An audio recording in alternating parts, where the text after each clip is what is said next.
An ordinary night city, and no one ever thought that something like this could happen here. The children just went on an excursion, and two of them fell behind the group and got lost. A couple in love and their dog were standing over a manhole because the girl dropped her phone there. They fell behind because the girl lost her phone, and now they were trying to find it. As it turned out, it fell straight into the sewer, into a narrow manhole. To get it, he opened the manhole and was angry at the girl all the time. He saw it at the very bottom in a pile of incomprehensible eggs. However, he had no choice. He had to get it.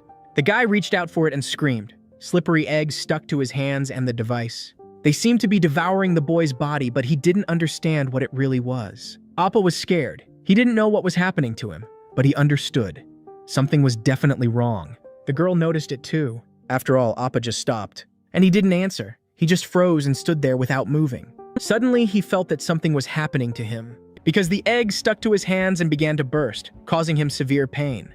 They grew at an incredible speed, and gradually, they began to absorb his body. Appa called for help, but the girl chased him away and in the end ran away in fear. The girl started to run away with all her might, trying to save herself. She ran with such force that she tripped over her leg and fell. The girl found herself on the ground near the riverbank.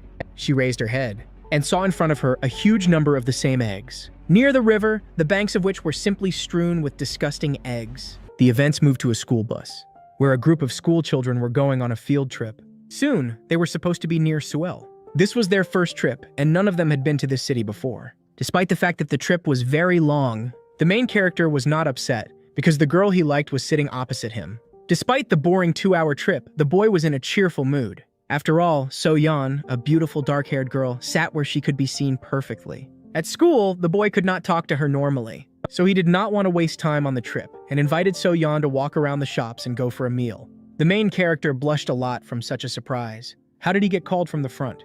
It was Kim Joo-byung, his friend, who was a fan of the band Oki. He noticed the unhealthy look on the boy's face and offered him some gum. Their conversation was interrupted by a girl blogger. She took out a tripod with a phone and told them to wave if they wanted to be featured on her blog. The third grade of Chang'an School waved in unison for the Hong Kong TV blog.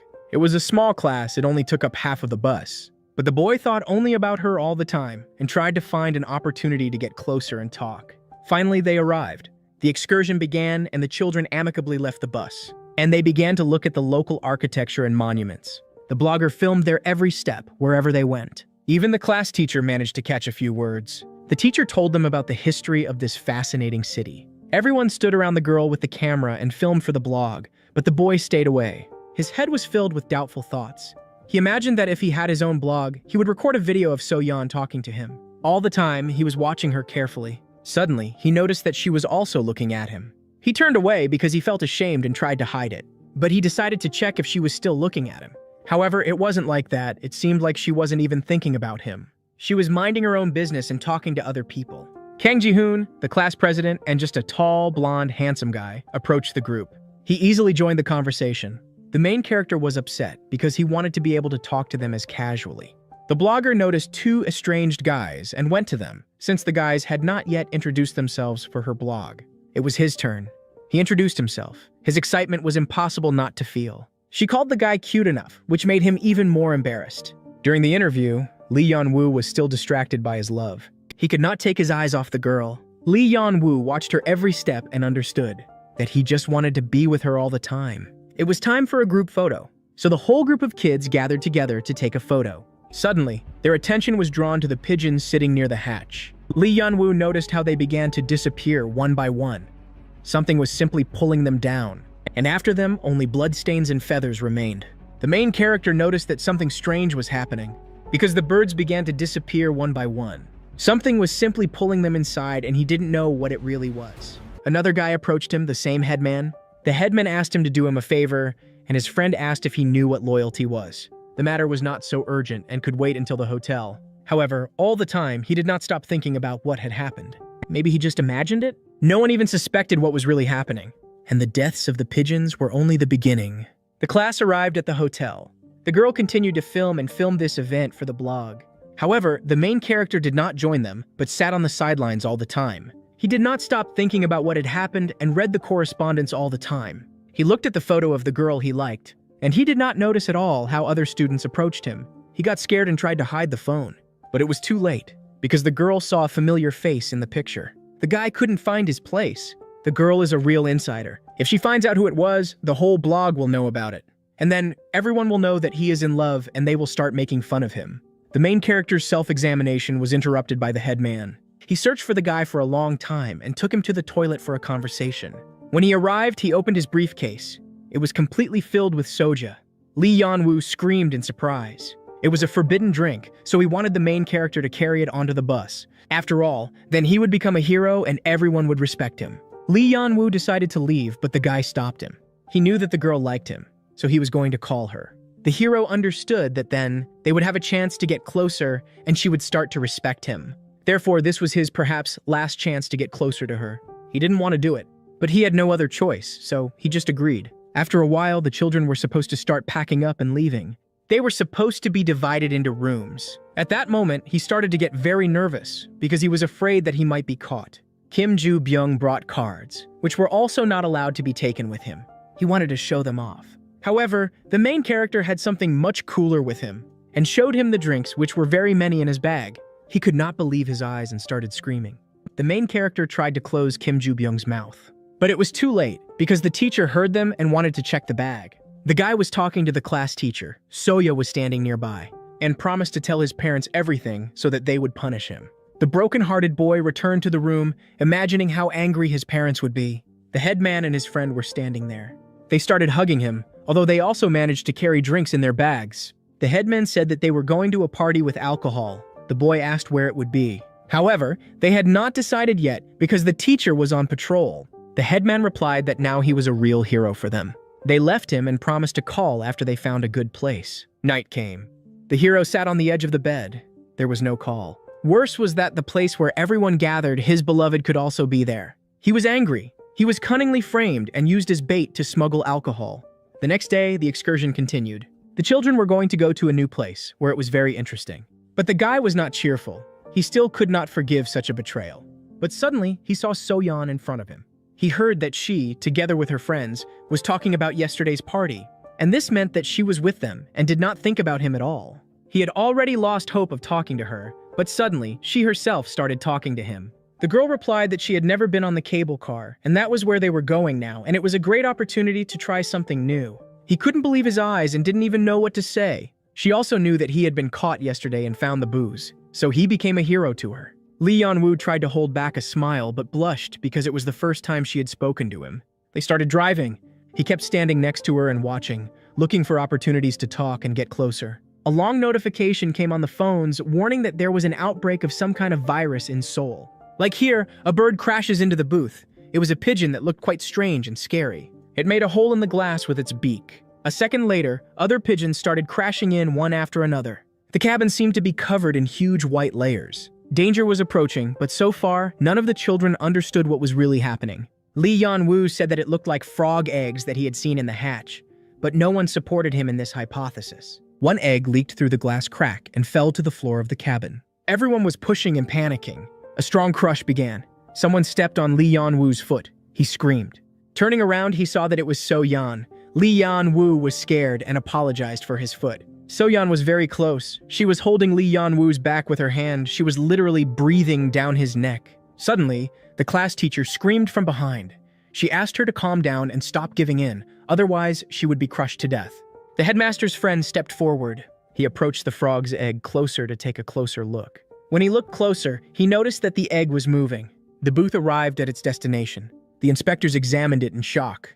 The sight was not the best. As soon as the door opened, the children ran out one after another, screaming. Despite the inspector's warnings to go down the stairs carefully, chaos was brewing in the booth. Everyone was shouting, pushing, and shoving, and some refused to come out. But Lee Yan-woo was only thinking about what had happened to him and the girl in the booth. He knew that So-yeon was standing behind him. It was time to talk to her. Who knew when he would get another chance? Lee Yan-woo started apologizing for stepping on her foot. So-yeon didn't let him finish, because the guy was already apologizing for that. His mouth seemed to have a separate life. He rambled on and made a lame joke about the cable car and pigeons. Calling himself an idiot in his head, he pulled himself together and tried to invite So-yeon out for a walk. The girl didn't wait and asked if he was trying to tell her something. This question made the guy panic. Looking into So-yeon's eyes, he gathered his thoughts. The cute, light expression on her face had a calming effect on the boy. He gathered his thoughts and invited So-yeon to go to the observatory together. But the girl's attention shifted to someone's scream. It was their classmate. She was sitting on the floor. A crowd of people had gathered around her, including the class teacher. Her leg was starting to become covered with frog eggs. Like a spider's web, they settled on the girl's body. According to the girl, the virus jumped out of nowhere at her and spread throughout her body. She screamed and beat her leg until someone fell down the stairs. It was the teacher. The girl was shaking and couldn't get up on her own. She gathered around her a crowd of caring people who helped her get up. No one expected to see this. The faces of her classmates showed great surprise and fear. Her pale, once clean face was now covered in white eggs. Her gaze was strange, resembling madness. The controller ran up to Gale. He wanted to help her because the girl was still screaming and shaking like other people. The girl grabbed her rescuer and begged for help. Her gaze, it was full of madness, and her body was becoming more and more covered in white eggs. The mister's hand instantly began to be covered with the virus. The girl was still begging for help. The others, who had not yet managed to leave the booth, watched with horror in their eyes what was happening. The classmates decided to close the booth as quickly as possible so that the virus would not reach them. The headman, who closed the door, held it as hard as he could. The girl asked what was happening, because she heard Gale's screams. The blood ran cold from what she saw. Gale lay in a pile of eggs as if a huge spider wanted to completely wrap her in its web, and she was still alive and in severe pain. The children screamed and panicked, trying to do something, but they understood that they were in a deadly trap from which it was now very difficult to get out alive. Their screams were interrupted by a knock on the glass. It was Gale's hand, or rather, the hand of a monster, white as a corpse, covered in white eggs. The events moved to the entrance to the observatory. There, the class teacher and the security guard were talking about a booked excursion and the route to it. Suddenly, their conversation was interrupted by a sound that sounded like a herd of elephants running past. The teacher turned around in fright. Those were the students who were running out in fright with all their might, screaming. The teacher tried to calm them down and rally them. She was shocked by what was happening. But something else interrupted her attention. It was a student who was lying helplessly under the stairs and shaking. The class teacher rushed to help the girl because she was responsible for the children. Falling to her knees in front of her, the teacher wanted to lift the girl. She asked if she could hear her and asked her to get up. When the child raised her head, the teacher screamed in shock. Her face was clearly filled with wild fear. The girl was unrecognizable. All that was visible was her mouth, begging for help. She was in a lot of pain. The events moved back to the cubicle. The frightened students huddled together and sat on the floor. One of them asked to look at Gale. No one wanted to do this, but still, the boy turned around and saw a terrible picture. Gale's body seemed to be decomposing and rotting alive. The boy screamed and chaos and stampeding began again. After coughing, Lee Yan-woo realized that he had goosebumps all over his body. The way Gale looked could not help but scare him. The boy's attention shifted to So-yeon. She stood next to him, trembling all over. Her expression screamed of not childish fear. When their eyes met, Lee Yan-woo decided to ask if the girl was okay, but she didn't have time to answer. A warning came to the phones about a dangerous virus. There was complete chaos in these areas. Infected people were falling and rolling on the floor. Others were running away. The frightened teenagers read this message and couldn't understand what was happening and what to do. Lee Yan-woo said again that it was because of the frog eggs. But this time, they didn't listen to him either, because they knocked on the glass. Returning, Kang Ji-hoon couldn't believe his eyes. He screamed in fear, which scared the others. Their faces were full of shock. The headmaster fell and held on to the classmates standing nearby. He shouted something about her coming. Turning around, they saw Gale standing like a zombie at the entrance to the cubicle. Everyone screamed. They thought Gale was dead. They started calling her, but she was silent, not raising her head. This picture was driving them crazy. Lee Yan-woo stood closest to everyone. The frightened headmaster, like the last coward, hid at the feet of his classmates and held someone's hand. He told Lee Yan-woo to ask if Gale was okay. The guy was indignant why he had to go, and not someone else. A frightened So-yeon stood next to him. He looked at her and felt that he had to protect the girl. She was trembling with fear and seemed completely defenseless.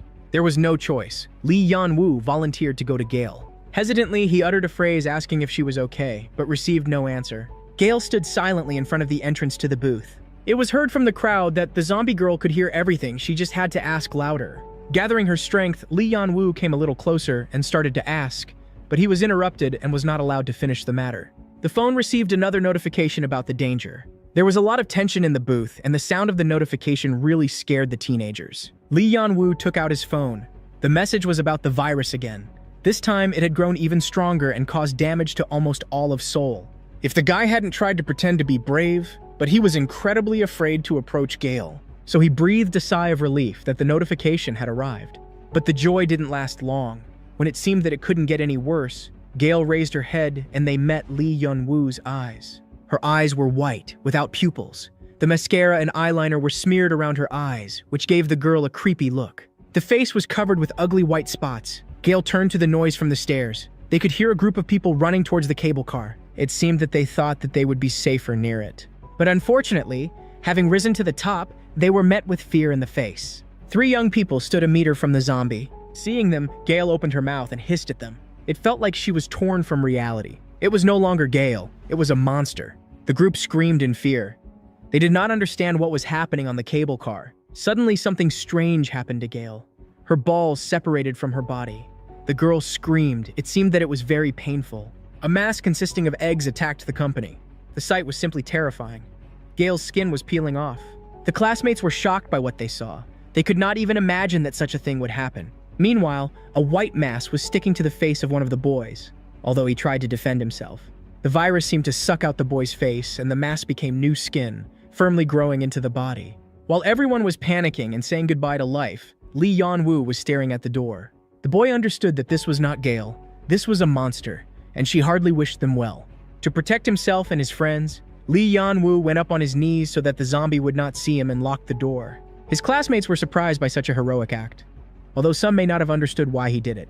Lee Yun-woo understood this and began to explain that it was better to close the door so that the monster would not open the door. How a boy was breaking into the door, scared to death. With his screams, he really scared Lee Yun-woo, who was standing right in front of him, on the other side of the door. The boy begged to open the door and let him in. His gaze was terrifyingly scary. But the monster was approaching him. The zombie became even bigger. Gale was there and unrecognizable. The boy began to frantically pull the handle and pray that Lee Yun-woo would open the door. It was a matter of life and death. The classmates huddled in a corner. Only Lee Yun-woo remained in place and pondered what decision to make.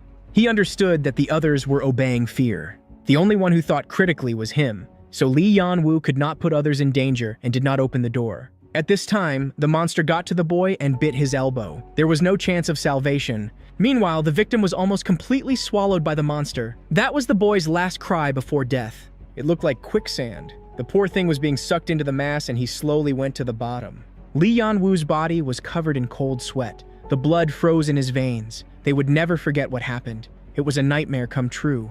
The scariest thing was the monster's face. All that was left of Gale was her beautiful black hair and neat nose. The zombie monster stood up.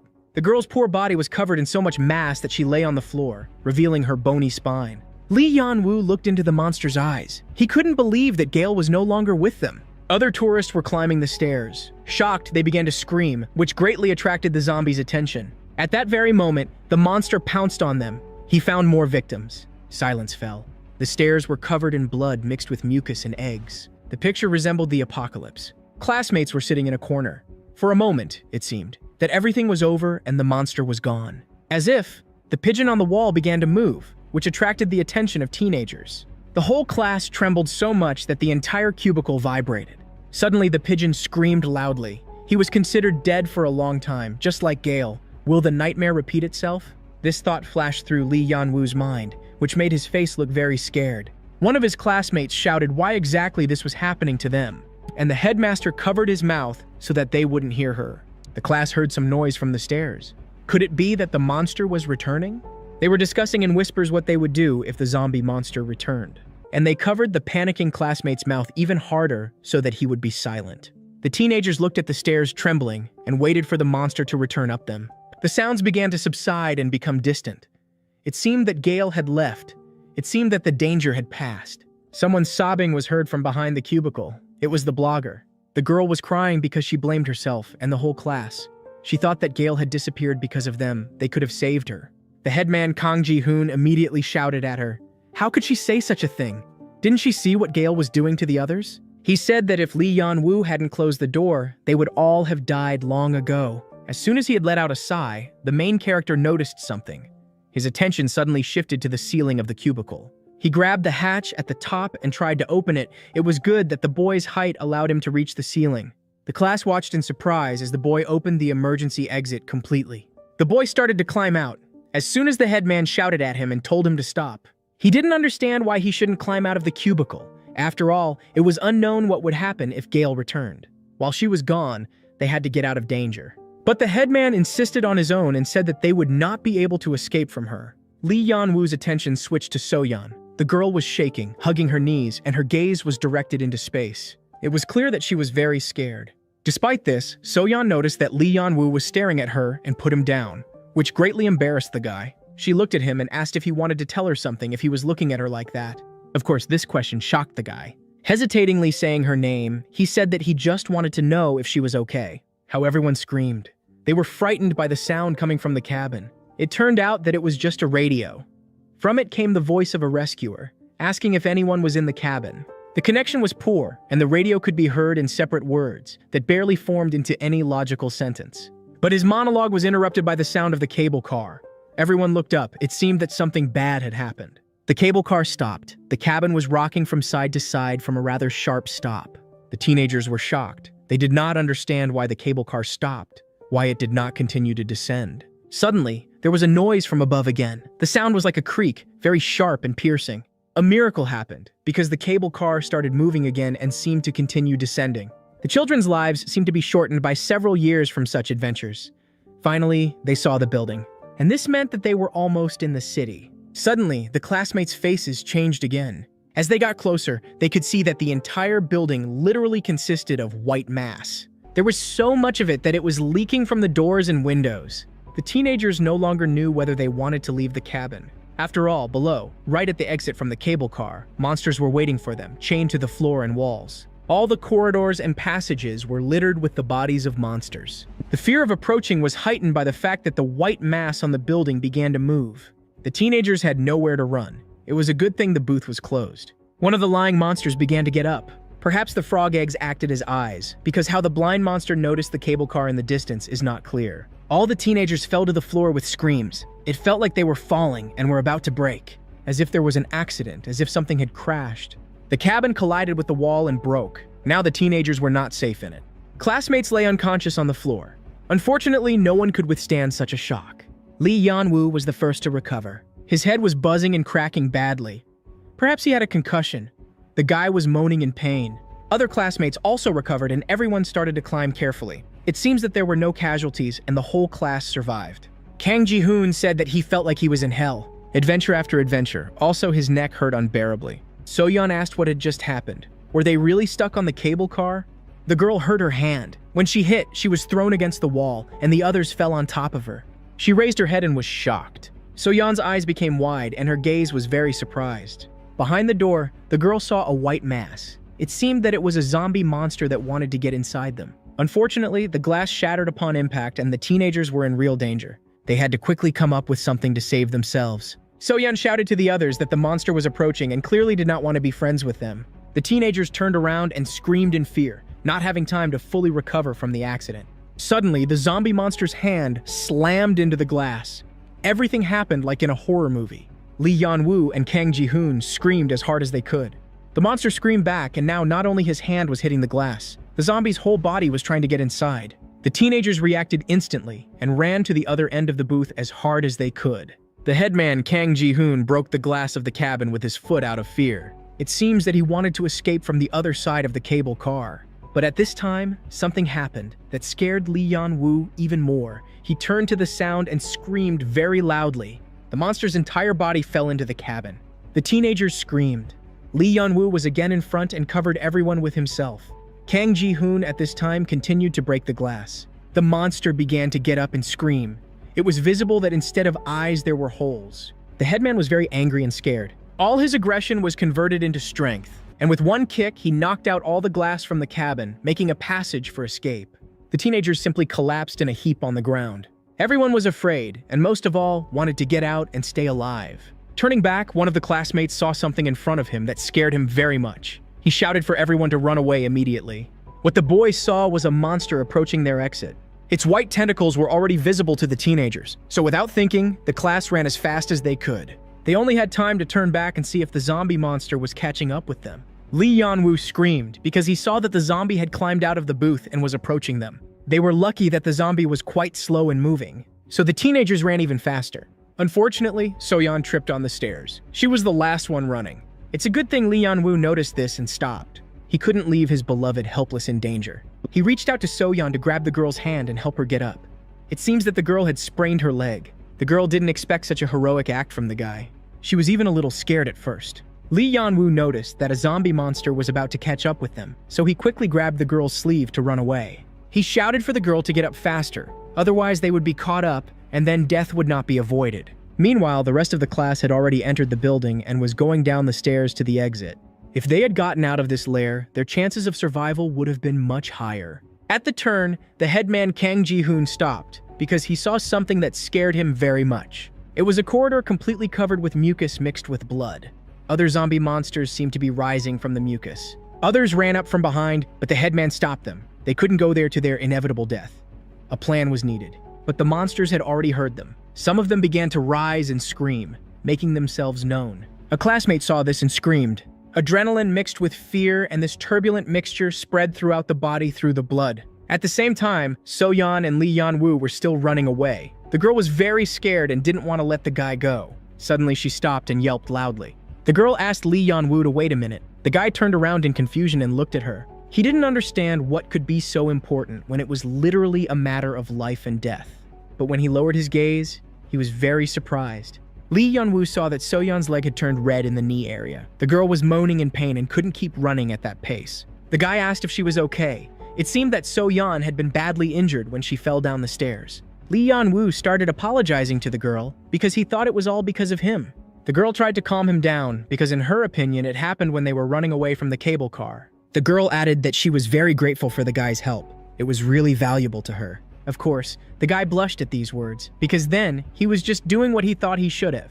Suddenly, their conversation and a rather cute moment were interrupted by the sound of climbing stairs and a loud scream. It was their classmate. He was running like crazy and shouting to his friends to run away too. Behind him was the headman Kang Ji-hoon. He was shouting at the guy in front to shut up, otherwise he would kill him on the spot. They went up to the floor where Lee Yan-woo was burned with soja. The room looked like it had just been cleaned.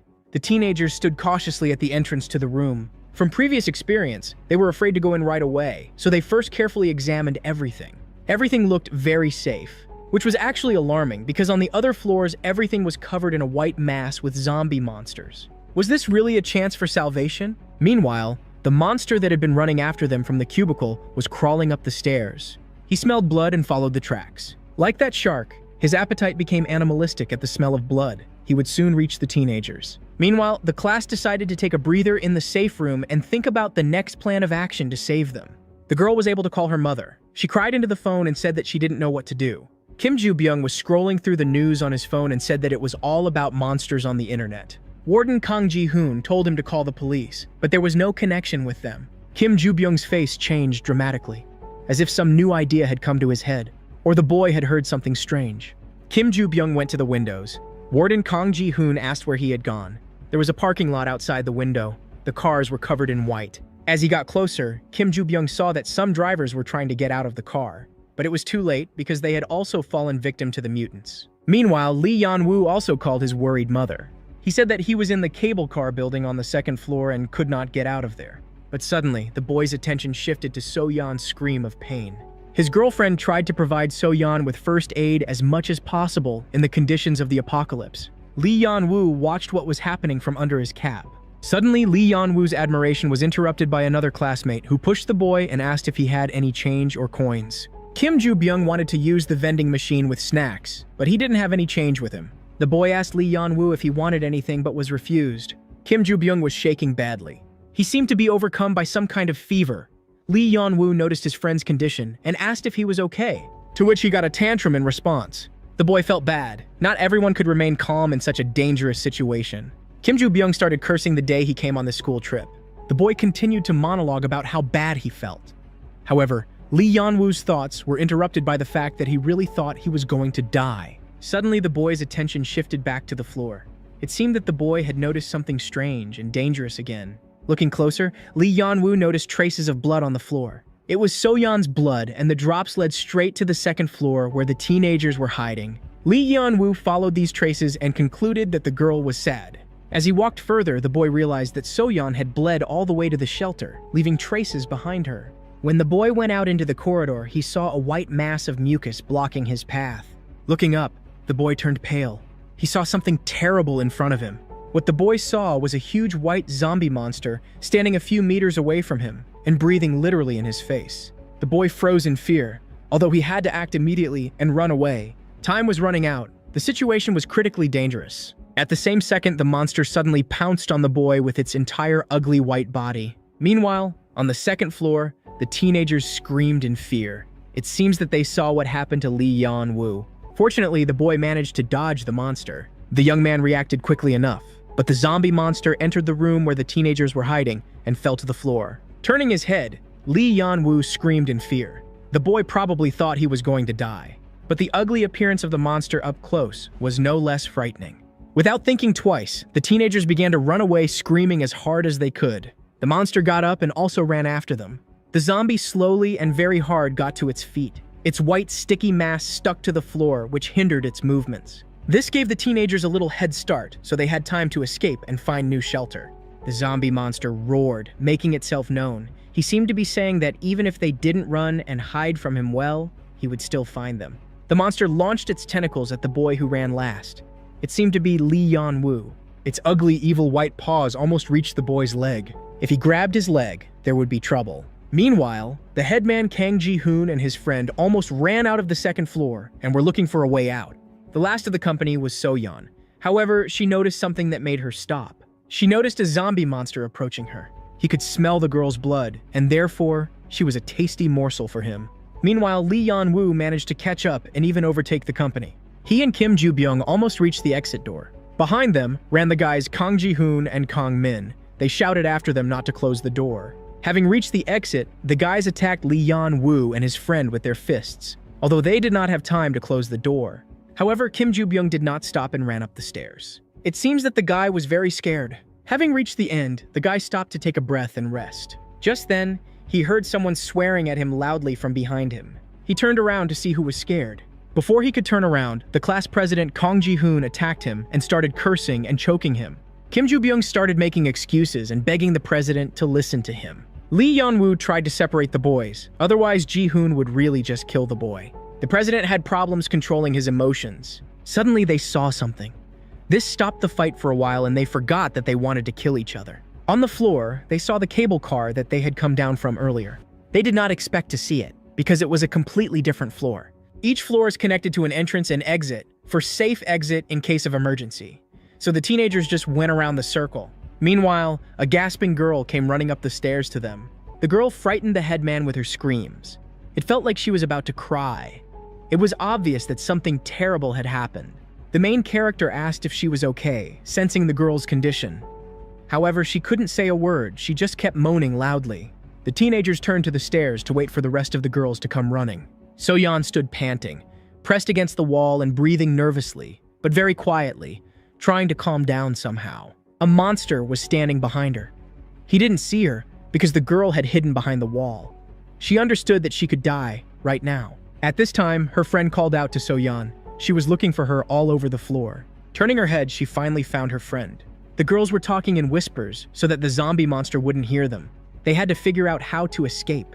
The others had already escaped, so the only hope was in themselves. The girls were a few steps from the door. If they ran quickly, there was a chance of salvation, because the monster would find them sooner or later. However, So-yeon didn't think so. She wanted to stay there. The girl's wound was dampening her fighting spirit. She was afraid that she wouldn't be able to cope. They thought that the monster couldn't see them, so they had to hide until it left. The girl's leg was still bleeding and hurting very badly. Meanwhile, the zombie monster just stood there and sniffed out where its victims were. Meanwhile, the boys were already going down to the second floor to see where the girls were and what had happened to them that they hadn't run after them. At first, they didn't see anything, so they were very surprised where So-yeon and the other girl had run to. Elder Kang Ji-hoon asked the others where they were, because he couldn't see them. Lee Yan-woo was the first to notice the girls, and he told the others about it. What he saw shocked the boy. They only saw So-yeon, who was hiding behind the wall. The girl was still covering her mouth with her hands, so that the zombie monster wouldn't hear them. Lee Yan-woo noticed this, and understood what was going on. His face changed very dramatically, because he saw something that scared him. Lee Yan-woo saw that there was a monster standing right behind the girls. It seemed that he smelled the blood of So-yeon, who he had been chasing for so long. The girl covered her mouth even more with her hands. Her eyes widened greatly, as if she had seen something very terrible. And so it was. So-yeon saw the monster's reflection in the window in front of her. She hoped that the zombie wasn't that smart and wouldn't look out the window. But her hopes were in vain. The girl barely managed to look away when she realized what was going to happen. The monster screamed from the corner of the wall. This scream was like a victory cry, as if the zombie monster was proud that he had finally found his victim. The girl froze. So-yeon couldn't even lift a finger from fear, although she had to act immediately. The monster roared loudly again and wanted to attack and bite the girl. Just then, Lee Yan-woo ran into the room and screamed at the zombie monster, thereby distracting his attention from the girls So-yeon and Hong-mi. The monster stopped and analyzed what was happening. Lee Yan-woo ran screaming to the second floor, making more noise so that the zombie monster would hear and switch to the boy. And the young man succeeded because the monster immediately noticed Lee Yan-woo. The monster ran after the boy. Now, Lee Yan-woo had to think of a place to run to protect himself and his classmates from danger. The boy ran as fast as he could, not even having time to turn around. It seemed that Lee Yan-woo already regretted his action, but there was no turning back. He had to run away from the zombie monster. So-yeon watched what was happening. She saw that her savior, Lee Yan-woo, appeared on the floor, and a zombie monster ran after him. At this time, the guy ran up the stairs, very professionally avoiding the white slime on the floor. Lee Yan-woo decided to turn back. The guy was very scared by what he saw, which gave him strength to run even faster because dying was not in his plans. The monster was exactly half a floor behind him, but he was confidently catching up. He was not that slow either, as if the guy's fear was fueling him. Lee Yan-woo managed to turn around. The zombie monster was not so agile, which gave the guy a little advantage. Having climbed up, the boy finally saw the open door. It was the exit. The boy made a circle and ran out to the cable car, but from the other side. Lee Yan-woo decides to close the door behind him. He thought that this would stop the monster for a while. The boy looks at the closed door and expects what will happen now. Lee Yan-woo had some time to gasp. He thought that the zombie monster had stopped chasing him. The boy began to quietly descend the stairs at a calm pace, as if a huge white monster had just chased him. As he descended, the boy thought about everything that had happened. He couldn't believe that he had committed such a crazy, reckless act. Having reached the floor where the girls were hiding, he called out to his classmates and quickened his pace to a run. But to his surprise, the hall was completely empty, and no one responded to the boy. Lee Yan-woo was scared. The boy stood silently in a stupor, not knowing what to expect or where to go next. He saw a broken pot with some kind of plant, and a broken window nearby. Coming closer and looking out the window, he saw something. Outside the window, his classmates were running on the roof of the building. They got out, but did not wait for him, not even So-yeon, whom he saved from imminent death. He watched with sadness in his eyes as the teenagers ran away.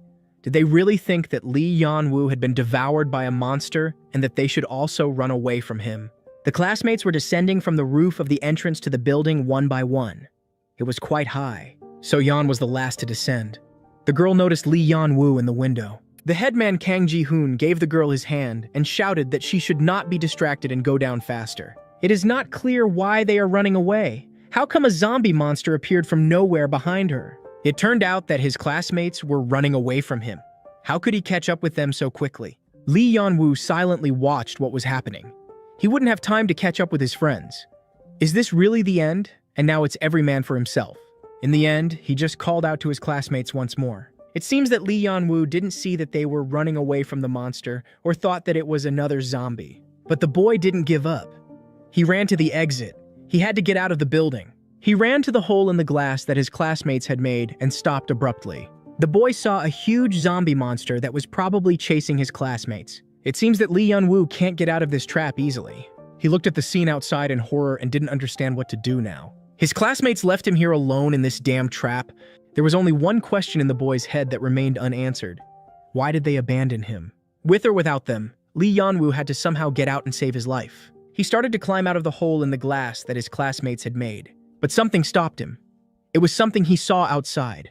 After all, there was no one there. His classmates had left. The boy quickly took out his phone and started typing a message to someone. Lee Yan-woo wrote in the class's group chat that he had stayed in the building, hoping that they would come back for him. He found Kang Min in his contacts. But then the phone rang abruptly. The boy thought it was Kang Min. Lee Yan-woo started talking into the phone, calling for help, but no one answered. Suddenly, something rang from the phone again, which scared the boy very much. The already scared boy screamed in fear. He went to the toilet. He opened the door. There were no monsters. He could breathe a sigh of relief. Opening the door, he couldn't believe his eyes. A rather familiar voice could be heard from one of the booths, constantly complaining and hardly crying. It turned out to be his friend Kim Joo-byung. He couldn't duck out of the window and was left alone in the building. It seems that the guy was scolding himself for his weakness, because now he would most likely die in a building filled with zombie monsters. Lee Yeon-woo knocked on the booth and called Kim Joo-byung, which greatly frightened his friend, who was already mentally preparing for death. But Kim Joo-byung didn't answer. So Lee Yeon-woo knocked again and called his friend. Now there were two of them, so it would be easier to get out. In the end, Kim Joo-byung responded to Lee Yeon-woo's words because he finally recognized the guy by his voice. The friend opened the door of the cubicle that served as his hiding place and asked in surprise what Lee Yeon-woo was doing there. Kim Joo-byung couldn't believe his eyes. He looked at his friend and noticed that he was crying. The guy started to mock Lee Yeon-woo, saying that he was a loser and crying. After all, real men never cry. In response, Lee Yeon-woo started yelling at his friend that he had been dumped too, and who else was a loser. Kim Joo-byung retaliated by yelling back that his friend was a jerk and that he had dumped his classmates because they were bothering him. But there wasn't much time for tenderness. They had to get out of the building. He called out to his friend Kim Joo-byung to come out of the cubicle and they would get out together. Kim Joo-byung didn't like the idea. He said it was better to just close the door and stay inside. Lee Yeon-woo suggested another method, just run away.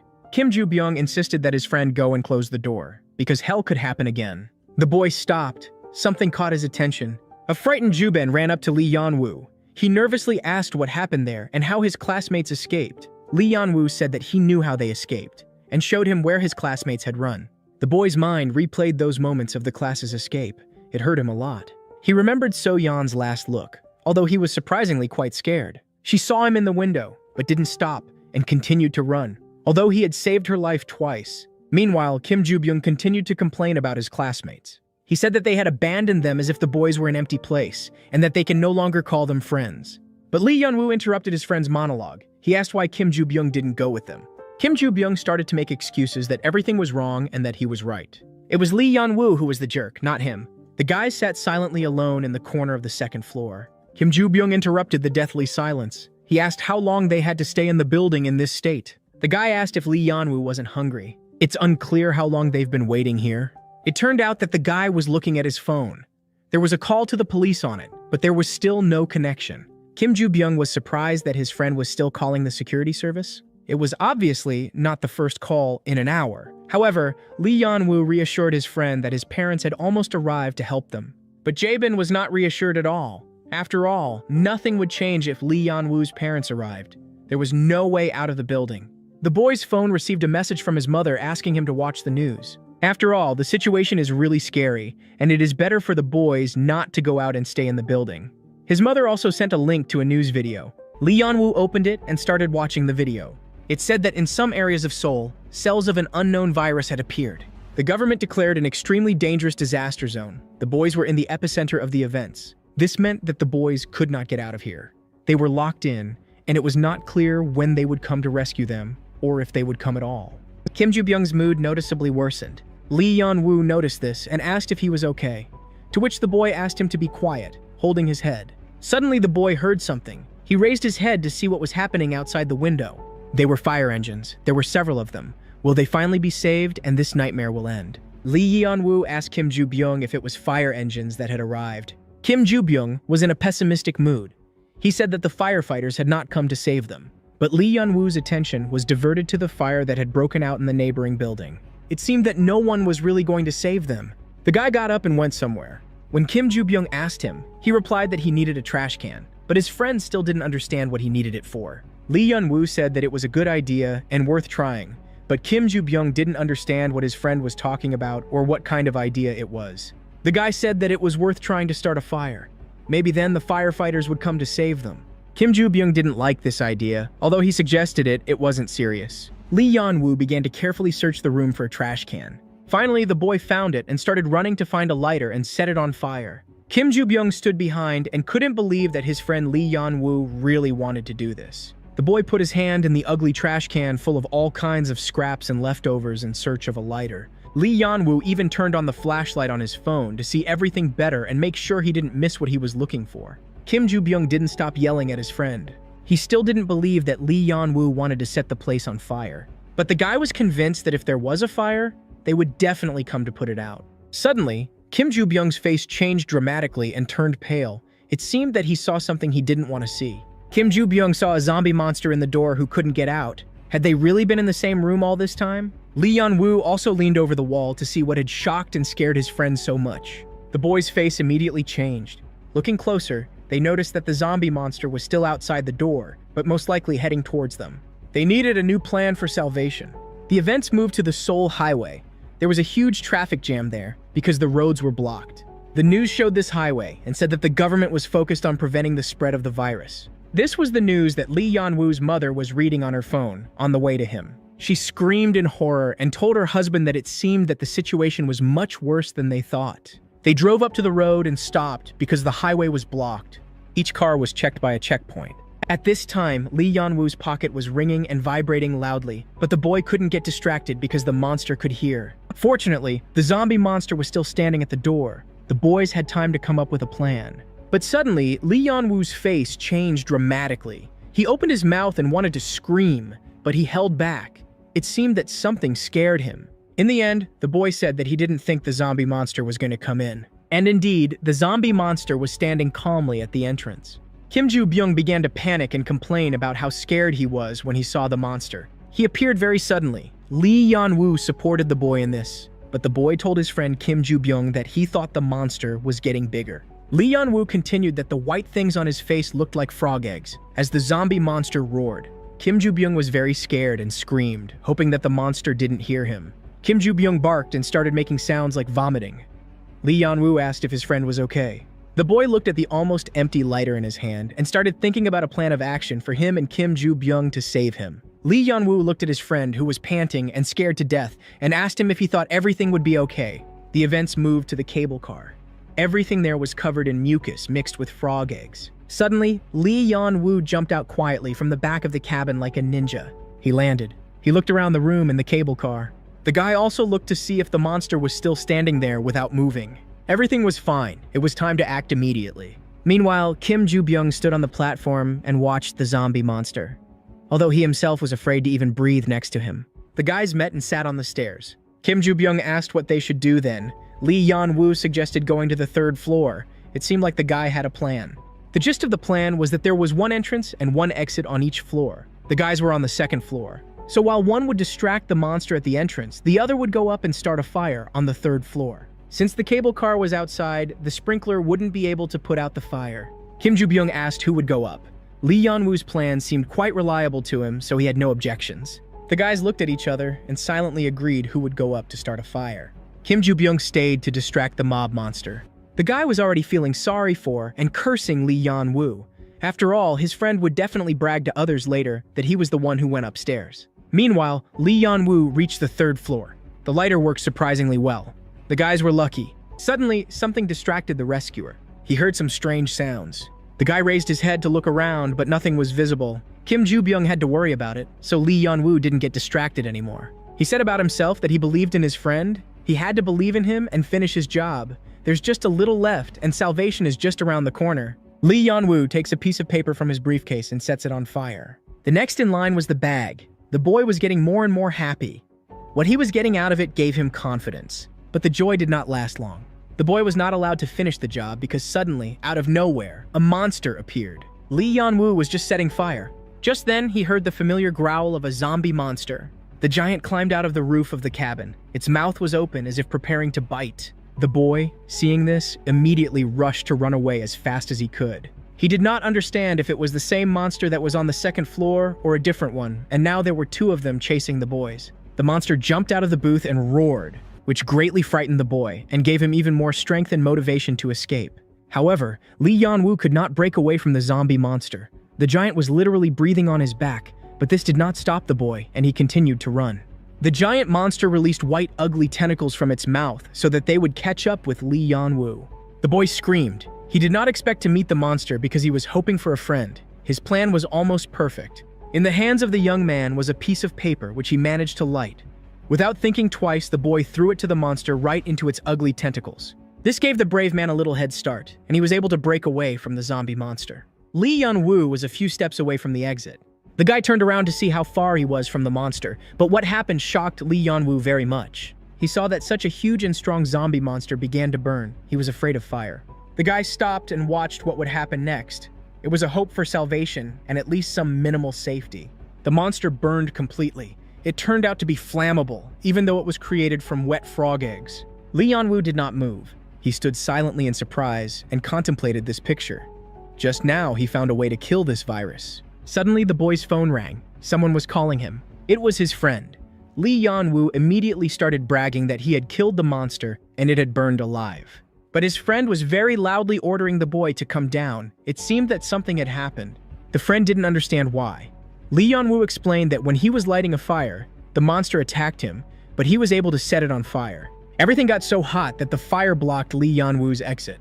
He didn't think about this when he was running away from the monster, but there was no other option, either him or him. Lee Yan-woo ran to the scene of the fire and made sure once again that he couldn't get through there. The fire was getting worse and worse, and there was nothing to put it out. The boy asked what he should do. His friend shouted at him, called him an idiot, and ordered him to go down as quickly as possible because he had little time left. Lee Yan-woo heard something behind him and turned around. However, the boy did not see anything at all. Everything was empty, except for some gaps of mucus on the floor, ceiling, and walls. Suddenly, another monster crawled out from around the corner. It seemed that it was the one his friend was following. However, there was nowhere to run. Behind the boy was a fire, and in front was a giant monster that wanted to eat him. There were even more such monsters at the top. Meanwhile, the fire was starting to spread. The smoke was getting thicker. Lee Yan-woo had to choose which danger was safer at that moment. The guy decides to take off his jacket. It seems he has a new plan. The monster is getting closer and closer, but Lee Yan-woo is not going to run away. The guy set his hoodie on fire. The monster attacked Lee Yan-woo. Its mouth was about to reach the guy. The young man swung and threw this Molotov cocktail at the zombie monster with all his strength. Now it was necessary to run away. The fire became even stronger. It was becoming increasingly difficult for the guy to breathe. The guy wanted to escape so much that he forgot to throw away his hoodie and ran with it anyway. The monster's face was grim. It seemed to be melting and melting before his eyes. The guy understood that fire was his weakness, so he needed to burn this disgusting zombie monster too. While the monster was moving away from the last portion of fire, Lee Yan-woo swung with all his strength and threw a burning sweatshirt at the reptile. The sweatshirt fell nearby. A little more and the monster would have caught fire. Shocked, Lee Yan-woo stood in a stupor. He had already exhaled with hope as here, through the wind of his life again, one step away from death. The monster saw that he was safe and roared angrily at the boy. Now the giant zombie giant had a new goal. He had to take revenge on the boy for setting him on fire. Lee Yan-woo covered his face with his hands. He understood that he had nowhere to run. As here, a burning piece of paper flew out of nowhere. It was unreal luck. The arson flew straight at the monster.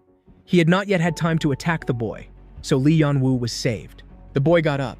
He should have been dead already, so he hadn't fully recovered and understood what was going on. It was his friend. He ran scared into danger, swearing and throwing burning paper to save his friend. The guy made another move and threw another arson at the monster. Fierce hatred and fear were visible in the guy's eyes. He revived the main character, screaming at him and telling him to run away immediately. Lee Yan-woo did just that. After all, this monster was twice as big as the previous one, so 2 arson attacks didn't take much of his strength away. The guys quickly went down the stairs. The main thing is that the monster doesn't run after them and the second floor doesn't start to burn. The guys ran away screaming as hard as they could. Now they had 2 dangers, the monster and the fire, which was getting stronger and stronger. His friend ran first. He was not as brave as his friend, so the adrenaline in his blood hindered him. Because of this, the boy did not notice a piece of white slime in front of him. If he stepped on it, he would also turn into a monster and most likely burn in this building. Kim Zubin did not want to die, so he stopped in front of the slime. But the coordination of movements was broken, so the boy simply fell face down the stairs. Lee Yan-woo saw this and ran to help his friend. For his salvation, he pledged his life to Zubin. The guy landed on his hands surprisingly. It seemed like he hadn't hit anything, but in front of him was another bunch of white dangerous virus. Luckily, he landed right in front of this bunch so he didn't get infected and turn into a big ugly monster. The guy got up but couldn't coordinate and started to fall. Luckily, Lee Yan-woo ran up to him and caught his friend. However, the guy's reaction was not friendly. He pushed the guy's hand away and told him to get away from him. Lee Yan-woo didn't understand why his friend was so angry. His eyes were burning with anger. He was really angry. The guy continued to scream. He called Lee Yan-woo a brat who imagined himself a hero but couldn't set fire properly and ruined everything. If only Lee Yan-woo had listened to Zubin, all this wouldn't have happened. He added that the guy was a brat and nothing else. Lee Yan-woo was shocked. He didn't expect to hear that from his friend. Lee Yan-woo shouted back and elbowed the guy. Now the guy spoke. He shouted back at his friend. Did he really want to die? Lee Yan-woo asked why he was angry with him, because the guy wasn't to blame for the monster attacking them all. He called him a bastard again. His friend's words really hurt the guy. So now he was burning with rage. Zubin couldn't accept his weaknesses. Lee Yan-woo was blown away. The words kept pouring out of his mouth, stinging his friend like a bee. The friend called Lee Yan-woo a brat and asked him if he thought he had been abandoned. The guy started making excuses that he was just a little late and that was all. But he didn't believe him. The guys were about to beat each other up. As if this were the case, Lee Yan-woo noticed something that changed his expression. The other one had already returned. They couldn't believe what they were seeing. Another monster was roaring at them from the floor below. It was sucked into a pile of slime that was simply spread out on the floor. The guys screamed at what they saw. They immediately forgot about the quarrel. Now the most important thing was to escape and save their lives. The monster pounced on them, swimming away from the ground like a frog. But at this time, the guys were already running away as hard as they could, barely managing to turn around and see what was happening behind them. Lee Yan-woo ran last, so he managed to close the door behind him. The monster remained outside. The door was closed, so the monster definitely couldn't get inside to the guys. Suddenly, the guys' faces changed and they screamed in unison. The monster's tentacles began to crawl through the door and attack the guys. The two friends started to run, but there was nowhere to run. They had to come up with a new plan. The guy attacked Lee Yan-woo again, accusing him of saying that the monster couldn't get through the closed door. They turned to look at the monster and saw that more and more of it was crawling inside. The guys froze in confusion again. It seemed that they had seen something shocking in front of them. Behind the door was a bunch of monsters, chained to the ground with white, disgusting mucus. They couldn't get out. The guys were trapped. Lee Yan-woo screamed as hard as he could. He didn't understand what was happening. What kind of apocalypse was happening in this building? Suddenly, something squeaked loudly, which scared the guys very much. Zubin jumped on the spot in fear. The guys turned to the sound. Something on the wall made a terrible, piercingly loud sound, similar to an alarm. It turned out to be a fire alarm. It seemed that the boys' plan had begun to work. Realizing that it was just an alarm, the boys calmed down. However, something scared the boys again when they turned their heads in the other direction. Lee Yan-woo saw that thick black smoke was coming from the third floor. It seemed that the fire had spread seriously. However, Lee Yan-woo took out a lighter from his pocket and tried to light it. The boy said that he would try his best to light another flame. Meanwhile, the zombie monster's body had almost completely penetrated inside. Only its legs remained outside the door. There was little time. He tried to light the fire as quickly as possible. The boy shouted at the lighter to make it work. The young man's heart was beating wildly. He had to act quickly to save his life. Lee Yan-woo begged the lighter to give at least a small flash of fire, continuing to nervously light it again and again. The friend ran up to the boy. He asked if they had time for this and brought some paper that looked like a newspaper in his hands. Now Lee Yan-woo and he were shouting and cursing at the lighter together because it wouldn't work. Suddenly his face changed dramatically as if the boy had seen something very terrible. Lee Yan-woo, seeing his appearance, turned his head and screamed. His friend started to run away. It turned out that behind the boys, there was a hole in the window, through which their classmates were escaping. Lee Yan-woo fell on his friend in fear and screamed. There was nowhere to run. They had to quickly figure out what to do. Meanwhile, the monster slowly but surely climbed the wall and climbed through the window inside. These monsters never ceased to amaze. Lee Yan-woo screamed even louder. He couldn't believe that zombie monsters were capable of such a thing. Suddenly, from behind the boy, his friend's victorious scream was heard. He ran and was clearly heading towards the monster. In the hands of the fearless friend was a pot. Lee Yan-woo could not understand what Zubin was trying to do. He swung, screamed, and threw a pot with a plant at the monster. The flower pot flew clearly to the target, right into the zombie monster's head. The pot broke, making a loud crashing sound, and underneath it lay the monster sprawled. It looked like it was dead. The boys screamed. Lee Yan-woo couldn't yet analyze what had just happened. Under the pot, mixed with the ground, was a white slime that looked like blood. The boys couldn't believe that the zombie monster was really dead. He turned to his friend and started bragging. He said that Lee Yan-woo should take back what he said about him. As if this were the case, Lee Yan-woo's face changed dramatically. The boy's mouth opened wide, and his eyes looked like two healthy oranges. The boy asked why his friend had stopped praising him. However, the boy did not see that behind him. Covered in dirt and with a pot on his head, a zombie monster was rising, seemingly not dead. Lee Yan-woo shouted for him to turn back. He was so worried about his friend because the zombie monster was a step away from the boy. When the boy turned his head, the huge monster had already managed to get up and roar. It seemed that he was very angry with the boy's action and wanted revenge. Unfortunately, he did not have time to react, and the monster managed to attack before the boys started running away. Lee Yan-woo fell to the ground from behind. He watched as the monster ate his friend and could not do anything. All Lee Yan-woo had was a lighter. He nervously tried to light it. It was a matter of life and death, and the lighter was the last hope. The boy was screaming and cursing at the lighter because it wasn't working. He looked at his friend who was almost completely eaten by the monster. Lee Yan-woo felt so sorry for his friend. If he set the monster on fire, his friend would burn too, but it was worth trying. There was no other way. Lee Yan-woo shouted his friend's name, as if letting him know that he was there and trying to save Kim Joo-byung. Meanwhile, the zombie monster had already reached the boy's face. Was this really the end? Lee Yan-woo, seeing this picture, nervously lit the lighter again and again. Kim Joo-byung's face began to turn white. Frog eggs like pimples appeared on his face. The last thing Kim Joo-byung said was a plea for help. The boy saw this and screamed. He felt so helpless and guilty for what had happened. Kim Joo-byung's body began to merge into one with the zombie monster. The boy could no longer speak, only hummed. It seemed to be very painful. Lee Yan-woo did not give up and continued to light the lighter. It was supposed to give off a flame. It is like a stone rolling on water. Suddenly, the lighter finally gave off the long-awaited flame. Hope for salvation returned again. Lee Yan-woo just had to think of how exactly he should save his friend. But the joy did not last long. The boy heard strange, familiar screams. He raised his head and couldn't believe his eyes. A zombie monster entered the room, which Lee Yan-woo had already forgotten about, busy saving his friend Kim Joo-byung. But the monster didn't forget. All this time, it had been crawling through the door little by little, and now it was heading towards Lee Yan-woo to eat him. But Lee Yan-woo didn't give up and began to react and act quickly. He lit a pot of plants lying nearby, hoping that the monster would also catch fire in this way. Fortunately, that's what happened, and the monster caught fire. Lee Yan-woo's chances of saving his friend Kim Joo-byung increased. Now he had to deal with his monster.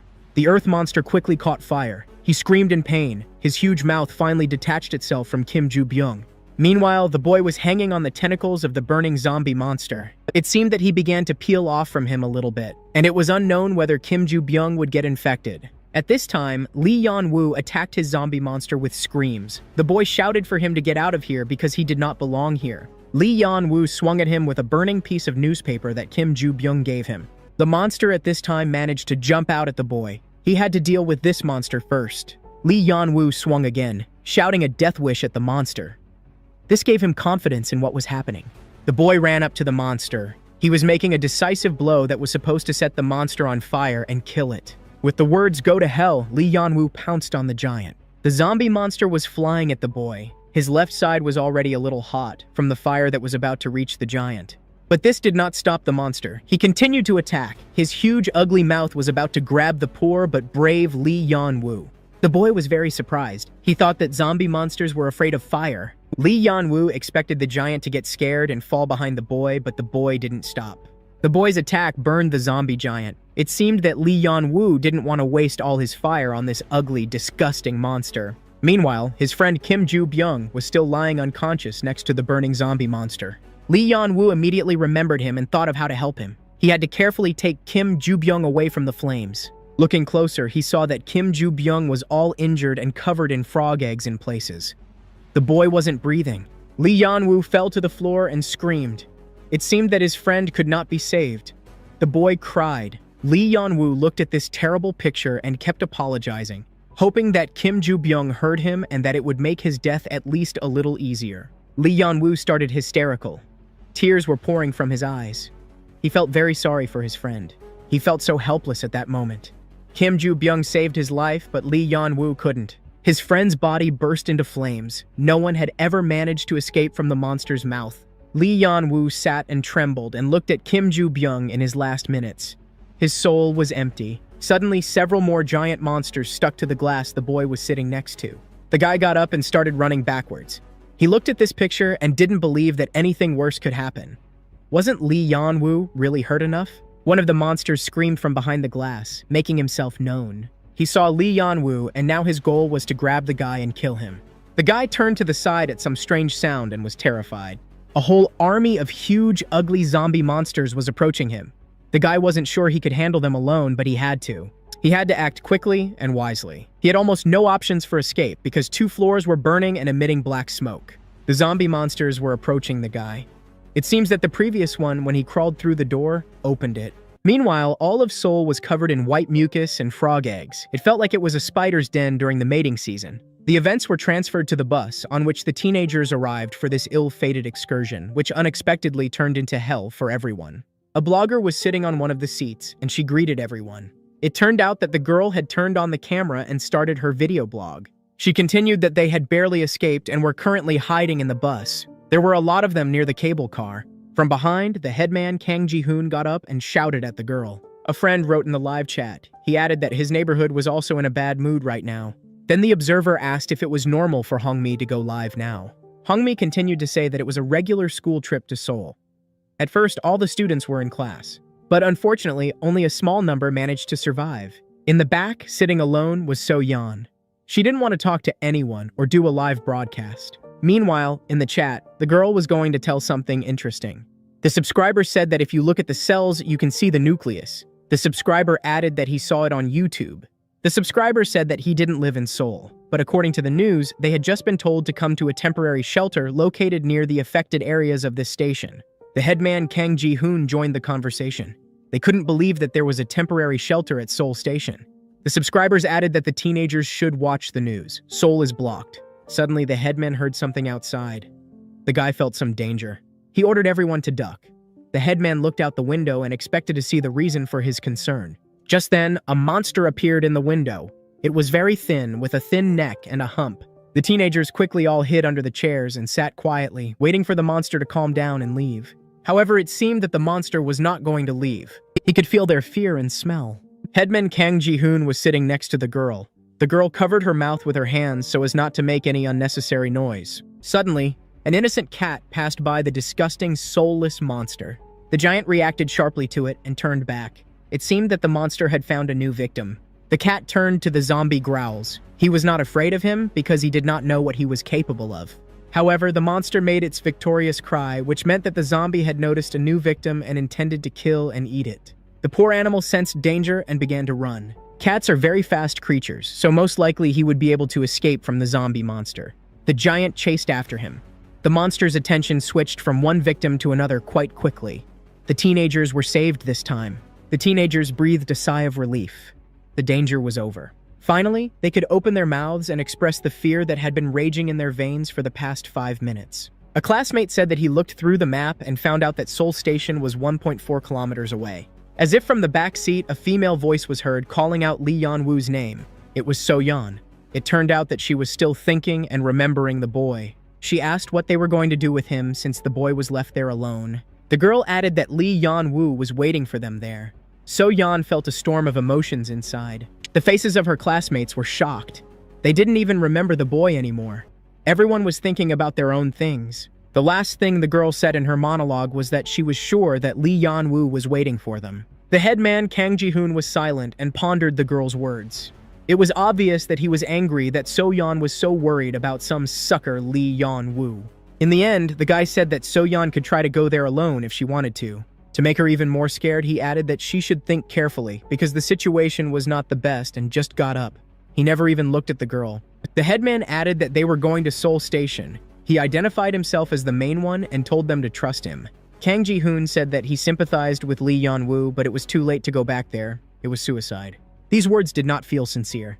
He said them so that his classmates wouldn't realize how selfish he really was. Meanwhile, Lee Yeon-woo was on fire. The fire was no joke, because everything in the cable car building was covered in white, sticky virus slime. As here, fortunately, the fire safety sensors worked and turned on the water. This should have put out the flames a little. Lee Yeon-woo was holding on to the wall because he could no longer stand on his own and navigate in space. The guy felt very bad.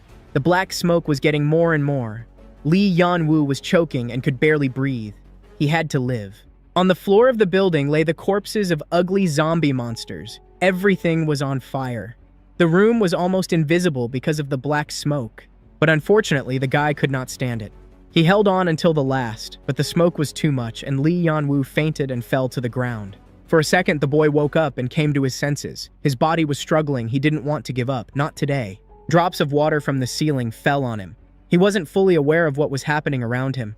It seemed that the boy had fainted again. Suddenly, from somewhere at the other end of the room, a familiar scream of a zombie monster was heard.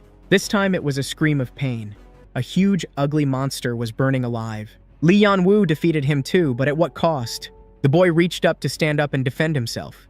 He probably thought that the monster wasn't defeated yet. As if on his hand, he noticed something very strange. He lowered it to take a closer look. The guy thought he was hallucinating. This couldn't be happening. Lee Yan-woo raised his hand right to his face to make sure that he had imagined it, and that these were all the consequences of breathing black smoke. But, unfortunately, no. There were frog eggs on the guy's hand. He didn't understand how he could have contracted this virus. Lee Yan-woo understood that this was the end. He would die before he had time to turn into a bloodthirsty, ugly, miserable monster. The guy lay helplessly on the floor of the burning building, inhaling harmful black smoke. His entire life flashed before the guy's eyes. He caught himself thinking that he had lived very little. Now the entire building was burning with bright flames of fire. Everyone who was there and turned into monsters would die. The unconscious Lee Yan-woo was lying on the floor when he suddenly heard some sounds that made him come to his senses. He opened his eyes because the sound seemed quite familiar and expected to him. It turned out that they were fire trucks. They came to put out the fire, but whether they would find the semi-conscious Lee Yan-woo is unknown. Meanwhile, the events moved to the bus stop where the teenagers were hiding. Headmaster Kang Ji-hoon stepped out from behind one of the transports. It seems that the class decided to run to Seoul Station after all. The guy was looking around the area so that the teenagers could get there safely and not get caught by the monsters. It was clear in front of them. The headman Kang Ji-hoon looked the other way. He didn't want unexpected troubles in the form of an attack by zombie monsters from around the corner. On the other side, everything was also clear. The capital, which used to be lively and crowded, was now so empty and gray. After making sure that everything was clear, Kang Ji-hoon ran to another bus and hid behind it. He approached the front door of the transport. It seemed that the guy had a plan. Finally, Kang Ji-hoon began to fulfill his role as the headman and not hide behind the girls. He opened the door handle, probably wanting to get inside, but the cautious guy didn't check if there was anyone in the unknown bus. Suddenly, the headmaster shouted to someone, opening the car door. It turned out that he was addressing his classmates, who were hiding behind their bus and waiting for instructions from the surprisingly responsible headmaster. And the class, like soldiers, on command, moved from their place and ran to the bus, which was to serve as their new shelter and safe place. As soon as the teenagers ran inside, Headmaster Kang Ji-hoon pounced on them with questions. Kang Ji-hoon was looking for a key and asked if his classmates had seen him. They began to search for the bus keys in a friendly manner. The girl asked the headmaster if he was sure that he could drive the entire bus. Meanwhile, a girl came running, panting heavily. Her legs and arms were shaking like an old woman's. The girl was breathing heavily and couldn't say a word. Her friend ran up to the girl. She was worried about her classmate and asked if she was okay. As if this were the case, she started screaming loudly. She said she couldn't do it anymore. Words were really hard for her. Suddenly, Kang Ji-hoon joined their conversation. He told her to think twice. The headman added that he was already sick of her and her antics. The girl's face changed dramatically. Kang Ji-hoon's face was very serious. There was not a single ounce of pity in it. A blogger stood up for her friend. She criticized the words of the headman Kang Ji-hoon and said that he could have said it differently, to which the headman replied that he behaved and said what he had to. So-yeon was about to say something. She was outraged by the headman's behavior. The girl began to see how heartless and cruel their classmate was. She screamed in pain. It turned out that it was her knee. It ached terribly and the wound still hadn't healed and was bleeding. A boy came up from behind. He saw that the girl was worried about her injured leg and asked how she was. The classmate was sincerely worried about her friend. So-yeon turned her head and was a little surprised, to which the boy told her to sit down because she didn't look very good. The girl got flustered. She answered briefly that she didn't want to sit down because everything was fine. In turn, So-yeon asked what the guy was doing.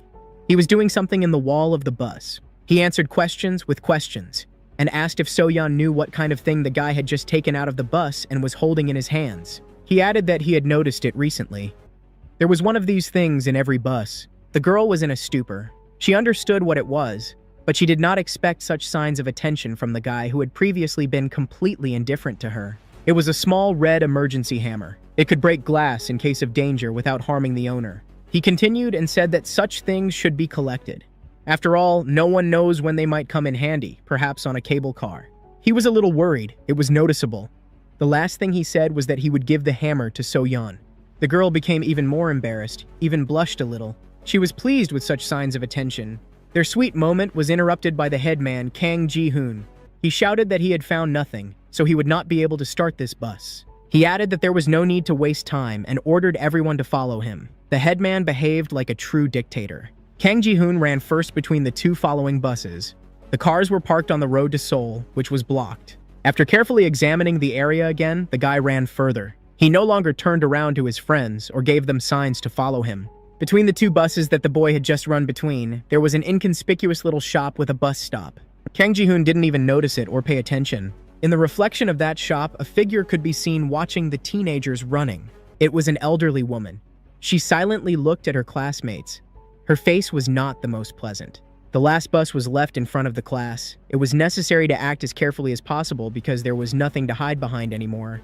The boy asked what to do if they didn't find the keys in the last bus. Warden Kang Ji-hoon ordered that they would then walk to Seoul Station. The teenagers had already walked part of the way. Kang Ji-hoon shouted from behind the bus, saw that everything was clear and ordered them to run now. The first to run was the self-appointed leader Kang Ji-hoon. He shouted for the others to keep up and run after him. Kang Ji-hoon saw the goal in front of him, the door. He ran towards it and did not look back. The guy started pulling the handle to get inside the bus and carry out his plan. Suddenly, behind him, someone's old, unfamiliar voice was heard, shouting that the guy should not open this bus. In front of him inside the bus, the guy saw a monster. This also scared the guy because the door handle was about to open. The monster roared at Kang Ji-hoon, making itself known. His scream scared the headmaster so much that he dropped his mat and started to fall to the ground, covering his face with his hands as he ran. Kang Min stood with the rest of the teenagers behind the previous bus and shouted to his friend to run away immediately. Everyone was terribly scared. Suddenly, an old woman who had been watching what was happening came out of the shop and shouted for the teenagers to run to her. The classmates were shocked. They did not expect that there was anyone else here besides them. The teenagers were not going to run anywhere and just stood there. The old woman noticed the concern of her classmates and shouted to them again, telling them to hurry up. The woman was very worried and worried. She called the children for the third time. The old woman began to order them to run away immediately. But the teenagers were even more scared by this. Some unknown elderly woman screams and orders them to run to her. Suddenly, a seemingly crazy old woman screamed that this bus was full of monsters. This evidence became decisive, and the classmates jumped out of their seats and ran as hard as they could to the old woman. The headman Kang Ji-hoon also managed to escape, and all the teenagers ran to the store, falling to their knees in front of the entrance. It seems that the bus full of monsters scared them very much.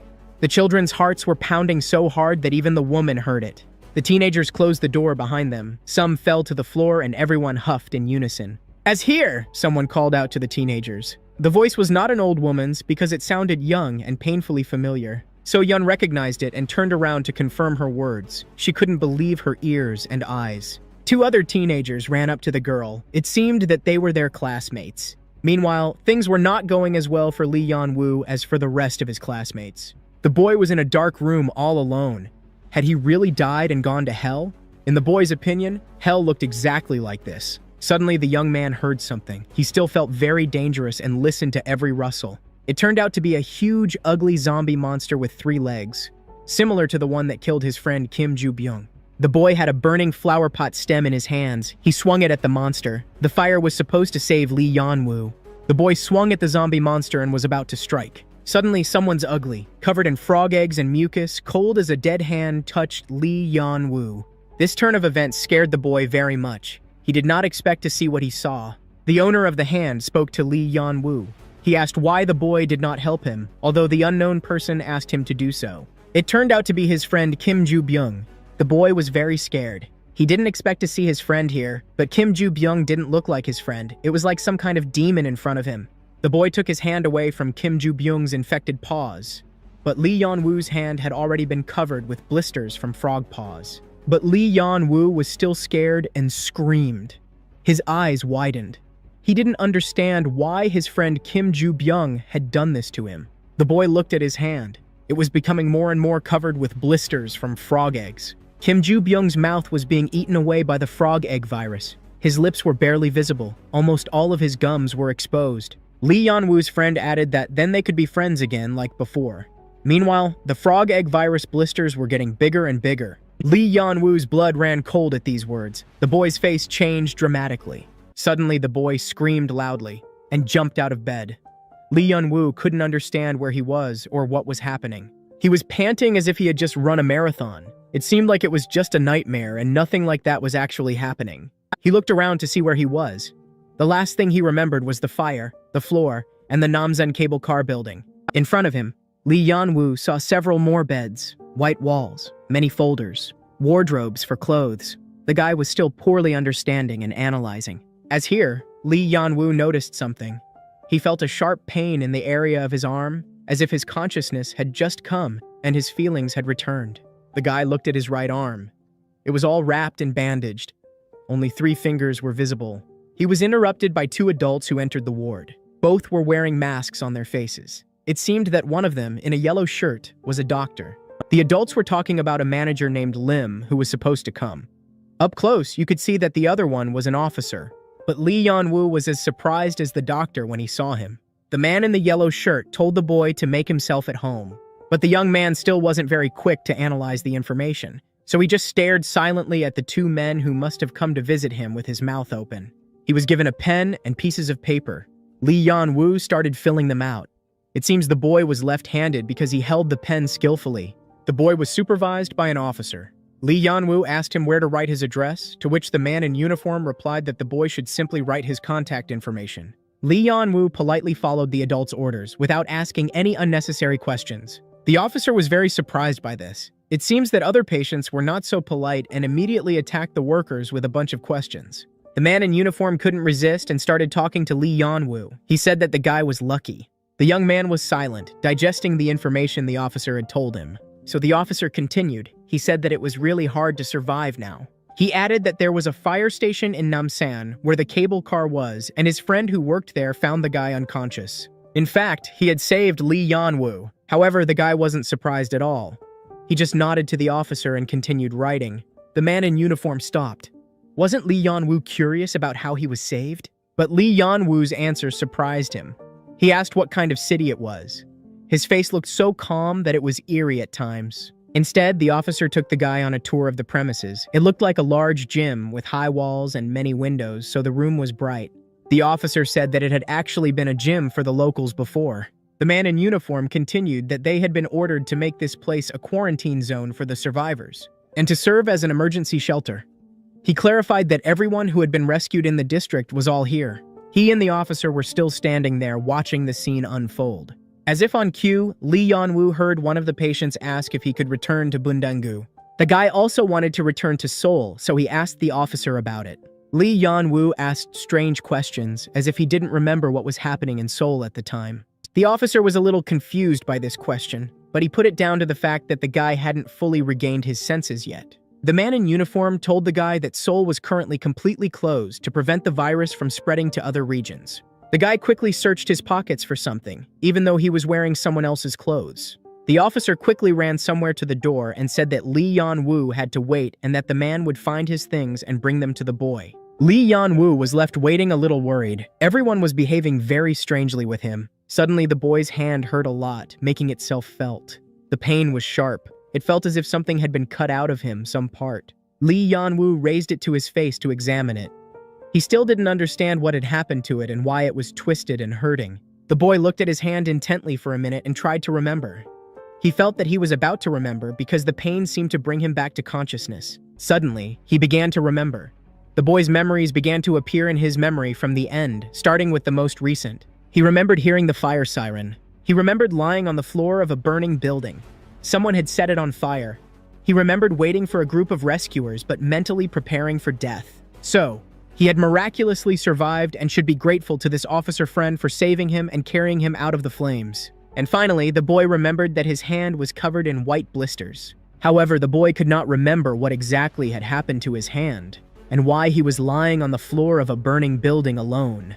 He still stood there like a statue, staring at his injured hand, trying to remember what had happened on that fateful day. Suddenly, someone called the boy's name, interrupting his session of rummaging through the gaps in his memory, which scared the boy quite a bit. It seemed that his body was still tense from stress or fear. Lee Yan-woo turned at the sound, and his face changed dramatically. He couldn't believe his eyes. It was some guy. He was smiling broadly and asking Lee Yan-woo where the rest were, why he was here alone. It turned out to be his handsome friend and classmate. He was also here, but he was walking alone. The boy's face looked quite exhausted. The headmaster's question about where the others were really confused Lee Yan-woo. Was he really not alone in the building? But the boy didn't remember anyone else in the building. Lee Yan-woo's heart started beating fast for some reason. Suddenly, another classmate came up from behind and greeted the boy. It seemed that his friend was not alone in this building, the bunker. The classmate hugged Lee Yan-woo and cheerfully called him a brat. The boy's face was really sincerely joyful. It seemed that he was happy to see Lee Yan-woo. The classmate said that he was glad that everything was fine with the boy.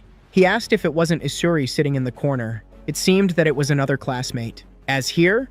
The friend asked again where the others were. His face was quite calm.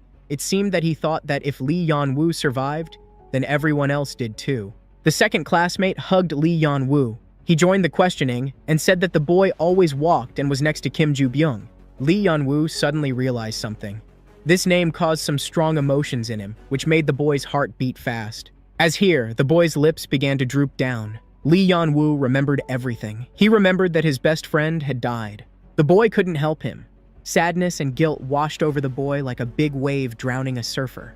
The events moved to the school office. The teacher stood in the middle of the class and told him what she thought about their group flow. She told the children to do an experiment in pairs, and then she would check everything after work. Lee Yan-woo sat at the back and silently listened to what the teacher said. Unlike the other children, he didn't get angry at all. All the teenagers got up and sat down at their desks when the teacher left the office. Suddenly, a classmate came up from behind the boy. He started talking to Lee Yan-woo about the experiment. It seemed like he wanted to be paired with him. It turned out to be Kim Ju-byung, his friend. Kim Ju-byung was scrolling through his phone and asking what ideas Lee Yan-woo had. Lee Yan-woo said that he had no ideas and would like to hear what his classmate had to say. He also added that if Kim Ju-byung watched another animated movie, he would kill him.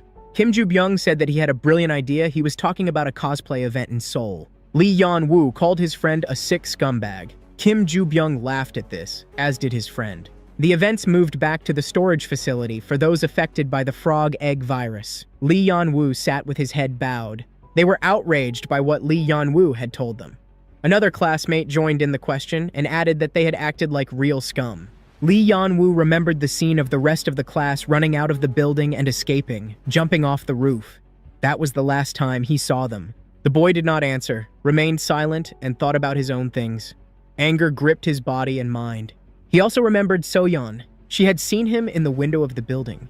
Did the girl really not say anything to her classmate and not want to come back for him? He could not get angry with her. Feelings of sympathy were taking their toll, but the boy was still very disappointed in this girl.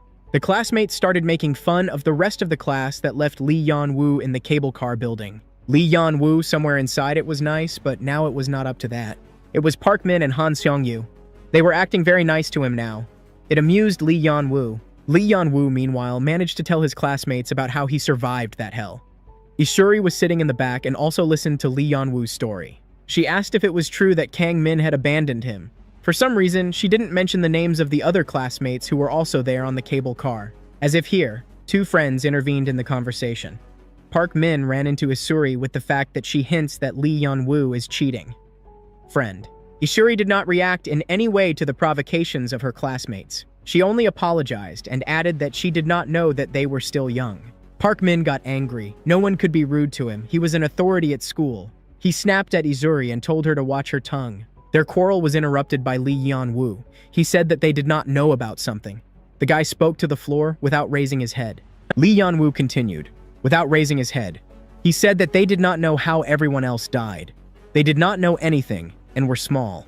He paused and added that they didn't know how and at what cost Lee Yan-woo survived. The two boys stood silently and looked at Lee Yan-woo. They didn't understand what he was getting at and perhaps didn't really want to know about his adventures on the Namsan cable car. Lee Yan-woo sensed this and didn't continue the conversation. He didn't want to trust the boys to set him up again. He raised his head at this moment. His eyes looked quite wary at this moment. Park Min's face hardly changed. He was very calm and cunning. Lee Yan-woo remembered that face. He added that this wasn't the first time he had been in trouble, as if this was an argument for Park Min surviving under strange circumstances. He hugged his classmate like he did with the soja on the cable car. Lee Yan-woo looked at his hand. He didn't like it. Park Min continued to ask. He wanted to know who else was there besides those scumbags on the cable car. He didn't have time to finish his question. He just stared into Lee Yan-woo's eyes for a few seconds, and the guy answered him in the same way.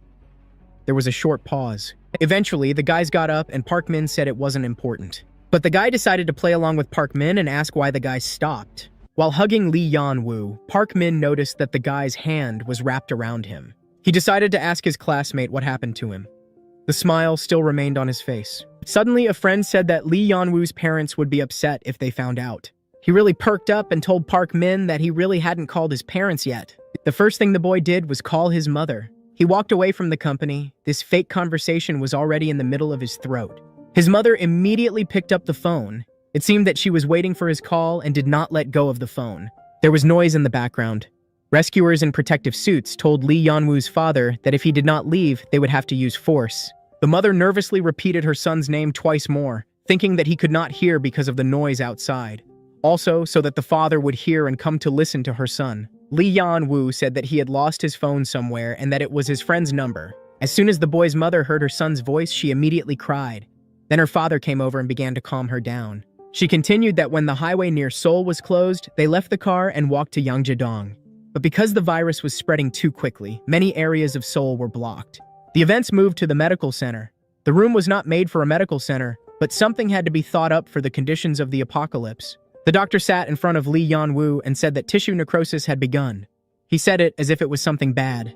The doctor in a blue coat and mask asked Lee Yan-woo. He was interested in how exactly the fire had started in the cable car building. Lee Yan-woo was in no hurry to answer. First, he had to think about his words so that the lie sounded believable. Lee Yan-woo decided to change the subject and leave the doctor's question rhetorical. The doctor sensed the patient's somewhat anxious mood and said encouragingly that everything would be fine with his hand and it would pass in a moment or two. The doctor added that everything would get better soon and Lee Yan-woo shouldn't worry.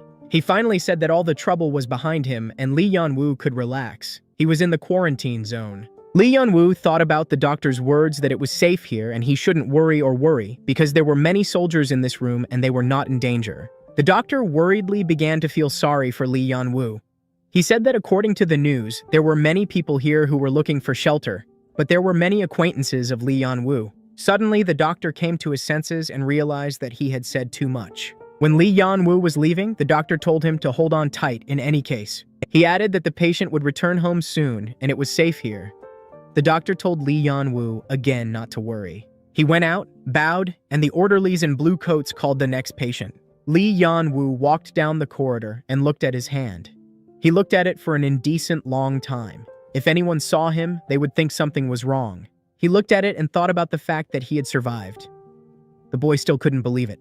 Lee Yan-woo thought about the fact that he had risked his life but had survived. But suddenly, his thoughts turned from heroic to anger and even rage. He kept asking himself the same question.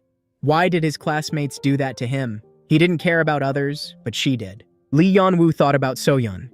He knew clearly that the girl understood him correctly, but she didn't help the boy. The events moved back to the cafe where the rest of the class was hiding. Sitting at the table were Kang-min, So-yeon, and two new classmates who had recently joined. Although the group was talking about something, the girl was lost in her thoughts. Kang-min and Kim Min-ju were discussing the route to Seoul Station on the map. The guy found the way between Myeongdong Station and the station. Meanwhile, So-yeon was sitting on her phone and thinking. The girl didn't even blink. It turned out that she was looking at a locked phone, and she couldn't believe that she had become such a monster and did this to the guy who saved her. Meanwhile, the events returned to the shelter again. Lee Yan-woo was returning from the doctor to the hall where the whole crowd was. Suddenly, the events moved to an apartment. The traces of a zombie monster were visible on the window. No one was visible inside the room. The family hugged like the last time. The mother hugged her son tightly to her chest so that he wouldn't be heard crying so loudly. A whole army of zombie monsters could be seen outside the window. They crawled either upstairs or into their apartment. The situation was tense. The boy opened his eyes to see what was happening or to check that he was still alive. His eyes were filled with tears. Suddenly, the mother opened her eyes sharply in fright.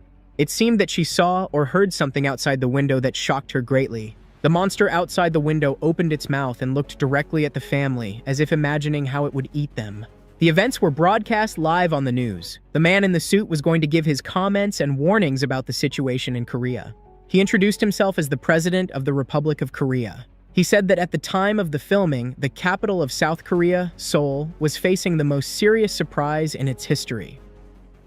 but the state is mobilizing all available and possible forces and resources to support the isolation events. They are also confident that after 3 weeks of quarantine, the cleaning of Seoul will be completed. It turned out that a classmate in a cafe was watching all this. The president also added that this was all for the safety of citizens and the country as a whole. He went on to say that the infected areas are classified by the level of consequences from 1 to 4, where 4 means the highest degree of infection. The government also took care of unfounded rumors that frightened citizens and sowed additional panic in the country. The president sincerely called on all listeners to cooperate. It turned out that the same table with teenagers was watching the news, and with them, the entire cafe. On the live broadcast, they continued to say that citizens who were in danger zones.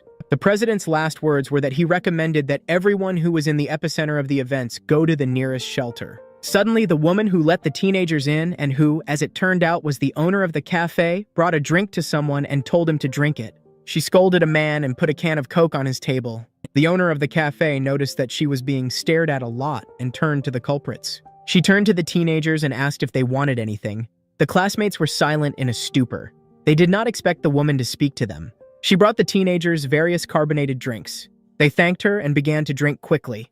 The classmates had eaten almost nothing for the past few days. The woman allowed the other teenagers who were not sitting at the table to also take something from the refrigerator with drinks. Suddenly, the owner of the cafe asked if the children had come from a school excursion by chance. They answered in the affirmative, to which the woman asked where the rest of the class was. But the owner did not wait for an answer and commented on the words of some old man saying that he was talking nonsense again. She further commented on her customers, saying about the man who was talking loudly and emotionally on the phone that he always talked only about problems with the girl. The owner of the cafe left the teenagers to scold the man with the phone so that he would behave more quietly. Meanwhile, Kang Min shared with his classmates that he had installed a mobile application that reported emergencies. The guy added that the application showed that the area where the teenagers were was at the second of 4 levels of danger. The girl asked where the 3rd and 4th levels of danger were. So-yeon stared at the wall with glassy eyes, flying somewhere in the clouds. Suddenly, the girl began to be called by her classmates who were sitting at the table with her. They noticed that the girl was not included in the conversation. The classmate called out to So-yeon again, louder, which scared the girl quite a bit. Kim Min-ju asked if So-yeon had heard what Kang Min had said. She added that they were in a 2nd-level security area. The girl didn't really understand what to do with this information and how to react, so she just smiled a little in response. Kang Min asked Kim Min-ju if it wouldn't be better for them to go to Seoul Station. To which the girl asked a counter-question if there was anything on the news about help and if it wouldn't be better for them to wait here in the cafe. Kang Min replied that those were just empty words. He asked when the girl thought they would come to save them. It was just soon. She was lying with her head on the table, holding her phone in her hands. She told her classmates that she couldn't reach her parents. Kim Min-ju quickly started to reassure her friend that everything would be fine. It was just because there was no connection. So-yeon, meanwhile, was still holding the phone in her hands and staring at it. It felt like she couldn't bring herself to do anything. Her heart started beating faster and her blood pressure rose. She was breathing heavily and still staring at her phone. Suddenly, she abruptly put the phone face up on the table. So-yeon had wanted to call Lee Yeon-woo all this time to see if he was okay, but she couldn't. She lacked the courage. She looked at Kang Min and Kim Min-ju and thought that Lee Yeon-woo probably wouldn't pick up the phone from her. He must have hated her. So-yeon thought that Lee Yeon-woo might be dead and cried. Meanwhile, blogger Honmi decided to do a live broadcast for her channel. Her followers wrote words of support in the live chat and asked how she survived the bus. Honmi said that the viewers guessed where the girl was now. Her face kept smiling. Someone in the chat started writing that they saw the menu, and after that, guesses went that the girl was with her class in a restaurant or cafe. Honmi confirmed her viewers' guesses and said that the owner of this restaurant saved them, and it was thanks to her that they survived. There was a bus driver and a serious man holding his head in his hands. The blogger said that these two also survived. Someone on the live broadcast asked if Honmi could say hello to them, to which the girl replied that it was impossible. Meanwhile, Honmi thanked her for the donation of 10,000 won. The man looked at the blogger. The followers noticed the elder Kang Ji-hoon. He was looking out the window. The viewers asked Honmi to say hello to him. An old woman who owned a restaurant passed by the blogger's girlfriend. Unfortunately for her, Honmi noticed the woman and wanted to film it for her channel to show her savior to her followers. She started pestering the grandmother to interview her. Still, Honmi filmed the restaurant owner for her blog. The girl started telling me that she was the one who saved them and asked the grandmother to say hello to her followers. Suddenly, someone called the girl in a not-so-friendly voice. Hommi turned around at the sound. It was the serious man who was covering his face with his hands. He added that they were not here for fun and games. The man's tone was quite serious, but Hommi reacted to this in her own way. She said on camera that something was wrong with this man, but he could not stand this attitude towards himself. He started getting up from the table and calling the girl in an even ruder and more serious tone. He made a lot of noise and sounds when he got up from the table, which attracted the attention of other cafe patrons. Everyone turned and watched what was happening. He came close to Hommi. This scared the girl. Did this man really not know about personal boundaries? He asked in a rude tone if she didn't understand what he was telling her. His face was as relaxed as possible, and his voice was very dictatorial, as if he was talking to his subordinate through his mouth. But the girl was silent. She just stared at the man with wide open eyes. It seems that this silence annoyed him and he switched to swearing and shouting. This scared Honmi even more. All she could say was scream. Suddenly, someone appeared in front of the girl and began to cover her with his hands, pulling her away. This shocked the man because it was his conversation with Honmi and no one was supposed to interfere between them. He clearly did not like this turn of events. It turned out that it was the headmaster Kang Ji-hoon. Surprisingly, he behaved like a true gentleman and the head of the class, standing up for his classmate. He looked the man in the eyes and asked Hommi what happened here. Ji-hoon did not speak to the man. Hommi began to complain that this uncle threatened her, to which the man replied with swear words that this did not happen, and he simply asked that the girl turn off the broadcast, to which the headmaster Kang Ji-hoon said that they would turn it off. His answer was exhaustive. He continued that he would turn off the broadcast himself, and the man had nothing to worry about. The man responded to the boy's audacity by saying that they were just stupid, ill-mannered children. Suddenly, the grandmother, the owner of the restaurant, intervened in their fight. She shouted and swung at the man. The man sincerely did not understand what was wrong. He asked why he should be polite with such rude children. The woman began to lead the man away from his classmates to the table where he was sitting. From behind the headmaster Kang Ji-hoon, Hongmi shouted with tears in her eyes. She asked why this man was so aggressive towards her. In return, Ji-hoon was not polite to her, even though the girl was hurt because she had just been shouted at. He looked at his classmate. Hongmi was silent when she suddenly began to make a crying sound. Hongmi began to cry bitterly, wiping her tears with her hands. She explained that she only wanted to do better. Headmaster Kang Ji-hoon just silently watched his classmate cry. Finally, Kang Ji-hoon couldn't take it anymore. He asked why Hongmi was crying, and he seemed to reach out to hug her. Ji-sun joined her. They all hugged the girl and comforted her. Elder Kang Ji-hoon just silently watched this scene. He was a little sad that he didn't have time to hug Hongmi. Finally, he stopped arguing and left them, snorting loudly so that no one would think that he sympathized with Hongmi and wanted to be in her friend's shoes. He went to the window, where he had been standing before the fight with the rude man. He said to himself that they were all a bunch of idiots. Suddenly, Elder Ji-hoon heard a sound as if something had crunched. His expression changed dramatically. He jumped sharply from the window and began to fall to the floor while shouting all the gibberish words he knew. With his actions, he scared and sowed panic among other restaurant visitors. They screamed and began to ask what Kang Ji-hoon saw outside the window. Suddenly, something began to appear from around the corner. This creature's eyes glowed yellow. It had ears and was small in size. In the window, the cafe visitors noticed a piece of someone's red tail. When the teenagers realized that it was just a very brave cat, their faces changed and they relaxed. The danger passed. In front of them outside the window sat an impudent red cat. He looked well-groomed. The animal began to look at the visitors to meow so that they would open the door and feed it. Suddenly, the owner of the restaurant quickly rushed to the door and shouted the cat's name, Sundok. It seemed that it was her pet. The grandmother fed her pet, and the cat purred gratefully in response. The owner of the restaurant spoke to the cat as if it were a real person. Her voice sounded very sweet. As here, the bus driver began to get indignant, shouting words from behind the grandmother. He said that it was not worth all sorts of vagrants to enter and wander around the restaurant. He said that this could be a big problem. To which the owner of this establishment said that it should be closed. After all, it was her restaurant, and she should decide who to let in and who not. The restaurant owner liked her pet's response, so she rewarded him with a treat. The teenagers joined in on the action. Hongmi started filming it, but the grandmother went to the window. She seemed to be waiting for someone else and was looking out the window. Ji-sun asked the restaurant owner what happened and why the grandmother was looking out the window, to which she replied that she didn't see Gim-song because two cats always walk together, and this time, Sundok came alone. The events moved to the roof of a building where a ginger cat, most likely Gim-song, was sitting and licking himself to come clean for dinner. Suddenly, the cat heard something that caught his attention. It was a pigeon that had gotten caught in the white mucus of the frog eggs and could not get out of the trap, so it kept flapping its wings, making a lot of noise. It was this noise that attracted the cat's attention.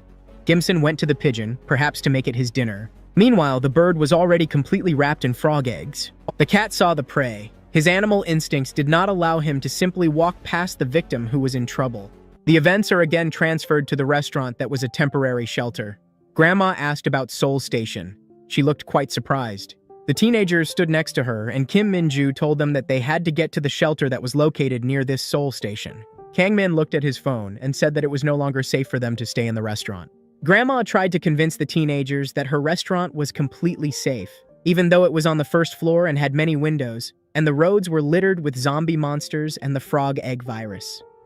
Kang Min agreed with the owner of the establishment. The problem was exactly how they were going to get to the station. Suddenly, another man spoke up, calling the teenagers stupid kids. While the teenagers did not understand all the pathos of the man and just silently looked at him, waiting for some further speech, he added that the bus driver was standing right in front of him and smiled with all 32 of his teeth. They were all now looking out the window.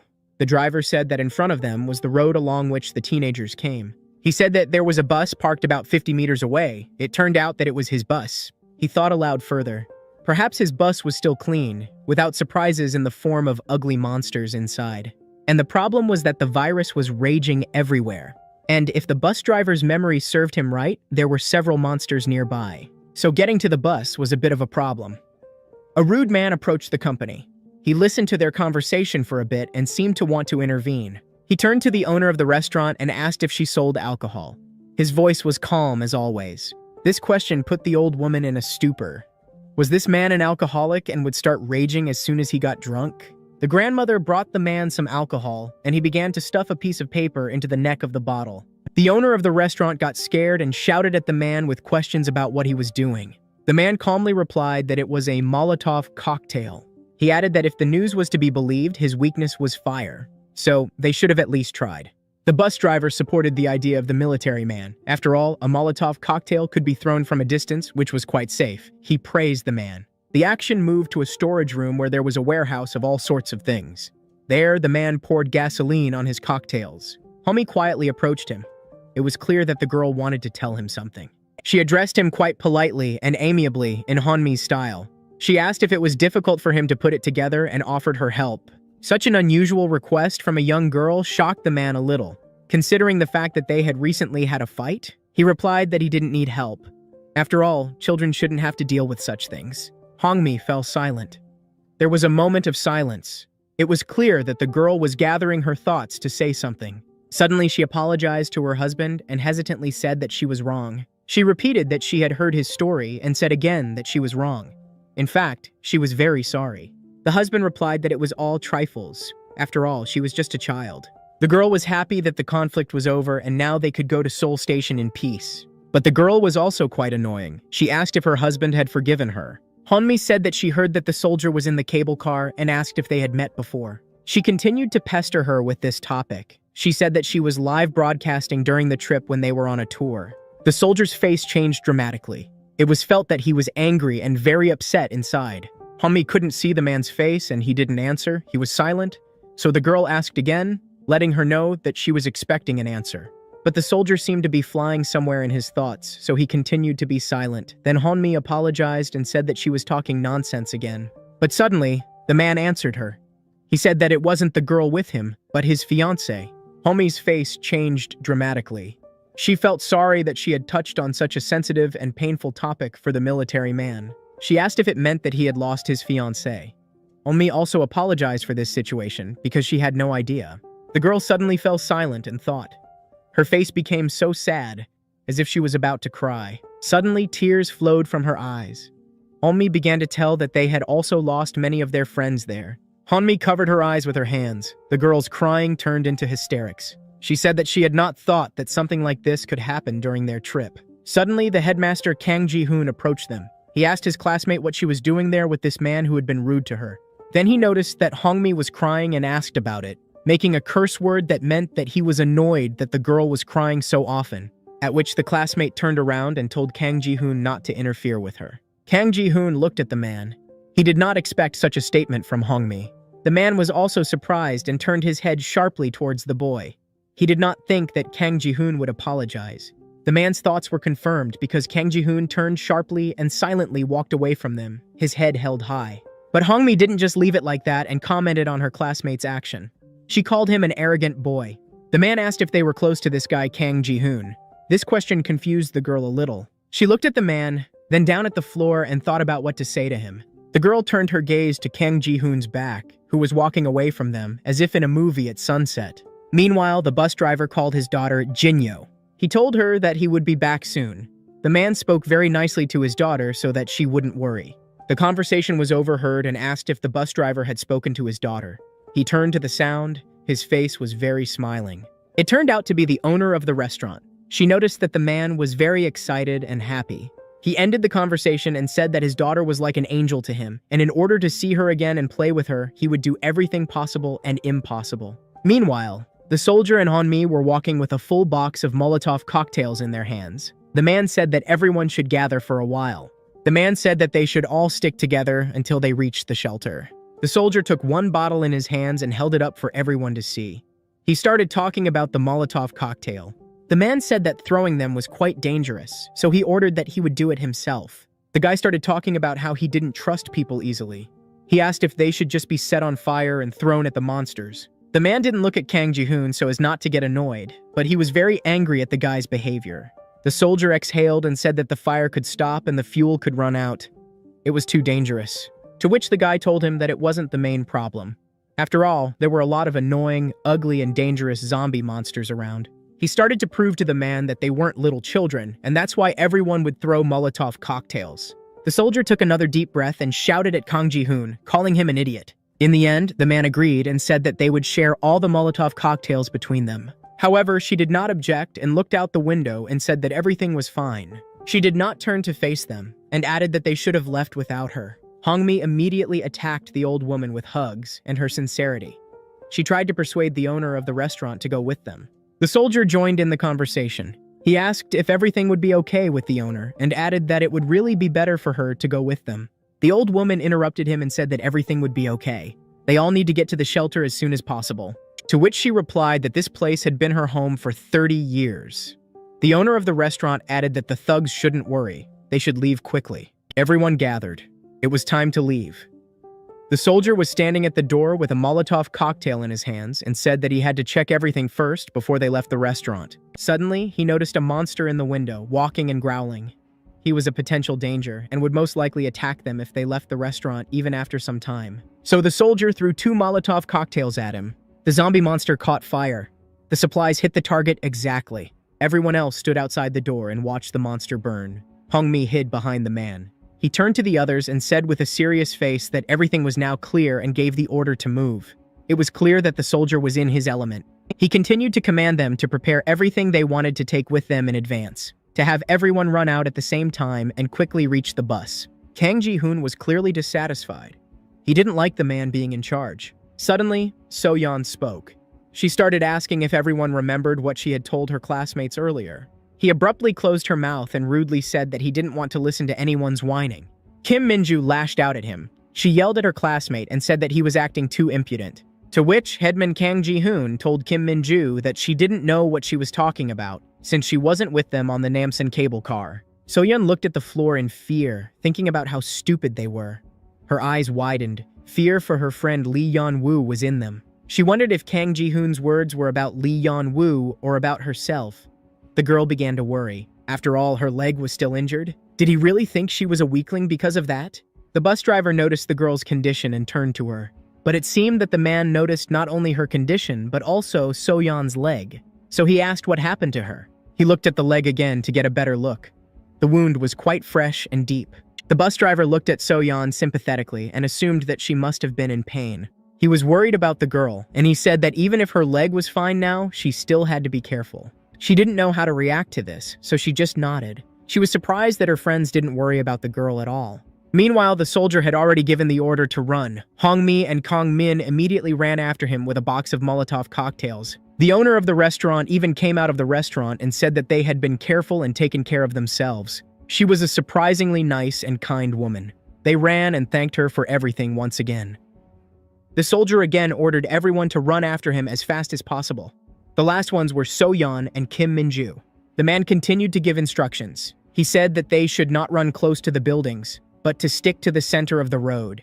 He continued that the Molotov cocktail should be thrown to the ground so that the bottle would definitely break, and that at the same time it was necessary to beware of pigeons. Suddenly, the bus driver started to stop the soldier and reach for him with his hand. It seemed that he saw a zombie monster ahead of them, which was eating the unfortunate kitten on the ground. Suddenly, the ugly giant saw a crowd running towards him and growled, trying to scare people. As here, the headman Kang Ji-hoon and the soldier swung their cocktails at the zombie monster. They flew straight to the target and the ugly giant caught fire. They dealt with it quite quickly, and the monster no longer posed any danger. The man looked at Kang Ji-hoon strangely. There was strong anger and rage in the teenager's eyes. The headman Ji-hoon said lightly that it turned out that zombie monsters were nothing. So the boy ran forward, carrying another cocktail in his hands. The soldier shouted at him from behind to think things over and not do foolish things. The owner of the restaurant was watching them carefully through the window. Suddenly, she saw something that made her eyes widen and her mouth drop. She noticed her ginger cat Gimson. He was walking calmly between the houses. Grandma, without thinking, immediately ran out to her Gimson and pounced on him with questions about where he was going. But she stopped for a second. Something about her fluffy pet seemed quite strange. The cat Gimson did not react at all to the hostess, although earlier he immediately ran to her so that the old woman would feed and stroke him. The restaurant owner's eyes widened sharply. For some reason, she began to feel danger from the cute domestic cat, who had never hurt a fly before. But here, the cat answered its caring mistress and meowed politely. And here, the grandmother calmed down and the anxiety subsided. She affectionately called her furry pet to her so that he could eat deliciously with her. This scared the grandmother again, as if she had noticed something very strange. But suddenly, the cat began to cough heavily, as if something was stuck in its mouth and make strange sounds that it had not made before. The grandmother watched her pet with anxiety and shock. She could not believe her eyes. A dove, or rather its remains, began to come out of the mouth of her previously cute furry pet. The eyes of the restaurant owner widened to the size of oranges. She shouted the cat's name, not believing what she saw. Her cat's eyes darkened, and he began to make strange sounds like zombie monsters.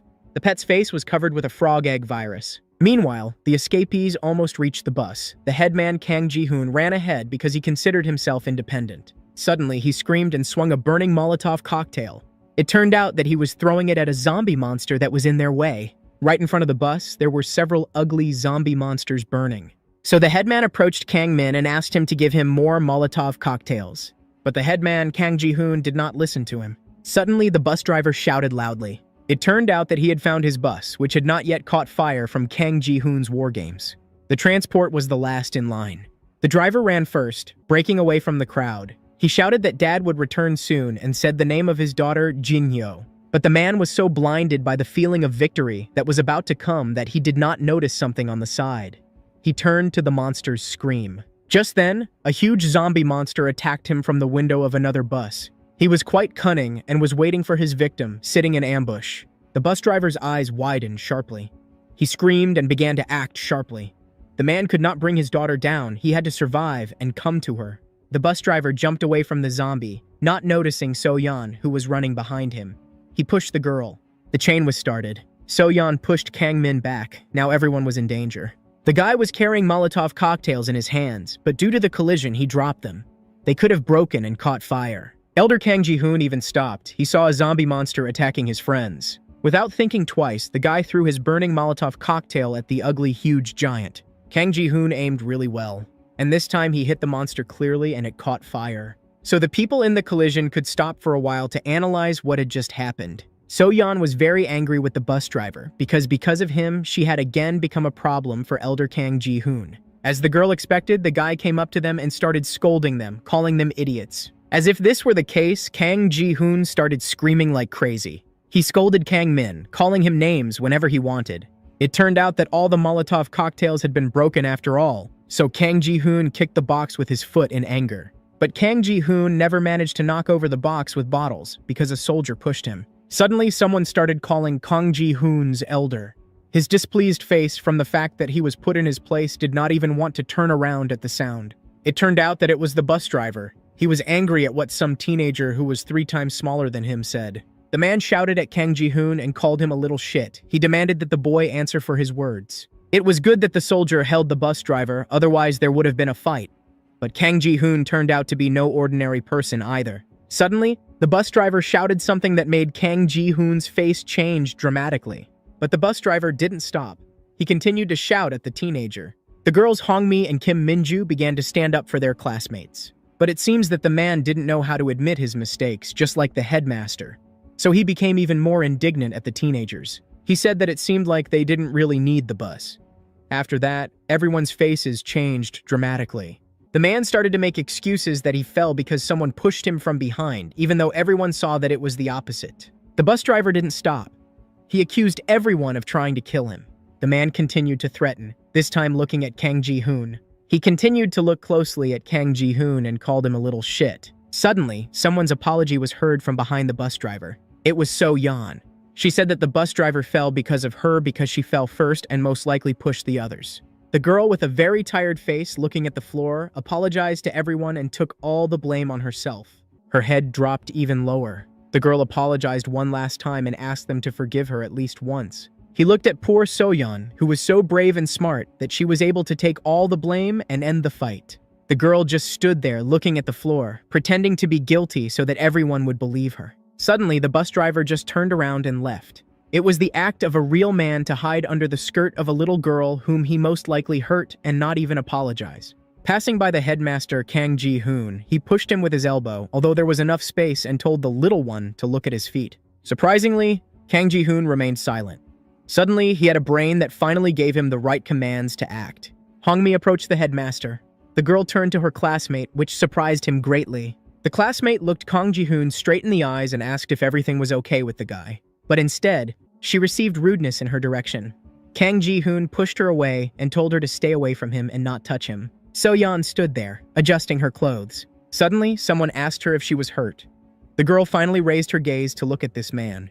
It was a soldier. He looked at the girl with sympathy. So-yeon replied that everything was fine. She didn't want to complain, although in fact she had hit herself pretty hard and her leg was still making itself felt. She simply thanked him briefly, without looking the man in the eye. Suddenly, their conversation was interrupted by the sounds of running and screaming.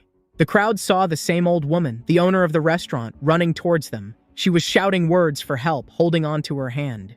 The woman turned back and screamed. It seemed that she had seen something she didn't want to see. Everyone was surprised and their mouths were open. Only Hongmi began to wave her hand happily and greet the grandmother. The girl thought that the owner of the restaurant had decided to go with them after all. Suddenly, her joy turned into fear. The grandmother shouted for them all to run away immediately. She ran and shouted as hard as she could, for them all to run away as fast as they could, and as fast as they could. Her face looked very scared. Meanwhile, the bus driver had already started running first, while the others did not fully understand what was happening, but also started running away. Suddenly, the man saw something, which made his eyes widen greatly. They showed great surprise. It turned out that the old woman was running after her cat. The people could not see much, but it was clear that it was carrying something in its mouth. The grandmother noticed that they did not react much to her words about running, so she switched to the mat and still ordered them to run away. Meanwhile, the cat was almost catching up with her. Suddenly, he bent down to pounce on the owner of the restaurant. His face was almost completely covered with frog eggs. He released his white tentacles and they reached the woman's head. That was the end.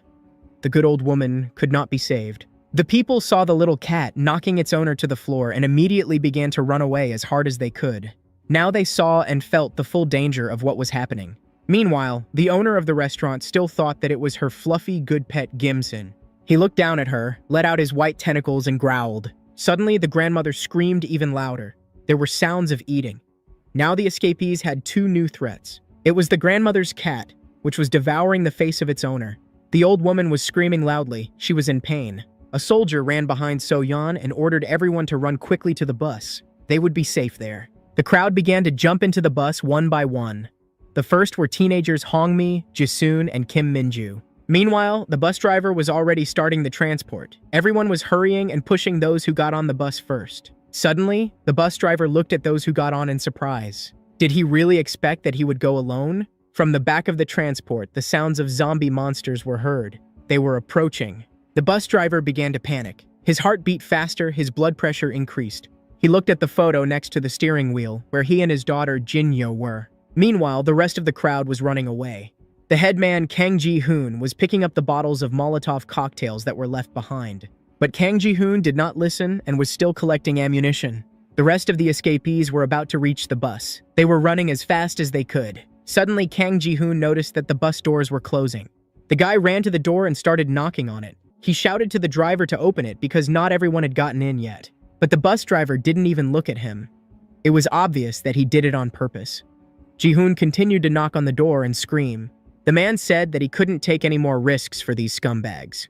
He continued to look at the photo with his daughter. And then, the man touched the gear shift and the bus started moving. He forgot that it was because of these scumbags that his daughter might never see her daddy again. Kang Ji-hoon was angry. He shouted at the driver and knocked on the door. Others ran to him, but the bus had already started moving. Everyone was shocked by such a despicable act by the bus driver. Hongmi noticed that the driver had started moving, but the others hadn't gotten inside yet. She started to stop the man and said that they couldn't leave them there, they could die. Kang Ji-hoon watched all this through the glass of the door. The girl shouted at the bus driver and said that her friends hadn't gone inside yet and asked him to wait. But the driver was very angry, barely holding back his anger. Hongmi was still shouting for him to stop the bus. Suddenly, this crazy guy swung at the poor girl who was trying to protect her friends, hit her and told her to get off him. The headman Kang Ji-hoon saw all this. He was shocked and shouted at the girl. She fell to the ground. Kang Ji-hoon saw the girl holding her cheek. He shouted and asked if she was okay. The boy ran as fast as he could. He wanted to help his classmate, but the bus was speeding up. The girl looked at her friend and cried. Her cheek turned red, and blood was about to flow from her lip. Kang Ji-hoon's face was almost invisible. The bus was going too fast. This was the end. The bus driver watched the teenagers say goodbye and just pressed the gas pedal, accelerating the bus. Kang Ji-hoon saw the face of this scum. He shouted obscenities at him and threatened to kill him. But the transport was already too far away, and the headman could only see his ass, shouting to follow him. The bus driver looked in the rearview mirror, that the rest had stopped and stopped running. He was amused. This was an absolutely evil person, inside of whom there was nothing bright. Kang Ji-hoon stood and held his breath. Now he could feel how Lee Yeon-woo felt when they abandoned him on the Namsan cable car. Kang Min screamed and couldn't believe that they had just abandoned them. They didn't know what to do now. Walking to the shelter was too dangerous. Kang Ji-hoon stood silently. His body was filled with anger. He wanted revenge.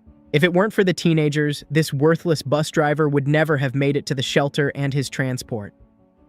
He stood up and shouted at the top of his lungs how much he hated this man and his entire family. Suddenly, a cat started to approach the group that was discussing something loudly. The cat screamed, so So-yeon and Kang Min heard it and turned back. The others followed them immediately because the roaring had increased because there were more cats. One of the cats that was closer meowed as if greeting the company. As they got closer, you could see some frog eggs on it. The company did not notice this, so they stood silently and watched what would happen next. Suddenly, the cat screamed again, but this time half of its face was already covered with frog eggs. This is what the company noticed. Their faces changed dramatically. They understood that trouble awaited them, and they had to run away from these seemingly innocent cats. The boys and girls noticed that all 4 cats were already infected with this frog egg virus, and they were heading straight for them. The company screamed and started to retreat back. It was necessary to think quickly and come up with a plan of action. Suddenly, Kang Min lit his Molotov cocktail from behind and shouted for everyone to move away and he would throw the weapon at the cats. But the headman Kang Ji-hoon did not let him do this and said that a classmate gave him the Molotov and he would throw it himself. So-yeon covered her mouth with her hands at this time. She was very scared and was the only girl among them, and also with an injured leg. A soldier noticed her as she stood. He ordered everyone, including So-yeon, to stand behind him.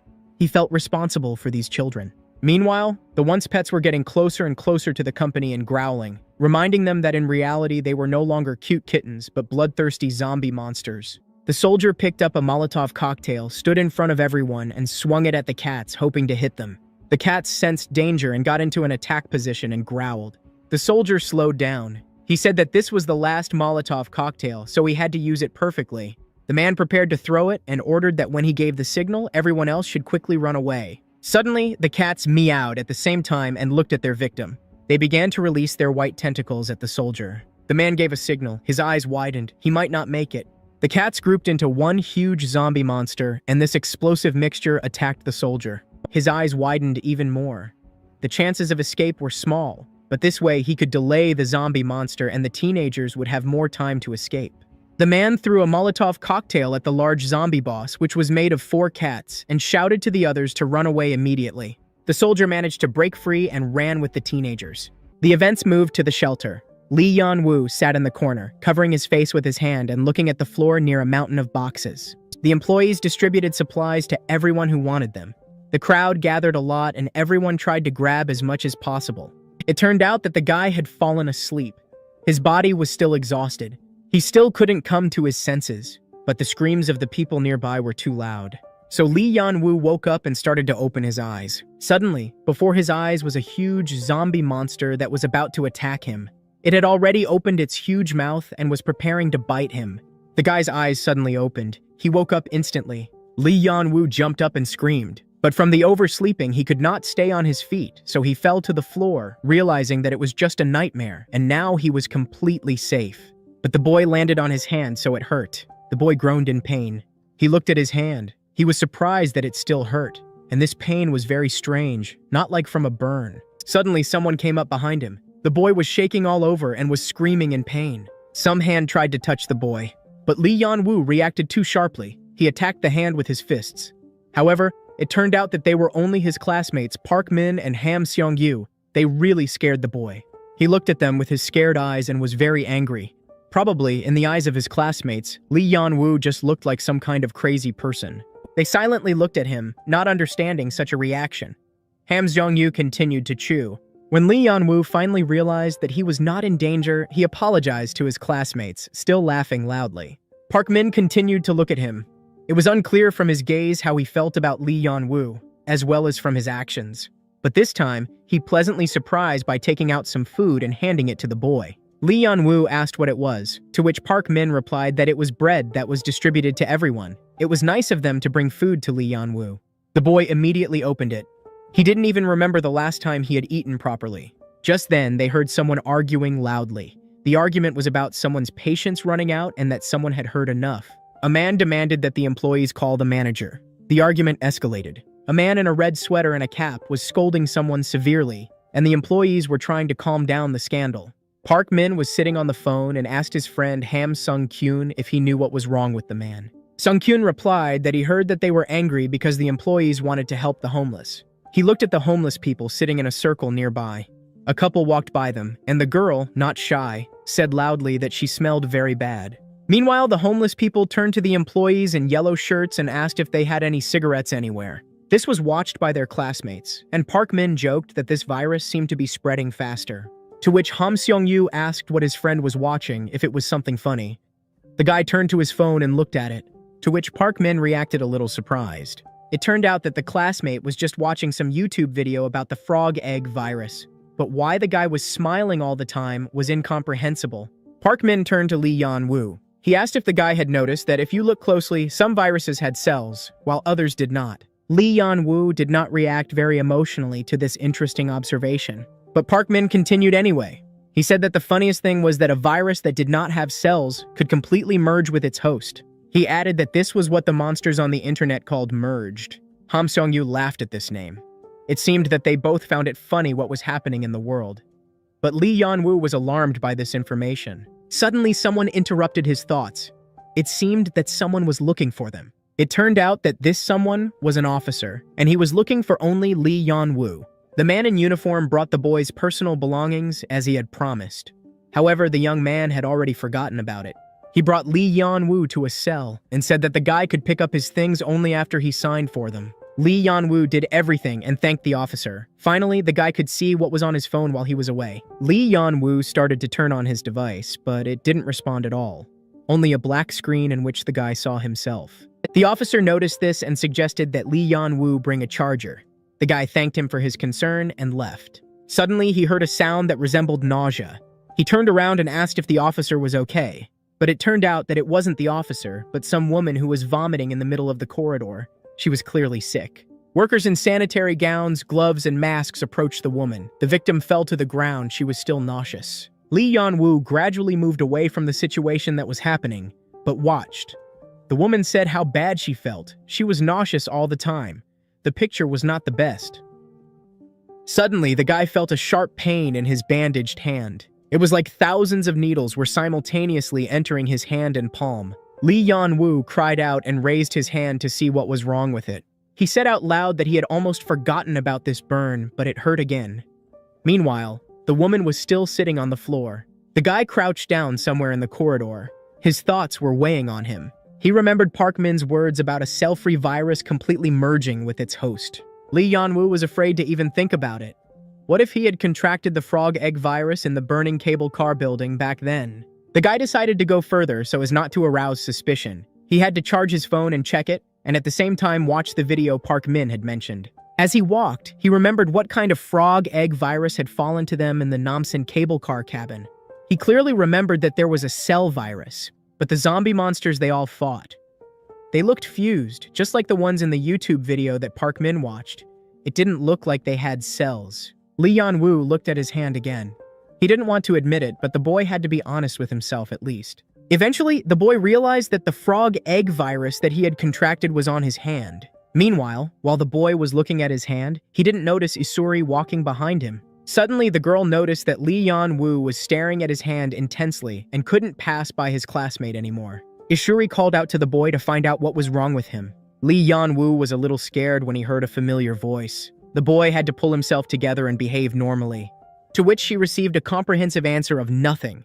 Isuri spoke with a stony face, even a little tired. She said that it seemed like Lee Yan-woo had wandered in here by accident. She asked further if it was because of his hand.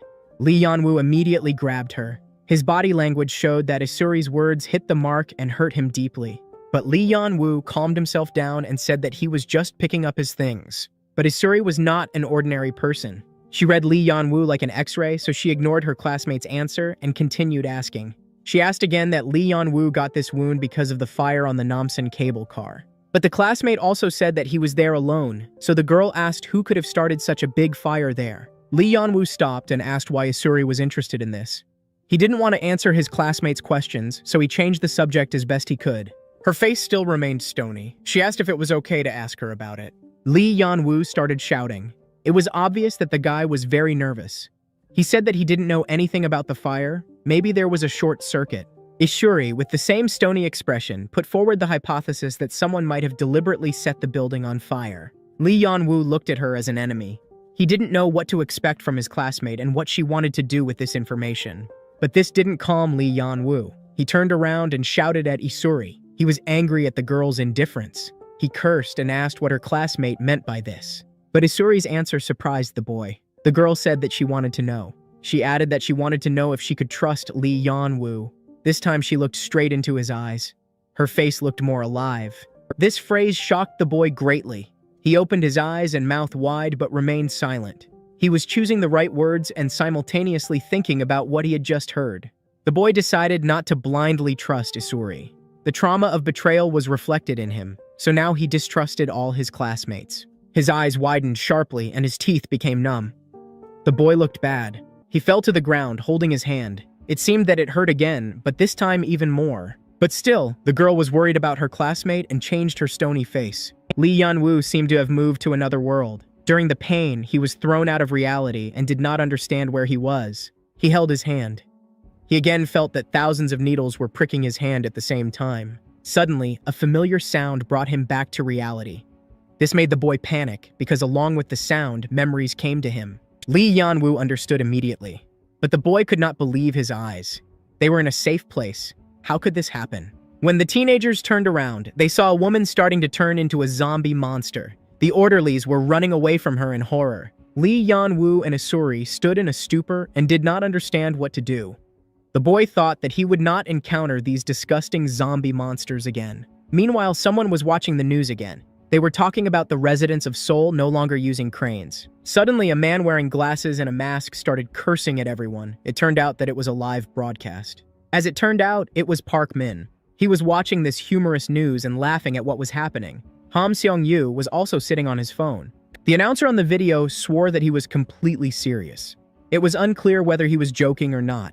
He continued to swear and call everyone who watched the news on TV fools. The guy urged everyone to listen to his channel instead of the news. Suddenly, the mockery of this fake news was interrupted by a sharp, loud sound. His classmates turned around at the sound of the noise. The two boys saw how the orderlies one by one started running out of the other part of the shelter and shouting for everyone to run away. However, Park Min and Ham Seong-yu just watched silently and did not understand what was happening. Meanwhile, Isuri and Lee Yan-woo were in real danger. The woman who was turning into a hideous zombie monster began to rise and growl, which meant that the transformation was about to end. Lee Yan-woo watched in horror. A clear understanding flashed through his head that the pain in his arm was not for nothing. The guy had a bad feeling that the pain in his arm had done something to that woman, and that it was because of him that she had turned into a zombie monster. His heart was beating fast, his blood pressure was accelerating, and his breathing became heavier. Suddenly, an officer came out of the room that was right next to the injured woman. In his hands, he held a charger for Lee Yan-woo. The man in uniform trembled all over when he saw what was happening to the poor woman. He stood in a stupor and did not move. Meanwhile, the woman was already getting up. The officer was clearly in danger, but he could not move from fear. He looked through the crack in the door at what was happening. Suddenly, his eyes widened greatly. He heard a scream and saw something he did not want to see. The woman raised her head and looked at the man in uniform. She screamed at him. The officer started to close the door and asked if she was okay. The woman opened the door harder. The officer's face looked even more shocked and scared. However, the man did not give up. He tried to close the door back, although it was already starting to be covered with frog eggs. Suddenly, the woman started screaming for help. It was a really sincere voice, begging for salvation. She started screaming as if her stomach was on fire. Her voice became more and more rough and no longer resembled the helpless one who was asking for help. She screamed in a non-human scream, so that he would just help her. Meanwhile, Lee Yan-woo and Isuri watched what was happening. The girl ran without thinking. The guy stood there and continued to look at the painting. Suddenly, Lee Yan-woo shouted to the officer to wait. Isuri heard this and stopped. She thought that her classmate would also run. But Lee Yan-woo ran away in the other direction and shouted to the officer that he would come to him right away. But Isuri called her classmate. She did not understand what he was going to do and why he was not running away from danger, but instead was walking towards the epicenter of the events. The girl shouted to Lee Yan-woo to stop, but the classmate shouted in response for Isuri to find someone who could help him and as soon as possible. He told his classmate Isuri that they should help him immediately, but the girl did not understand the heroism of her classmate. She stood for a few seconds in a stupor and could not believe that Lee Yan-woo was really going to risk his life. Finally, Lee Yan-woo shouted that he was already in a hurry and left the girl alone with her thoughts. Isuri shouted at him that he was an idiot and had completely lost his mind.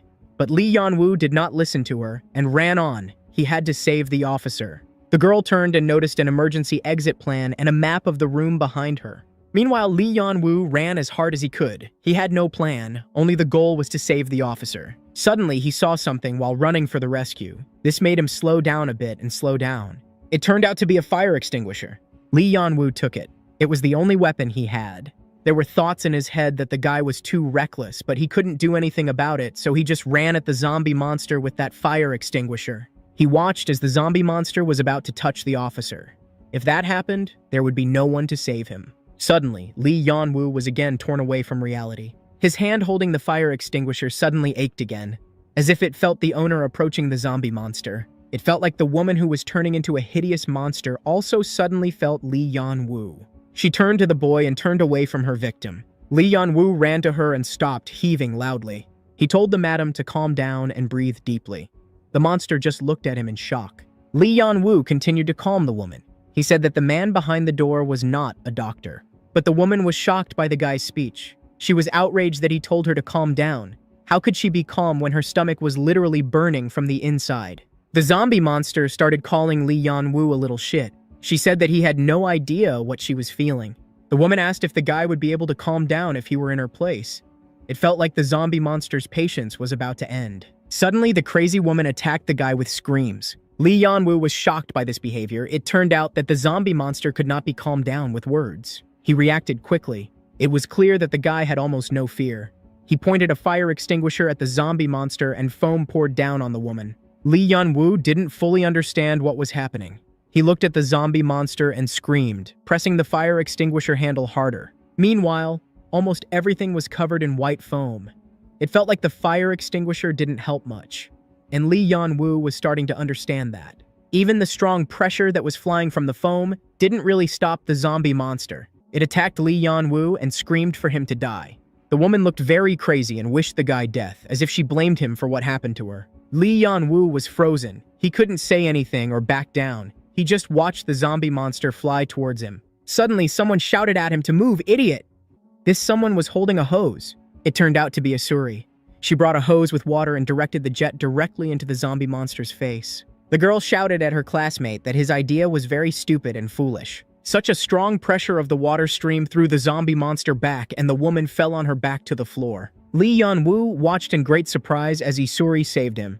The classmate turned out to be smarter than he thought. Suddenly, a frightened officer came out of the door of the room. He was trembling with fear. Suddenly, Lee Yan-woo noticed that the man in uniform was holding his hand. He noticed that the officer's hand was covered in the frog egg virus. The officer shouted that this could not be. The virus was spreading too quickly. Lee Yan-woo looked at it with horror. He couldn't believe he hadn't saved his friend from death. The man in uniform began to scratch himself, thereby helping the virus spread throughout his body. The officer looked at Lee Yan-woo, his eyes watering heavily. The man begged to call someone for help, but she didn't have to wait long. Employees with weapons in their hands and yellow suits were already running towards them. They shouted for everyone to raise their hands up. The rescuers pointed their weapons at Lee Yan-woo and Isuri, but the girl raised her hands up and said that they were not infected. A zombie monster growled from behind, so it was easier for the people in uniform to recognize the real danger. Suddenly, one of the rescuers in yellow suits shouted that they had found an infected person and added that his approximate level was S. The men in uniform pushed Isuri and Lee Yan-woo away to get to the danger. In their hands, they pulled hoses with some kind of weapon. An officer also came out of the door. The rescuers said that they had found another infected person. The officer cried with tears in his eyes for them to save him. He begged for help. Suddenly, he heard the phrase, destroy. The last words of the officer were words about help. Suddenly, fire poured from the rescuers' weapons. They were ruthless and were not at all afraid to burn the premises. Lee Yan-woo looked at what was happening and was incredibly hurt. He could not save his friend, the officer. Suddenly, the boy attacked the rescuers with screams. He shouted that they should not have done this. Suddenly, the muzzle of a gun was pointed at the boy's face. Lee Yan-woo did not expect such a turn of events. A man in uniform, apparently a military man, ordered two classmates to follow them. Another rescuer also pointed his weapon at Isuri. Lee Yan-woo's face changed dramatically. He was afraid that the military would blame them for what happened and then burn the boy alive as well. Isuri and Lee Yan-woo were taken out of the building and into some kind of tent. The boy sat on a chair, and the girl walked in circles, unable to find a place. Both were very worried about their future. The girl could not cope with her emotions, so she decided to speak first. She said that it could not be true what happened. Isuri could not believe that people in suits, military burned innocent people alive. The girl continued that even if they were infected, it didn't give the employee the right to burn those people alive. Lee Yan-woo just kept quiet. He covered his face with his hands.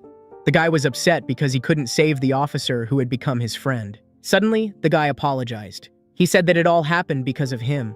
But Isuri is now angry with the military because of him too. He added that if it weren't for him, the girl wouldn't have seen all this and wouldn't have interfered in this problem at all. But Isuri was outraged by these words. She was angry with Lee Yan-woo for thinking that he was to blame for everything.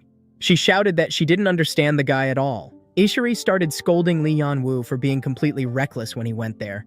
The guy simply lost his common sense and sense of fear if he acted so irresponsibly. But suddenly, Lee Yan-woo's hand hurt again and the guy's face twisted in pain. Lee Yan-woo started talking. He said that he went there because that officer was supposed to bring him a charger. But Isuri replied briefly that everything Lee Yan-woo said was nonsense. But the guy added that he was very grateful to his classmate. The girl even turned around in surprise. She didn't expect such gratitude. Lee Yan-woo continued that he himself didn't expect Isuri to come back and save the guy. He raised his head and looked his classmate straight in the eyes and thanked her once again very sincerely. Isuri seemed to be trying to say something. She was picking up words in her head, although she herself did not understand why she did so. The girl simply felt that she had to help, and that was all. Suddenly, people in white suits entered the tent. They were completely covered. Their faces were not visible. A man with a tablet in his hands called the names of the teenagers. He said that he apologized for making them wait so long and thanked them for their cooperation. But the girl received a negative answer to her, as she thought, rhetorical question. The man in the mask replied that first the two of them were supposed to go to quarantine. Lee Yan-woo and Isuri agreed to quarantine, although they understood that the matter was more of a formality and they had no choice but to go. Isuri jokingly told Lee Yan-woo not to come close to her and moved away from her classmate. One of the workers noticed this and called out to Lee Yan-woo. He said behind his back that he just wanted to thank the guy because he really did his job well. But for some reason, Lee Yan-woo didn't stop. In fact, he wanted to get away from them as soon as possible. The man in the mask ordered him to stop. Lee Yan-woo turned to him. It turned out that the guy was called out by the one who was holding a tablet and writing something down the whole time. As it turned out, this man wanted to examine Lee Yan-woo's hand, which was supposed to be burned due to the fire on the Namsan cable car. The doctor asked if his hand was being treated now, but Lee Yan-woo couldn't say a word. After a short pause, the boy said that his hand was being treated. Lee Yan-woo watched very carefully as the masked man cut the bandage on his hand. The doctor thought that the boy was uncomfortable or in pain, and that was why he was acting so strangely. So the man apologized for the inconvenience and said that it was all according to protocol. Lee Yan-woo didn't even listen to him much. He just nodded. His mouth opened and sweat dripped down his face. They were about to see what was on his hand and would probably burn him on the spot. The boy imagined that the frog egg virus was on his hand right now, like when he came to his senses and saw his hand covered in white blisters without cells. But the doctor told Lee Yan-woo that everything was fine with him and his hand. This worried the boy the most. After all, despite the words of the specialist, the boy was still very anxious inside. The man in the white mask looked at Lee Yan-woo with a surprised face. The employee called the boy by name, but he received silence in response. Then the man in the white mask called the boy by name again. Lee Yan-woo finally came back to reality. The scream of the man in the mask scared him a lot, the employee said and pointed to the boy's bandaged hand. Lee Yan-woo took his hand to himself. Then the man in the mask asked if he could look at the patient's hand. Meanwhile, the events moved to the gym, where there were other patients and victims of the frog egg virus. Suddenly, a man in a mask and a yellow shirt entered the room and the frantically frightened people. He said that everyone should immediately calm down and stop running. It turned out that everyone was running to the door leading to the street. But the man stood in front of the door and asked everyone to listen to him and calm down. He said that this door was not even open. But the crowd still did not listen to him. The man who ran first called the worker in the yellow shirt an idiot and told him to get out of his way, because they all, in fact, wanted to live. Suddenly, the door guarded by the man in the yellow shirt opened.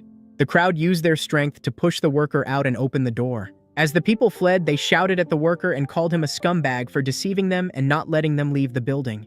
All this was watched by people trying to get into the building. After all, it was a safe haven for all the citizens of Seoul. Soldiers with weapons were standing next to them. The man who ran first reached the exit. There, a soldier with a weapon was waiting for him. The maniac shouted for him to get out of his way. But the soldiers stopped the escapees and told them to listen to them carefully and stop. They said that the crowd must have cooperated with them since no one could leave the building. Meanwhile, Park Min and Ham Seong-yu fled the building following the crowd. But Min turned back and slowed down. Something distracted him. His classmate noticed this and asked if he wanted to die. Park Min should have run faster and not been distracted by anything. The guy looked at the gym, which was their shelter. There was not a soul there. Everyone was running away and leaving their things behind. Suddenly, Park Min stopped Ham Seong-yun by the hand. He told his friend to stop, but this angered his classmate because he had to run if everyone was running. But it seems that Park Min was not so stupid. He told his classmates to look more carefully because there were no monsters in the room. So there was no point in running. Ham Seong-yun believed his friend and looked more carefully. His face was filled with surprise, and it was clear that the boy was beginning to understand what was going on. Park Min looked sternly at his friend and asked if he wanted to put himself in danger like he had done in Namsan. He added that if they had escaped, they would most likely have died like those people. Suddenly, people in uniform, probably military, burst into the room. But the people in uniform lined up and said they couldn't let them through. The head soldier added that they had to be searched to leave, according to security protocol. At that moment, a man in uniform next to him elbowed him. But the crowd didn't like the idea. They didn't understand that it was clearly more dangerous outside than inside the vault. Suddenly, a man in uniform said something that made them all very scared and gasped. The military said that from the outside, they would all die. He continued that the danger level of Namsan and the entire district had increased to level 3. It seemed that this was because the number of infected monster people was increasing. The military added that if you compare, the danger level here is equal to the level of the district around the Hangang River, which was the most dangerous place of all the places that were exposed to infection. The words of the man in uniform sent shivers down my spine. He added that the infected person, whom everyone feared so much, was now only ashes because he had been burned alive. In the meantime, the premises were being sterilized, so the crowd could not worry. The authorities were taking good care of them and their safety. Finally, the soldier said that while they were busy with this, he asked that people cooperate with security workers for the sake of a common cause, to reduce the level of danger and risk to a minimum. Other soldiers told the crowd to disperse and trust them. Dissatisfaction was visible on the faces of the people, but at that time they did not know where they would be safer, so it was probably better to stay in the storage room. Suddenly, a wealthy-looking woman apologized to the man standing behind her. It seems that she stepped on his leg. The man turned out to be homeless and had an appropriate appearance. He politely replied that everything was fine, just the woman should have been more careful. But the madam's reaction changed dramatically. She was about to scream. The woman screamed and abruptly moved away from the homeless man. She behaved very politely and held an expensive, well-known brand bag in her hands. The woman showed with her whole appearance that this man was not her equal. His friend, who also did not have his own home, stood next to the homeless man. They both stood in complete confusion about what was happening and what the woman was doing. Suddenly, the woman screamed so loudly that she seemed to have noticed zombie monsters. She shouted who had let the homeless people into the premises and swore. Meanwhile, the men still did not understand the woman's behavior. It was obvious that it was unusual for them to hear and see such a reaction to their presence. The woman continued to scream and behave abnormally. She asked someone to do something and shouted that the homeless men should not approach her, waving her bag like a broom. But the rich woman was attacked in return. She tried to approach the crowd. A man who had no permanent place of residence watched this circus as two women who decided that they were better than the others argued about who should not be approached. Suddenly, the homeless man could not stand it and shouted at the top of his voice, "Ma'am!" and took off his cap, throwing it on the floor. It was obvious that he was very angry. The man began to take off his outerwear and sent people away, calling them bastards. The homeless man took off his t-shirt and called everyone else freaks. The man wanted to show that he didn't look like an infected person. The homeless man demonstratively threw his t-shirt on the floor and asked the voice if he looked like an asshole. He shouted at the rich woman and called her a bitch. She screamed and covered her face with her hand, clearly afraid that the homeless man might hit her or do something similar. But the man shouted at the woman and suggested that everyone take off their clothes to prove that there were no infected people here. As here, the military joined the fight. The woman pretended to be a victim and rushed behind the workers, shouting that the man was crazy. But the homeless man's roof was blown off. He was very offended by being looked at from a height, so the soldiers had to twist him and take him away to calm down. Suddenly, Park Min looked to the side. Something caught his attention.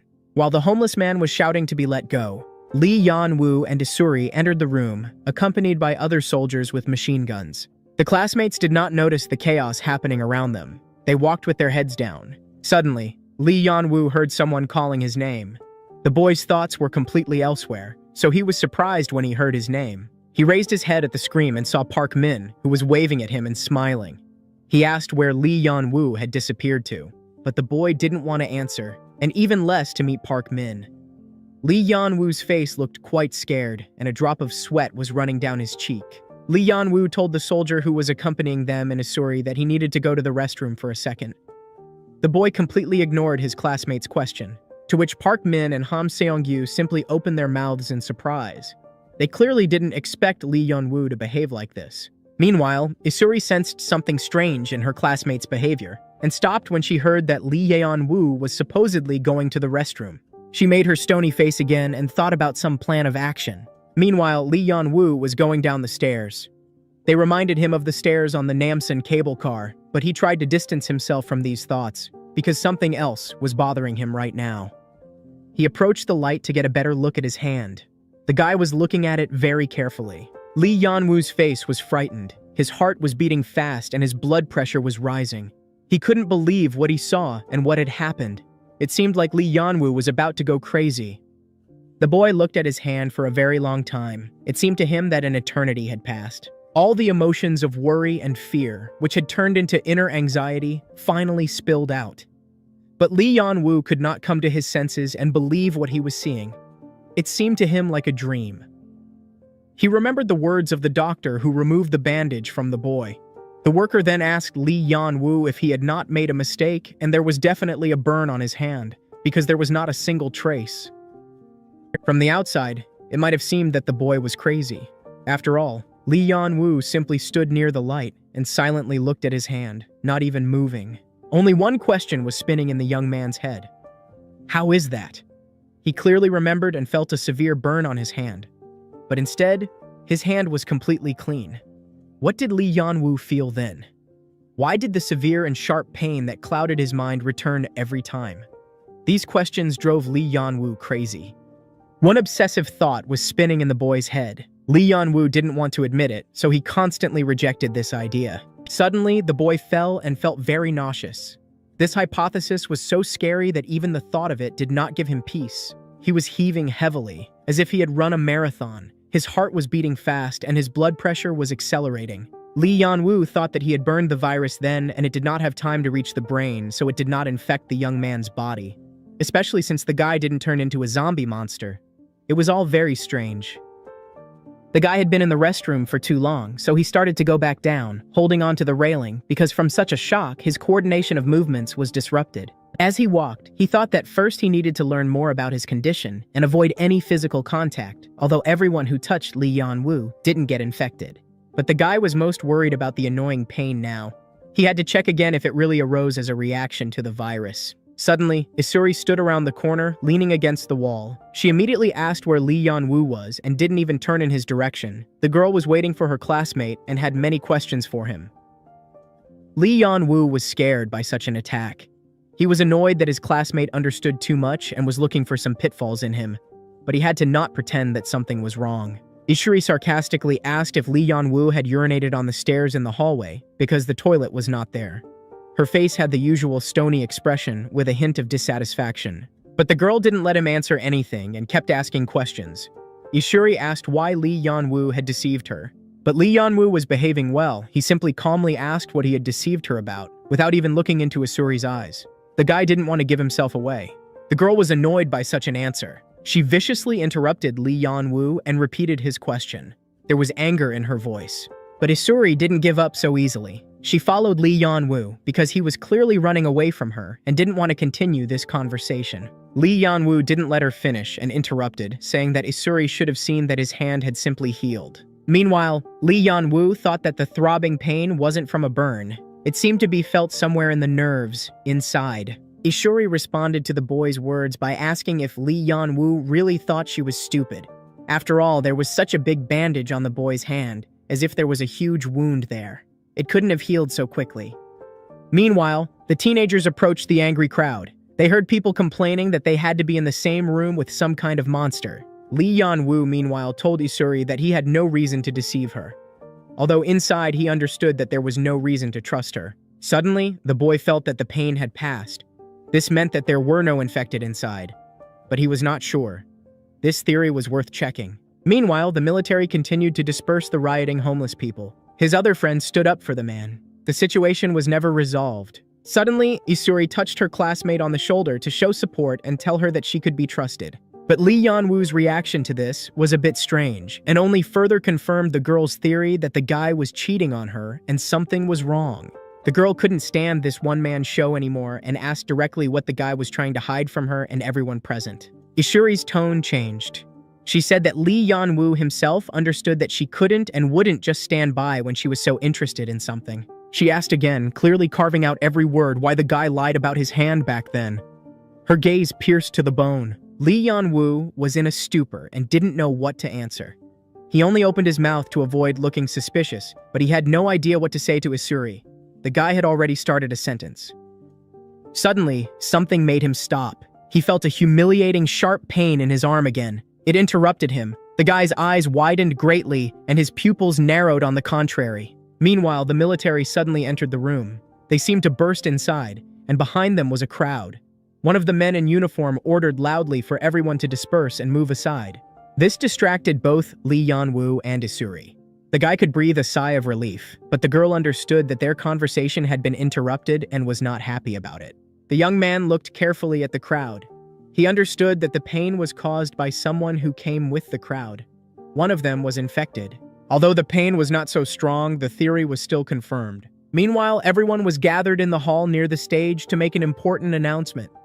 People sat below the stage and listened carefully. Two men in masks and yellow shirts said that new quarantine protocols had been issued and wanted to explain the details. He continued that everyone present should keep their distance and avoid physical contact so as not to be infected by those whose symptoms of the frog egg virus had not yet appeared. But the phrase about keeping their distance infuriated them. They all started to get angry and say that it was impossible because the room was packed with people. Suddenly, something distracted Park Min. He heard a notification on his phone and looked at it. The others followed suit. Everyone started getting notifications on their phones and they took turns calling. It seemed that the connection was back. Ham Seong-yu shouted to his friend about the class group chat. There should have been a lot of messages from classmates. They had the opportunity to contact their friends and correct them in the direction of shelter. Park Min opened the app and went into the group chat. There were quite a few unread messages. Park Min was horrified by what he read. Goosebumps ran down his spine. Meanwhile, Lee Yan-woo was quietly sitting behind them, eavesdropping on the conversation. Ham Seong-yu was talking about his classmate Tae-in. He continued to comment on his death. Tae-in was a good guy, even though he had a lot of dandruff in his hair. But other thoughts were also weighing on his mind. He couldn't forget that most likely someone among them was infected. His hand was hurting for a reason. Someone had caused him pain. Park Min suggested counting all the surviving classmates.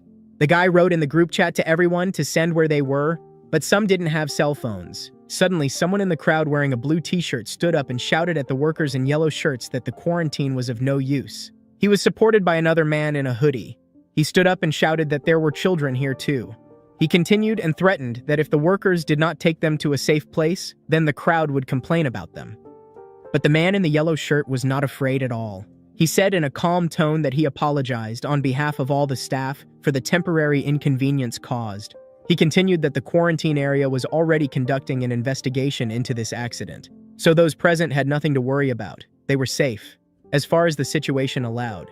The man in uniform continued that based on the epidemiological study, an infected rat had entered the premises. Lee Yan-woo kept thinking about the word rat. He found it quite strange and couldn't believe what he was hearing. Meanwhile, the worker continued to calm the crowd and said that the cause had already been discovered, so they would try to make everything safer. He was panicking. It was audible in his voice.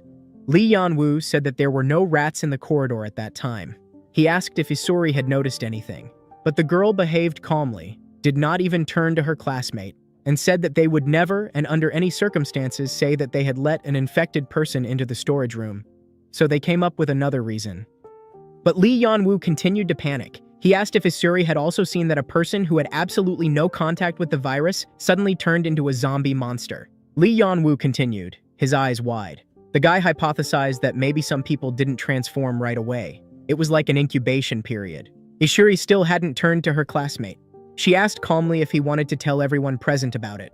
There was a hint of irony in her words and voice. The girl continued that it didn't make sense because the workers would brush it off as some kind of nonsense. She added that a stupid guy like Lee Yan-woo would say something like that. These words hurt the classmate a lot. His expression changed dramatically. He had trusted Isuri for nothing. Lee Yan-woo turned away from the girl and said that there was no point in explaining anything to her, adding that he shouldn't have talked to Isuri at all. The girl began to realize this. She should have been more careful with her statements. The situation needed to be corrected if she wanted Lee Yan-woo to tell her about his hand. Suddenly, she called her classmate. Her voice sounded kinder. Lee Yan-woo turned to the sound. Suddenly, Isuri stood up and looked menacingly at Lee Yan-woo. The boy didn't understand what to expect from his classmate. How the girl threw her charger to Lee Yan-woo. She briefly and comprehensively told him to take it. This scared the boy a little and surprised him at the same time. He couldn't expect this from his classmate Isuri. The boy looked up at the girl and asked if she would lend him her charger.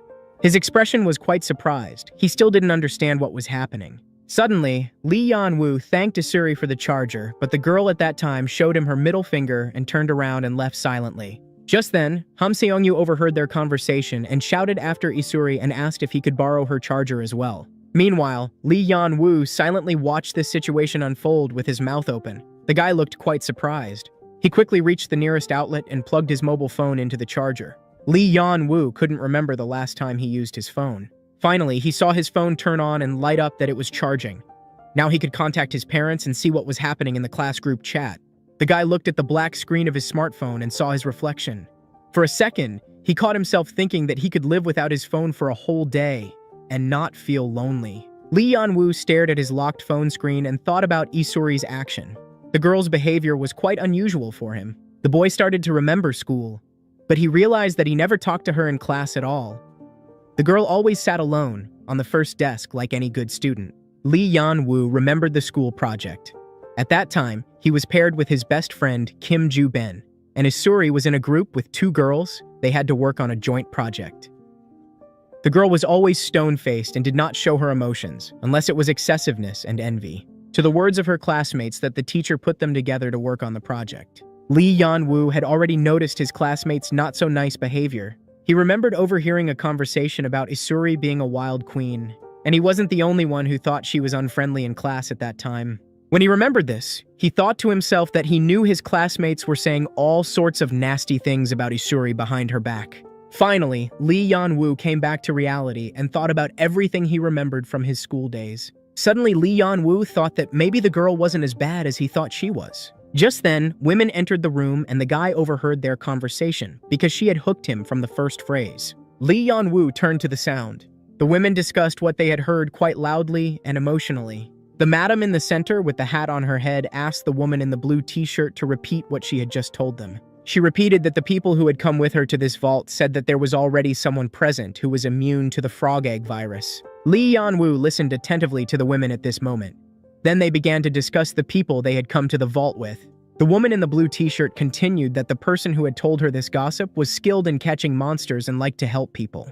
But these people who came with them said that they saw a person who was immune to the frog egg virus. Lee Yan-woo listened to the conversation very carefully. His heart was beating faster and faster because what he heard caused panic in the young man. The lady in the blue t-shirt continued, saying that the infected person took her hand tightly and answered her something. All the other listeners were shocked by the story they heard. But unfortunately, she did not have time to finish. Some guy interrupted her at the most interesting point. Some young man with dark hair and a frightening smile interrupted and said that if he was in danger, then God would tell him about it. Lee Yan-woo carefully watched what was happening. Meanwhile, the guy continued to charge his phone and waited for it to turn on. The women returned to the conversation about the man who was found to be immune to the frog egg virus. Lee Yan-woo could not come to his senses. The phrase immunity was spinning in his head. He could not believe what he had just heard. Suddenly, Lee Yan-woo did not notice how someone approached him because his thoughts and mind were somewhere else now. The teenager was a little scared by what he heard because he was flying in his thoughts. The man turned to him, and Lee Yan-woo turned to the sound. It turned out that it was the bus driver who abandoned the guy's classmates to their fate. He asked the guy to borrow his charger. He probably wanted to call his daughter Jinyo. However, Lee Yan-woo was in no hurry to give him the charger and asked what the man needed again. The guy started shaking his head from side to side and saying that she wasn't here. It seemed that he was looking for Isuri.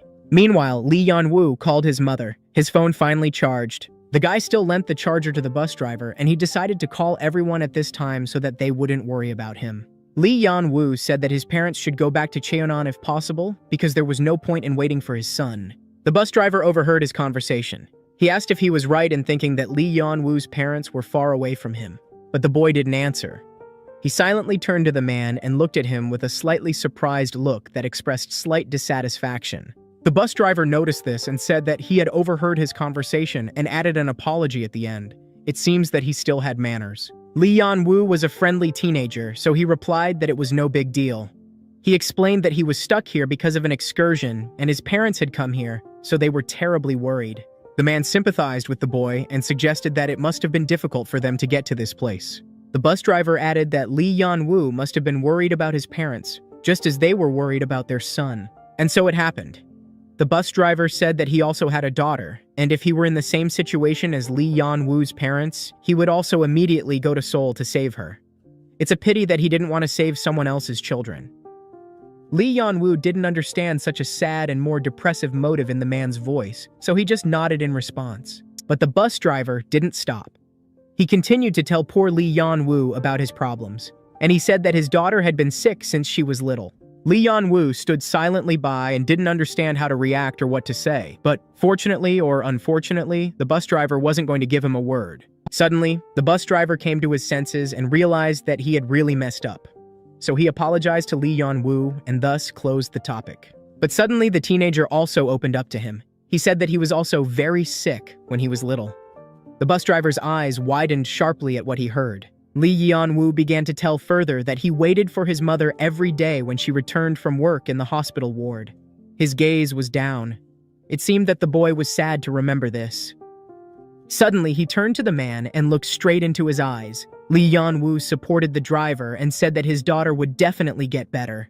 The man laughed happily after these words and said that the boy not only lent him the charger, but also encouraged him and gave him hope. He told Lee Yan-woo that it was his daughter she was calling him. The man abruptly stood up and walked away, happily talking on the phone with his Jinyo, leaving Lee Yan-woo alone with his thoughts. The boy looked at the man and was in a stupor.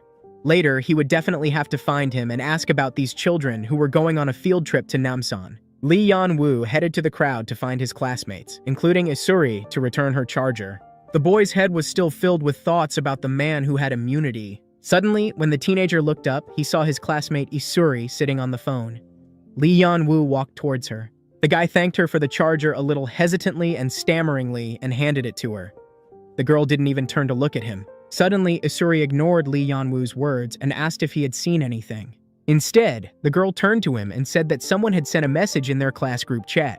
She showed it to Lee Yan-woo. It was written by Kang Ji-hoon, the headman. Lee Yan-woo read it and couldn't believe his eyes. His heart was beating wildly at the thought that So-yeon was alive. Although he was very angry with her, his feelings were stronger than anger. The boy's eyes widened greatly. He was filled with hope to see his beloved again because she was next to Namsan. That's quite close. The events moved to the company that the bus driver betrayed and left on the road. Kang Ji-hoon shouted happily that he finally had a connection and could contact his classmates. Kang Min was also happy about this and started taking out his phone to contact the others. Behind the glass walked a huge zombie monster that looked like a giant spider. It turned out to be Gimson the cat. He was chasing the company and felt his victims. They looked out through the glass at what was happening outside. The company had no idea what to do next or how to escape.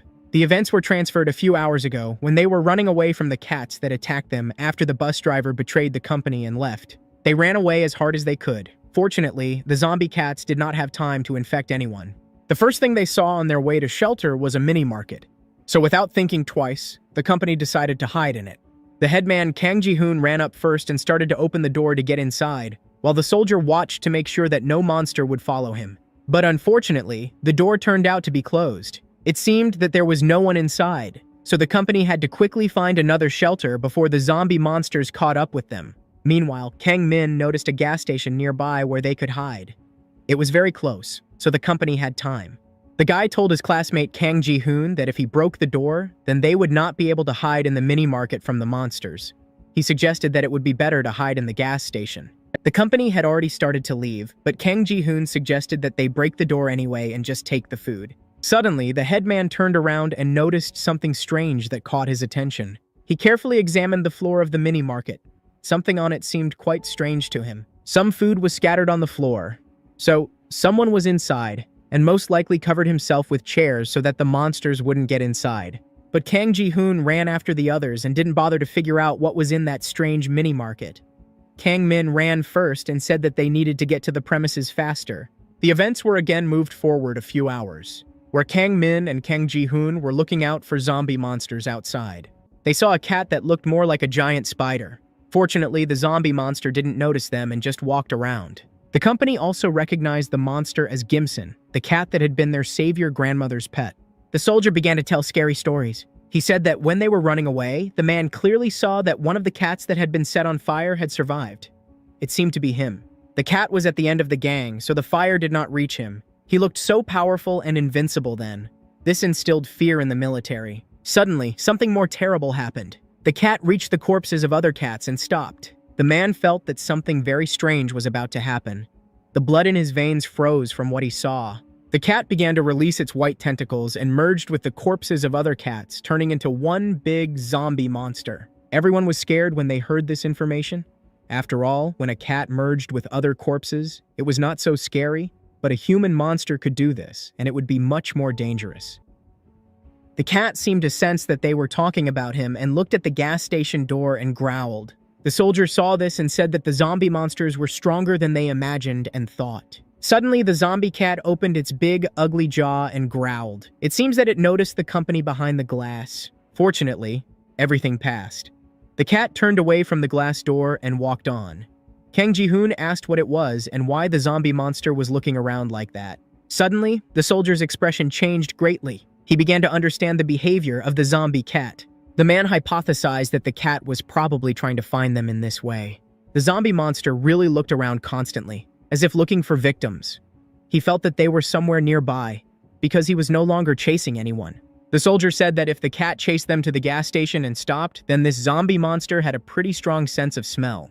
But fortunately, the room was completely soaked with gasoline and various lubricants that had a pungent smell. Kang Ji-hoon and the soldier were sitting in the corners.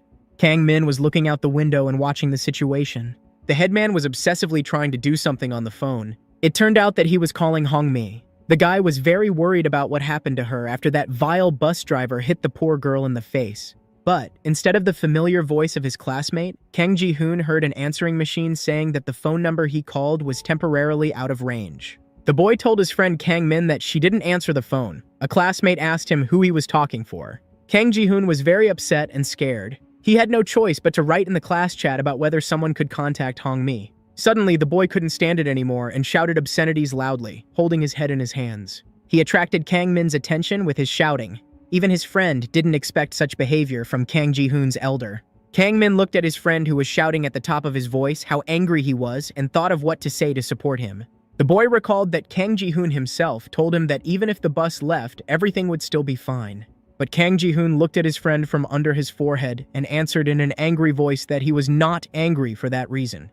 His look was very confident. But Kang Min did not believe him and laughed right in his face, saying that when the bus left, Kang Ji-hoon's roof was torn off. It seems that his friend was hinting that someone was very much in love. Suddenly, Elder Kang Ji-hoon stood up abruptly and walked to the door, shouting angrily from behind his back for his friend Kang Min to get off. The elder opened the door and left the room where they were all sitting. Kang Min asked where he was going. Did he really want to escape from the conversation so much? The guy entered the other room slowly, looking around carefully. The chairs were overturned. The table was a mess. Kang Ji-hoon reached to open one of the top drawers, hoping that there would be some food there. But instead, he just barked loudly that there was no food there again. It seemed that this was not the first drawer. Did the people who worked here really not leave a single crumb? Kang Ji-hoon thought for a second. One situation was obsessively scrolling through his mind. He remembered the moment when the lousy, disgusting bus driver beat his beautiful and innocent Hong-mi. Kang Ji-hoon's eyes were filled with anger. He could not contain his emotions. He wanted revenge right here and now. The guy again remembered his girlfriend's tearful face and broken lip, and from the anger that had been accumulating in him all this time, slammed the closet door. Suddenly, from behind him, he heard the voice of a military man, so he turned to the sound. The man said that Kang Ji-hoon should break down all the doors, obviously saying this with irony. After that, he added instructively that if the guy was angry, then he would have better go to a corner and get angry there. The military man continued and asked if Kang Ji-hoon had forgotten about that monster that was looking for them from outside. Surprisingly, the headman did not answer anything, although he could and wanted to start a fight. Maybe then he would have released all his aggression, but the guy remained silent. Kang Ji-hoon simply turned around sharply and was about to leave the room, since he understood that the soldier was not going to leave. Suddenly, he was stopped by the man's question. He asked if all this behavior and aggression was because of that girl. Although the soldier did not name her, they both understood who he was talking about. Kang Ji-hoon turned sharply to the man and looked at him from under the forehead with an evil look. But the man was not afraid of him, so he asked again if they had ever been close, including in high school.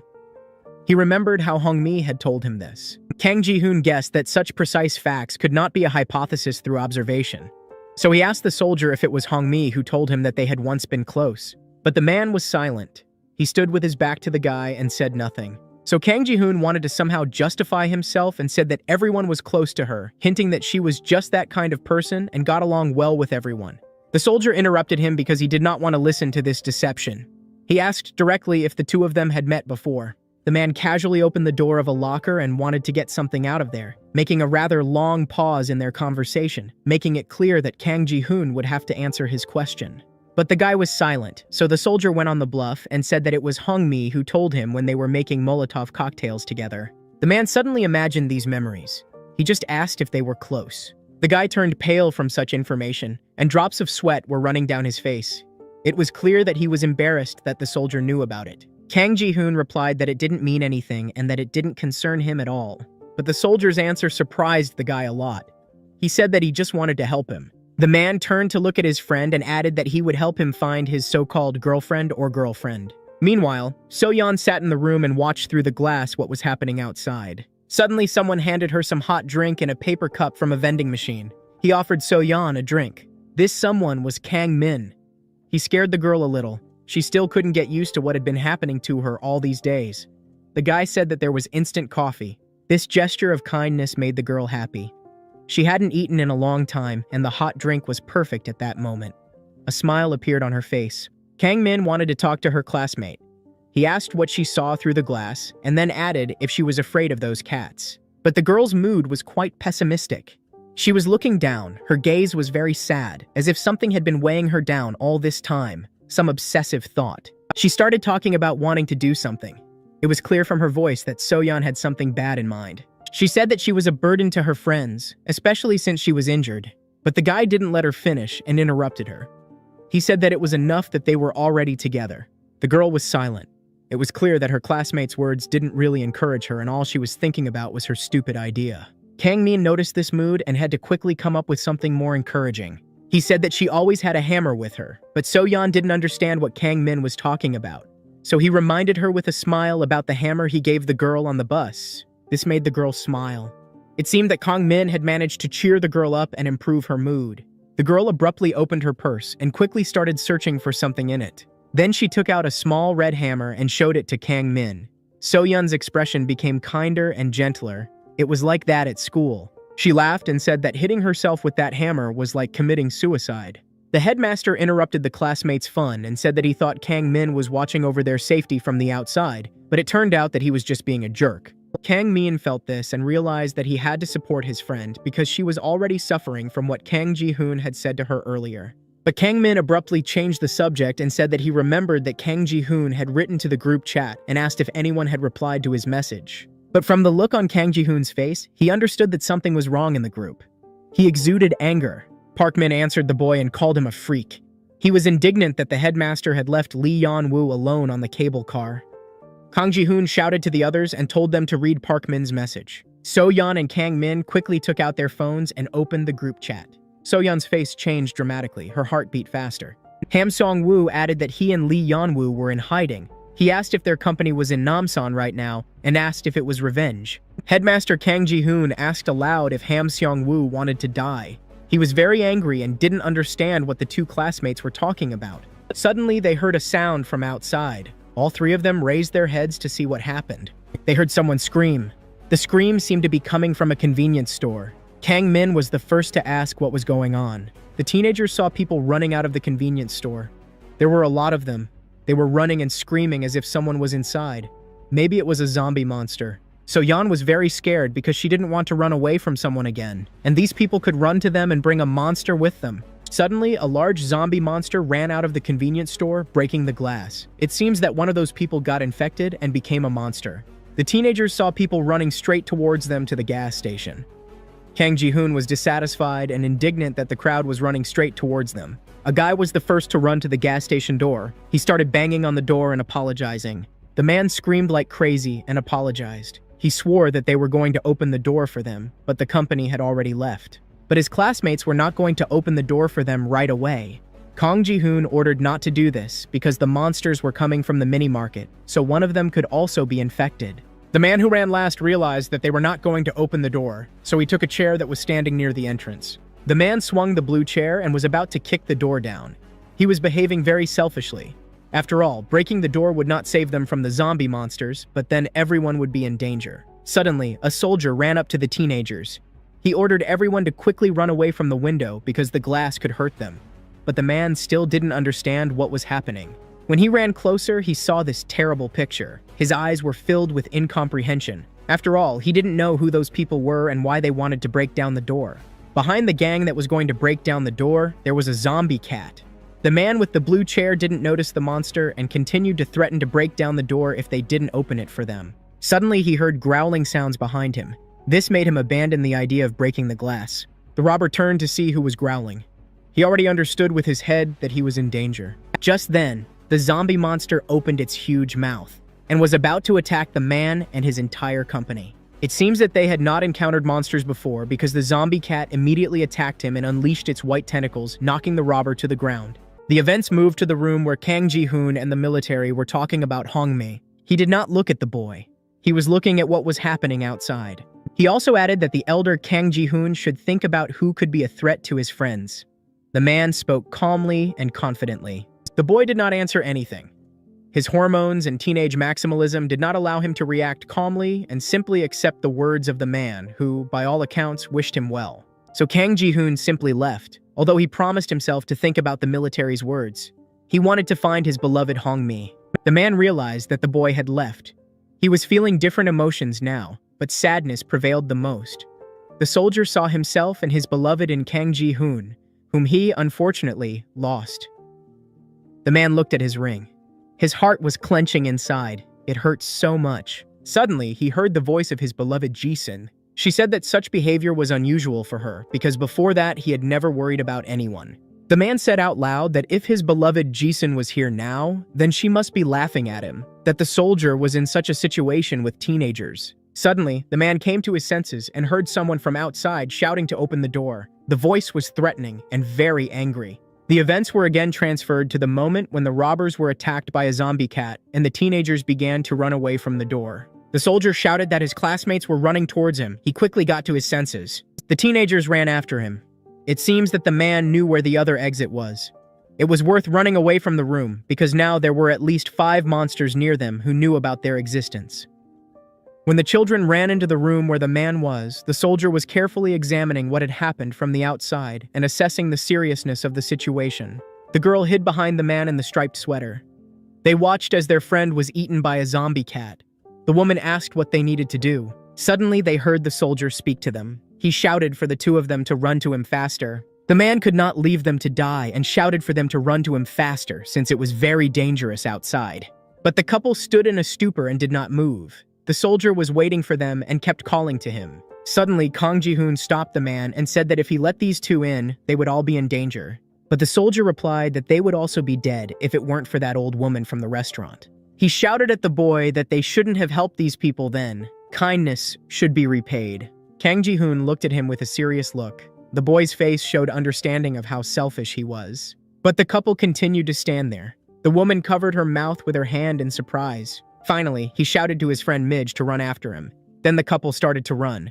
But the zombie cat noticed this. He didn't want to lose his victims. Suddenly, the monster opened its mouth again and screamed at the couple. He released his tentacles at the escapees. The woman covered her face with her hands so as not to see what was happening. They were not as fast as the teenagers. Kang Ji-hoon noticed a fan next to him on the wall. The guy didn't think twice, grabbed it, and threw it at the zombie monster, thus saving the couple from inevitable death. The soldier was shocked by such an act of his new friend. Kang Ji-hoon silently retorted. He noticed that the man was staring at him, so he asked what the problem was. And then he said that the soldier himself said that they were supposed to help these people. But they didn't have time to finish the conversation because the couple had already run into the room, falling to the floor. The soldier looked through the crack in the door to see what had happened to the zombie monster. Maybe he had died and then they could all stay in the room. The man saw that the fan was stuck in the cat.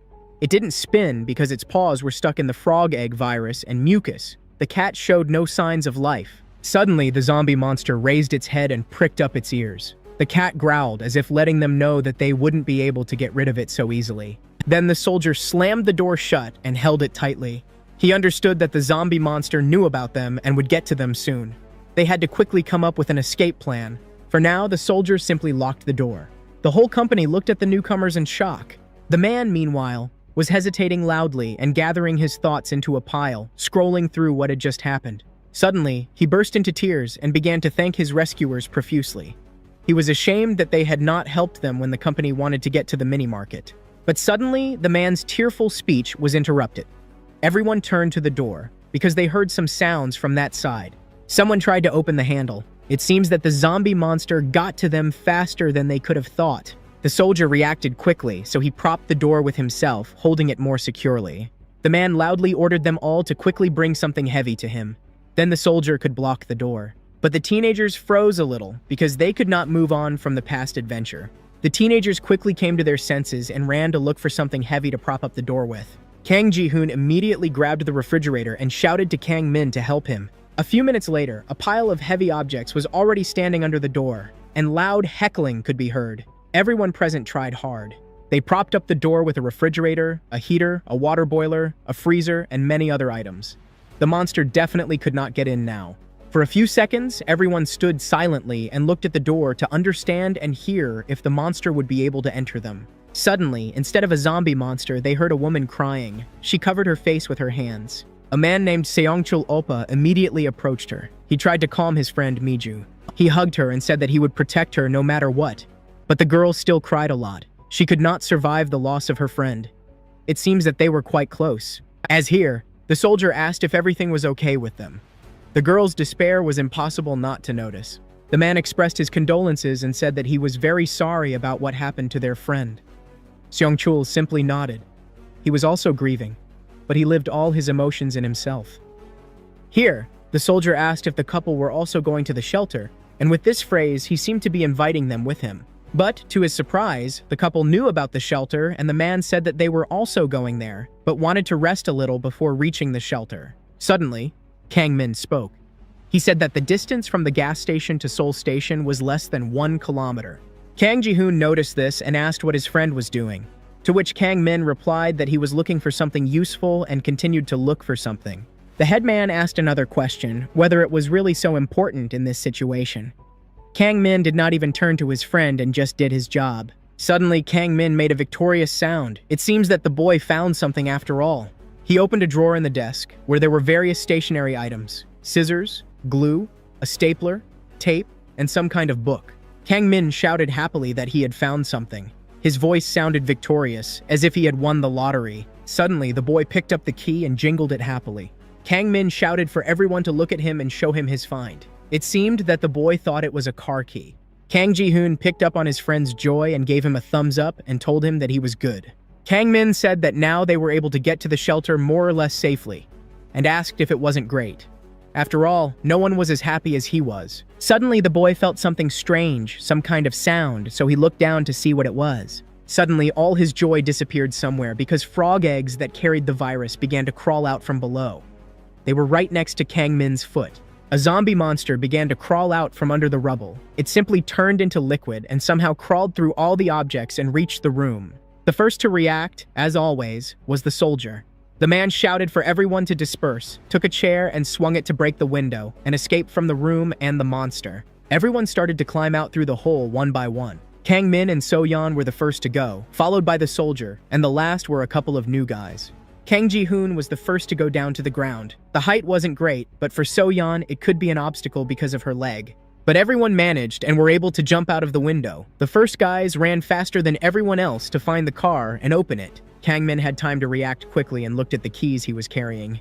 He looked carefully and shouted happily that it was a Honda because this sign was painted on the keys. But unfortunately, all the cars in the parking lot were Hondas. Suddenly, as the soldier was running by, he noticed something that made him stop for a second. He turned his attention to a large Honda. The man decided that this was the car, so he ran to it and asked Kang Min for the keys. It turned out that the keys really did fit the car.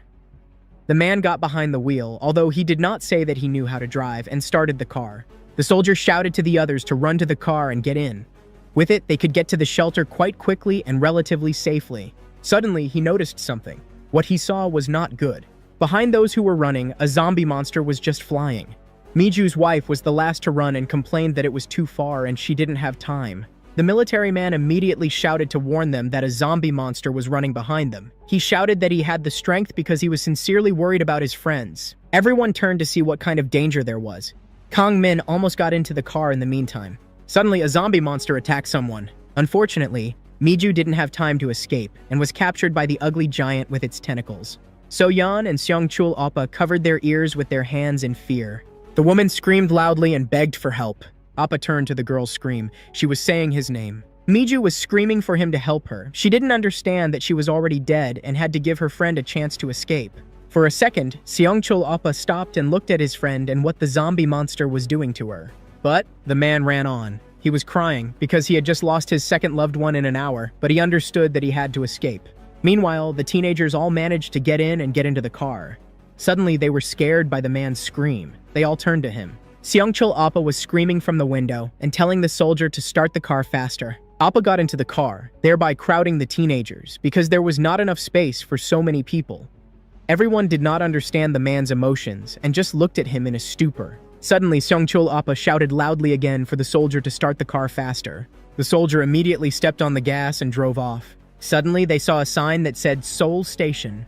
Those present in the car shouted happily. It was such a great victory for all of them, because it seemed that they would all be safe soon. Seongchul Oppa shouted happily that they had been saved. Everyone looked at the road with wide eyes, expecting something extraordinary. Suddenly, their happiness did not last long. After all, a notification came to Kang Min's phone, which clearly did not announce good news. It was a notification that now, this Seoul Station was a level 3 danger zone.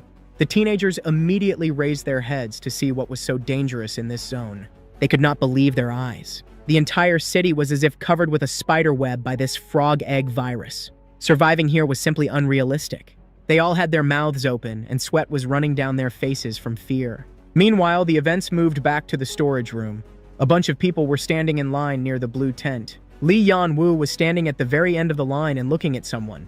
It seems that he found the guy who survived the encounter with the zombie monster. It was a young man with bright red hair who was immune to the virus. Lee Yan-woo had to approach him and ask him everything. The guy stared at his hero too much. This aroused suspicion. Because of this, the mysterious guy with immunity noticed Lee Yan-woo's intense stare and looked at him in return. Suddenly, the guy's hand hurt badly and sharply. Then he looked at the guy and seemed to feel that this pain was because of him. The red-haired guy's face looked quite strange, as if he understood that he had provoked Lee Yan-woo's pain. Meanwhile, Seoul Station was completely covered in slime and white frog egg virus. Suddenly, one of the monsters stood up and roared loudly. Suddenly, there was a loud sound of wheels breaking on the asphalt, and then a loud and dull sound of a blow. The car in which the company was traveling began to throw from side to side. It was skidding because it had run over a zombie monster. The people inside were not buckled up and were thrown around the cabin along with the car. The soldier shouted for them to hold on better. But fortunately, the man was able to steer the car and simply hit the zombie monster that wanted to attack the company. The soldier looked in the rearview mirror and saw that the zombie monster was lying unconscious. Perhaps he had hit it to death, which meant that they could still be defeated by force. But the adventures didn't end there, and Seongchul Oppa shouted to the gentleman that there was another obstacle ahead of them. The driver braked sharply, so all the passengers leaned forward. In front of them stood a bunch of cars that were covered in white slime and the frog egg virus. Suddenly, another monster stood in front of them. It was already bigger than the one the soldier had just shot down. The man understood that they were trapped and didn't know how to get out of it. They had to act quickly and most likely turn around or get out of the car. But the soldier decided to act differently. He sharply pressed the gas and turned the car around. All the passengers in the car fell to the side. The man continued to turn. His plan worked and he simply knocked down the zombie monster, which most likely intended to attack them. The monster drove along the ground and ended up in the back of the car. It received many blows, but the car survived and did not receive any viruses. They did not have time to stick to it. The soldier turned the car sharply again, but this time in the other direction. The passengers inside were thrown in the other direction. Kang Ji-hoon could not resist and hit his head on the front of the car. Perhaps he was injured or wounded. The soldier turned the car around and drove into the oncoming lane. He almost crashed into the yellow car but managed to slip by. But still, the soldier touched the rearview mirror. But the owner wouldn't be angry because most likely he was no longer alive. Seongchul Oppa told the man that he was going in the wrong direction, to which he replied that there was no other way, he had to do what he did. The soldier asked Kang Min, who was in charge of the map, how far they were from the shelter. To which the guy replied that they were almost at the target. They had to keep going straight, and then they would have reached the shelter. Suddenly, Kang Min saw something in the window that made him ask to slow down. He pointed his finger somewhere through the window. All the passengers looked at what Kang Min was pointing at. He pointed at the blue bus that had people in it. The soldier stopped abruptly and everyone was thrown forward. They all looked closely at the bus with the people to see if it was also stuck because of the monsters. The company saw that the people on the bus were still alive and were showing signs begging for help. Kang Min said that these people were alive and added that he would feel guilty if he pretended not to see them. Suddenly, Seongchul Oppa shouted at the soldier. He asked what was happening to him. The man looked at him to understand what was wrong. He shouted at the man and asked why he started to stop. It turned out that Seongchul was very afraid of everything and did not want to take any risks. The man was shouting at the soldier very loudly, his face looking so crazy. He added that they just had to get to a safe place. The soldier looked at Seongchul Oppa with great incomprehension. It seemed that their values did not match. Suddenly, the voice of his fiancée sounded in the soldier's head. She was begging him in her memory to go to a safe place. He remembered how his beautiful fiancée had shouted at him on the cable car to go without her because the monster was starting to devour her. These memories were very painful for the man. The last thing he remembered about her was her look. Eyes that were about to fill with tears because the fiancé understood that this was how their farewell would be. Suddenly, the soldier opened the door and just ran. Kang Ji-hoon shouted after him and asked where he ran. The man didn't even close the door behind him and didn't say a word. He just understood that he had to save these people. The soldier ran to the back of the car. There was a rope and some devices. He backed away and looked at these devices and quickly thought of what to do next.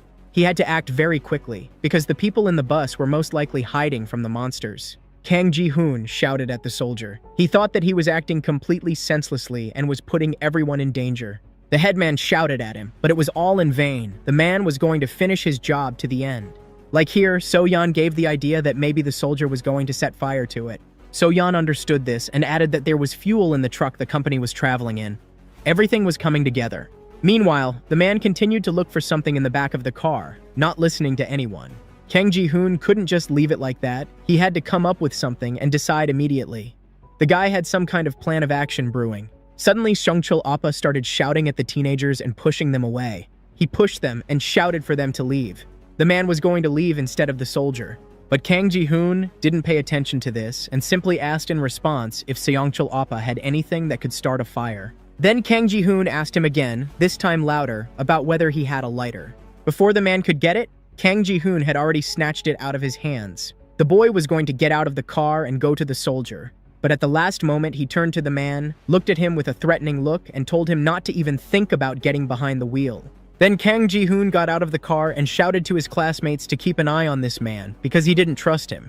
The soldier didn't even look at the boy, but the teenager asked what the soldier was doing and why he wasn't sitting in the car. To which he received silence, so he continued to say that the man had promised him to find and save Hongmi. Kang Ji-hoon continued to say how he wanted to find Hongmi if they stayed here. The soldier began to think about the teenager's words. But the soldier's answer surprised him greatly and made him go into a stupor. The man apologized to him. He raised his head, looked Kang Ji-hoon in the eyes, and said that he didn't expect them to understand him. The soldier simply walked away from the boy. He took a hose and ran to the bus with the people. He shouted to them that he would help the people get out of the bus and save them all. The people looked at him as a savior. He was their last hope. The man shouted that he would pave the way with fire. The people just had to wait a little longer. One of the women who was on that bus was looking at him quite surprised. Suddenly, she screamed loudly, closed her eyes, and covered her ears with her hands. Did the soldier's words really affect her that much? Suddenly, the woman told the soldier to turn back because there was someone behind him. The man had already managed to get scared. Drops of sweat were running down his face, but he still turned back. Above him was a large pile of zombie monsters who had already noticed him. To deal with them, it was necessary to burn down the entire bridge, and maybe more. One of the zombie monsters growled, making himself known. One sharp movement and he would be below, and there was nowhere to run. Meanwhile, teenagers So-yeon and Kang Min, who were left in the car, tried their best to stop Seongchul Oppa from getting behind the wheel. So-yeon decided to see how Kang Ji-hoon and the soldier were doing, but this picture did not please her. She loosened her grip a little. The girl shouted to Kang Min to also look at the fact that the monsters had already started attacking the soldier. The teenagers were distracted and did not hold Seongchul Oppa so tightly. So-yeon said that they should have helped the soldier. The man saw what was happening and panicked. His heart was beating wildly. He did not want to risk his life for someone. So he took advantage of the moment when the teenagers let go of him and simply pushed his two friends away with his foot. Meanwhile, the zombie monster was about to attack the soldier. The man looked at him in a stupor because there was nowhere to run. All that remained was to fight and quickly come up with a plan for salvation. Suddenly, some yellow liquid poured on the zombie monster, which did not allow him to attack first. It turned out that the man poured gasoline on the ugly, huge giant in order to somehow save himself. He looked at the monster, which he poured completely with gasoline, and froze a little. Suddenly, the man understood something important. The soldier realized that he had not brought a lighter with him, and now the zombie monster would simply attack him, and then the man would end up dead. Because of his haste and reckless actions, the soldier gave the monster the opportunity to pounce on him. He opened his huge mouth and bent over the man. But the soldier's reaction was excellent, so he quickly jumped away from the zombie monster, and it didn't have time to pounce on him or hit him. The man immediately started running away. The zombie monster fell to the ground in the meantime, so the soldier had some time to quickly find a lighter and finish the job. But unfortunately, the monster recovered quickly enough and was about to strike back. The giant threw his ugly tentacle at the soldier and screamed. Meanwhile, the man was running away, and someone shouted at him to turn around. The people from the bus were watching the fight closely and trying to help their savior in some way. It turned out that Kang Ji-hoon was running towards the man. He was shouting at him because he wanted to give him the lighter. The guy raised it above his head and shouted for the soldier to run to him because the teenager could not keep up with him. The man noticed this and was happy. Half the job was done. All that was left was to set the monster on fire and save the people from the bus. Kang Ji-hoon swung to throw the lighter because time was running out. The guy was sharp, so he didn't worry about it. But the guy changed his mind about throwing it. He said loudly that he would finish the soldier's job. His gaze became stern again and gained courage. Meanwhile, the man was about to be caught by the monster. He was literally a meter away from him. There was not much time. Kang Ji-hoon decided to run towards the soldier. He shouted at him that he was coming towards him, and it looked like he was going to set fire to a giant zombie monster. The man shouted at the guy if he still remembered how to throw a Molotov cocktail. He wanted to remind Kang Ji-hoon that the fire had to be broken first. But the guy told the man to just run away, that he had the strength. After all, Kang Ji-hoon was just the one who worried about them last time. The guy swung hard and threw the lighter on the floor. It immediately broke and started burning. As here, there was a pretty big explosion. The lighter exploded and raised the fire, which ignited the zombie monsters. They lay on the floor and watched everything catch fire. Kang Ji-hoon did everything. He saved the soldier. The friends lay there and loudly gasped, assessing the consequences of their actions. They began to swear and say that they were literally one step away from death. The guys miraculously survived. All the monsters were burning in the meantime. Suddenly, they heard familiar voices and turned to the sound. Someone was running towards them and shouting the guys' names. It was Kang Min and So Yeon. The guy was swearing and loudly gasping. The girl was running after him and was also barely breathing. The company saw their car with gasoline drive away, and inside it was Seong-chul Oppa. The man looked in the rearview mirror and saw the confused faces of his rescuers. He still felt guilty, but he said he didn't want to die. This was the second time the company had saved someone who would later betray them. Kang Ji-hoon and the soldier just watched their car drive by and didn't understand anything. Suddenly, they noticed that fire was coming from the handle from which the soldier was pouring fuel. It caught fire from the fire that Kang Ji-hoon had started. The handle caught fire more and more. Suddenly, the man began to understand what was about to happen. The car in which Seong-chul Oppa was running away was about to catch fire because the cable started to burn further. And since there was gasoline inside, the fire spread quickly. Suddenly, there was a very strong explosion. In just a matter of seconds, the car caught fire. The shockwave was so strong that everyone fell to the ground. So-yeon covered her face with her hands and fell to the ground. No one expected that this could happen. The explosion was so strong that it could be seen even from other parts of the city. The fire spread stronger and stronger, filling the entire space. All the teenagers were lying on the ground. They were thrown to the ground by the shockwave. Suddenly, other people responded to his voice. The soldier heard someone running towards him. Two men in yellow uniforms with machine guns and bulletproof vests were running towards the company. The soldier looked up to see these people. Although his mind was still foggy, he clearly understood that they would finally be safe. Finally, the men in uniform found the company and asked if he was okay. They said they would escort them all to the shelter. The events moved to the shelter. People just sat and each went about their own business. A couple was sitting together. The man was sleeping, and the girl was watching over him and sitting on the phone. Suddenly, the entire shelter shook. It got dark and there was a loud explosion. Everyone started screaming and panicking. People took out their phones and turned on their flashlights. The man who was closer to the window saw a sharp light after dark. He screamed loudly. In the window, the man saw a lot of smoke and fire in the neighboring building. People understood that something terrible had happened. This could not but cause panic. Meanwhile, night had come. There was still no light. It seems that a powerful explosion provoked a power outage. Suddenly, workers in yellow shirts entered the room. The man in glasses apologized to the people on behalf of all the staff for this temporary inconvenience. Lee Yan-woo, meanwhile, was walking around the room with his flashlight from his phone. But the guy was calm. He was just walking around the storage room and maybe looking for something or someone. Suddenly, the young man entered a corridor that was fenced off with tape. A man in a white uniform and a mask with gloves reacted sharply to the guy and blocked his passage with himself. Lee Yan-woo was not just in that room. He was looking for something. The guy was thinking about him, about who was hiding behind the mask. Suddenly, Lee Yan-woo heard a familiar voice. His eyes widened and his pupils narrowed, even though it was dark. The boy turned to the sound. Then a sharp pain again gripped his hand, which he was holding his phone with. The voice asked if he was looking for it. Lee Yan-woo saw footsteps. It was a man. He was coming down from above and laughing at the boy. The man came down enough so that his face was visible. He said that he had understood everything a long time ago. It was a boy with bright red hair who was immune. But Lee Yan-woo answered him with questions. The boy asked if it was true what they said about him, that the man with bright red hair was immune. The man didn't even move an eyebrow when he heard this. His face was stony, but Lee Yan-woo was more emotional. He shouted that it turned out that the man with immunity was infected. But the boy didn't have time to finish. Someone from behind scared him and he turned around at the sound. The man with bright red hair stood still, not showing any emotions. It turned out that it was nonsense. So Lee Yan-woo continued talking. He looked at the man with his big, scared eyes. The boy gathered his courage and decided to ask him directly about the fact that the man with red hair was infected with a virus that didn't have cells. The man stared at the boy with a stony face. His emotions were not visible or understandable, but Lee Yan-woo was waiting for an answer. Suddenly, the boy heard laughter. The man simply laughed in his face. Lee Yan-woo looked at him. The red-haired boy covered his mouth with his hands and simply choked with laughter.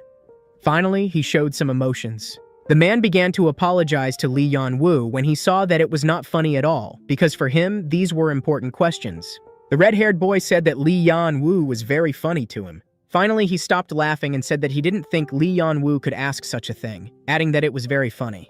It turned out that the phrase that the virus had no cells made the red-haired guy laugh so much. In other words, believing that a virus without cells was not dangerous is very silly. The virus continued to grow, just very imperceptibly. After a silence, the guy with immunity continued to speak, understanding that Lee Yan-woo had nothing to say. Otherwise, she would not have taken any radical measures to isolate the infected. Suddenly, the guy said something that made Lee Yan-woo's blood run cold, and his surprised eyes rose to his forehead. The guy asked again if he understood everything correctly, and the man said that the teenager had immunity. The red-haired guy said that it was so.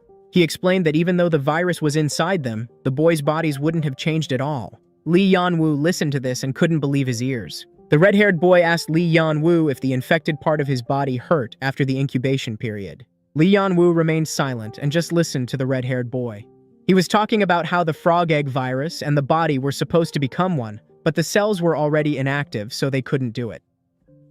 Lee Yan-woo looked at the boy with his mouth open and a look like he was his hero and only savior. The boy smiled at his new friend. His smile was a little strange and at times frightening. He looked at Lee Yan-woo and just studied him. Suddenly, the red-haired boy showed a second finger, folding his hand like a gun. And then, he pretended to shoot it and added a sound effect in the form of the word bang. Lee Yan-woo was scared by this turn of events. The guy shouted at his friend and asked what he was doing. Lee Yan-woo was genuinely scared by what was happening, to which he replied that Lee Yan-woo should not be afraid, because he was just joking. His manner of communication and voice sounded a little arrogant, as if he knew more than he said. Suddenly, a man in a blue uniform and mask entered the corridor, with a phone in his hands. He turned to the red-haired guy and called him Lee Tane, to which the red-haired guy waved to the man in the blue suit and told Lee Yan-woo that he had to go.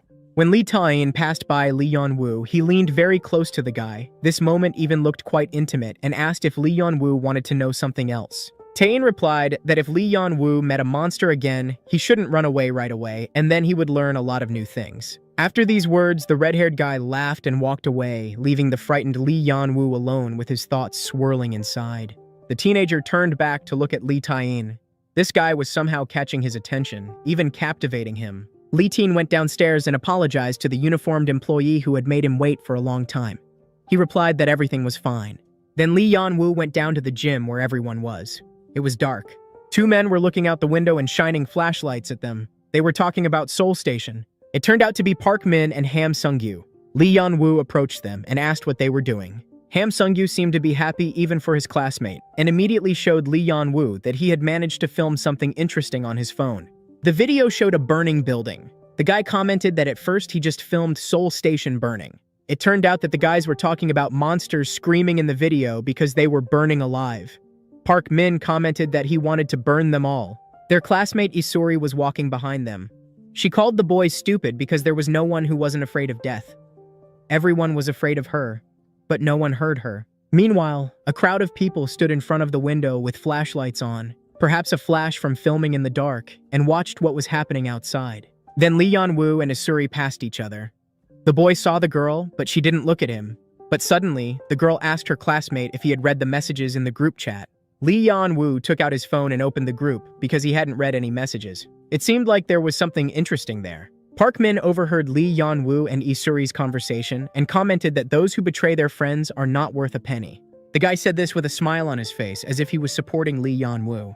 But their conversation was interrupted. Suddenly, two men looking out the window shouted for everyone to immediately check what was happening outside. Outside the window, rescuers were taking a man out of an ambulance on a stretcher. Events began to develop rapidly. Several workers in white and yellow suits were carrying the man. They shouted for everyone to disperse. An employee who had been in the storage room the whole time asked if he was seriously ill. Behind everyone, classmates were standing and watching the new people come in.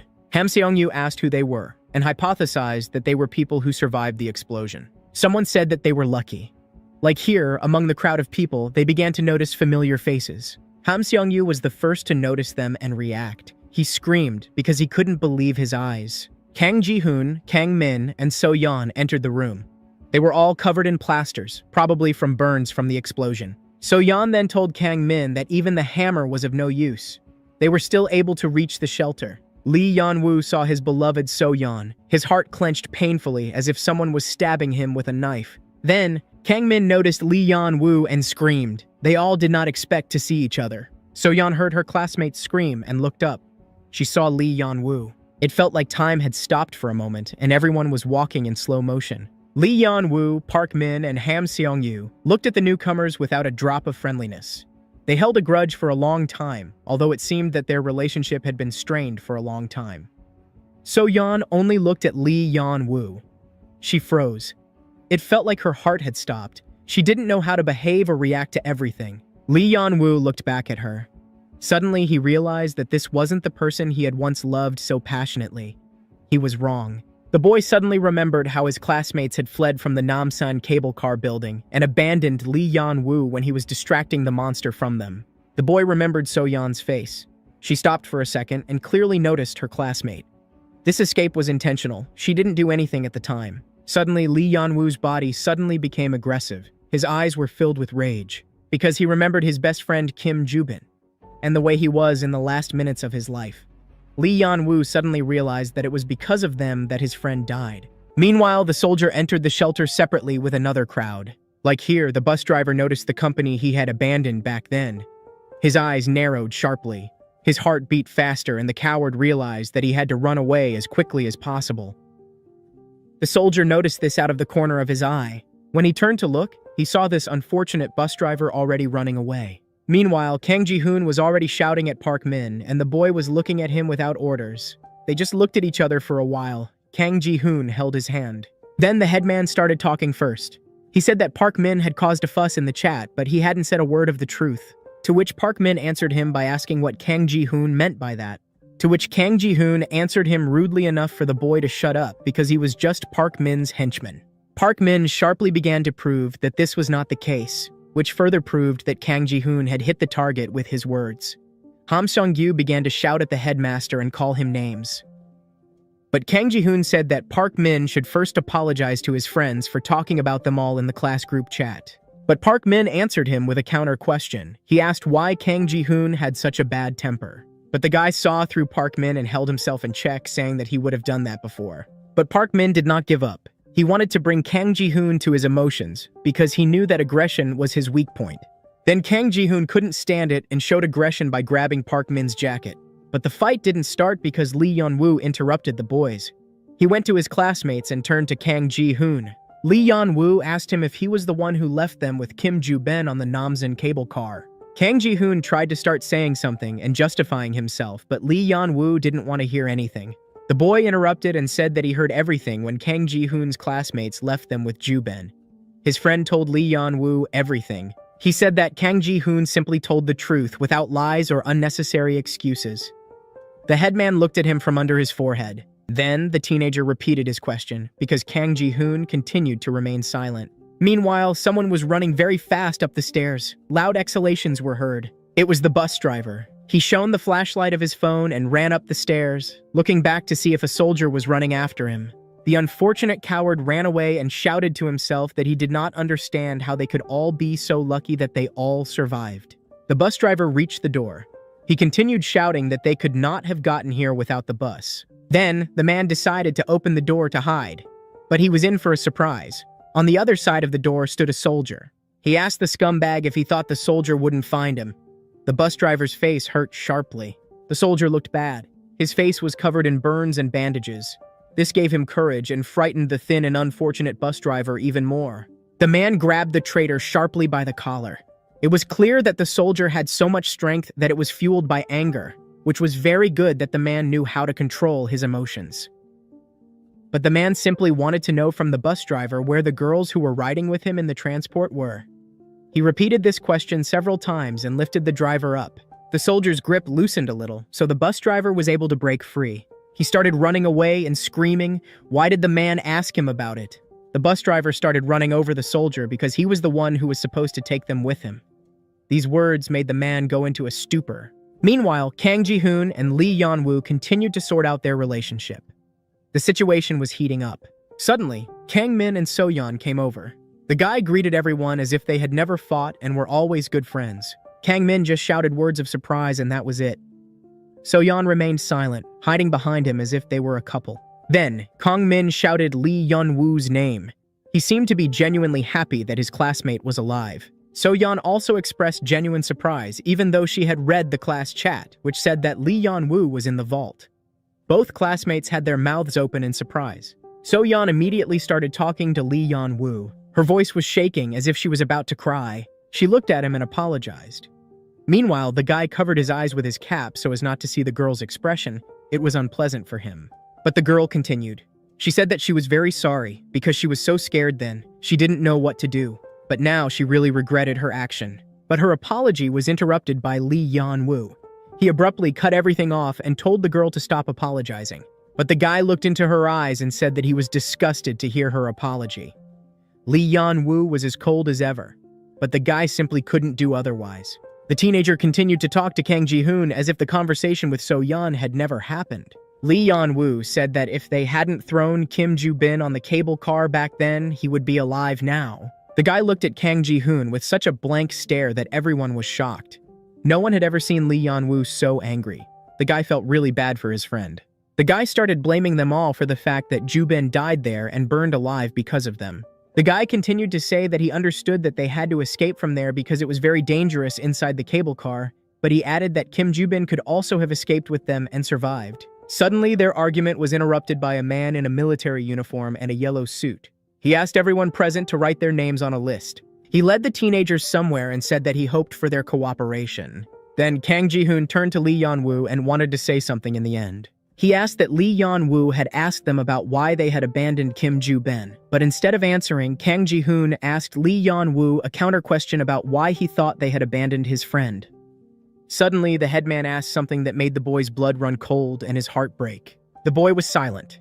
Then Kang Ji-hoon said again to Lee Yeon-woo to speak. Suddenly, Kang Ji-hoon declared that it was Kim Joo-bin who dumped him.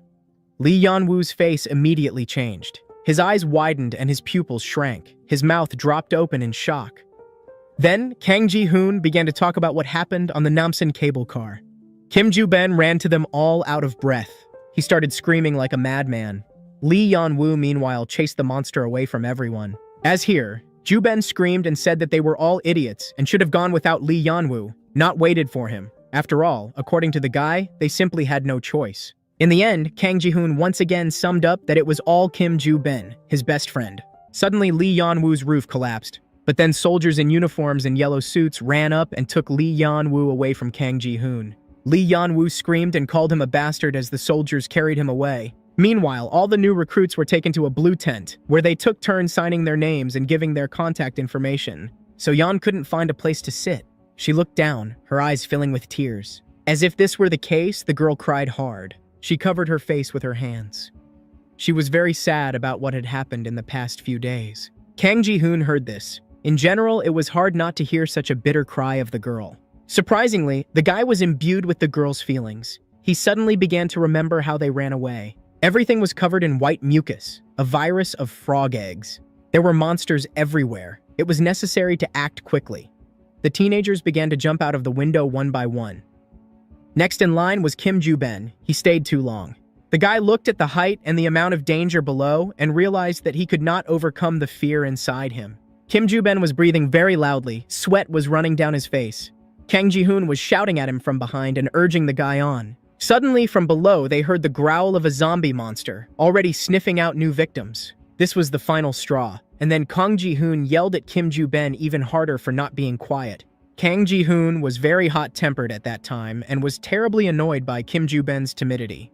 He was holding up the line. Then Kang Ji-hoon simply pushed the guy and told him to leave. Ju-ben fell to the ground. The headman called him an unfortunate freak. Kang Ji-hoon didn't even look at him and said that it was his idea to run away from here, and now he was behaving like a coward. The last words finished Kim Ju-ben off. He said that he didn't know how such a wretch could have friends at all. Kang Ji-hoon finally said how poor Lee Yeon-woo was, and then added that Kim Ju-ben should decide for himself whether he wanted to go with him or not. Finally, the boy came back to reality. He began to feel guilty for what he had done and said. Then, the teenager said loudly that it didn't matter. So-yeon and Kang-min looked at him incomprehensibly. After all, everyone had been silent before. Kang Ji-hoon added a little clarity and said that everything was in the past. At that, the topic was closed. The headman then decided to turn to the employee in the white suit with a request. The boy asked them to search the lists for his girlfriend's name. Kang Ji-hoon said this very politely. It was obvious that this was very important to him. The man happily agreed to look for his girlfriend, Lee Hongmi. He flipped through all the pages on the tablet several times. But in the end, the man said that such a name was not on the list. Suddenly, Kang Ji-hoon heard a familiar voice, not even one. The two men were talking about Hannah and Kim Min-ju. Then, the teenager's eyes widened sharply. His blood filled with anger, and he looked towards the exit. Kang Ji-hoon and all the other classmates saw a soldier enter the blue tent, followed by the bus driver. The traitor walked behind and looked guiltily at the floor. As soon as he approached the teenagers, they attacked him with shouts and accusations. But it was impossible to shout over such a hysterical girl as this bus driver. Then the soldier stood up for the teenagers. He asked how the man could leave the children alone at such a time. But this traitor again switched to ultrasound in response and shouted that the soldier should not speak to him like that because the man also had a daughter. But according to him, the girls threatened him with small red hammers so he could not do anything. After that, the bus driver looked at Kang Min and asked how the girls found out that there were hammers in the cabin. Then, the traitor finally said that it was not his fault. Of course, he was especially not to blame for beating the child and leaving the others to die. The bus driver looked at Kang Ji-hoon. He was the only one who was silent and did not say a word, although he expected the most reaction from him. As if, the traitor laughed. He asked the headman in a cheerful voice why he was so sad. But the bus driver didn't have time to finish. Kang Ji-hoon interrupted him. He wasn't interested in empty chatter and excuses for this with nothing. He looked the bus driver straight in the eyes and ordered the man to tell where the girls got off. Meanwhile, in the shelter where all the people were, it was time for bed. It was dark, so most of the people just lay down to sleep. Ham Seong-gyu looked at this and told his friend Park Min that he didn't understand how everyone present could fall asleep. He added that he couldn't even close his eyes, to which Park Min congratulated him and said that it meant he was normal. Behind them, Lee Yeon-woo was sitting and listening to this conversation, looking down. The guy was devastated. As if this were the case, Park Min turned to Lee Yeon-woo and asked with a smile if he didn't think he was cool. But the guy didn't even look up. He continued to hug his legs and look down.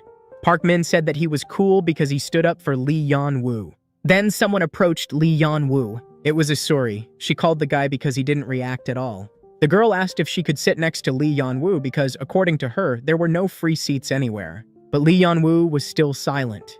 Did no one understand that he had been through so much? Betrayal, the loss of a friend, and then his own betrayal. She said that she didn't really need Lee Yeon-woo's permission. Isuri sat down, but Lee Yeon-woo continued to remain silent. She began to worry a little about the boy's condition. It seemed that the girl had specifically sat down next to Lee Yeon-woo to somehow support him. After thinking a little, Isuri asked Lee Yeon-woo if everything was okay. It was more of a rhetorical question because it was clear that nothing good was happening. After another silence, Isuri said that because of this, you shouldn't expect much from anyone, even from a friend. She continued that people can adapt to the situation and change, even Lee Yeon-woo. Because of this, Isuri didn't trust anyone. The guy continued to be silent, but it was clear that he was starting to come back to reality a little and was even listening to what Isuri was telling him. Suddenly, Lee Yeon-woo spoke. He started talking about the events on the cable car. He said that there were people there who begged the guy to open the door to the cabin for them, but instead, he just closed it. Lee Yeon-woo continued that he would never be able to forget their look, which showed all the hatred those people felt for him at that time. Isuri's reaction was quite strange. She looked at the guy with surprise, even a little irritation. Then, she pretended to be dissatisfied that she didn't understand what it was all about. what Lee Yanwoo wanted to say with these words. The guy ignored the girl's angry tone and said that he didn't know what to do if a similar situation happened again. He asked that if such a situation would make her abandon her friends, what was the fear? But the girl remained silent. Then, Lee Yanwoo asked her if she trusted him. But this question drove Isuri crazy. She asked if Lee Yanwoo had even listened to her, because before that, she had said that she didn't trust anyone. Suddenly, Lee Yanwoo started telling her about some secret.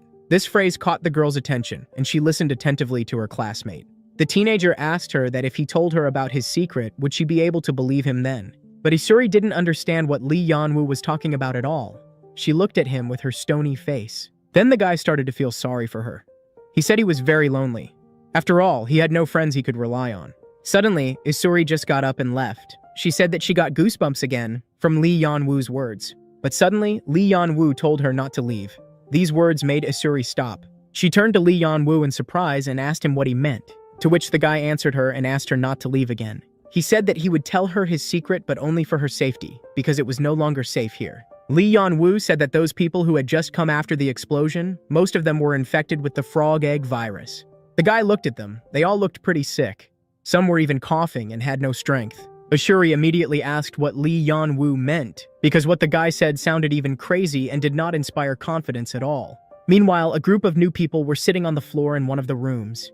Kang Min was sitting on the phone. So-yeon and the soldier were making the bed. Suddenly, the teenager fell demonstratively on the bed and made a sound that meant extreme fatigue. Kang Min said that he was dying. So-yeon was looking for something on her phone, reading the news and just killing time because there was nothing to do. Kang Min then started complaining that they should have been having fun at this time on their school trip. He asked why everything turned out like this. It seemed that the boy had only now had time to think about what had happened in the past few days and analyze the chronology of events a little. After a short silence, the soldier suddenly spoke. He asked the others if he had always been this stubborn.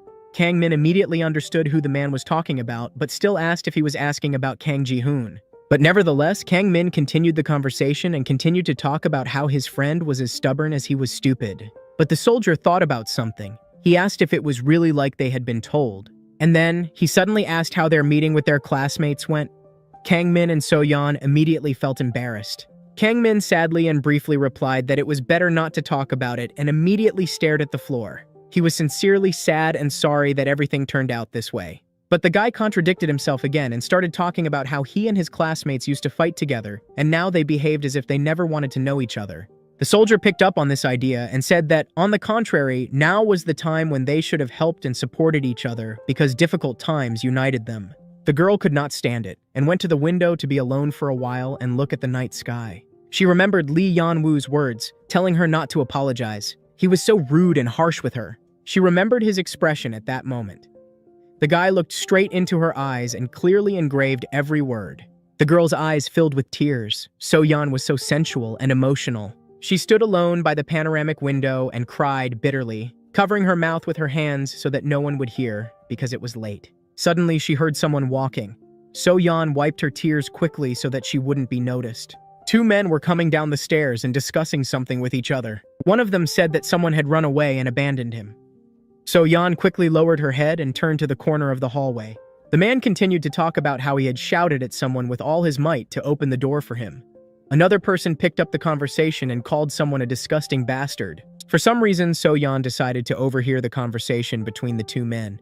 The other person said that this was supposed to be a life lesson for him. These words were so timely for So-yeon. The girl came to her senses a little and decided to go down to the company and try to fall asleep because she needed to gain strength. So-yeon climbed the stairs and wiped her face, which had a few tears left, with her hands. She thought about how scared she was this time. The girl seemed to even voice her thoughts, because she thought everyone was already asleep.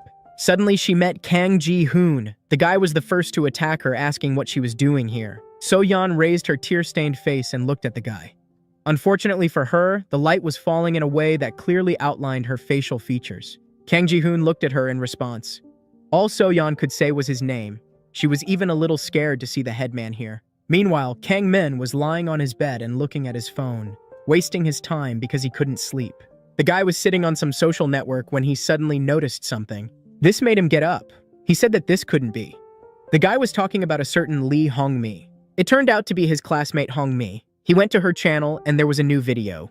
The guy couldn't believe his eyes. He was in a pleasant shock. He shouted with joy that it was really her, a new video of their classmate Hongmi. Although Kang Min was actually very surprised. After all, even in such a situation, his friend Hongmi still posted the video on her channel. Then, someone called out to the teenager. The smell came from where the sound came from. Kang Min turned to see who it was. A homeless man came to the guy. He squatted down to be on the same level as the teenager and asked if he had anything good. But Kang Min was very scared. He shouted and brought his phone flashlight to the eye level of the homeless man. The guy didn't do it on purpose, but in this way he blinded the man, to which he reacted by shouting and asking Kang Min to turn off the light. Then, a military man intervened in the conversation.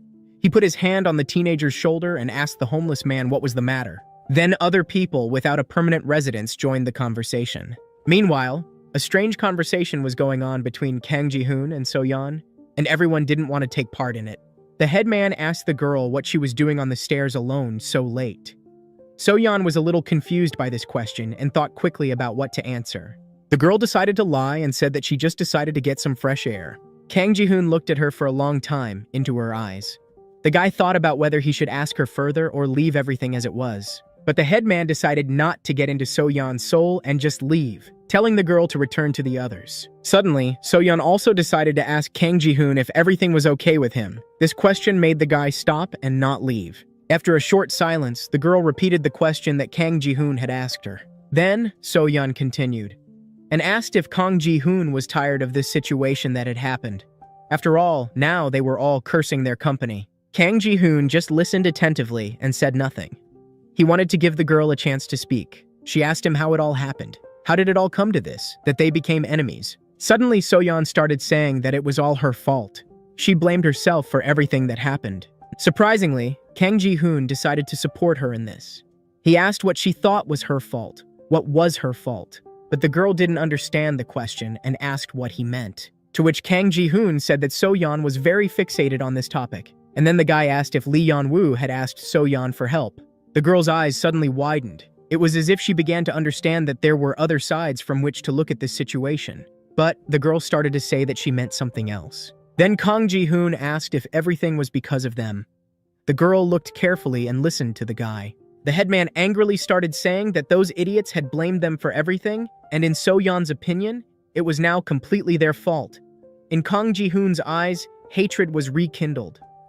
He switched to a quiet scream and asked if anyone could stay and help Lee Yeon-woo in such a situation. But the girl started saying again that it was not like that and that was not what she was talking about. So-yeon started to tell her opinion. Kang Ji-hoon looked into her eyes and listened carefully to the girl. Suddenly, she was interrupted. The teenagers heard a loud scream, which clearly did not mean anything good. Meanwhile, in the gym, a man in a mint shirt was screaming loudly. It was his voice that So-yeon and Kang Ji-hoon heard on the stairs. The man was shining a flashlight at his wife. She was covering her face with her hands. Something strange was happening to the woman. Suddenly, a man in a mint shirt and glasses screamed so loudly that the entire shelter heard. Workers in yellow uniforms immediately ran to him.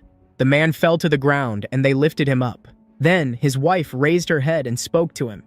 Everyone else looked at the woman. Their eyes widened sharply. They could not believe their eyes. The woman's face was covered with white blisters of the frog egg virus. Her voice changed sharply and she began to scream and call her husband. Then, his wife got up and started looking for him. It seemed that she could not see anything or could see very poorly. People began to panic more and more. Someone shone a light directly at her, so everyone saw a terrible picture. One of the workers shouted and said that the woman was infected. Meanwhile, there was great panic and chaos in the room. People did not know what to do. After all, there was nowhere to run. Everyone started running wherever they could and saw. There was no plan. Even the workers in yellow shirts were panicking. People were shouting that they were infected here. Meanwhile, an adult man was lying on the floor, unable to understand what was happening. The man was actually asleep, and the noise from the shouting and running woke him up. He didn't know what was going on, so he didn't rush to get up and just yawned. He only managed to ask why everyone was making so much noise and yawned again. The man reached for his glasses because he couldn't see at all without them. When he put them on, he shone his phone and saw that everyone was panicking and running. Suddenly, the man heard strange sounds, as if someone was growling like an animal. But as far as he remembered, animals were not allowed in the storage room. Then, the man saw a woman above him, turning into a monster. Her face was completely covered with white blisters of the frog egg virus. The woman screamed and opened her mouth, which had not yet turned into a zombie's mouth. Meanwhile, Kang Ji-hoon and So-yeon opened the door to the second floor and rushed inside with screams. The guy ran to his friends to tell them that they had to run away again, and the company had only just managed to rest and feel at least minimal safety. Kang Ji-hoon ran over and asked if his friends had heard the same sounds. The soldier said that it was worth figuring out what was going on, but the guy shouted that it was too dangerous and there was no time for talking. Suddenly, behind him and So-yeon, he heard a loud thud of feet and someone abruptly opened the door to their second floor. They turned around and saw a man running towards them, all out of breath, asking if anyone else was on the floor. Several more people followed the man. They all stopped at the entrance. He didn't filter what he said and shouted that there were only homeless people on that floor. Then the homeless people started to get angry again and say that the man was no better than them. And the fact that they didn't have a home didn't make them any worse than the others. Suddenly, the man closed the door. From that side, someone was heard ordering him to do so. The homeless man went to the closed door and started shouting that it had happened. He said that he had been suffering so much all this time. He grabbed the door handle, but it was closed. He turned it several times in different directions, but it was all in vain. It turned out that the man on the other side of the door was holding the handle by force and telling other people who were approaching the entrance that there were homeless people on the other side of the door and that it was no less dangerous. Then, another homeless man joined the door, and together they kicked the door, breaking it down and shouting for help. The company watched in fear what was happening. They realized that the door was closed and said that they should go to another exit. Suddenly, So-yeon heard something that caught her attention. The girl turned at the sound of the noise. Her face changed dramatically. Suddenly, the girl saw Lee Yeon-woo, Isuri, Ham Seong-yu, and Park Min running from the other side of the balcony. Among all of them, she noticed Lee Yeon-woo first. The guy was not giving her peace, or rather, a feeling of guilt towards him. Lee Yeon-woo seemed to feel her eyes on him, so he paused for a moment and looked in their direction. The guy looked So-yeon straight in the eyes. He didn't panic at all and just walked with a calm step. So-yeon noticed this and also paused. They walked and looked at each other. The teenagers couldn't take their eyes off each other, as if they were attracted by something, but at the same time strongly repelled. Meanwhile, something strange was happening in the first aid room. Strange sounds and screams were coming from it, as if someone was being killed. A guy was holding a phone and amid devilish screams was just watching the comments under some YouTube video. Just then, a siren went off. This guy with the phone was Lee Than. He just smiled when he heard the siren and realized that someone in the shelter had been infected again. Then, a man in a uniform that completely covered his body from head to toe ran up to him. But the red-haired boy only smiled slyly. He didn't worry at all. He was having fun with everything that was happening. One of them was covered in white blisters of the frog egg virus. He was screaming and shaking all over. Then, Lee Than said that it wasn't his doing. Lee Than began to say that he didn't know how to spread the virus in any way, and he explained that these guys had simply already entered the incubation period. Suddenly, Lee Than stretched out his hand and pointed it at one of the men in blue suits. Suddenly, the man who had just been covered in frog egg virus cells and was screaming in pain suddenly became completely clean and didn't feel anything in his body. Then Lee Than laughed happily, but something about his smile was not good. Suddenly, he directed his power at the man sitting in front of him, and he suddenly became covered with frog egg virus cells. The blue uniformed worker, who had just been infected with the virus, began to cover his entire body with this nasty virus and beg for mercy. Lee Tae straightened his arm, and the uniformed man shouted that this could not be. He could not believe what was happening. The red-haired omnipotent guy crouched down next to the blue uniformed man. The employee began to tell the guy that, in truth, he was looking for one drug. Lee Tae heard this and laughed loudly in his face. The guy understood very well what the man was hinting at and what kind of drug it was. The red-haired boy laughed out loud. He asked if they wanted to know how the young man got immunity. The staff thought that Lee Tae had used something to do so. Meanwhile, in the shelter room, Ham Seong-yu and Park Min saw Lee Yeon-woo stop and look at something with unusual emotions. Then, Ham Seong-yu asked if they had seen them too and pointed to the group of traitors running from the opposite side of the balcony. The boy shouted loudly that it was them. No one expected to see them. Then, Ham Seong-yu shouted happily to his classmates on the opposite side. Kang Ji-hoon and Kang Min paid attention to him. Suddenly, the boy started shouting and calling them freaks. He asked how they were still alive and called them children to boot. The others heard this. Kang Min shouted the name of the classmate who had called them names. No one liked what was happening. So-yeon did not expect such behavior from the boys at all. Everyone froze and looked at each other like animals in a zoo. Suddenly, Kang Min heard something below. It was the growling of zombie monsters that had already transformed during this time. There were a lot of them below. The shelter was no longer safe. Not at all. Then, the company ran sharply. They did not feel safe for long, not for long at all. Lee Yan-woo and Isuri stood in a stupor. The monsters were not on their side, but they were still scared by what was happening. Lee Yan-woo shouted that it was no longer safe here, as if to make it clear that they should immediately run away. Suddenly, the boy felt a very sharp pain in his arm again. It was so strong that the teenager almost lost consciousness. Lee Yan-woo twisted so hard, and Isuri, who was standing behind him, noticed this. The girl asked if everything was okay with the boy. Lee Yan-woo could not get up. He breathed loudly and deeply to calm down and come to his senses. The guy looked at the people below who were turning into zombie monsters and thought to himself that he didn't want this to start again. Ham Sung-yu and Park Min were shouting from behind Isuri that Lee Yan-woo was scaring them. They were wondering what was happening to the guy and if he was contagious. Lee Yan-woo was holding his hand and moaning softly in pain. His consciousness had shifted somewhere again. He didn't feel real now. Meanwhile, more and more people were turning into zombie monsters below. The floor was literally covered with the corpses of these poor people and the white mucus of the frog egg virus. Lee Yan-woo kept looking at his hand, and the people below, screaming in pain as they turned into ugly zombie monsters. Then, Isuri approached Lee Yan-woo. The girl put her hand on his shoulder to support him and asked him something. Isuri asked if it was true that Lee Yan-woo got hurt when he was near the virus. She asked it twice because the guy was silent and couldn't speak because of the pain. But he didn't have time to answer because terrible screams and footsteps of people were heard. A whole frightened crowd ran towards them. They ran to the company and shouted for help. Lee Yan-woo and Isuri raised their heads to see what was happening and why there was so much noise. Suddenly, they saw a terrible picture. Zombie monsters began to reach the second-floor balcony and almost caught those people who were running towards them. Then, the teenagers stood up abruptly and started running. Even Lee Yan-woo overcame his pain to escape and not be crushed by the crazy crowd.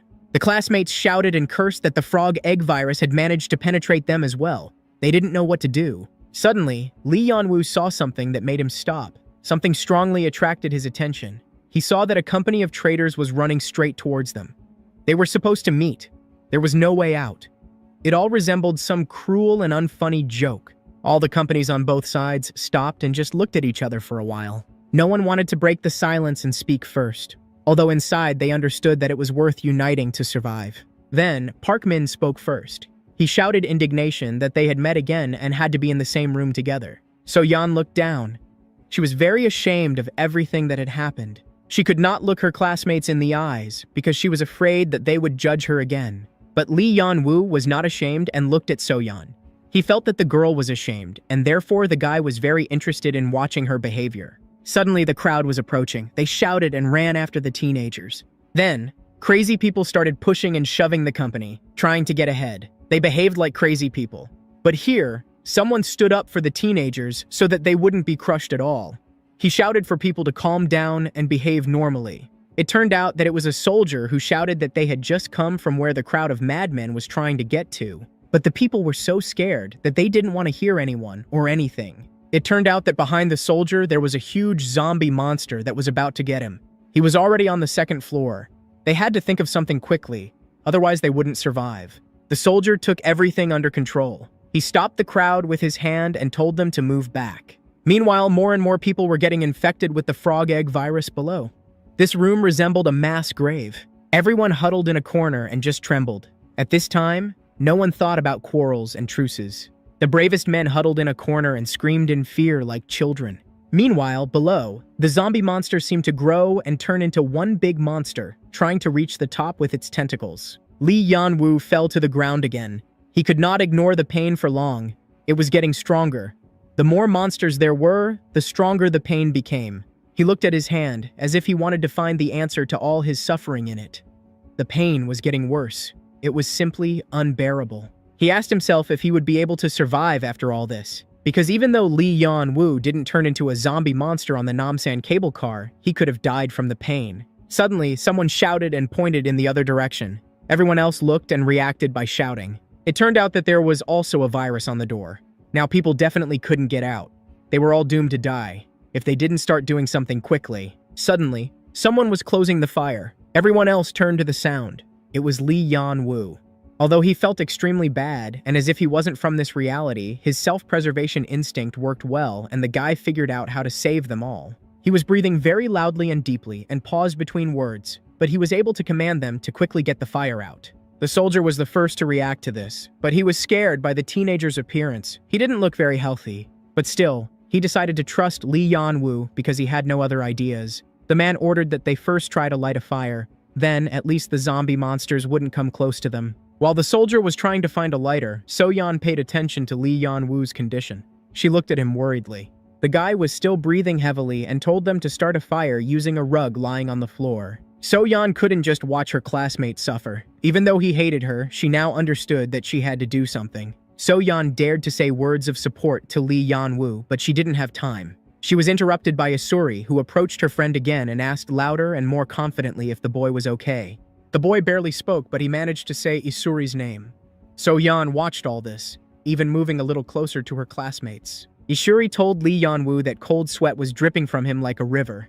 He turned pale and had a very unhealthy look that was hard not to notice. They both looked at Lee Yan-woo's hand. She was shaking all over with pain. Then the boy looked down again at the monsters and people who were turning into zombie monsters. Lee Yan-woo realized that he felt something very strange and unusual, which he had never felt before. The sensations were from the very tips of his fingers. The guy assumed that he felt what the monsters around him felt. Meanwhile, the soldier and the other had already lit the carpets and successfully scared away the zombie monsters around with this. The two men were talking to each other. One of them asked if everything was okay with his friend, to which he was answered to give him something quickly. So-yeon, meanwhile, realized that she was the third one left in their conversation, so she had to switch to something else. She decided to ask him what he did. The guy was even a little scared from the surprise. So-yeon approached her classmate. They were standing right by the railing at the edge of the balcony. Kang-min was a little flustered by the question, but decided to be honest and answered that he was just watching. Of course, So-yeon was surprised by this answer. Kang-min continued and said that they had all just been running away from these zombie monsters the whole time, but if they kept doing it like this, it would never end. Meanwhile, Park Min and Ham Seong-yu were actively looking out the window. They were indignant that the army was still not there. No one rushed to save them. Meanwhile, the tent where they were providing aid and where Lee Tae was being burned by the military. It seemed that it was not safe because there were monsters in it. Inside were workers in blue uniforms. It seems that these were the ones that Lee Thane was mocking. A military worker was telling someone on the radio that, at checkpoint number 3, the virus had already spread, but they had successfully burned down the quarantine zone. Suddenly, he added on the radio that they were going to start setting fire to the shelter. They weren't even going to rescue people from there who were probably not infected. Meanwhile, the people inside were successfully burning down this shelter themselves. On the floor of the room, there were a dozen zombie monsters that were actively transforming. Meanwhile, on the balcony, they were shouting for everyone to move to the wall and move aside as quickly as possible. The tent caught fire very badly. The fire was at the height of the buildings. The people inside were also already suffocating from the smoke and stench emanating from the fire and the burning carpets. There was a risk of smoke poisoning. They ran to the window and saw the tent burning. This did not add hope. Suddenly, something terrible happened. The floor of the balcony began to crack. A zombie monster crawled out from inside it, like a plant stem sprouting from the ground. Tentacles of mucus and frog egg virus approached the people in search of new victims. The crowd began to panic and scream, because the zombie monster was very close. They needed to get out of the room to save themselves. Someone shouted that everything should be burned. Another said not to go crazy because then the whole building would catch fire with them. Others said that they should have waited a little longer and the military would have saved them. They didn't know yet that no one was going to save them, only to burn them alive. Park Min was nervous. His heart was beating faster and the guy was breathing loudly and deeply, not controlling this process. Suddenly he noticed Lee Yan-woo and Isuri, who were sitting quite calmly on the floor and talking about something. Lee Yan-woo and Isuri were talking about the fact that the guy had already met a man who was immune. He was talking about Lee Tae-in. Isuri, like the guy, didn't believe these words at first because such a phenomenon was not common and generally seemed quite strange. Lee Yan-woo continued that it seemed that this man knew a lot about this virus and the incubation period, like for an ordinary volunteer. Isuri was somehow annoyed by this information, and the girl got angry. She asked where this guy Lee Yan-woo was talking about, but the teenager did not know this information, unfortunately. But he continued to say that they did not understand anything because while the virus was inactive, no symptoms appeared. And if it suddenly activated and spread steadily, then they would not be able to do anything. Lee Yan-woo looked down. His eyes were completely sad and the pain did not subside, but it seemed that the guy himself had gotten used to it. Tears or sweat were pouring from his eyes. Suddenly, the boy remembered that even the last time he came face to face with a person whose virus had already spread throughout his body, he had not felt such pain as he did now. The boy returned to reality and looked at the people in front of him, or rather, at the man in the shirt who was sitting on his knees. Lee Yan-woo looked at him and said that he felt pain again, even though he was not near the activated virus. The guy was like an X-ray. He could see through the man. The guy looked at the floor again. So many thoughts were swirling in his head. He couldn't handle them on his own. Lee Yan-woo wanted to talk to someone so he wouldn't have to carry this burden himself. Park Min was watching their conversation, but it seemed like he didn't hear them. Suddenly, he called out to his classmates. Ham Seong-gyu also joined in to watch. Now the classmates were looking at Lee Yan-woo and Isuri together, who looked quite close. Park Min told Ham Seong-gyu that it was quite strange that from that moment on, they were always together all the time. Meanwhile, Kang Ji-hoon opened his friend Lee Hong-mi's channel and noticed her new video there. This made him a little angry.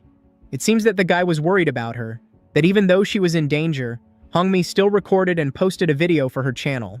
Kang Min heard this and said that he had already watched the video, but the connection there was not clear. This phrase motivated Kang Ji-hoon to take action. He shouted that it was enough to sit here. It was clear that the headman wanted to get out of the room. Kang Min immediately understood his friend's intentions because he knew him well. Then, Kang Min took his phone and turned on the flashlight on it. The guy pointed the light down to a section of the floor that was clean. There wasn't even any white slime on it.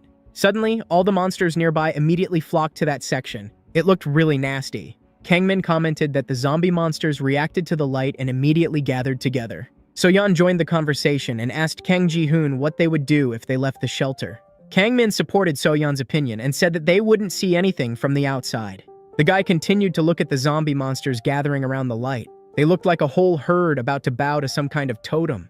Kang Min carefully watched everyone and studied their behavior. Suddenly, a man in a brown shirt, who was looking intently out the window, suddenly screamed loudly with emotion. This attracted the attention of the others. The man said that he saw soldiers behind the glass. They were walking with machine guns to the shelter. The man in the shirt turned to everyone and joyfully announced that the soldiers were coming here to save them. The women began to cry because they hoped to be saved.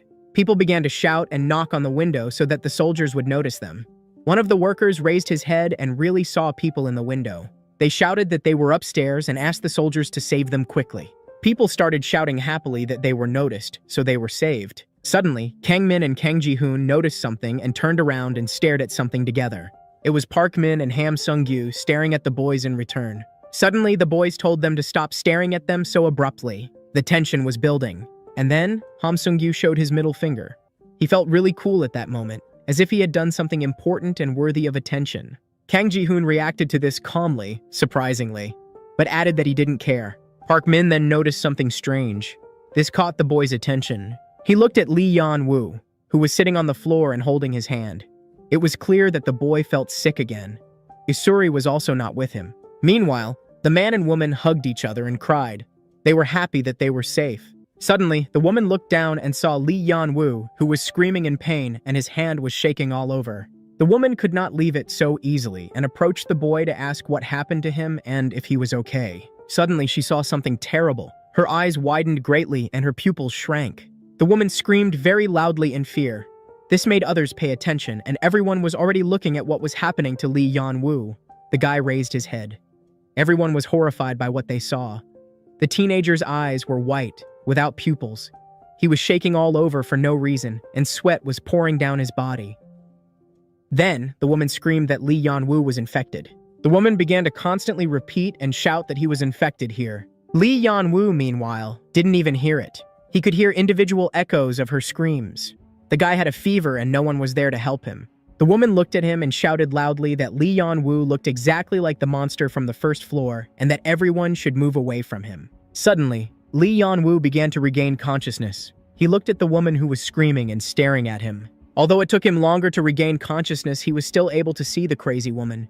Everything was blurry in his eyes. Suddenly, Lee Yan-woo noticed something terrible. Even in such a bright light and condition, the guy noticed that a monster was sneaking up behind the woman. The ugly, huge zombie screamed, which meant that he had found his victim. Lee Yan-woo, through the pain, restraining himself, stretched out his good hand to the woman and shouted for her not to go there. But the woman screamed for Lee Yan-woo not to touch her and backed away from the guy. She screamed at him and called the teenager a crazy psycho, but he only wanted to help her.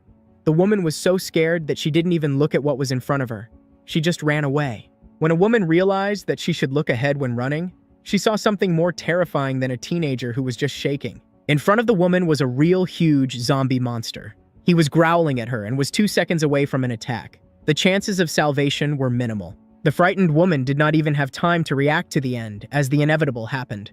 The zombie monster released its white, ugly tentacles at the woman. She did not have time to escape or even just scream. Everything happened so quickly. In a matter of seconds, the poor victim was already lying on the floor, all wrapped up in the ugly white tentacles of the zombie monster.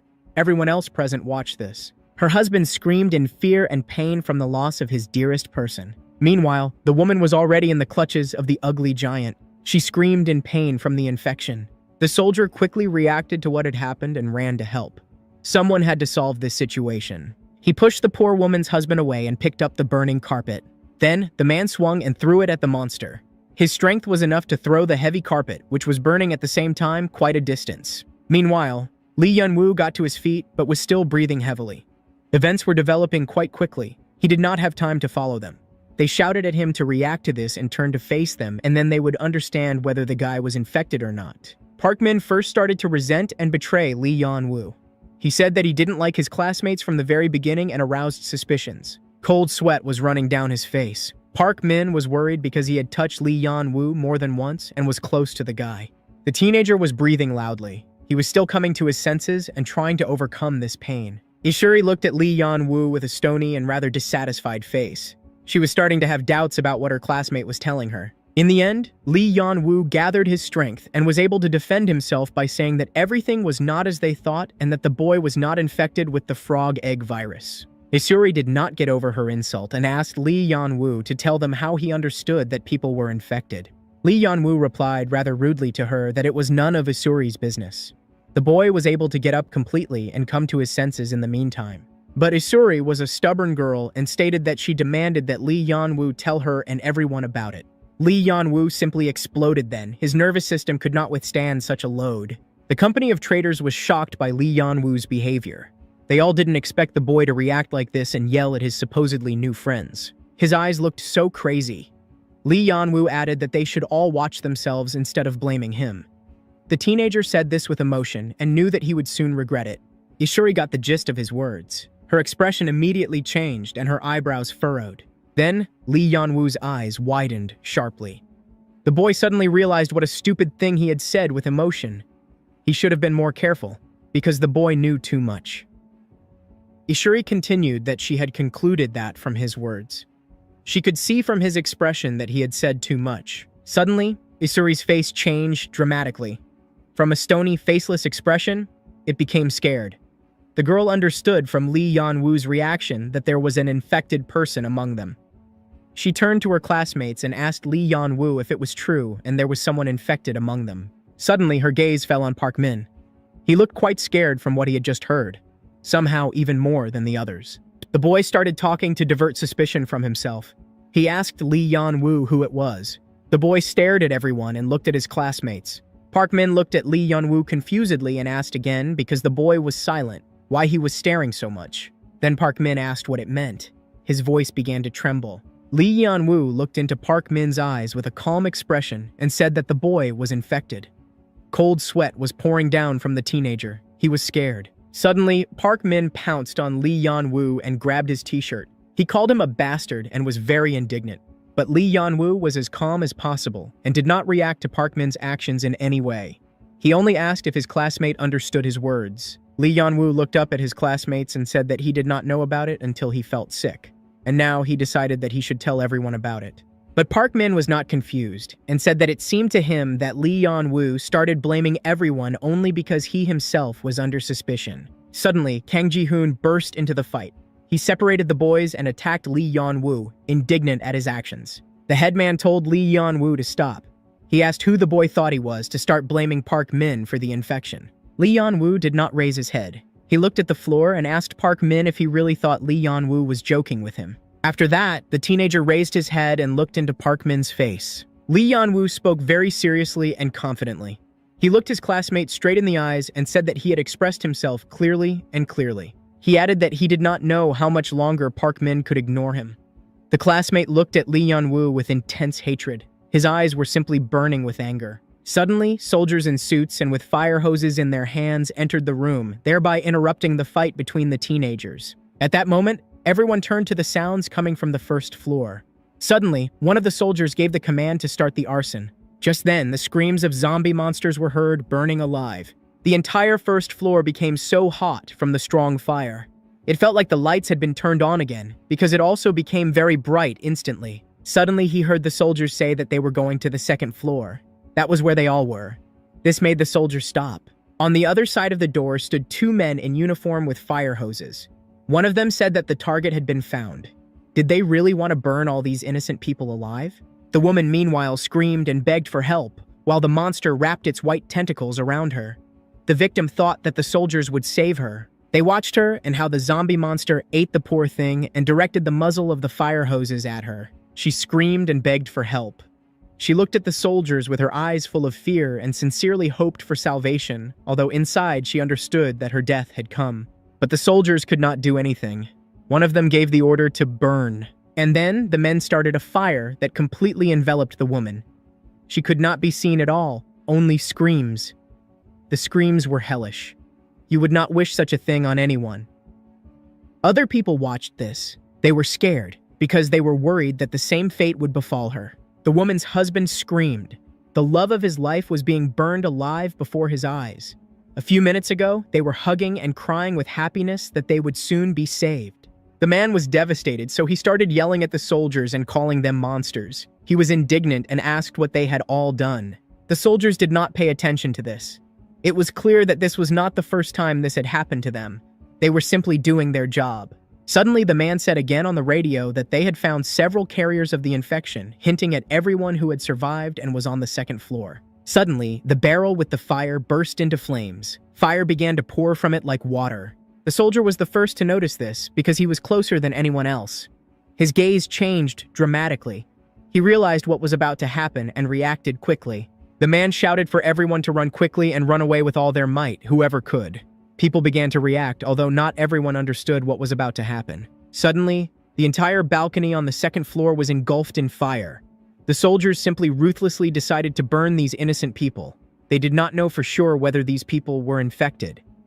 The teenagers ran as hard as they could while the entire building was engulfed in fire. Suddenly, everyone present began to understand that the government did not care about them at all. Kang Ji-hoon said that the soldiers were right. They thought that the people had come into contact with zombie monsters. The headman was indignant about this. It was unfair to them. Kang Ji-hoon shouted that this was some kind of punishment. Like here, out of the corner of his eye, he noticed that soldiers with fire hoses had also entered from the other side of the entrance. Kang Min saw this and shouted. He knew that he would probably die now. They would all just be burned alive.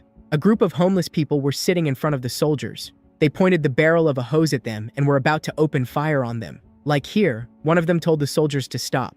The man raised his hands up, as if to show that he had given up, and shouted that they had done nothing to deserve being burned alive. The homeless man asked the soldier what was wrong with them and why they were doing this. Kang Min saw that the homeless people were not going to run away and hoped and believed that the soldiers would help them. Suddenly, something lit up the soldiers' faces. They could not see anything. Then, Kang Min shouted for the homeless people to run away and pointed the flashlight at the soldiers. All the other teenagers were hiding behind the boy. The soldiers in uniform shouted at Kang Min to turn off the flashlight and called him a freak, covering their faces from the light. Suddenly, monsters started to slide down from above. Kang Min continued to point the light at the soldiers while they aimed their hoses at the zombie monsters and burned them. A soldier ran to the teenagers. He was genuinely worried about the bottom and asked if everyone was alive. Having reached there, the man pushed some doors with his elbow to get out of this hell faster. After all, they would not be left alive, but the doors simply did not give in. Then, the soldier began to use his feet to kick them down. The man was nervous because he had to act quickly. Behind them stood Park Min and Ham Song-gyu and watched as Kang Ji-hoon and the soldier tried to kick down the door to get out of the room. Suddenly, Park Min turned to his friend. He told him that the boy would be saved only if he got out of the building. Park Min continued that, from the window outside, he saw a point where people were gathering. Suddenly, Park Min suggested to his friend that they get rid of everyone else and head to that point together. To which Ham Seong-yu was surprised, but answered positively because he wanted to get out of this building alive. Suddenly, the homeless people started running towards the teenagers and shouting to Kang Min to wait. The man asked to go with them. The soldier was a little surprised by this request. The homeless man shouted that they should take them with them because the company definitely did not know Seoul like the back of their hands. After these arguments, the idea of taking the homeless people with them did not seem so absurd to the soldier anymore. Suddenly, the company heard that soldiers with fire hoses were running behind them. One of them shouted to the other workers that he had found the escapees. The man in uniform added that they had found people who were possibly infected. This meant that they were about to open fire on the company, so they should immediately run away and get out of this room. The soldier understood this and shouted to the others to start running away immediately because they needed to be saved. At that very second, a lot of fire was released on them, which caused everyone to fall with its wave. The fire was visible even from the window of the building. There was a lot of it. Meanwhile, the news showed that peaceful public protests against the government had begun. According to Jeon, Si, and Bong, the first report was received from Yangjung in Mapo-gu 15 days before the blockade of Seoul began. Anonymous sources obtained relevant documents confirming the systematic concealment of information by the government, but the government said that this was impossible. As for the fake news that incited conflicts, the government's clear response was to support its position. People were watching all this. It seemed that they were sitting in another shelter. It looked exactly the same as the shelter where the teenagers were. A man in a white shirt and stubble was walking through the crowd, carrying a hot ramen that had been cooked. A girl was looking down. She had short dark hair and looked very upset. The man sat down next to the woman and complained that the line to the cafeteria was so long. He offered the woman ramen and called her his lover. It seemed like they were husband and wife. But she didn't want to eat. She didn't even look at the steamed noodles. The woman said she couldn't think of anything else. The man hugged her and told her she should eat. He asked how long she planned to starve. The woman started crying and said she couldn't reach Lee Yan-woo. She was waiting for a call and said she was just going crazy because of it. The father immediately began to calm his wife and said that perhaps the boy was tired and was sleeping now. Suddenly, the news showed such news that everyone began to listen carefully. Their attention switched to the information that the correspondent was talking about. The news showed a room that was a shelter for teenagers. The man began to talk about the terrible fire that had occurred last night, which destroyed the evacuation center of Seoul Station. They also said that the fire broke out due to the fault of refugees who did not follow the rules of quarantine conditions. They deceived everyone. Lee Yan-woo's parents listened to all this. The mother's eyes became the size of oranges when she heard that previously there were a very large number of victims. The woman shouted her son's name. The puzzle was formed and she decided that the boy did not answer the phone because he died in the fire. Meanwhile, the teenagers were all sitting in some kind of dormitory. It was a room with a lot of beds. Everyone got together and didn't talk about their quarrels. The homeless man was also there. He must have been the one who brought everyone to this place. Some were lying on the bed and sleeping, some couldn't sleep and were thinking about something else. But in general, there was silence in the room. The man entered the room and went to the window. He said that Seoul was closed. A soldier came up behind him. The homeless man asked him if he thought the man should just sit in the room and wait for some miracle. Some soldiers were walking downstairs in uniforms that resembled the uniforms worn by the workers in the shelter that burned down. The soldier told the homeless man that these children had come from the village for a tour of Seoul and had nowhere to stay. The soldier asked what he wanted to ask the homeless man for a favor, to which the man told him not to worry because the homeless man already had a debt to the soldier for saving them from the burning shelter. He told the soldier that they could stay as long as they wanted. It turned out that the premises where the company was located were the homeless man's. Meanwhile, the soldiers in yellow uniforms asked someone for cooperation and added that it was for their own safety. They told the people that they must have escaped from the shelter earlier that night, so the soldiers did not burn them alive. The soldiers asked if they had contacted the cells at night or if anyone close to them had. But the frightened people kept quiet. Some were not sure if they were infected and some were afraid to tell the truth. The soldier started talking about how they might have felt sick or upset or other people around him. Suddenly, Park Min raised his hand from the crowd. The man asked what he wanted to ask him. Park Min said that he had run away and asked what he should have done, and then added that his friend had signs of infection, and then asked if he had attacked him. Would the soldiers worry about it? Meanwhile, Lee Yan-woo stood in front of the window on the stairs alone. The guy wanted to be alone and think about what had happened that night, analyze what he felt. He took his hand again, although it no longer hurt this time. Lee Yan-woo suddenly remembered the woman yelling at him that the boy was infected because he looked like that. The teenager's breathing quickened again. Memories came flooding back one after another. Then Lee Yan-woo remembered how Kang Ji-hoon said that he immediately aroused his suspicion and then asked if Lee Yan-woo was infected. The word kept going around in the boy's head. He was thinking about how he could be sure that he wasn't infected. Meanwhile, Park Min was talking about a friend of his who was a uniformed soldier. He started talking about how as soon as he got into the vault, he realized how suspicious he was. A blue mask was put on the boy, probably so that he wouldn't spread the virus. The boy continued that his friend looked very shocked and sometimes even flinched when he spoke to him. He continued that one day a woman noticed his condition and immediately said that the boy was infected. The soldier looked at the boy and sincerely believed him, adding that it was a very sad story and that the boy was a real devil. Then another soldier in uniform approached them. The man who was talking to Park Min asked the officer if they had checked the boy's words. They discussed that if they believed the public opinion about the super virus carrier, it would undermine their trust and responsibility. Park Min heard this conversation and thought about Lee Yan-woo. The boy was very angry with him for daring to say that about Park Min then. The soldier and the teenager left the ward. The man in uniform told Park Min to follow him. Then, the man asked if the guy had definitely not come into contact with the infected person. To which Park Min said that he had stayed away from Lee Yan-woo from the very beginning because he thought he was too strange because of his behavior. This conversation was overheard by Lee Tae-in. The guy was standing in the front in the crowd and was also wearing a mask. The soldier told Park Min to go to the waiting room. Lee Tae-in turned to see who was talking about Lee Yan-woo. He immediately realized that it was about him. The soldier led Park Min to the waiting room. Some of the buildings were still burning. Meanwhile, the company was still in the dormitory where the homeless lived. Kang Ji-hoon jumped up on the bed and started scratching his head and screaming as if there were nits. The headman turned to the audience and asked why everyone was itching so much. He continued to scratch his body. Suddenly, the boy heard someone laugh at his behavior and asked if the boy was bothered by the severe itching. It was Kang Min. He advised his best friend to be more careful with the pillows. Kang Min said that all the blankets and pillows in this room had nits. Kang Ji-hoon jumped up and screamed indignantly. Meanwhile, Kang Min checked his phone, but it was almost dead. The boy went to the light switch to check if the light was working, but it turned out that there was no electricity. He asked what they needed now. Kang Min said that his phone was dead. Kang Ji-hoon asked again if there was no light.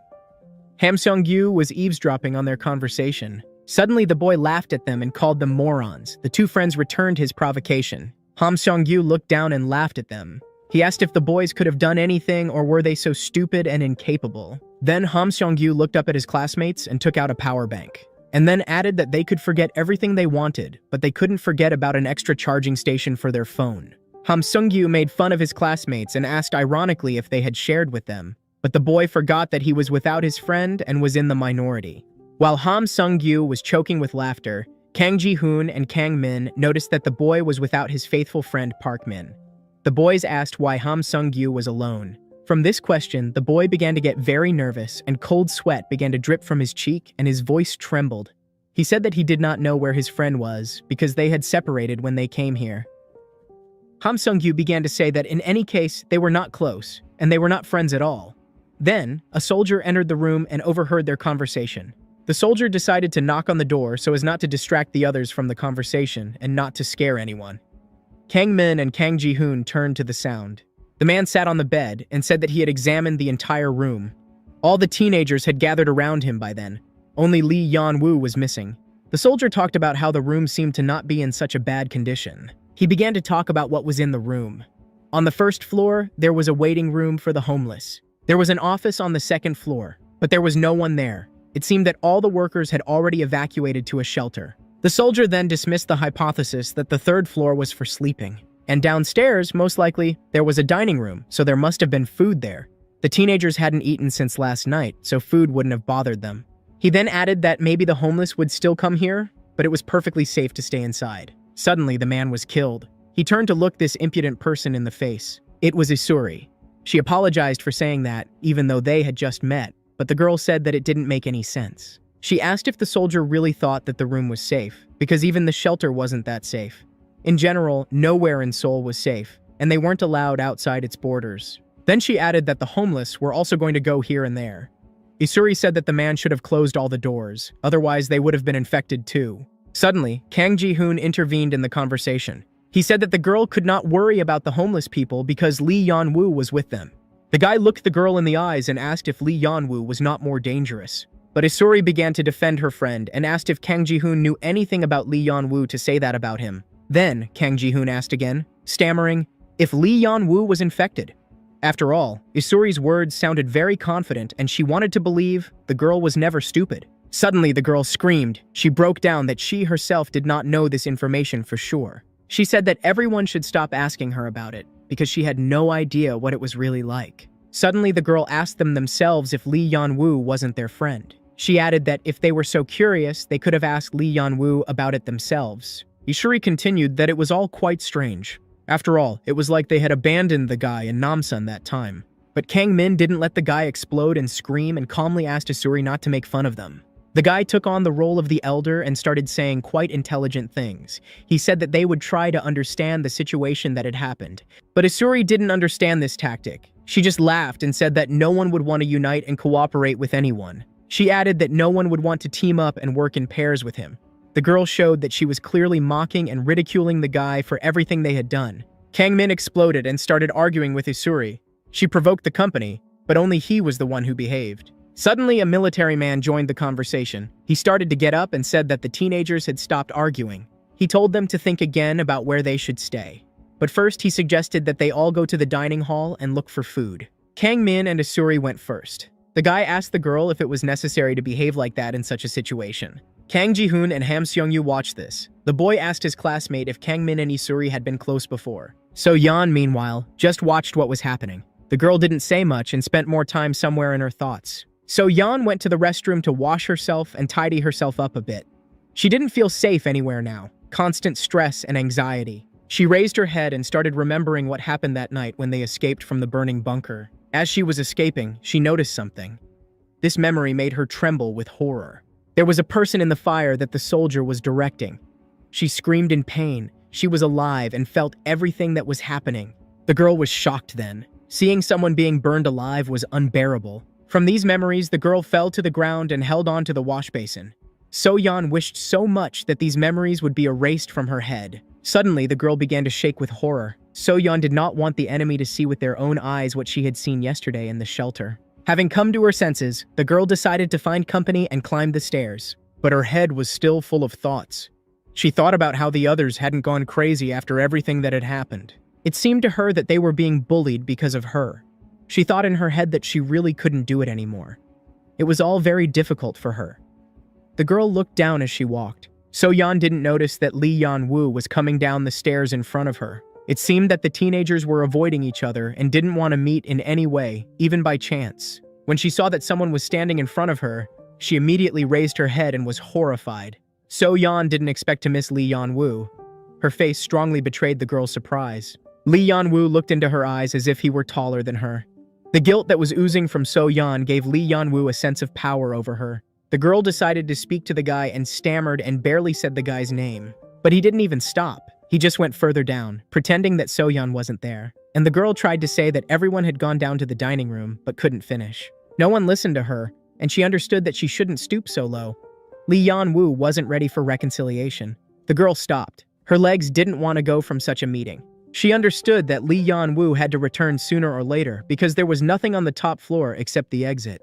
But the guy didn't turn around. He kept walking and didn't even turn around to look at the girl, although before he only admired her beauty when he had the opportunity. Then So-yeon turned around to see what Lee Yan-woo was going to do. But what she saw surprised and even shocked her. Lee Yan-woo was heading straight for the exit, and he had a briefcase on his shoulders.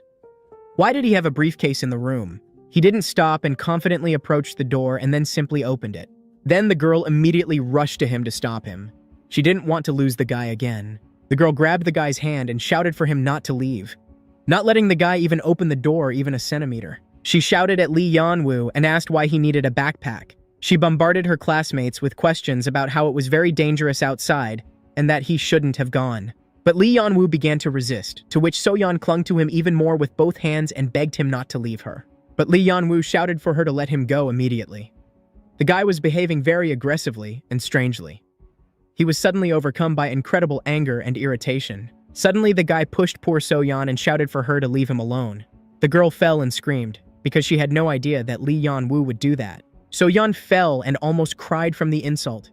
She was in pain both physically and mentally. She had just been humiliated. Once again. Suddenly, Lee Yan-woo screamed again. He was talking about something that he didn't know. The girl turned to look at her classmate. He looked at what he had done and screamed in anger. He was angry with her, angry with himself for hurting her just now. The guy said that he didn't know if he was safe or not, and that's why she shouldn't have approached and touched the guy. So-yeon was silent and just stared at Lee Yeon-woo in horror. She didn't recognize her classmate. It turns out that she didn't know the guy at all. In difficult situations, you start to understand who is who.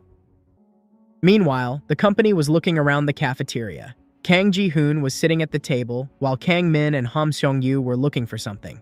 It turned out that the guys were trying to figure out the stove. Ham Seong-yu was indignant that it wouldn't turn on at all. Kang Min said that the stove should have turned on and it probably needed electricity. Ham Seong-yu asked what they were supposed to do then. Meanwhile, behind them was Kang Ji-hoon, who was looking at something carefully on his phone. The guy was looking at cards. From the side, it looked like he didn't even blink and was just staring at his phone. Meanwhile, Kang Min asked if Ham Seong-yu had a lighter, to which he was told that where could a high school student have a lighter from? Suddenly, Kang Ji-hoon turned sharply and looked at the door. The boy asked aloud why the others didn't come down. It seemed like there were only the three of them in the cafeteria. Suddenly, the boy heard a beep coming from his phone. He looked at the screen, but the number was unknown. Kang Ji-hoon still decided to pick up the phone and spoke. From the other end, he heard a female voice that seemed quite familiar to him.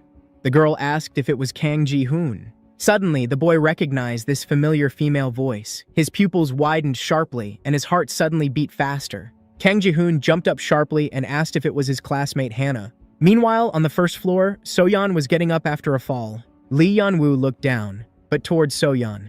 Still, he was ashamed that he had hurt his classmate.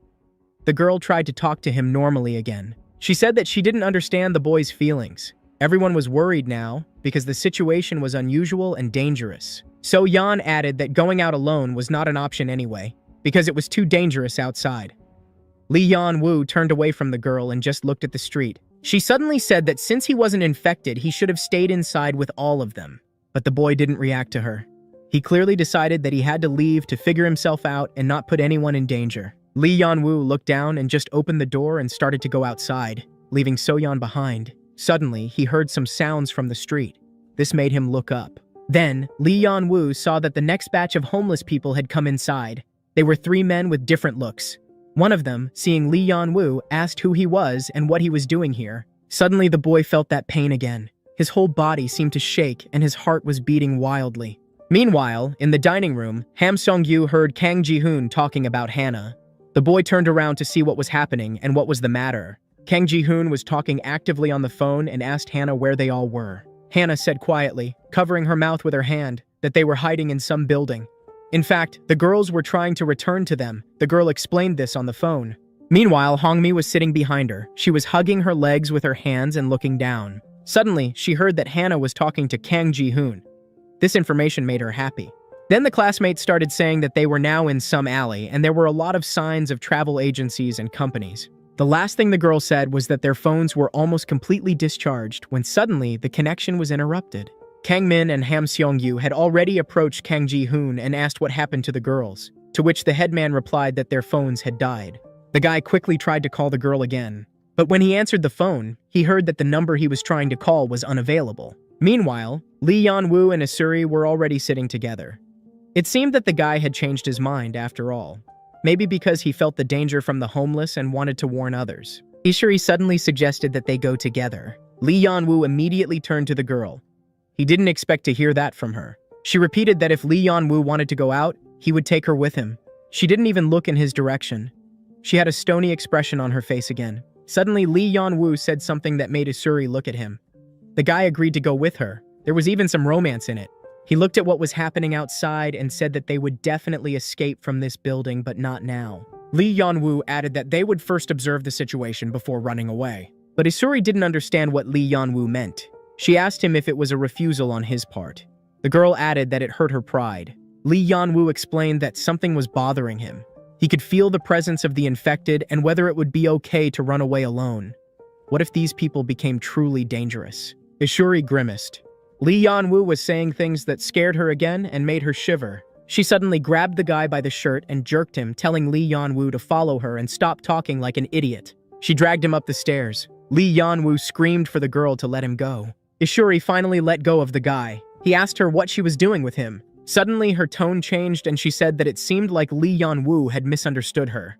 The guy's face changed dramatically. Ishuri started saying that out of everyone present, only Lee Yan-woo was suspected of being infected. She added that the guy made her feel special because he could tell the difference between the infected. Lee Yan-woo didn't like that tone of communication, so the guy interrupted her as much as he could. Lee Yan-woo said that he was the one who saved them back then and didn't understand why the girl was exaggerating. She suddenly called the guy a fool and said that she just knew the location of the fire hydrant and the emergency exit. Otherwise, how could she help him escape? The girl added that she would never act if she had any doubts. Lee Yan-woo felt the deception in her words. Then he asked if he could just leave the girl here if he had any doubts. This development of events did not suit the girl. She openly showed her indignation. Lee Yan-woo said that the girl should understand the feelings of being left behind in danger. He said he didn't want anything like that. Those were the last words the guy said. After that, he simply turned away from Ishuri, without even looking the girl in the eye. Then, the guy just left. He was going down the stairs and probably intended to escape from the building. Ishuri barked loudly and said how she had had enough of it all. Lee Yan-woo continued to go down, expecting the girl to do something. He thought to himself, if he had overdone it. He thought about what happened when the homeless people came inside. They ran together then. Lee Yan-woo protected her. He wanted it unconsciously, without realizing it. He started to remember the beginning of the school trip and how in love he was with So-yeon, how he kept looking at her. Suddenly his dreams were interrupted, and the boy returned to this terrible reality again. 3 homeless people stood in front of him. One of them pointed a finger at Lee Yan-woo and said that he was the boy who ran away from them when he saw them. Lee Yan-woo understood that from the outside, it did not look like it was in reality, so he began to explain to these men why they had run away. Suddenly, the man in the cap told Lee Yan-woo to come to them. He added that they all felt very insulted and called the boy an idiot. But the homeless people surrounded him, not giving him any passage. Another said that Lee Yan-woo still had the nerve to snap at them. Suddenly, someone got into their fight. This someone told the gentleman to be more careful. All 4 turned to see what was happening and who was saying it. It turned out to be Ishuri. The girl with a stony face was looking at what was happening. She suddenly said that Lee Yan-woo had symptoms of infection and that even among their company they tried to avoid him. The homeless people immediately started screaming and getting scared. The men ran upstairs screaming in fear that they had not touched him. Ishuri's plan worked and Lee Yan-woo had one whole face left. The girl saw that Lee Yan-woo was just staring at her and told him to stop doing that. She explained that she didn't help because he was nice. Then, she looked at Lee Yan-woo straight into his eyes and said that if he was going to leave, he simply had to take Ishuri with him. Meanwhile, the teenagers were sitting in the dining room. So-yeon joined them. Behind the door, in the next room, there was a homeless man and a soldier. They were looking out the window and discussing something. The homeless man asked if the soldier wanted to leave the room for a while, to which he received a positive answer from the man. But the homeless man decided to ask again if the soldier was sure of his intentions because it was very dangerous outside. Bezotko continued that he had heard that a significant part of the frog egg virus had been destroyed thanks to the fire at Seoul Station, but there was another danger. Bezotko continued that this army had exterminated all people without a permanent place of residence in the area, under the guise of a warning about the virus. Bezotko said that the man should have understood this himself. He asked if the soldier wanted to go that far and gave him advice to value his life as well. And then he began to talk about a woman who really wanted to become a teacher. And although this woman never passed any tests, she still remembered her unfulfilled dream while working in the private sector. Suddenly, the soldier said that this wonderful woman had always wanted to teach children, and then he added that she was his fiancée. The soldier started talking about his beloved. He wanted to finally talk. And when he asked her why she did it, the fiancée replied that she just liked to please children. Suddenly, the soldier said something that shocked the homeless man. Then the soldier decided to join his classmates and tell them about his plan. He said that he had learned from a man about an area with a bunch of private offices. The man put together the information from the driver and this one and found the location. There were Molotov cocktails in Kang Ji-hoon's briefcase. The soldier distributed them based on past bitter experience so that the bottles would not explode all at once. They also prepared special clothes. The soldier was going to go with Kang Ji-hoon because it was his idea and desire to save Hong-mi in the first place. The headman turned to his friends and cursed the girl and said that she had only caused trouble. Suddenly, Kang Ji-hoon told his classmates not to worry at all and that their team would be back in less than an hour. The team was leaving the room. Kang Ji-hoon was looking down as he walked. Suddenly, his gaze went up. He noticed someone, which made him stop. In front of the team were Lee Yan-woo and Ishuri. The boy had a briefcase on his shoulder, which raised questions. The classmates just stared at each other. Suddenly, they looked at each other, looking straight into each other's eyes. It was clear from their eyes that they had a lot of questions for each other, but they weren't going to talk. So the teenagers just passed each other, and each went their own way. Suddenly, Kang Ji-hoon stopped. After all, he had something to say, and he couldn't hold it in anymore. The headman told Lee Yeon-woo to forgive him. Kang Ji-hoon began to sincerely apologize to Lee Yeon-woo. The guy turned his head in his direction in surprise. He didn't expect to hear such a thing from a traitor. The headman suddenly remembered something. A memory from the Namsan cable car flashed in his memory. When he and Lee Yeon-woo went down to the floor where the girls were. They were in danger then because the zombie monster was about to grab them, and then his beloved Hongmi would also die. Suddenly, Lee Yeon-woo wasn't scared. He ran to distract the monster and thereby saved the girls. Then everyone survived. These memories made Kang Ji-hoon's heart beat faster. He was very worried about his Hongmi, although he didn't show it. Then, the headman simply said that he owed Lee Yeon-woo for his action. Ishuri, meanwhile, heard someone in the room arguing and talking about someone bringing someone here. The teenagers didn't say anything to Kang Ji-hoon. They just all continued on their own. Lee Yeon-woo turned to look at his classmate and consider the sincerity of his words. When Lee Yeon-woo and Ishuri entered the room, they saw a picture of a soldier telling So-yeon that she couldn't go with them. The man held So-yeon so that she wouldn't go out the door and said that the girl couldn't go because it was dangerous. Lee Yeon-woo looked at So-yeon, so many emotions raging inside him, but there was absolute disinterest on his face. So-yeon screamed and begged the soldier, adding that she couldn't sit idly by while her friends were in danger. Suddenly, Ishuri interrupted their conversation. She ironically asked how So-yeon could help them and be useful. Her face was not just stony, it expressed dissatisfaction. The girl continued that anyone would die if they encountered a zombie monster, to which the girl replied that she would do anything. But Ishuri said that this was not the case and that her classmate would only get in the way. She added that she had already said many times that even this room was dangerous, but So-yeon simply did not want to accept and understand it. Ishuri added that it could be that Hongmi would bring the virus with her, and it would be 10 days before Seoul opened. The soldier suddenly supported Ishuri, adding that no one should have left this room for the sake of everyone's safety. So-yeon looked at the soldier in shock. She knew inside that she was powerless, but she wanted to save her friend so much. The soldier said that they would not be able to do anything if the virus appeared in this room, so the man asked the teenagers to protect him in their absence. Finally, the soldier spoke to the homeless man. He asked the man to take care of these children. Lee Yeon-woo was thinking about what So-yeon had just said and looking down. He was walking past the girl and thinking about who he and Kim Joo-bin were to her back then. Suddenly, the boy raised his head and looked at his classmates. He was overcome with anger and hatred again. Then, Kang-min was about to say something. Suddenly, Ishuri interrupted him rudely and told him to give her a chance to think. She started to command that everyone should listen to her first. All the other teenagers looked at Ishuri and for some reason listened attentively as if she was the one in charge here. She looked at Kang-min and said that the classmates had something to do now and that it was important to remember. Meanwhile, another homeless person, who was from the new group, approached the homeless person named Hwang. Suddenly, everyone started panicking and shouting. He told Hwang to quickly run after him. When the homeless person ran, he saw that there was some kind of fight between two other homeless people downstairs. A man with blonde hair was holding a broken bottle and threatening another man with it.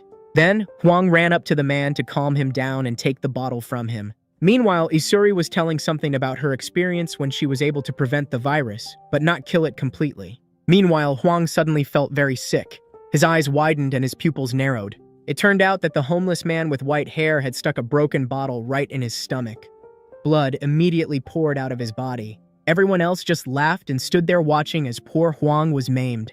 They wanted to kill him. Suddenly, someone called Hwang Dong-chil by name. The man turned at the sound. He was a healthy man with broad shoulders and a white t-shirt with a cap. He said that Hwang should have solved the problem peacefully. The homeless man looked the man straight in the eye and called him a freak. After these words, all the other homeless men started hitting Hwang and calling him names.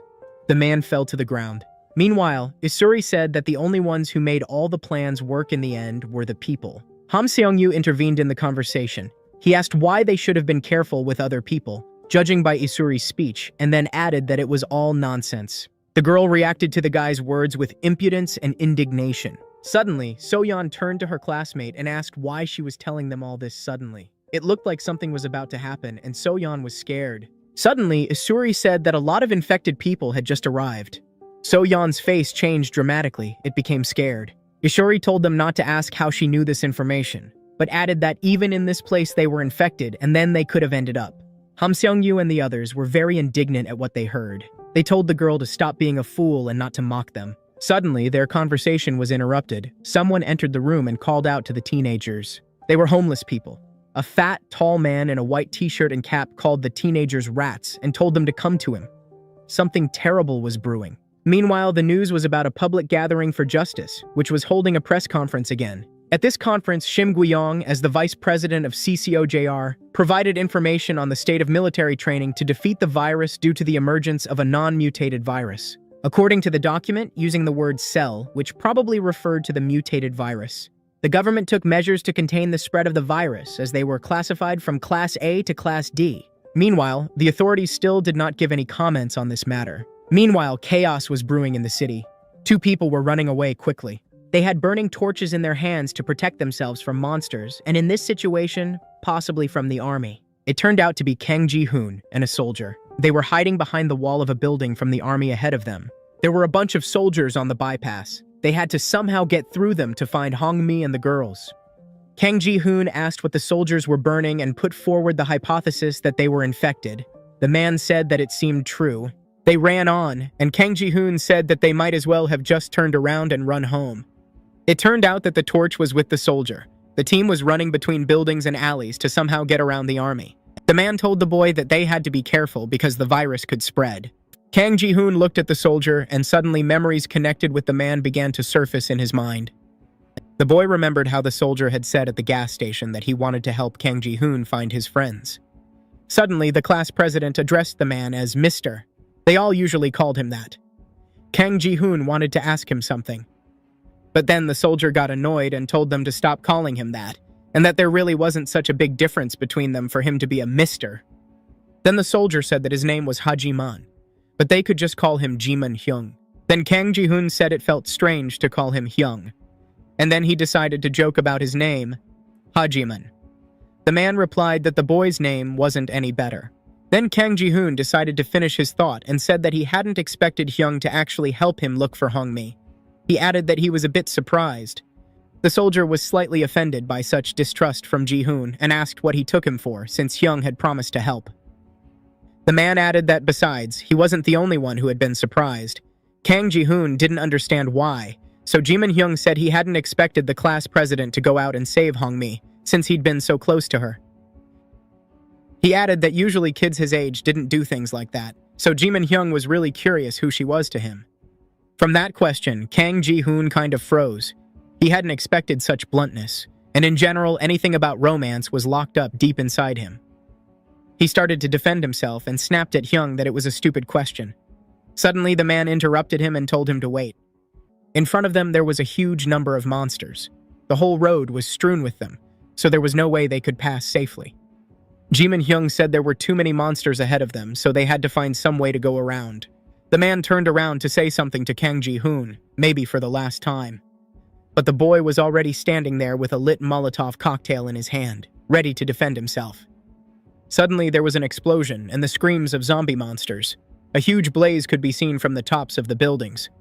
There was a convenience store near them. The way to it was clear. The soldier went inside and said it was good that there was a convenience store here, because that way they could grab some water. He added that the kids might end up with nothing to drink. Kang Ji-hoon was standing by the door on watch. He asked Hyung if everything was okay with Hongmi. The soldier answered that it should be, and then asked if the girl had called the class president. Then Kang Ji-hoon himself returned to the intimate topic, repeating the soldier's question about who Hongmi was to him. He started telling how, when they were in middle school, he had been a delinquent, and you really could tell just by looking at him back then. Kang Ji-hoon began to recall and talk about his dark past and the not-so-great crowd he used to hang out with. There had been 5 boys. One of them rode a blue motorcycle. One member of the group said he thought Kang Ji-hoon had dropped out of school. The class president laughed and called the guy an idiot. He said that back then he hated school and felt empty every single day. It was during that time that he grew closer to Lee Hongmi. The boy was standing at a traffic light, waiting for the light to turn green. That's when Lee Hongmi noticed him and asked if Kang Ji-hoon also lived somewhere nearby. The girl was standing with her mother. Hongmi's mother asked who Kang Ji-hoon was. The girl answered that he was her classmate. Then Hongmi started telling her mom that Kang Ji-hoon was good at sports and added that he had been really cool at the last school festival. Kang Ji-hoon blushed. Hongmi's mother immediately took an interest in the boy and asked Kang Ji-hoon to be her daughter's friend, adding that he was very handsome. When Lee Hongmi heard that, she got nervous right away. She hadn't expected her mother to put her on the spot like that. But Kang Ji-hoon replied that of course he would be her friend. Up until that moment, he had never really talked to Hongmi before. The two of them said goodbye and left. From then on, at school, she always talked to Kang Ji-hoon, every single day.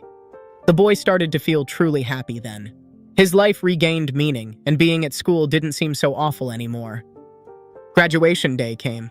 Parents congratulated their children who had studied well and brought them flowers. Kang Ji-hoon was standing, leaning against the wall in the hall, staring at his phone. Suddenly, he heard someone talking to him. This someone said they had heard that Kang Ji-hoon's parents hadn't been able to come, and that the boy must have been very sad because of that. It turned out it was Lee Hongmi's mother. She smiled at Kang Ji-hoon and held flowers in her hands. The woman genuinely wanted to support him so he wouldn't feel sad. The woman said she was sure his parents would gladly have come, and she gave the flowers to Kang Ji-hoon, saying they were a present for him. She congratulated the boy on finishing school. His face changed instantly from the surprise. Hongmi's parents asked to take a picture all together. Hongmi and Kang Ji-hoon stood side by side, and her parents stood on either side of them. Kang Ji-hoon told the soldier that her parents were very kind people and treated punks like him well. He added that he could only hope that this happiness wouldn't suddenly collapse. The soldier listened to the boy attentively. He understood that this was important to him, because it might have been the first time Kang Ji-hoon was opening up to someone like this. The man walked up to the boy and put a hand on his shoulder as a sign of support. He promised that Lee Hongmi was fine. The team started running. It was time to go and look for Kang Ji-hoon's friend. Suddenly, they heard that someone had found them. The group raised their hands. The soldiers said they had found the ones responsible for the fire. The boys were in danger as the soldiers pointed their flamethrowers at them. Meanwhile, in the shelter, the teens were still talking to the homeless people, who clearly didn't want to befriend the kids. Ishiri told the homeless men that two of their friends had gone to the shelter to bring them various supplies. The white-haired man who had injured Hwan with a broken bottle asked what his boss was doing and said they should just finish these teenagers off. The chubby guy in the cap yelled at him and said they didn't have any food supplies at all. Then the boss threatened the kids that if they were lying, they would kill them all. With a calm face, Isuri asked, or rather stated, that the man was acting like that because people kept tricking him. Then she said they would give them half of their supplies if the homeless guys didn't touch the children. She spoke so confidently that it felt like it was the homeless people who had to be afraid of her and follow her orders. Then the homeless men threw the kids into some room behind glass doors. They said their friends had better hurry up, because if there was no food on their table by evening, they would do the same thing to the kids as they had done to him. The man in the cap pointed at the floor. Hwan was lying there. He was barely conscious and barely breathing.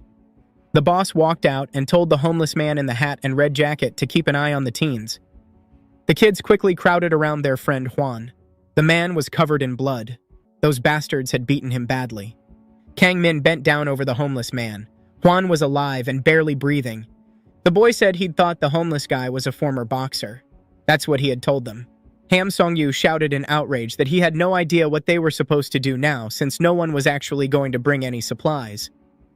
He yelled at Isuri, asking why she had said that to the men. Ham Song-yu added that at this rate they were all going to die. Isuri replied by asking if the boy had any other ideas. Then Lee Yan-woo stepped into the conversation. He said that basically it would be better if the infected just started showing symptoms already. Lee Yan-woo turned to Isuri and said that those who were infected would start showing symptoms before Kang Ji-hoon and Ji Min-hyung came back. Meanwhile, the homeless guys were sitting in another room laughing at the teens. Suddenly, the second homeless man, the one in pants with a camouflage pattern, started coughing heavily and trembling all over. His friend asked if he was okay, because he'd noticed his strange condition. He looked at the man and asked if he was feeling all right. Suddenly, the infected man started vomiting on the floor. He was shaking all over. The friend lying on the bed saw this. His eyes widened and his mouth dropped open in shock. He suddenly realized that his friend was infected and about to turn into a zombie monster. Meanwhile, the teenagers were coming up with a plan of action. Isuri said that if the mutated virus appeared inside the building, everything would go sideways and the homeless people would run out of there. Isuri summed up that they too might make it through all this, as long as they planned everything well. She said they were really lucky because she always failed all her tests and exams. At that moment, Soyeon was watching Isuri very closely from under her brow. The girl noticed it and asked her classmate if she wanted to say something to her, but Soyeon stayed silent. On the contrary, that question, which sounded more like an attack, really scared her. She didn't want any trouble or conflicts with her classmates. With a serious face and a bit of roughness, Isuri asked Soyeon why she was looking at her like that and added at the end that the girl should stop doing it. Soyeon immediately started apologizing and got a bit nervous. Isuri's mood scared her. Ham Sung-yu stepped aside from everyone else to think. Out loud, he said he shouldn't have come here for his classmates. He was swearing, and it was obvious he really regretted it. Suddenly, a notification popped up on the boy's phone. He read it on the lock screen, and what he saw shocked him. He hadn't expected that at all. It was his friend Park Min. He had written a simple hi to Ham Song-yu in the messenger. The boy's heart suddenly started pounding, and cold sweat began running down his face. He didn't answer his friend and just cursed Park Min out loud. Ham Song-yu's behavior was quite strange, since they had agreed together to go to the location he knew about and escape. Kang Min was explaining that the virus with the new incubation period had already begun to spread and nobody knew what awaited them. The boy went on, saying that they were now in the basement cafeteria. They weren't able to escape, but they could still use fire. He pointed to the gas stove standing nearby and added that luckily, Ham Song-yu had a lighter. In the worst-case scenario, they could just burn everyone. Kang Min said that if the virus started spreading, they would have to figure out how to light a fire. Meanwhile, Lee Yeon-woo was listening and found the gas stove. He looked closely at it and drew some conclusions. Lee Yeon-woo suddenly said that lighting the gas stove was not a problem. Everyone turned to him. The boy added that the problem was that they all had to be a lot more careful because the infected caught fire very quickly and the flames spread extremely fast. Finally, Lee Yeon-woo added that since they were all in the basement, it would be more logical to set things on fire from above. Then, with irony and mockery, Ham Song-yu asked what the boy suggested they do. Suddenly, he switched to yelling and aggression. He asked Lee Yeon-woo why he was still here with them and called his classmate a little piece of shit. He added that besides the bums, they also had an infected Lee Yeon-woo as a problem. Kang Min stood up for his classmate and told Ham Song-yu not to be an idiot, since they all shouldn't be suspecting each other and fighting. Then Lee Yeon-woo himself joined the conversation and said they shouldn't worry because he would leave before they even found out whether he was infected or not. He turned to Isuri and asked if she still wanted to go with him. The girl didn't understand what he was doing, so she just stayed silent for now. Then Lee Yeon-woo said he should have left back when she had told him, before they all got stuck here. Then he said he'd been stupid enough to try to save her after they had abandoned him. Soyeon lowered her eyes. She felt ashamed again, thinking he was talking about her. After that speech, he turned back to Ham Song-yu and suggested his classmate should just shut his mouth. He looked him straight in the eyes. In response, he heard Ham Song-yu swearing at him and asking whether Lee Yeon-woo really thought that just because they'd talked a few times, it meant they were friends now. Lee Yeon-woo looked straight into his eyes without any fear. On the contrary, he was that angry at him for everything he'd done. The boy said he had just told Ham Song-yu to shut his mouth. Suddenly, Kang Min stepped into the conflict. He tried to calm them down and said this was not the time to start a fight. Kang Min turned to Lee Yeon-woo and said he understood why the boy despised all of them, but there was no time to sort things out. Lee Yeon-woo looked at Kang Min. It wasn't clear what he was thinking at all.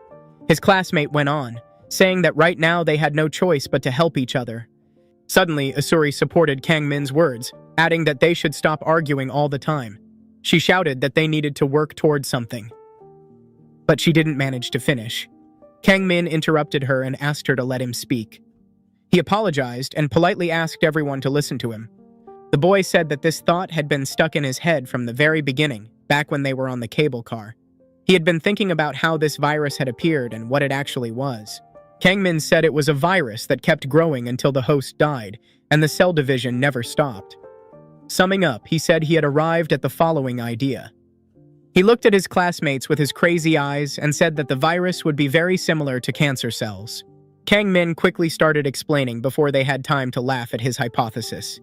He said he had checked all the types of cancer cells known to them, and they were all similar to each other.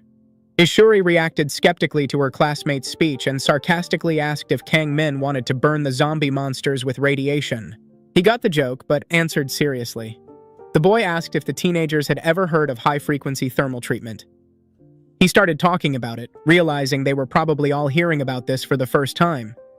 He said it was one of the ways to treat cancer, killing cancer cells with heat, usually heating them up to about 40 degrees. Ishuri asked again if Kang-min meant that they all had to pay attention to temperature. The boy smiled, happy that his classmates understood his idea. Ishuri started thinking and developing Kang-min's idea. Out loud, she wondered if they could use water for that. The girl added that water wouldn't cause a fire, they wouldn't all burn, and with it, they could easily destroy the virus. So-yeon was watching her intently. Ishuri went on, saying that if they wanted to take control of the situation, they really could try using water at different temperatures. So-yeon suddenly thought about how at school Ishuri looked like a cold bookworm. The girl would sit at her desk reading all the time, never talking to anyone and having no friends. Kang-min started rejoicing and saying that they were finally all on the same side. He gave Ishuri a high five and she told him to go die. Meanwhile, So-yeon kept thinking about Ishuri. The girl's confidence made So-yeon trust her and rely on her until she realized she herself was helpless. Suddenly, everyone screamed at the strange sound they heard behind the door of the room they were in. They turned and saw the two homeless men who were supposed to be guarding the teens. One of them had fallen down, and the other was dozing on a chair. The homeless people upstairs heard the noise. They thought the teens were trying to escape and starting a riot. Ishuri asked Kang-min if that had been a scream. She wanted to make sure she wasn't the only one who heard it. The boy confirmed the screams. Kang-min suddenly shouted and asked if it had already started and whether the homeless people were turning into zombie monsters again. Lee Yeon-woo reacted quickly and shouted that whoever was closest should hurry up and lock the door. They had to bolt it before the homeless people started coming downstairs. The boy looked at the group, but So-yeon decided she had to do it herself. She didn't want to be helpless and wanted to show she was useful to the group. The girl suddenly yelled that she was going to run and lock the door. But unfortunately, So-yeon wasn't tall enough and couldn't reach the lock at the very top of the door. She realized that and turned back to Ishuri, saying she couldn't reach it and needed something like a chair. But Ishuri was already holding one in her hands. She was so annoyed. So-yeon couldn't think when someone was yelling at her, so she stood there stunned for a few seconds. Then Ishuri yelled at her again and told her to climb up quickly. So-yeon climbed onto the chair and started closing the door. The girl really reacted strangely to Ishuri. Meanwhile, Hwan, the homeless man, was lying unconscious on the floor. No one was paying attention to him anymore. The teenagers were running around looking for things they could set on fire, since they didn't have enough water to use that. Kang-min was rummaging through all the drawers in the kitchen, trying to find some kitchen utensils. The boy said they could tie them together with napkins, soak them in oil, and use them as a wick. Suddenly, Lee Yeon-woo heard strange sounds in the room. It scared him and made him turn around. He saw the homeless man Hwan suddenly start to get up. The teens hadn't even thought he'd survive such a beating. Lee Yeon-woo walked up to the man and asked if he was okay. Suddenly, the homeless man looked to the side. Something had caught his attention. Hwan didn't respond to Lee Yeon-woo's words. The man began to get up and said the teenagers had to run and get out of the building as quickly as possible. Lee Yeon-woo was still offering Hwan his help. Suddenly, the boy heard strange noises coming from the door. He lifted his eyes and couldn't believe what he was seeing. The homeless men ran up to the door and started banging on it, trying to break into the teens' room. The man in the red jacket shouted to the teenagers that there was an infected person out there. White slime started sliding down the stairs, catching up with the homeless people. Suddenly, they began pounding hard on the glass and screaming, begging the teens to open the door and let them in. It was so funny from the side. Karma always comes back. Lee Yeon-woo looked at them, not knowing what to do. There was little time, and he didn't want to decide for everyone. Meanwhile, things were no better for Kang Ji-hoon and Ji Min-hyung's team. A group of soldiers was heading somewhere. The boys weren't among them. The men were holding firearms and calling out that the path ahead was clear and very quiet. That was frightening in itself. Suddenly, a zombie monster screamed from above. It stuck to the window of some building and roared loudly, announcing its presence. One of the men said it was just a target for a moment. He ordered them to open fire. Since the zombie monster was alone, only one soldier fired at it with flames. The others didn't even care and didn't look that way. Suddenly, Ji Min-hyung could be seen behind the soldier. The man in uniform asked him if this was really the place they had been looking for. Then Kang Ji-hoon appeared next to Ji Min-hyung as well. The boy said he was sure, because his friends had called him. The girls said they were hiding somewhere in a private office building. The soldier said they would continue searching the area. Over the radio, he said there were 4 schoolgirls who had managed to survive and claimed they were hiding in one of these buildings. The man said they would rescue them and bring them back. Ji Min-hyung did not like those words. He told Kang Ji-hoon it seemed the men weren't planning to take them along. Then someone told the unit of soldiers to be more careful. The man went on to say that they had found a cluster of level A virus, and that first they needed to burn it. It was basically white slime gathered in one of the alleys between the houses. Another soldier said it would be better to wait a bit. He ordered everyone to approach carefully, because it was dangerous here. Then the man agreed and confirmed his words again. He added that viruses were classified by their size and density. For example, most level A viruses were larger than a human and could sometimes reach sizes over 3 meters. Kang Ji-hoon and Ji Min-hyung listened carefully to the soldier's speech. Then the soldier wondered if maybe that virus at the station had been one of them. Ji Min-hyung decided to tell the army how he had seen infected cats merge into one and become bigger. The soldier couldn't believe what the man was saying. They hadn't encountered anything like that before. Meanwhile, 2 soldiers entered a building, but they reported that unfortunately the girls weren't there. 2 more men joined them and also said that the girls weren't there. Suddenly, one soldier noticed that the door to one of the rooms was already open. He decided to tell his partners so they could check this suspicious room together. But Kang Ji-hoon reacted faster. He ran up and saw that the door was open. This really motivated him and fired him up for a new search. The soldier went in and carefully inspected the room. He said the traces showed that there had been people inside, but no survivors were found. Kang Ji-hoon himself carefully inspected the room again, trying to find at least some hint that Hongmi had been there. Suddenly, the boy cried out her name.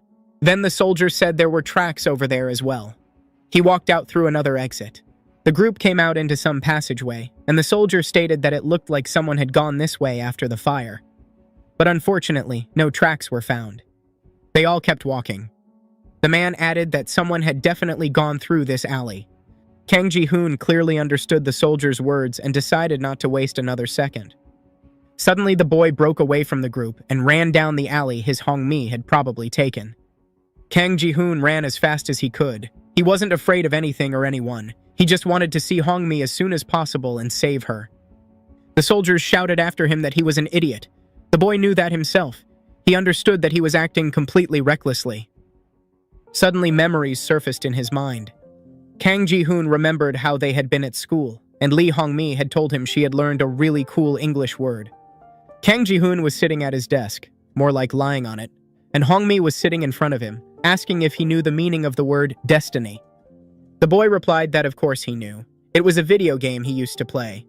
Hongmi looked at Kang Ji-hoon and said that it meant fate.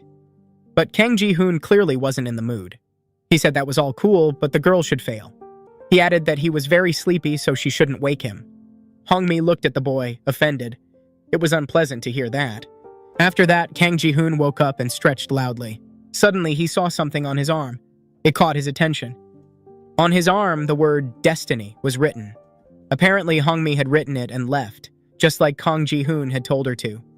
The boy kept running when suddenly he saw something that made him stop and turn back. There was a handbag lying on the ground. It looked like it was Hongmi's bag. That meant she had been there and had run into this alley. The boy looked at a large old building. It was an apartment house that looked pretty shabby. The events shifted back into Kang Ji-hoon's memories. The boy was standing on the threshold of a building. He stared at his apartment and thought to himself that he didn't understand from what point he had started to hate the moment he opened the door and stepped into his home. Kang Ji-hoon looked at the completely empty apartment. No one greeted him. The place was soaked in an atmosphere of emptiness and loneliness. That very emptiness made him feel hollow inside. Kang Ji-hoon walked in, tossed his briefcase down, and wanted to go to his room. Suddenly, he noticed some money and a note on the table. It said, "To our beloved son." It seemed to be from his parents. Then the scene shifted to a gaming room. 2 guys were sitting at computers and playing games. One of them was shouting gamer slang and directing the match. The room was dark, so it was late at night. All of a sudden, Kang Ji-hoon leaned back in his gaming chair and complained irritably that they had played terribly. Then the boy went to a mini-market that stayed open late and bought something to eat. Kang Ji-hoon bought ramen and a soda and ate right there in the store. He thought about how pointless his days at his old third-year school were. They felt like they would last forever. Suddenly, through the shop window, Kang Ji-hoon saw someone walking by with a school bag and wearing a uniform, clearly from school. It turned out to be Hong-mi. She spotted him through the glass and looked surprised when she saw him. Kang Ji-hoon was chewing when she noticed him. Suddenly, the girl shouted and came closer to the window to get a better look at Kang Ji-hoon. She was happy to see him. In truth, he was happy to see her too. She made his pointless day brighter and gave it a bit of meaning. They walked home together.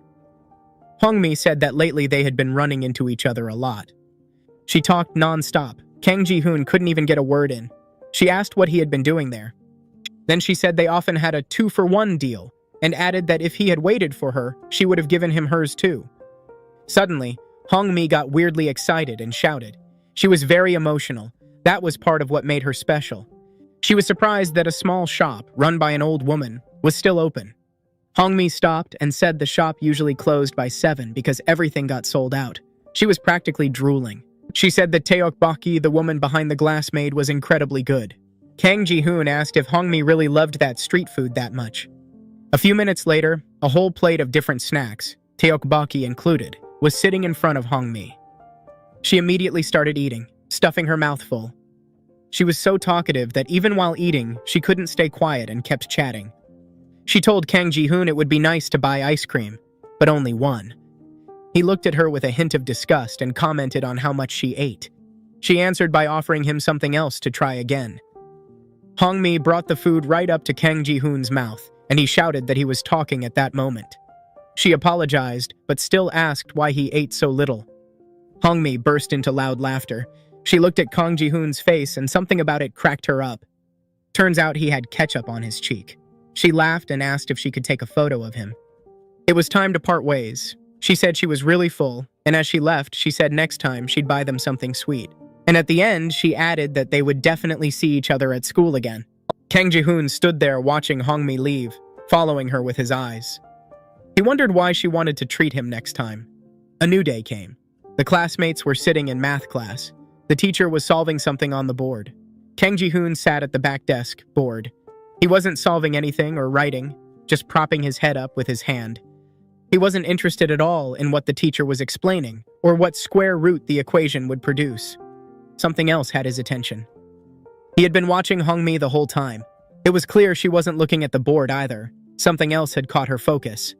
With a tense, almost frightened look, she stared at the wall clock and bit her nails. Kang Ji-hoon wondered what she was watching so intensely. She was tracking the clock. When the big hand passed the 5, the bell rang. Hong-mi immediately stood up and started packing. The teacher said the rest had to be done at home. Then the girl yanked the door open and sprinted into the hallway. She ran first at full speed without looking back. 2 boys ran behind her. She shouted that today's menu didn't have chicken wings. Kang Ji-hoon watched the spectacle as the teenagers fought outside the cafeteria. He thought to himself that lately at school he had been noticing Hong-mi more and more. Watching it all, he thought how noisy they all were. His face showed annoyance at what he saw, but inside he still wanted to keep watching Hong-mi. The scene shifted back to Kang Ji-hoon's old friend group. They were discussing a friend's new purchase, mostly the price. Some motorcycle thing cost 1.5 million won. The guys teased him for paying that much. The owner defended himself, saying the cover protected against water and even radiation. But the friends joked that they thought the guy on a scooter just wanted to become a courier. The owner kept defending it, saying his reliable source gave a special price, and they just didn't understand the power of that investment. The guys kept mocking him. Kang Ji-hoon sat apart, staring at the floor, clearly not interested in the conversation at all. A friend noticed and addressed him. He asked if Kang Ji-hoon had forgotten about today's thing, adding that he'd seen some photos and they were really hot. Without lifting his head, Kang Ji-hoon said he wasn't sure he'd go because he didn't like crowds. The friend started persuading him and said he'd already told them about him. Then the 3 of them were walking somewhere through a crowd in an alley. Kang Ji-hoon walked behind while his friends walked ahead with their arms around each other. One friend said he'd found a store where they could 100% buy cigarettes. Another joked it was because he had a round face. They laughed and chatted. They were having fun together and didn't notice Kang Ji-hoon trailing behind alone. He didn't even raise his head. He didn't care what they were talking about. His mind was stuffed with personal thoughts.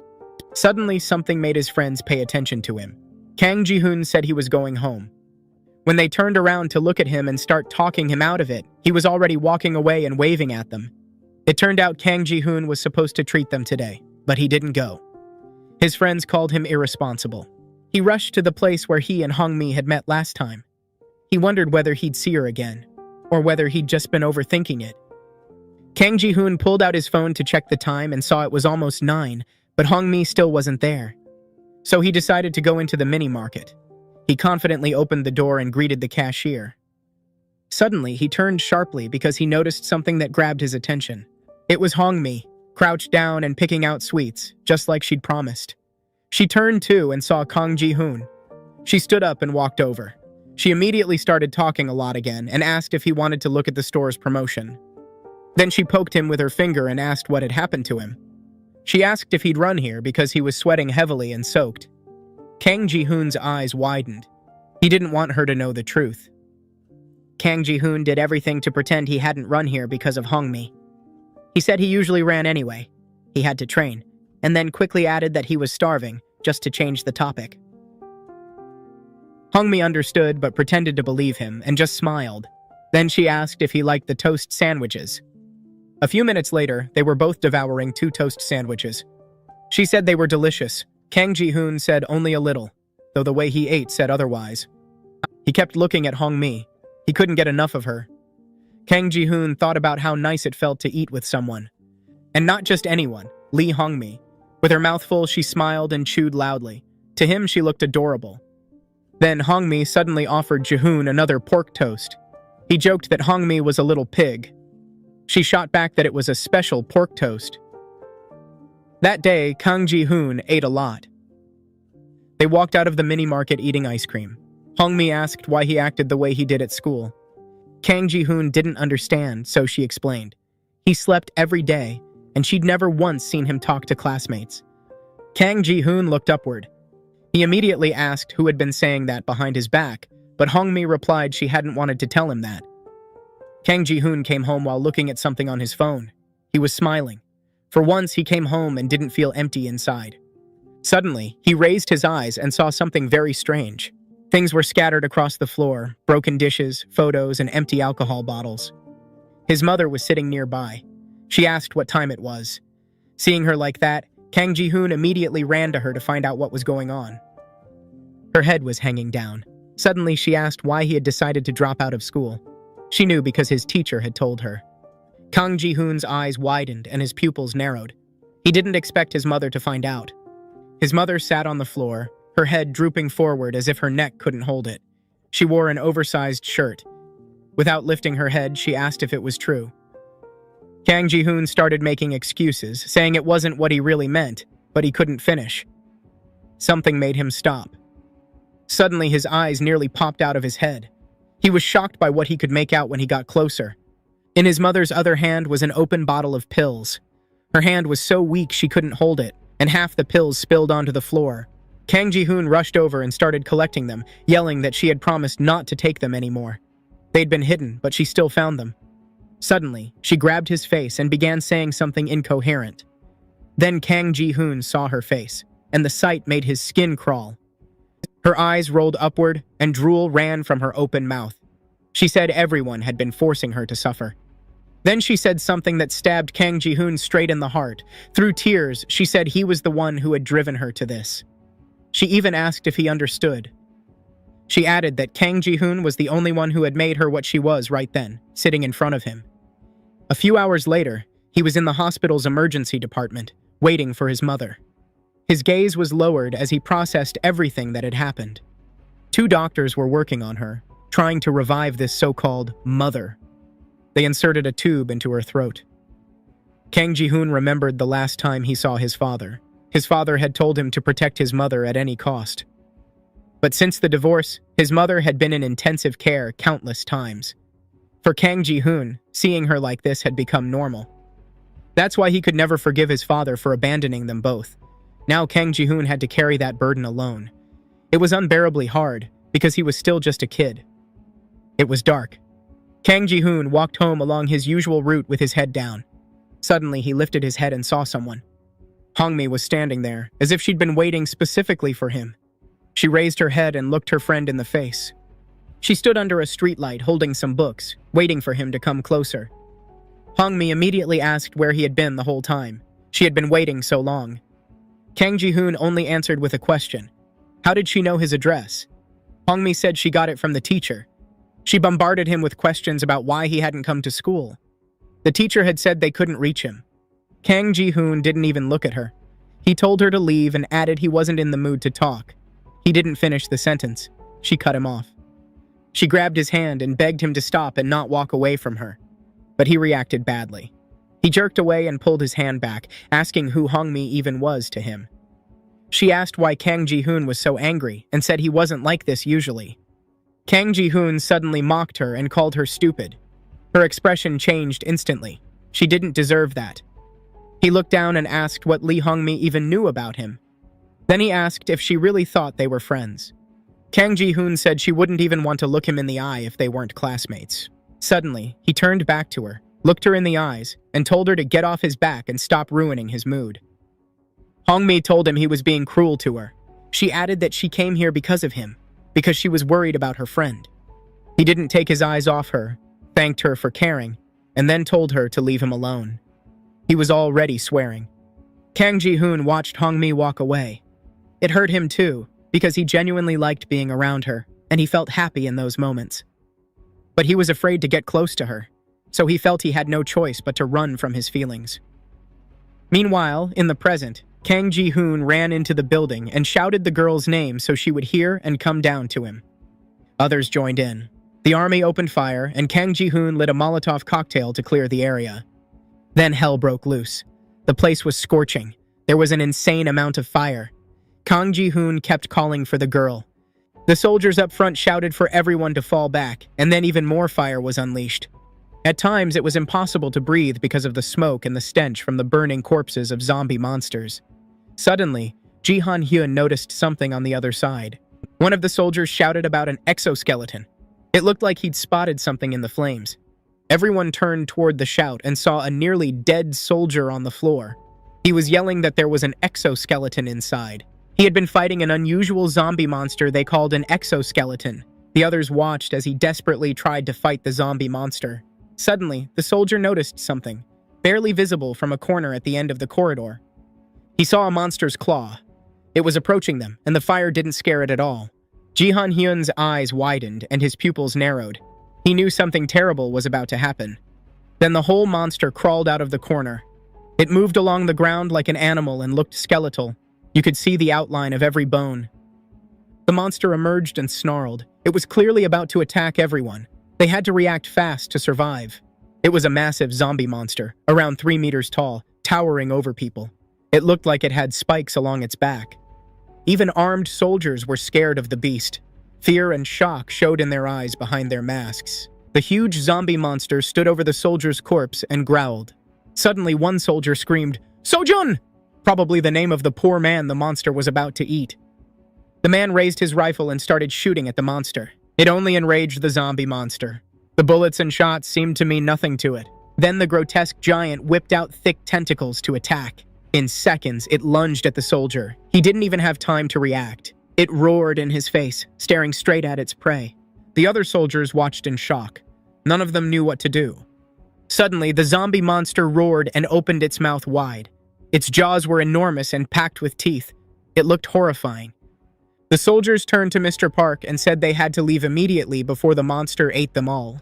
But Mr. Park said they first needed to call for reinforcements. Ji Han-hyun saw it and understood he had to run right now. Someone shouted that they all had to escape another way. Meanwhile, the giant zombie monster started eating its victim. Then it noticed the others were fleeing. It wouldn't let its prey get away. Ji Han-hyun was the last to run, so he saw it and knew what was coming. He said they needed to get out of the building as fast as possible. Suddenly, another monster, different this time, charged after them, roaring to announce itself. One soldier blasted it with fire, trying to burn the creature alive. Suddenly, the man realized their fuel was out, so they were all in danger now. The soldier told his superior that they'd run out of fuel and were in danger. But Kang Ji-hoon still had a burning Molotov cocktail. Suddenly, the soldiers shouted that the zombie monster that had just eaten their friend was coming down the stairs from above. It was chasing them. Mr. Park realized they had to flee the building immediately. He moved closer and sprayed fire at the monster. But the giant zombie monster didn't seem to care. It kept charging to attack him and everyone else. Mr. Park turned to the others and told them to run. He would lure the monster away from them. Without hesitating, the others took off at full speed. The soldier with the flamethrower ran in another direction, and the giant zombie monster chased him, giving the others a chance to escape and find shelter. The group spotted an open space ahead. They could rush into that wing of the apartment building and survive until reinforcements arrived. 4 guys, 2 soldiers, plus Kang Ji-hoon and Ji-han Hyun, ran into a room and locked the door behind them. One soldier immediately grabbed the radio and called base. He said this was the 3rd squad reporting. Kang Ji-hoon and Ji-han Hyun's group panted loudly, catching their breath after everything. Suddenly, Ji-han Hyun asked the soldiers what that thing had been. The soldier looked at him and stayed silent, as if waiting for the question to be more specific. Still panting and speaking in pauses, Ji-han Hyun finally asked how the army knew about that monster. The question annoyed the soldier. He snapped back, asking if Ji-han Hyun was seriously asking the army, whose job was to eliminate monsters and the virus, about a zombie monster. Ji-han Hyun explained he'd already seen many monsters, but never anything like that. He hadn't even met anyone who had seen such a zombie monster. As Ji-han Hyun spoke, the soldier started taking off some gear. Apparently the suit was uncomfortable. He had already removed the fuel backpack from his shoulders and set it on the floor. He continued that it was hard to deal with them because the viral cells had already penetrated the bones. The soldier added that, on top of that, they were completely out of fuel. Everyone looked down at the backpack. It was totally empty. Ji-han Hyun took off his mask and asked whether zombie monsters could mutate into other forms besides the exoskeleton they had just seen. The soldier answered yes. He said there were also zombie monsters that could merge with other corpses and turn into one enormous monster. That's why the army always tried to burn infected bodies, so monsters that didn't burn couldn't fuse with them. Kang Ji-hoon suddenly removed his mask and asked why they hadn't told them any of this earlier, especially since the soldiers knew. He was angry, furious. He said that if they had told them earlier, he would never have come here. He clenched his hand into a fist and added that then his friends wouldn't have ended up like this. His face turned hard with rage. He stared at the soldier and sincerely blamed him for everything. The man in uniform looked at him, not understanding why Kang Ji-hoon was so angry, but he still didn't respond to the provocation. Suddenly, someone interrupted their conversation and addressed the officer. It was another soldier, who said he'd been informed that reinforcements were about to arrive. They had already been dispatched. The officer said that was great news and added they would all wait here until they were rescued. Then he suddenly asked them to explain something. In this whole discussion, Kang Ji-hoon didn't understand just one thing. Kang Ji-hoon looked the officer in the eyes and asked what would happen to his friends, because the team still hadn't found them. The soldier answered seriously that it would be better to give up, because it was simply impossible. Suddenly, a phone rang in the room. It was an old-fashioned phone that ran off the building's power. The ringing cut off the argument that was about to erupt. Everyone turned toward the phone. They didn't expect anyone to call them. They looked stunned. They froze a little, and no one dared to be the first to walk over and pick it up. But in the end, the soldier approached and decided to answer. Maybe it was something important. On the other end, someone first coughed loudly, then stammered a greeting. The voice sounded old and sick. It turned out to be a very old man, ill and bedridden. He asked whether the boys had just entered the neighboring room. He apologized and said he had accidentally overheard their conversation. Then the old man said something that made Ji-han Hyun's eyes widen and his brows shoot up. He asked if they were looking for a group of girls. Ji-han Hyun couldn't believe his ears. He asked the old man again what he had just said. Meanwhile, in the shelter where the rest of the teenagers and the homeless men were, the man wearing pants with a military-style pattern was already covered in frog egg virus blisters. The teenagers made homemade wicks and were already pouring oil on them to light them. Lee Yun-woo held the wick, Kang Min poured oil on it, and Isuri lit the whole setup. Lee Yun-woo waited until everyone said it was ready and the wick was burning. Then he threw it like a torch. He swung his arm and aimed straight at the homeless man who had almost completed his transformation into a zombie monster. Lee Yun-woo hit the target and the homeless man caught fire and screamed in pain. Then the other teens ran up. Ham Song-yu and So-yeon held fire extinguishers. Someone behind them shouted to stay ready and put the fire out before the flames spread.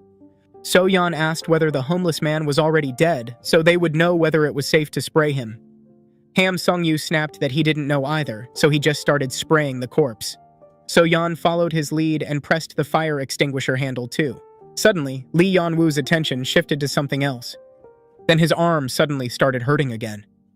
Lee Yeon-woo was afraid of another episode. His classmates would definitely think he was infected. He noticed a door that wouldn't leave him alone. He understood the source of the pain was hiding behind those blue doors. Lee Yeon-woo went over and turned the handle to see what was inside. Suddenly, he realized this pain felt different from before. When he opened the door, he couldn't believe his eyes. The entire room was coated in the white slime of the frog egg virus. He immediately decided to go inside with a lit homemade torch and figure out why the pain felt so different. Kang Min also entered the room after Lee Yeon-woo. On the floor, they could see another homeless man lying among heaps of white frog egg slime. It looked like he was the one who had caused the virus to spread. The boys suddenly heard someone crying. They stared at the scene, so terrified that goosebumps ran down their backs. In the corner sat another homeless man. His body looked like it had fused to the wall. Only his head wasn't covered in the white slime. It was truly creepy. The homeless man suddenly begged the teens to help him right now. He could barely speak. Every word cost him enormous effort. Then he said something that made their skin crawl again. He asked them to kill him right now so he wouldn't suffer and wouldn't be able to infect other people in the building. Ham Song-yu ran up to them, grabbed the torch immediately, and rushed to set the man on fire, carrying out his dying wish. He had already swung back, ready to throw the flaming wick at the zombie monster. But Lee Yeon-woo stopped Ham Song-yu and asked him not to burn the homeless man. Ham Song-yu was shocked by Lee Yeon-woo's request, but he didn't argue and didn't set the man on fire.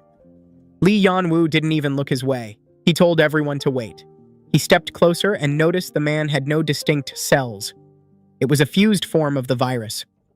What shocked Lee Yeon-woo most was that the homeless man could still speak, even though his body was completely covered in viral cells and the transformation had already begun.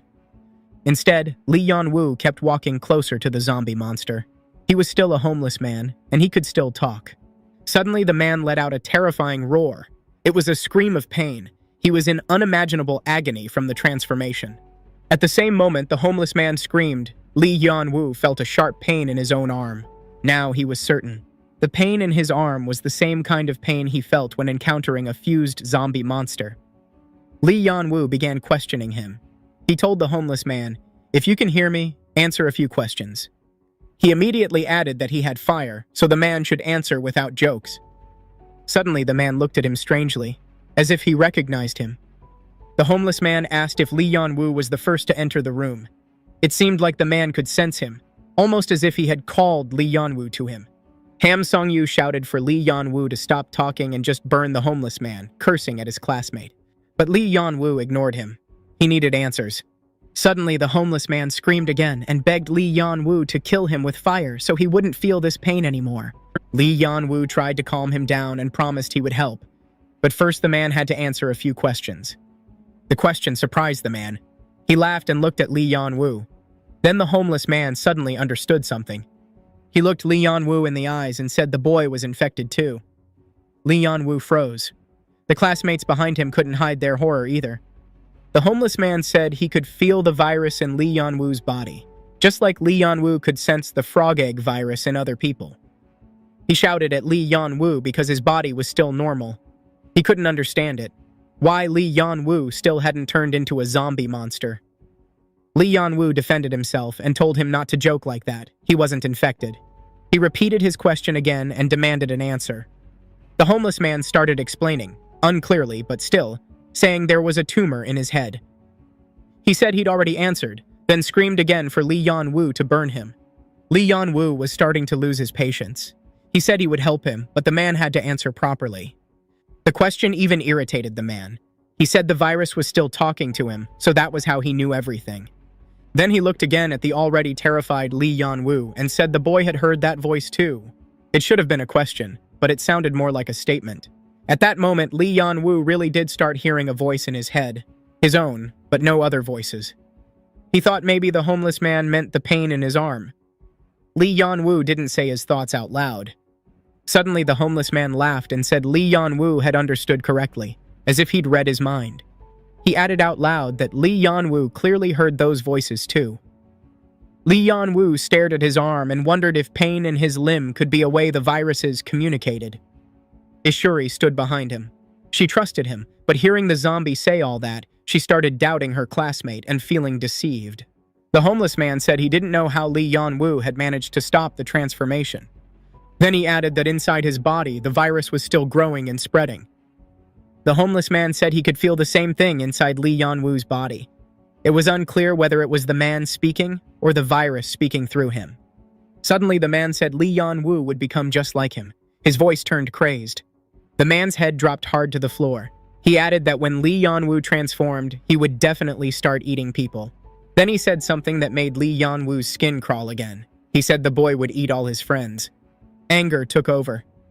Lee Yan-woo shouted that the man was talking nonsense and told him to shut up. The homeless man lifted his head and looked at Lee Yan-woo. He laughed at him and asked if the boy wanted to argue with him. Then the man screamed that Lee Yan-woo wouldn't be able to avoid fusion. It felt like the virus inside him was speaking now, threatening Lee Yan-woo. Lee Yan-woo's eyes widened at what the homeless man, or the virus, was saying. He was already confused about who was really talking. Lee Yan-woo screamed for him to shut up and stop talking nonsense. In a burst of emotion, he swung the torch and threw fire onto the man, burning him alive. The homeless man's body ignited fast, flaring up in flames. He stopped threatening Lee Yan-woo and stopped saying those things. Lee Yan-woo started panting loudly. Those few minutes had been extreme stress. His heart was pounding wildly. Suddenly, he realized someone had been watching him. He turned around to look at his classmates. While he had been talking to the homeless zombie, all of his classmates had entered the room and watched the whole time, listening to what the homeless man said to Lee Yan-woo. Lee Yan-woo's eyes widened. Even though part of him wanted to leave them, he was still scared his classmates now thought he was infected. Then Hwang, the homeless man everyone thought was dead, walked into the room. He looked at Lee Yan-woo. Maybe he had heard everything the teens were saying. He studied Lee Yan-woo, analyzing him. It seemed like he wanted to ask him something. After that, the teens and Hwang moved back to their temporary shelter. Hwang commented on the brain tumor the burned man had had. He said it was normal for homeless people. People without a permanent home often had all kinds of illnesses. Hwang added that when they got sick, they still had to sleep outside. Someone said the man must have been poor since he was forced to sleep on the street. Isuri listened, but out of the corner of her ear she noticed something. She turned her attention to Lee Yan-woo. He slung his backpack over his shoulder again and headed for the exit with his head lowered. Hwang asked whether that meant the part of the body with the tumor was completely non-infectious. He chuckled and said it was very interesting. Then Hwang said it was time for him to go. He turned to Lee Yan-woo and called out to him. Everyone looked his way. Hwang approached Lee Yan-woo and asked if the boy could help him. Lee Yan-woo, of course, agreed. As Lee Yan-woo was leaving, he glanced at his classmates from the corner of his eye. He knew exactly what they were thinking, and he knew that the moment he stepped outside, they would start talking about him. They all stood there looking down. Only Isuri was brave enough to look Lee Yan-woo in the eyes. It was painfully awkward. He understood everything without words. Lee Yan-woo knew he had to leave, because his classmates would fear him and wouldn't want him with them anymore. Hwang asked Lee Yan-woo to simply escort him to the cafeteria. Hwang could barely walk because of the many injuries the other homeless men had caused him. And sure enough, once Lee Yan-woo closed the door behind him, Ham Song-yu started raging and discussing what the zombie monster had said. He practically yelled that Lee Yan-woo was infected. Ham Song-yu didn't like him, so he easily believed every word the zombie monster said. He swore it was now an official statement and that all of them were in danger. He added that they had almost died. Ham Song-yu declared that from now on, if any classmate went near Lee Yan-woo or touched him, he would punch that person in the face. So-yeon felt guilty. She already constantly thought she was useless and a burden. And now she had touched Lee Yan-woo, so she might be infected too. Suddenly, Isuri asked Kang-min what he thought about Lee Yan-woo. Kang-min was staring out the window, and Isuri, as always, wore a stone-cold expression. Kang-min couldn't resist teasing her and made an ironic remark that it was very unusual for her to ask his opinion. Then he suddenly turned serious. He said he wasn't sure. But based on his hypothesis about cancer cells, it simply shouldn't be possible. Meanwhile, in the cafeteria, 2 homeless men were lying on tables inside the room. Suddenly, someone called out to them, and the men lifted their heads. It was Huang and Lee Yan-woo supporting him because Huang was limping. Huang said the homeless men looked happy. The 2 homeless men were genuinely shocked to see Huang alive. One of them even started stammering. Huang called them idiots and asked if those rats were trying to get on his good side now. They immediately began apologizing to Huang and blaming their boss, calling him an idiot. The other one thanked Huang for opening the doors. Without him, none of them would have survived. Huang didn't react much. He just said he was glad they finally understood. Then he asked where the others were. One man said they didn't know where everyone was, only that the shelter had some supplies. Then he said the boss and the other homeless men had gone there. For some reason, this information shocked Lee Yan-woo. His face clearly showed it. Meanwhile, in the shelter's tent, there were many soldiers. One saluted another and reported something. On the floor, homeless men knelt with their hands on their heads. The soldiers all held weapons. The boss and another homeless man complained that they should never have come here. One said he was terrified. He could be shot at any moment. Suddenly, one of the soldiers said that strange people kept coming to the shelter. The homeless boss heard this. The uniformed man reported to his commander that he was the one who had been talking about those homeless men. Meanwhile, the classmates kept discussing Lee Yan-woo and what they should do about him. Then So-yeon spoke up. She stared at the floor, looking guilty. She said that even if it were true, how could they just label Lee Yan-woo as infected like that? She added that Lee Yan-woo hadn't shown any suspicious symptoms so far, so they had no right to brand him so easily. And believing a zombie monster was unreasonable. But Ham Song-yu had a different opinion. He exploded and shouted that Lee Yan-woo had plenty of suspicious symptoms. He was practically shaking with rage. He yelled that almost everything about him seemed suspicious. He shouted at So-yeon that he'd promised to hit anyone who touched Lee Yan-woo. Ham Song-yu added that he wasn't joking at all. So-yeon's expression changed instantly. So-yeon decided to confess. She said she'd been with Lee Yan-woo for a while, and so far she hadn't noticed or felt anything wrong. If Lee Yan-woo were infected, something would have happened already. But Ham Song-yu just laughed at her. He looked down, adjusted his glasses, and told Park So-yeon that it had already happened. Something was going on. He glanced at her from under his brows and added that this was exactly why So-yeon shouldn't defend Lee Yan-woo so fiercely like she was doing. Suddenly, the teens heard a strange sound of wheels. All 4 turned to see what it was.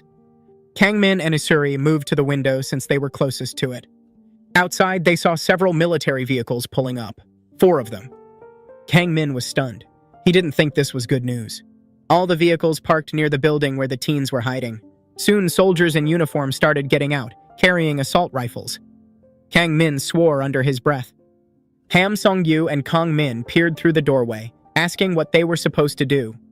The army had recently tried to burn them alive. Now they'd come straight to the very place where everyone was hiding. So-yeon and Isuri stayed by the window and suggested escaping through it. But the boys, trying to run, said the window was too narrow and they wouldn't fit. The girls suggested breaking it. Ham Song-yu, of course, yelled back that the girls could break it themselves. Kang Min remembered they had emergency hammers. He definitely gave one to So-yeon. She started pulling it out of her bag. Ham Song-yu kept getting in the way and yelling at them to hurry up. The 2 boys had 2 hammers each. They started smashing the window to climb through. Suddenly, So-yeon remembered something important. Her eyes widened again, and her heart started pounding.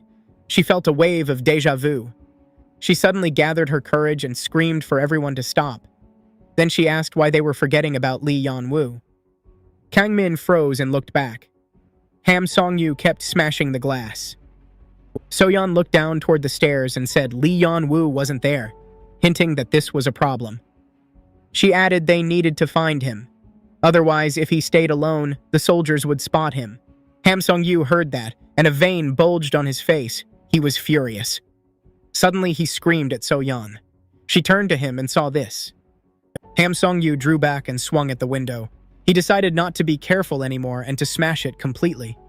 The glass shattered instantly, fragments flying downward with a loud crash. The soldiers would definitely hear it, and they were already running toward the noise. Ham Song-yu didn't hesitate for a second and climbed out the window to escape. He didn't even turn back to So-yeon to ask whether she really wanted to draw attention for the sake of some Lee Yan-woo, who was already suspected of being infected.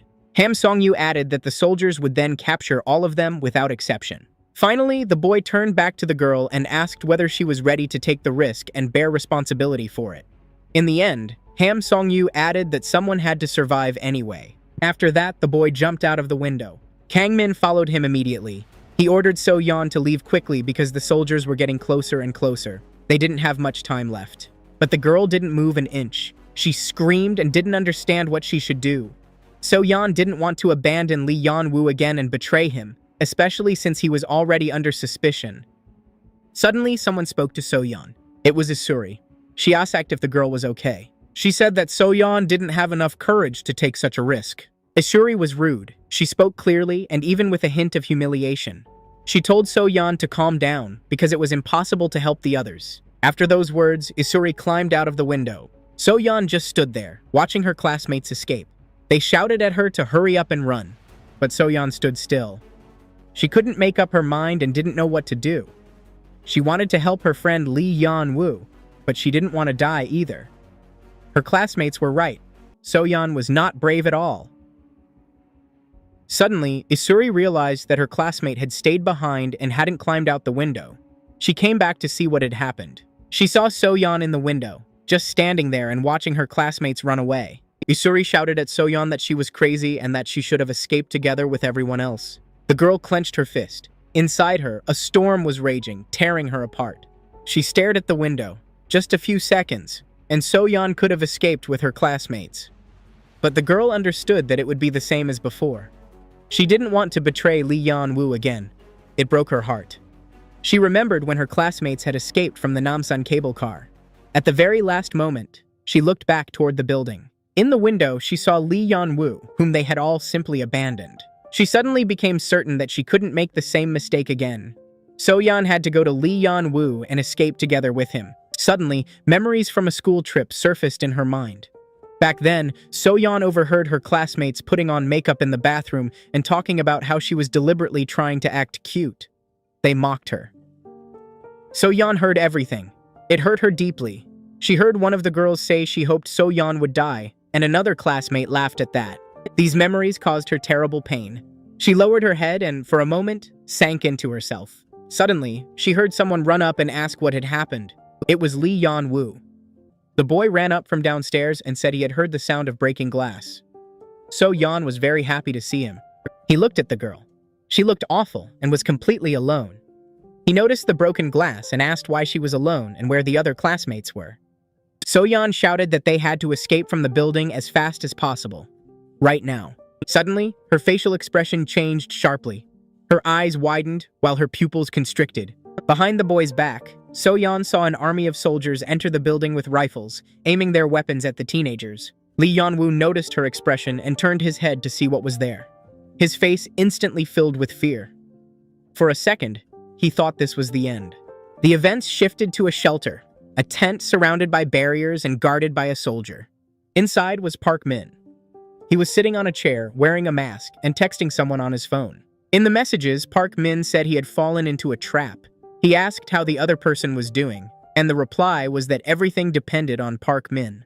The boy wondered why soldiers with weapons were guarding him, or whether they were guarding themselves from him. Suddenly, Park Min heard someone asking the soldier at the entrance whether he was keeping an eye on him. Park Min turned toward the sound and suddenly realized that they also suspected him of being infected. Suddenly, a terrifying sensation struck him. He felt pain throughout his body, and his consciousness seemed unreal. Park Min screamed in pain. Of course, the soldier on guard heard it and reacted immediately. 2 soldiers entered the tent. The boy was shaking all over, but he pulled himself together and said he was fine, even though his voice said otherwise. Cold sweat ran down Park Min's face. He was shaking violently and didn't understand why the pain had suddenly started. His arm went numb, and he felt sharp pain in the middle of it. Suddenly, Park Min remembered how Lee Yan-woo had told him in the shelter, while they were escaping, that he was infected and that the virus was about to mutate. Park Min couldn't believe it. He couldn't be infected. The boy fell off the chair onto the ground. Looking down, he told the soldiers he was fine. Park Min was afraid they would burn him immediately. He nervously insisted that everything was fine and that he just needed a little rest and sleep. Park Min gathered his thoughts, looked at the soldiers, and managed to force a smile. But they noticed the cold sweat running down his face. The teenager looked extremely unwell. He told them they could leave and that there was nothing to worry about. Of course, they didn't believe him. The men aimed their pistols at Park Min. The boy fell back and began crawling away, begging them to wait and not kill him. Park Min screamed for them to stop, insisting there was nothing strange about his behavior and that he wasn't infected. His heart felt like it was about to burst out of his chest. He knew he was about to die. One of the soldiers aimed his rifle at the boy and said the other should go report the situation to the commander. Park Min suddenly realized this was the end. The soldiers didn't believe him. Suddenly, a boy entered the tent and interrupted Park Min's execution. It was the red-haired boy, Lee Tane. He entered and asked the soldiers if he could examine Park Min, adding that he wanted to find out what was wrong with his friend. He behaved arrogantly, as if he were all-powerful. He walked in and approached Park Min, who stared at him in fear. The red-haired boy said it wasn't that bad, then added that he needed to talk to Park Min. There was a smile on Lee Tane's face, as if the whole situation amused him. A soldier began to protest, asking who this guy was and why he had entered. He threatened that if Lee Tane didn't leave immediately, the soldier ordered them to leave. Another soldier objected, but his partner called him an idiot and repeated the order to leave. The red-haired boy simply smiled at the soldiers. But there was something frightening and unpleasant about that smile. Overall, the man was rather repulsive. Then Lee Tane stepped closer to Park Min after the soldiers left the tent. The boy lay on the floor, not understanding what had just happened or how the soldiers had obeyed so easily.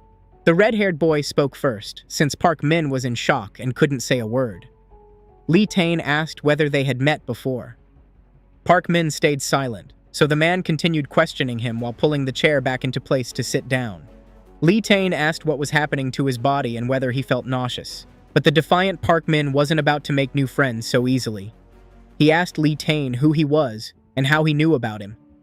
In his mind, he kept thinking about the fact that Lee Tane wasn't wearing a mask. The fear in his voice amused the red-haired boy. A smile appeared on his face, more like a snarl. Lee Tane said he was the one who could help Park Min. Meanwhile, he had already sat down on the chair the teenager had been sitting on earlier. Meanwhile, Lee Yanwoo, So-yeon, and 3 homeless men were sitting on the floor with their hands on their heads, as if they were about to be executed. Several soldiers stood near them. One pointed at the group and ordered his partner to contact headquarters. The soldier added that he should find other suspects through communication with headquarters. The partner acknowledged the order and left. Lee Yanwoo and So-yeon were terrified. Cold sweat ran down their faces. Lee Yanwoo asked the girl whether the others had really just run away. So-yeon took it as a rhetorical question and asked in return what they were supposed to do. But the boy didn't answer. He felt terribly sick.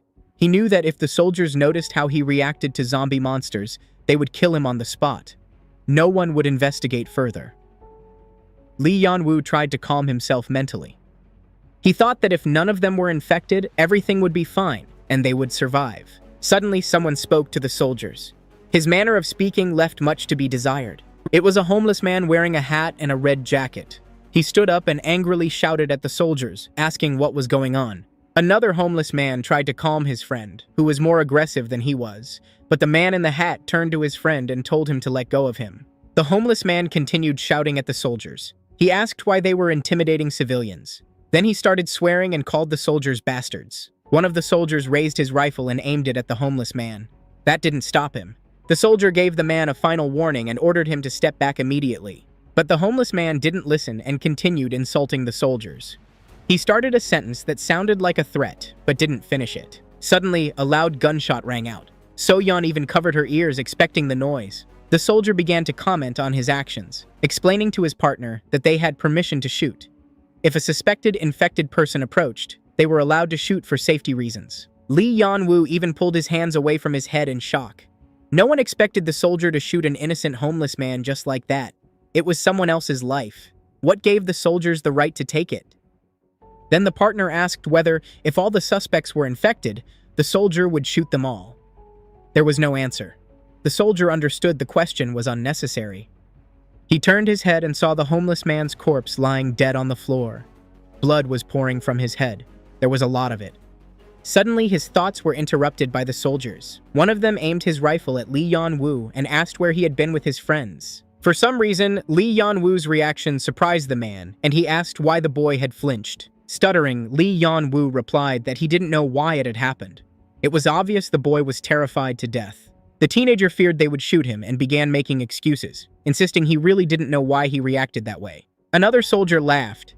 He found it amusing that the teenager was afraid of armed soldiers who could easily shoot innocent people because they saw them as an imaginary threat. But Lee Yan-woo couldn't think about anything except the rifle barrel still aimed at him and the homeless man's corpse lying nearby, bleeding. The boy's eyes widened sharply, while his pupils constricted. Cold sweat streamed down his face, and his heart was pounding rapidly. Lee Yan-woo heard the soldier's finger move onto the trigger. He slowly began to pull it. The man asked whether the teenager couldn't have simply answered the question. Lee Yan-woo was so frightened that everything turned white before his eyes. He couldn't think about anything except the rifle barrel that was about to fire. He froze in shock and remained silent.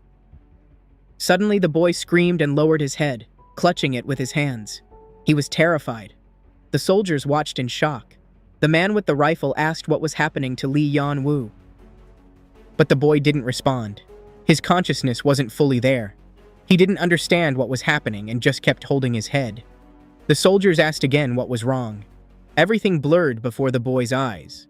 He could only see their legs, and faintly heard the man with the rifle ask whether he was really that scared, and that's why he was acting this way. Lee Yan-woo didn't understand what was happening to him. It felt as if his head was about to explode. His vision was still blurred. So-yeon watched all of this. In fear, she covered her mouth with her hands. She asked whether Lee Yan-woo was okay and what had happened to him. The soldiers left the teenagers alone, realizing there was no point dealing with them right now. One soldier asked his partner what they should do with them and suggested putting everyone into quarantine. But the man never received an answer. He turned his head to the other side of the street. There were several more soldiers standing near some building. The soldier turned his head because something strongly caught his attention. He told his commander to turn around and look at something. Fear could be heard in the soldier's voice. He was frightened by what he had just seen. The commander turned around irritably and aggressively, but his anger instantly turned into fear. When the man turned his head, he saw a huge army of zombie monsters crawling out onto the road. There were a lot of them, and all of them were running toward them. Possibly the zombie monsters had heard the sound of the gunshot and gathered because of it. Meanwhile, inside the tent, Pak Min and Lee Tae-in were talking. The boy didn't believe that the red-haired rescuer could help him. Lee Tae-in smiled and asked what was wrong. From Pak Min's facial expression, he could tell that he didn't believe him, so Lee Tae-in decided to ask him directly. Then the man smiled even wider and asked whether Pak Min needed help right now. Lee Tae-in suddenly said that he helped people like Pak Min. He added that he meant the infected ones. A chill ran down the teenager's spine. How could the red-haired guy know that he was infected? Pak Min pulled himself together and said that it was wonderful. The boy suddenly started to get up and said that Lee Tae-in had appeared so suddenly and started saying such unbelievable things. There was mockery in his voice. But the red-haired guy stayed in character and kept smiling at Pak Min. He only asked what the boy meant. Pak Min stood up and shouted at the guy. He asked whether he was working together with the soldiers. Then he asked if Lee Tae-in really believed that Pak Min wouldn't have figured it out. The teenager was very aggressive. Even if Lee Tae-in really was with the military and didn't know for sure that the boy was infected, Pak Min's behavior clearly gave him away. Lee Tae-in puffed out his cheeks, his mouth full. Pak Min continued talking and threatening him with his father, saying that he was the head of the Daesun clinic in Cheonan. Suddenly, Lee Tae-in couldn't hold it anymore. A burst of laughter exploded from his mouth. Pak Min looked at the guy in complete confusion. The red-haired guy grabbed his head and laughed loudly. He simply couldn't hold back his emotions. In a fit of laughter, he asked Pak Min what nonsense he had just said. Tears even streamed from Lee Tae-in's eyes. He kept laughing, then apologized for interrupting and told Pak Min to continue and finish saying what he was going to do to him. But the teenager didn't understand what was happening. He stared at Lee Tae-in in silence. The red-haired guy looked at Pak Min and said that he was very amusing. Suddenly, Lee Tae-in stood up, having calmed down. He looked Pak Min straight in the eyes and began to speak. Lee Tae-in suddenly pointed his index finger at Pak Min and gestured toward his stomach. Suddenly, the teenager began to shake violently. He didn't understand what was happening to him. A sharp and terrifying pain spread through his entire body, as if a million needles were being injected into him at once. Pak Min immediately collapsed onto the floor and clutched his stomach. The sight was horrific and even humiliating. The teenager groaned and screamed in pain. Lee Tyne began laughing at Pak Min and asked what was wrong with him. The teenager begged him to stop, but the red-haired guy showed not a single drop of compassion. His face was calm and relaxed, as if no one were screaming in agony beside him. Lee Tyne said that he would help Pak Min, but only if he agreed with him. Pak Min was barely crying. His eyes began to fill with tears. He couldn't even say anything because of the intense pain he was feeling. The boy looked at the soldiers and couldn't understand why they were just standing there and doing nothing. The soldiers showed absolutely no reaction to what was happening inside the tent. Lee Tyne crouched down beside Pak Min and placed his hand on his back as if showing support. Pak Min couldn't take it anymore and asked what Lee Tyne liked watching so much. There was a wide, insane smile on the red-haired guy's face. It was even more frightening. Pak Min couldn't speak. The pain was too severe. He couldn't even lift his head and kept staring at the floor. He laughed at the boy and asked whether Pak Min wanted to go home. He added another question, whether the teenager thought he could get out of Seoul. Then he burst into loud laughter and said that the fool was greatly mistaken. Lee Tyne leaned closer to Pak Min and, smiling, asked what the boy had finally decided. Meanwhile, things were no better for So Yeon and Lee Yeon Woo. The soldiers began burning the army of zombie monsters that was trying to attack them. Huge, disgusting giants were crawling in from all sides. There were more of them than the monsters themselves. Suddenly, a soldier asked his commander whether he had noticed correctly that the zombie monsters were coming from the quarantine zone. Zombie monsters ran out of the doors of the large building one after another, as if someone were controlling all of them. Behind the soldiers were teenagers and homeless people. They continued sitting on the floor. Lee Yeon-woo was still unwell and was breathing deeply and loudly. A soldier shouted that zombie monsters were everywhere. Suddenly, Hwang began to realize that none of them would be saved or survive. There were too many zombie monsters, and the soldiers couldn't handle all of them. A homeless man shouted to So Yeon and called out to the girl. He suddenly started lifting her and told the teenagers to get up, because they all needed to escape. Meanwhile, flames stopped coming out of the fiery barrel of one of the soldiers' weapons. It seemed that the fuel had simply run out. The man noticed this and froze for a few seconds, not understanding what had happened. Those few moments were enough for a zombie monster to suddenly appear out of nowhere and attack the soldier. The man screamed. His eyes widened sharply, and his pupils constricted. He realized that there was no way for him to escape, and that he was about to be eaten by the disgusting zombie monster. Meanwhile, the teenagers and homeless people had already gotten up and started running away. There were only 4 of them. The soldiers didn't even notice them anymore because they were busy with their own fight. Lee Yeon-woo still couldn't fully come to his senses. Everything was spinning before his eyes. Hwang noticed this and supported the teenager, shouting at him to run faster. But for some reason, Lee Yeon-woo looked back. Something made him do it. The teenager saw the scene of a zombie monster attacking a soldier and beginning to devour him. The commander standing nearby simply stared in a daze as his comrade was being eaten. The zombie monster had almost completely engulfed the soldier, even though he was trying to break free. The commander simply closed his eyes. It was too hard for him to watch. Strangely, it hadn't been hard for him to watch himself shooting innocent people in the head. The soldier looked at his commander one last time as he stood with his eyes closed. Tentacles of the zombie monster had already begun to crawl under the helmet on his head. The commander finally opened his eyes. It looked as if he was about to cry. Tears streamed from the soldier's eyes.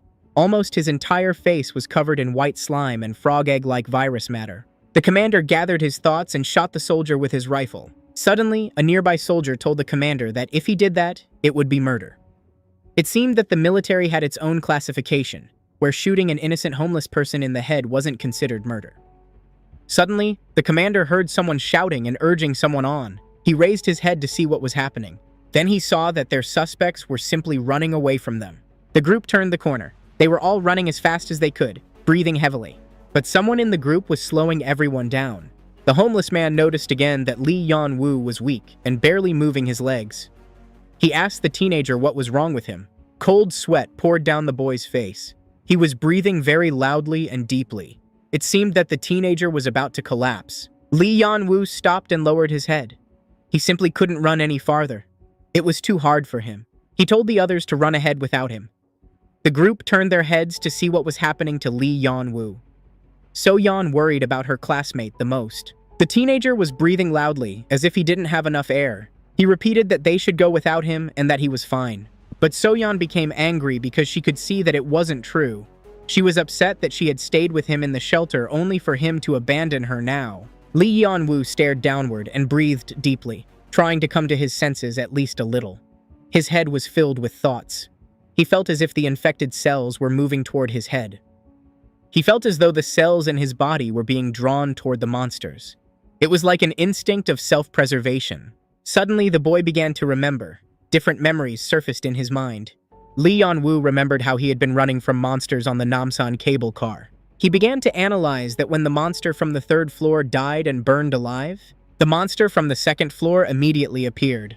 And when Jubin died, when the zombie monster that infected his friend burned alive, the creatures below began breaking toward him through the windows.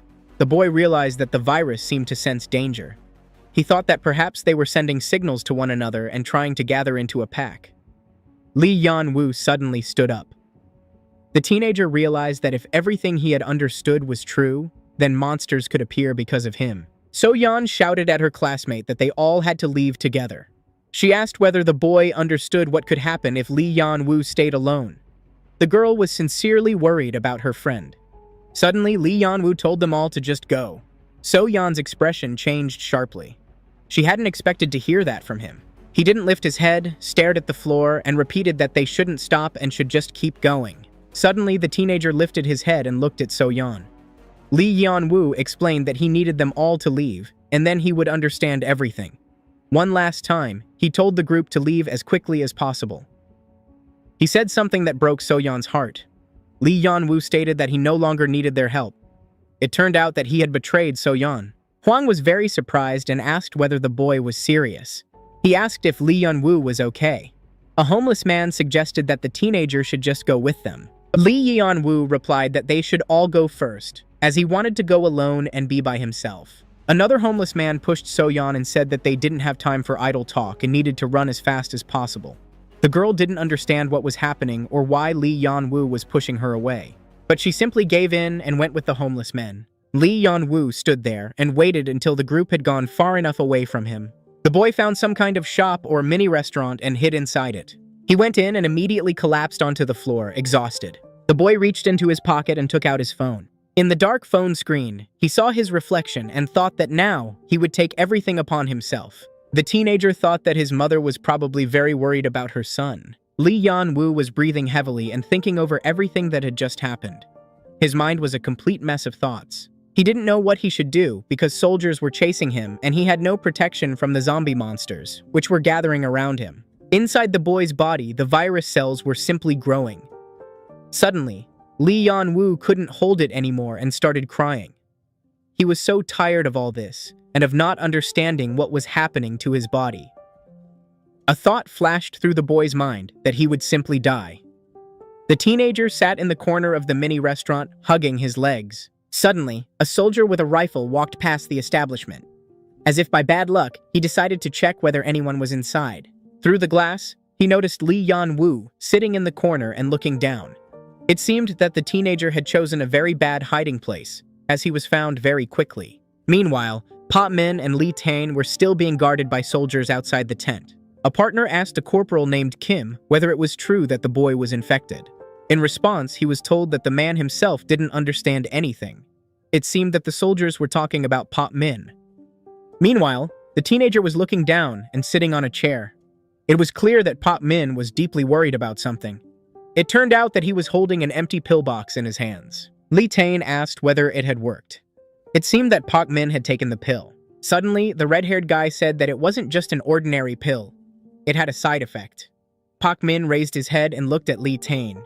The teenager's face showed clear anxiety. Lee Tae-in said that it wasn't just a pill, but cancer medication. He looked at Pa Min. The boy liked that the teenager was scared. The red-haired guy couldn't hold it and burst out laughing loudly, saying that Pa Min looked surprised. Lee Tae-in asked the teenager if he wanted to know why he had helped him. Without waiting for Pa Min's answer, he said that the teenager had seen what was happening outside. Lee Tae-in commented that those soldiers were rich. He asked where they had even gotten flamethrowers from, adding that he had never seen anything like that himself. But Pa Min was still silent and didn't get up. Lee Tae-in laughed again and asked whether the teenager was scared. He asked whether Pak Min knew what it felt like to be truly upset and broken. Lee Tyne turned to look the teenager in the eyes. The red-haired guy said that now those soldiers were their enemies.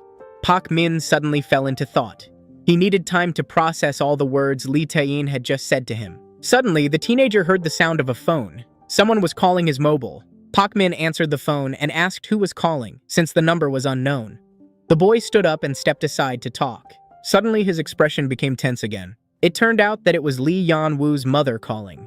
She knew Pak Min's number because he had once lent his phone to Lee Yan-woo when the boy had just arrived at the shelter. Meanwhile, Lee Yan-woo was still sitting in the mini-restaurant, thinking through his thoughts and trying to organize them in his head. Suddenly, the boy decided to lift his head, and at the same time, he heard something. A soldier with a rifle ran into the mini-restaurant and ordered Lee Yan-woo to quickly raise his hands and not move. The boy suddenly realized that he was trapped. The soldier asked what had happened and why Lee Yan-woo was alone. The teenager didn't lift his head, only slowly stood up and raised his hands. Lee Yan-woo didn't rush to speak. Then the soldier inspected the mini-restaurant, looking for others who might be hiding somewhere. The man didn't find anyone, so he asked where everyone else was. But Lee Yan-woo still didn't lift his head and remained silent. The soldier asked again whether the teenager was going to answer him. The soldier took his rifle and aimed it at Lee Yan-woo. He shouted loudly once more, asking where everyone else was, clearly threatening to shoot. But Lee Yan-woo answered simply and briefly that he didn't know where the others were. He didn't lift his head and added that his friends had left without him, hinting that they had abandoned him. Meanwhile, So-yeon and two homeless men were running away. Suddenly, the girl heard a sound. It made her turn around. What she saw frightened her. Meanwhile, the rifle was still aimed at Lee Yan-woo. The boy looked down and said that everyone else had died because of them. Suddenly, the teenager started shaking all over. He looked at his hand. It was shaking as well. That was a bad sign. The soldier said that Lee Yan-woo had better answer seriously and not joke around like this. The man asked once again where Lee Yan-woo's friends were. At that moment, the boy dropped to his knees, keeping his hands raised high. Suddenly, the teenager began asking the soldier for something. His voice was trembling.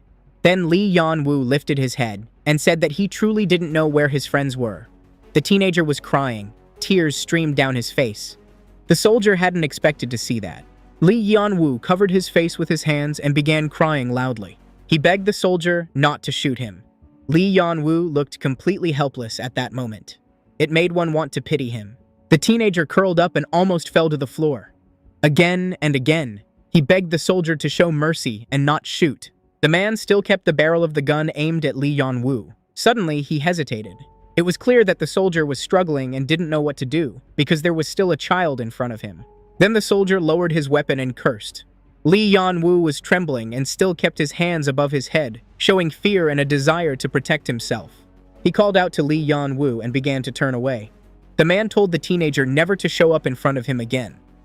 The boy realized that the danger had seemingly passed and collapsed fully onto the floor without lifting his head. Lee Yan-woo was breathing loudly and deeply, tears flowing from his eyes and dripping straight onto the floor.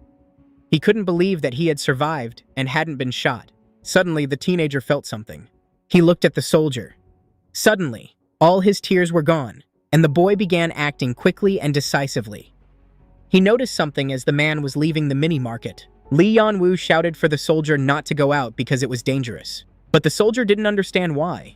Lee Yan-woo quickly looked around, searching for something. Suddenly, the teenager found what he was looking for.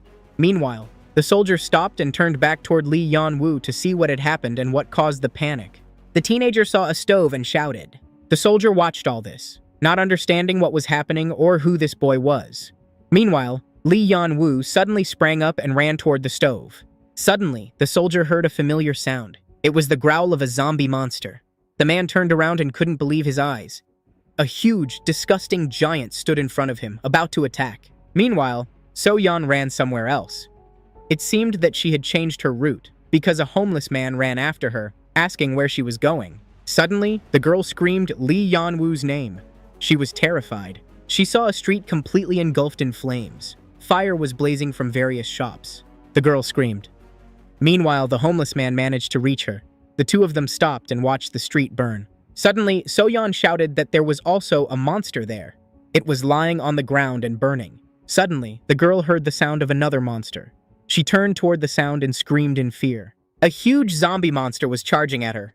She and the homeless man were in danger. Suddenly, the sound of a flamethrower was heard. The disgusting zombie monster didn't manage to attack So-yeon and Hwang because it was immediately burned. The girl and the homeless man crouched down and covered their faces with their hands. They were terrified. Suddenly, So-yeon turned her head and noticed a soldier in uniform standing next to her. The girl was very surprised. She looked at the man in uniform as he sprayed the zombie monster with fire and burned it alive. Suddenly, the girl heard a familiar voice shouting and asking why So-yeon had come back. She looked toward the source of the sound. It turned out to be Lee Yeon-woo. He was running with a burning flower pot in his hands to save his classmate. The boy swung and threw his bomb at the zombie monsters while the soldier continued firing the flamethrower. A burning flower pot flew straight at the monster. Lee Yeon-woo was breathing heavily, gasping for air. Sweat was running down his face. The boy was watching the zombie monster burn. Suddenly, the teenager remembered who was standing behind him and whom he had just saved. Lee Yeon-woo turned to So-yeon and started shouting at her. He said that he had told the girl to leave him alone. The girl almost started crying. She felt hurt that Lee Yeon-woo was shouting at her again. She wondered why everyone kept yelling at her all the time. The girl suddenly said that she could not control herself.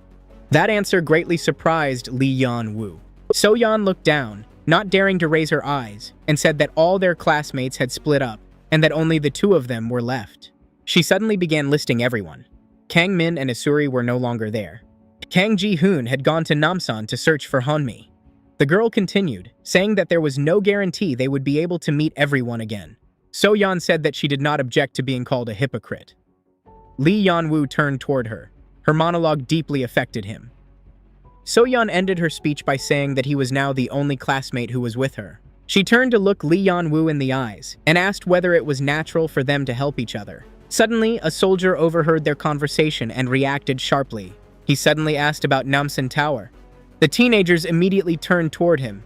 They were even shocked by what they heard. The soldier asked again what the classmates had said about Namsan Tower, that their friends were there and were heading toward that structure. The man said that since quarantine measures had been established around Seoul Station, a small unit had been sent to the Namsan area. The soldier even took off his protective mask. He replied that what they had said reminded him of something from before he ended up here. The soldier said that earlier he had been ordered to help in that area. The teenagers' faces immediately changed after those words. He added that he had been told they were searching for two people. The teenagers shouted that those had to be their classmates. The soldier replied that in that case, help had already arrived long ago. He added that their friends were most likely safe. So-yeon listened to everything and then asked something. She asked the man whether there had been any information about some girls back then. But the soldier thought for a moment, scratched his beard, and said that he knew nothing about that. So-yeon then apologized and asked whether the soldier could tell her where that place had been. The soldier looked at the girl with a somewhat stone-like expression and said that if it was only about the location, he could tell her where it was. So-yeon shouted. She was happy to hear that. Suddenly, the girl stood up, bowed to the soldier, and thanked him. But the man looked a little embarrassed and said that she did not need to thank him. Suddenly, So-yeon asked Lee Yeon-woo whether he had heard all of that too. The girl was very happy and said that they might meet Kang Ji-hoon, and if they were lucky, they could meet the others as well. But Lee Yeon-woo was not as cheerful. Honestly, the boy was sitting with a stone face and simply replied yes to So-yeon. The girl noticed this, and her smile immediately faded from her face. The soldier interrupted their conversation and said that he was also about to rejoin his team so he could help their friends. Then he added that this would be only on the condition that no one found out. He asked So-yeon whether the fact that the children had escaped from the shelter could be considered a coincidence. Suddenly, the soldier turned completely red. So-yeon did not really understand what was happening, but it looked as if the soldier was flirting with her. Lee Yeon-woo decided to stay silent and not comment on the situation that had occurred. So, the group and the soldier started running. The man ran ahead and told So-yeon that the area was dangerous, so they had to follow him and stay behind. The place was not very far. So-yeon then looked at Lee Yeon-woo, who was running beside her. The boy did not look back at her. He just kept running and thinking about nothing. But something was still bothering the girl, so she could not take her eyes off her classmate. Lee Yeon-woo had told the girl earlier, when they were still in the mini restaurant with the soldier, that she did not trust him. He explained that he meant So-yeon should not rely on him too much if they ended up in danger. Lee Yeon-woo thought about what he had said while running.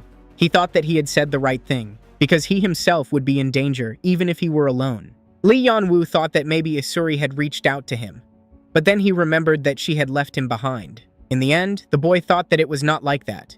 He believed that maybe it was actually normal. Meanwhile, Kang Ji-hoon and Jihan Hyun were in some room with light-colored wallpaper. In front of them, an old woman was sitting on a bed. They asked her whether she knew where the girls really were. She replied that she could only tell the direction the girls had gone because she had only heard footsteps. The soldier asked whether the grandmother could guide them. She said that it had been about 2 or 3 hours ago. Everyone had already been evacuated, and only she had been left behind. The grandmother began to recall how she had gone to bed when she suddenly heard the sound of running footsteps. She added that the girls had been talking while running. The boy immediately asked about what. The grandmother said they were talking about Minji chasing them. The grandmother continued, saying that the girls then ran in that direction, and added that the men should just try following it. The woman asked whether the military had evacuated the people, to which the soldier replied that they would escort her to a safe place. The grandmother thanked the soldiers. Meanwhile, Jihan Hyun looked at Kang Ji-hoon. The boy could not find peace. He was worrying so much about his onmi. Suddenly, Jihan Hyun placed his hand on the boy's shoulder to support him. He tried to calm him down, saying that everything would be fine once reinforcements arrived. The boy looked at his friend, and the man asked Kang Ji-hoon not to worry so much. Meanwhile, the soldier started speaking on the radio to headquarters again. He said that it was the second unit and that they had encountered an emergency situation. It turned out that the virus had spread inside. Most likely, it had spread within the shelter, and they had to burn the place down immediately. Suddenly, the eyes of the soldier who was sitting behind the wheel widened dramatically, while his pupils narrowed. He was terrified. He saw his partner nearby, whose mask was filled with the virus. The soldier's eyes were no longer visible at all. 2 vehicles were standing on the street. One of them overturned. All the soldiers inside were infected. Meanwhile, other soldiers were searching for the teenagers Isuri, Kang Min, and Ham Song-yu. The soldiers called the kids rats and laughed at them. One of them suggested checking an alley between the buildings to see if the teenagers were there. But it turned out that the classmates were watching the soldiers from a window. Isuri and Kang Min were carelessly visible through the glass. The boy said with relief that the soldiers had passed by. He asked what they should do and added that they had probably already caught So-yeon and Lee Yeon-woo. Ham Song-yu stood behind them and said that they should first get out of that strange place. He added that the fate of those 2 was no longer their concern. Suddenly, someone said that they had plenty of reasons to go save them. The boy's expression suddenly changed and became displeased. It was Isuri. The girl said that even if being near Lee Yeon-woo was dangerous, it was still much safer with him. Ham Song-yu cursed when he heard that. The boy asked since when the girl had started talking so much and added that they did not have much time. He began to say that at first they needed to, but he did not finish. Isuri interrupted him and asked who they were. The girl looked out the window and did not even turn back to Ham Song-yu. She asked whether they were Isuri and the others. Suddenly, Isuri turned toward her classmate and said that she had no intention of sticking with him. Ham Song-yu cursed at his classmate. Suddenly, someone addressed him. Isuri asked whether the boy really believed that she knew nothing. She looked straight into his eyes. She suddenly said something that sent chills down Ham Song-yu's spine. The girl said that she knew how he and Kang Ji-hoon had escaped from Seoul Tower. Meanwhile, the classmates, the homeless man, and the soldier kept running. The man told the group to hurry and not slow down. The soldier added that they were already very close. He said that very soon they might meet their friends. Behind the group ran the homeless man, Hwang. Suddenly, he stopped and began breathing heavily. So-yeon noticed it first. The man came to a complete stop and lowered his head.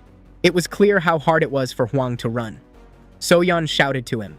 She approached the man and asked whether he was okay. Then everyone stopped and came over to the homeless man. So-yeon asked whether this was probably because he had been beaten and stabbed by other homeless people earlier. The soldier panicked badly. He asked where exactly Hwang was feeling unwell. He added that they were almost there already. The homeless man was screaming and holding his stomach. It was obvious how much pain he was in. He said that his ribs were broken. The man added that he had been trying to hold on this whole time, so Yeon felt very sorry for the homeless man. Hwang said that he did not think he could hold on any longer, and added that it would be better for all of them to go on without him. So-yeon said that it was not true. She asked Hwang to go with them to a safe place. Meanwhile, Lee Yeon-woo was distracted by something else. So-yeon and the soldier continued persuading Hwang to keep going, adding that they would move slowly and asking the man to try to stand up. Suddenly, everyone turned their attention to Lee Yeon-woo. The boy opened the door of some nearby building. The soldier shouted at him and asked why he had done that. Lee Yeon-woo said that he was going to try to find some medicine. The soldier got angry and told the boy to come back. So-yeon was also surprised by her classmate's action but remained silent. Lee Yeon-woo ran off somewhere. Suddenly, someone called him by name and asked him to stop. It was So-yeon. The girl said that they had recently passed by a pharmacy. The teenagers reached the nearest pharmacy. There were many different medicines inside. So-yeon asked which medicine they needed to take. The girl suggested looking for some painkillers. Lee Yeon-woo agreed. Suddenly, the boy said that he had found a shelf. So-yeon turned around and looked at him. Lee Yeon-woo said that there was a whole bunch of them there. Meanwhile, So-yeon suggested checking the lower shelf and crouched down. She asked whether people usually took a medicine called Tylenol.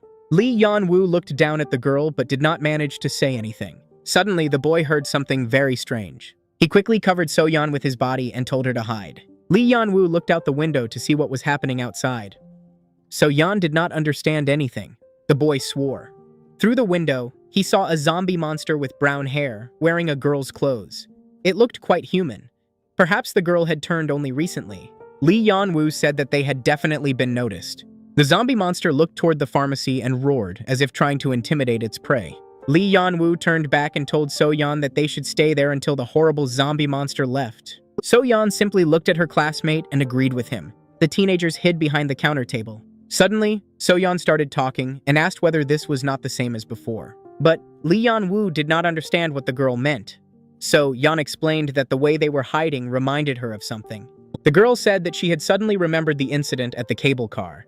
Lee Yeon-woo looked at her and listened carefully. His gaze suddenly became stone-like again, and he turned away from the girl, saying that it really had been like that. So-yeon felt uncomfortable during the pause. It was obvious that the girl felt a little embarrassed. She suddenly began asking why something like that had happened at all, and why it had happened to them. So-yeon wrapped her arms around her legs and suddenly remembered their classmate Gail and what she had looked like back then. The girl was trembling all over. Suddenly, So-yeon burst into tears and said that she had been looking forward to their school trip, wiping the tears from her eyes. Lee Yeon-woo suddenly empathized with the girl's feelings. He said that he had also been really looking forward to the school trip. So-yeon did not expect to hear that. She looked at her classmate, but he turned away from her. He added that he had been looking forward to it because of her and had been preparing for it. The boy looked out the window to see whether the monster had left, but it was still near the pharmacy. Lee Yeon-woo added that the virus had ruined everything. Suddenly, the zombie monster turned back, as if it had noticed something. Lee Yeon-woo said that since they had touched on this topic, he would like to ask So-yeon a question. But before that, he asked whether his classmate would be able to answer the question honestly. So-yeon did not understand anything, but asked what he wanted to tell her. It was obvious that Lee Yeon-woo felt uncomfortable asking this. He was even a little scared, but he began to speak, stumbling over his words. He asked the girl whether what his friend Kim Jubin had told them was true. Lee Yeon-woo could not believe that his best friend had really told them to leave him behind on the cable car. So-yeon did not know what to answer. She began to speak, but her sentences were unclear. It was obvious that So-yeon did not know how to tell him properly. But judging by the way So-yeon reacted and spoke, Lee Yeon-woo understood everything himself. The boy looked at the door and saw that the monster was nowhere to be seen. It seemed that it had left. Lee Yeon-woo suddenly stood up to check where the monster had been. The boy let out a short, "I see." So-yeon looked at him and felt very sorry for her classmate. Lee Yeon-woo said that he himself had been in similar situations before. He added that he completely understood Kang Min. The boy continued, saying that he understood that fear made them weaker. Suddenly, the teenager tried to justify his friend and said that So-yeon should have known what Kim Jubin was like. Memories began to surface in Lee Yeon-woo's mind of how Jubin had saved him by throwing a flower pot at a zombie monster. He told So-yeon that at that moment, Kim Jubin had been truly brave, much braver compared to their classmates. So-yeon was sincerely moved by this story. She felt very sorry for Lee Yeon-woo for how he had been treated. The boy walked over to the shelf, took a painkiller, and said that they should head back. A few minutes later, the soldier said that they were almost at the destination. So-yeon and Lee Yeon-woo were supporting the homeless man and helping him walk. All of them approached the burning vehicles. The soldier was in front, with the others behind him. They did not dare to get close to the burning cars. Huang said that it could not be true that the entire base had been infected. The man asked what had happened there. Indeed, the bodies of soldiers were lying on the ground, all covered in white mucus and virus-filled frog egg-like matter. The soldier saw this and swore. He had not known about such an incident involving his comrades. Suddenly, Lee Yeon-woo noticed something that strongly caught his attention. A flamethrower was lying on the ground, not yet ignited. Meanwhile, The group had already reached the required place. The soldier ran ahead and stopped near the open doors of some facility. He turned back to the others and wanted to say that this must be the place, but suddenly he could not finish his sentence because he saw something very strange. Behind him ran Lee Yan-woo, carrying a fire extinguisher that belonged to the soldiers. It was obvious how difficult it was for the teenager. Lee Yan-woo began complaining about how heavy the fire extinguisher was and how the soldiers managed to carry it at all. The soldier swore because he was irritated that the teenagers were quite slow. He said that it seemed their friends were hiding somewhere inside the building. He added that they should check the entire surrounding area. The soldier added that it was very dangerous to enter the building without any additional support. So-yeon asked about their friends. This question surprised Lee Yan-woo quite a lot. The girl said that all they could do was hope that everything was fine with them. They had no choice. They did not know what was inside. Suddenly, Lee Yan-woo refused to fall back like everyone else and ran straight into the building. The soldier noticed this and asked where Lee Yan-woo was going, shouting curses after him. The boy said that he needed to check something. He wanted to see what condition the interior was in. The soldier asked So-yeon whether her classmate had lost his mind. He said that the boy was doing whatever he wanted. But So-yeon herself was also shocked by what had happened and by what Lee Yan-woo had done. The boy ran inside the building. Everything was engulfed in flames. Lee Yan-woo complained about how hard it was for him to breathe. It was extremely hot inside because of the large amount of fire. Lee Yan-woo said out loud that it seemed the inside was clear, but they would not have called for help for no reason. He thought that some monsters had probably still remained inside. But the problem was that the building's structure was very confusing, and Lee Yan-woo did not know whether he would be able to find them quickly. Suddenly, the boy heard some footsteps behind him. He turned around and saw So-yeon running toward him. The girl said that she wanted to go with him. So-yeon ran up to the boy and hid behind his back. Meanwhile, the soldiers were still talking to the grandmother and waiting for reinforcements. Suddenly, another soldier approached Yang Hyun and told him to keep an eye on the grandmother, while he himself wanted to go finish the investigation. Jihan Hyun approached Kang Ji-hoon and said that he had heard the grandmother say that the building had several exits. Therefore, they had a chance to meet Kang Ji-hoon's friends. The boy thought for a moment and replied, "No." Jihan Hyun was surprised by that answer and looked at the teenager. In response, the boy told him that they would definitely meet his friends. Meanwhile, another monster crawled past Lee Yan-woo and So-yeon. It was growling and was already half burned and at times was still on fire. Lee Yan-woo immediately ignited his flamethrower to kill the monster. The boy sharply pressed the trigger, and a massive stream of fire poured out of the flamethrower, instantly burning the zombie monster. The teenagers watched as it burned and roared. Meanwhile, So-yeon hid behind her classmate's back. Lee Yan-woo commented that some monsters were still alive, but it seemed that most of them had long been dead. The boy said that he had not thought the building would be this dangerous. So-yeon looked down in fear and said how relieved she was. The girl was almost crying from fear. She tried to show that she was not a coward and that she was being useful, but that was not who So-yeon really was. She saw a zombie monster's head on the floor, screaming in pain as it burned alive. Lee Yan-woo realized that So-yeon was not feeling well and told her that if she wanted to, she could leave. He said that it did not really matter whether she was with him or not. Lee Yan-woo would still tell her when he found their friends. But So-yeon replied in a trembling, stuttering voice that everything was honestly fine. Lee Yan-woo understood that she was lying, but decided not to expose the girl. They moved on. So-yeon said she was worried about where Kang Ji-hoon might have gone. She wondered whether he could be hiding in one of those rooms. Lee Yan-woo supported her thought and said that it sounded plausible. He added that he believed they could find him if they followed the trail of fire. So-yeon said that she hoped so. Then she asked again whether everything was all right with Kang Ji-hoon and the man who had been with him. Lee Yan-woo let out a tired sigh. Then he said that he hoped so too. But he added that if they turned out to have problems, they would have to burn them with their own hands. So-yeon looked at her classmate in fear.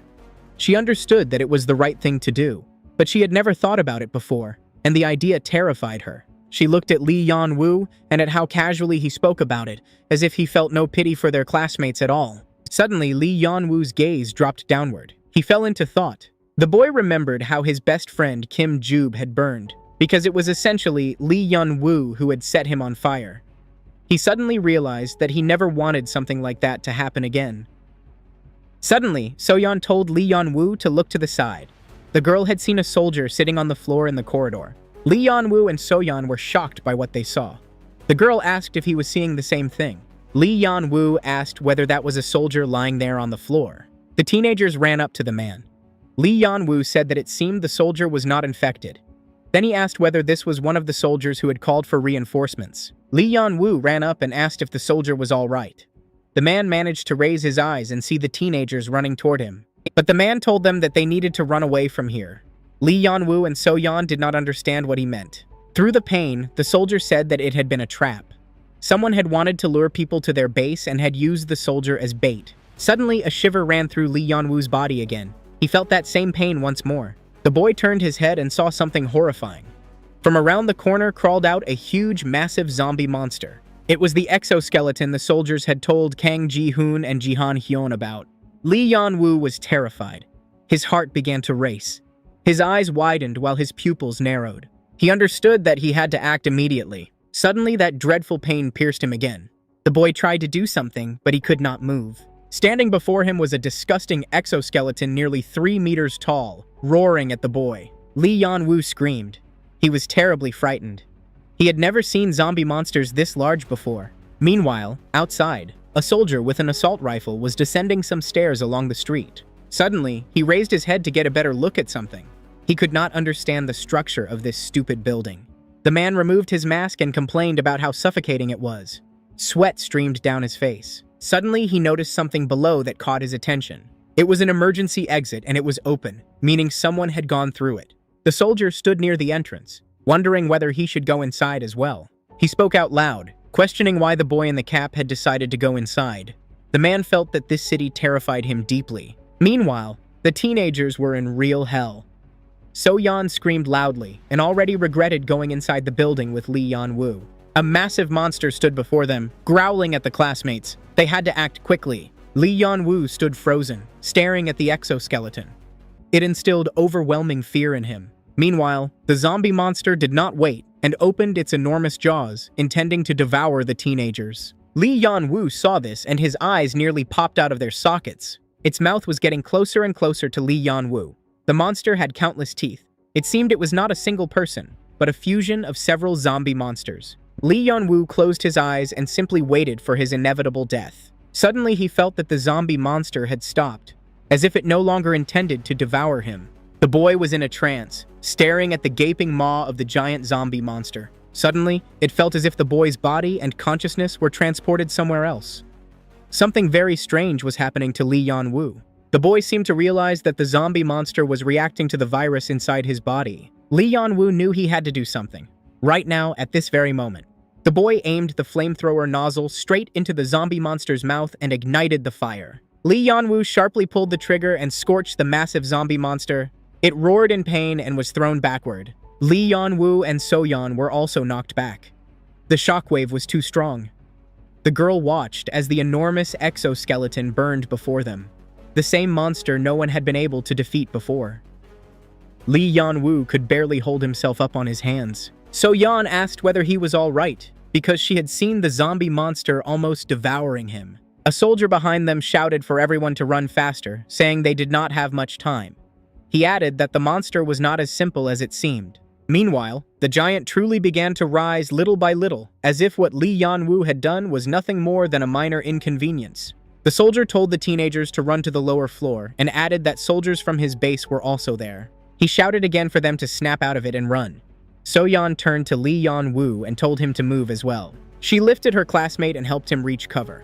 So-yeon was not even afraid that Lee Yan-woo was infected. Meanwhile, the zombie monster lay on the ground, roaring. A soldier sat nearby, laughing at the monster. He insulted the disgusting giant and picked up a flamethrower. The soldier looked the zombie monster in the eyes and asked whether it really thought he would just let it go, then ignited the flamethrower. Suddenly, the teenagers saw flames and felt intense heat. Meanwhile, the teenagers were descending the stairs. Lee Yan-woo suddenly screamed, as if he were in pain. So-yeon asked what had happened and whether he was all right. She was genuinely worried about Lee Yan-woo. She reached out her hand to help him keep from falling. He looked down and said that he was fine and that they needed to get out of there. So-yeon tried to say something encouraging, but she could not finish. Something caught her attention. The girl saw someone sitting in the corridor. It looked like a girl, because she was wearing a pink t-shirt. The teenagers looked in that direction and were utterly shocked. So-yeon realized that it was Minju, her classmate whom they had been searching for. The girl ran up to her joyfully. She asked whether Minju was all right and shouted happily. So-yeon could not believe that she had found her friend. She asked her classmate where everyone else was and said that only she and Lee Yeon-woo were left. Suddenly, the boy felt something strange. In an instant, he realized something terrifying. The boy shouted at So-yeon to stay away from Minju.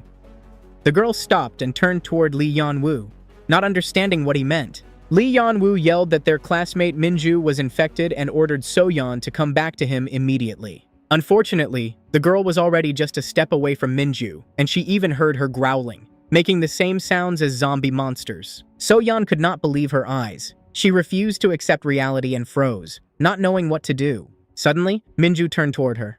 Her face was covered in white frog egg-like viral mucus. She stood up to attack So-yeon. The girl had to react quickly, or she would be eaten. But So-yeon could not do anything. She was terrified and stood frozen, unable to believe that this was her classmate Minju. So-yeon suddenly remembered how she and Hongmi used to film videos for her channel together.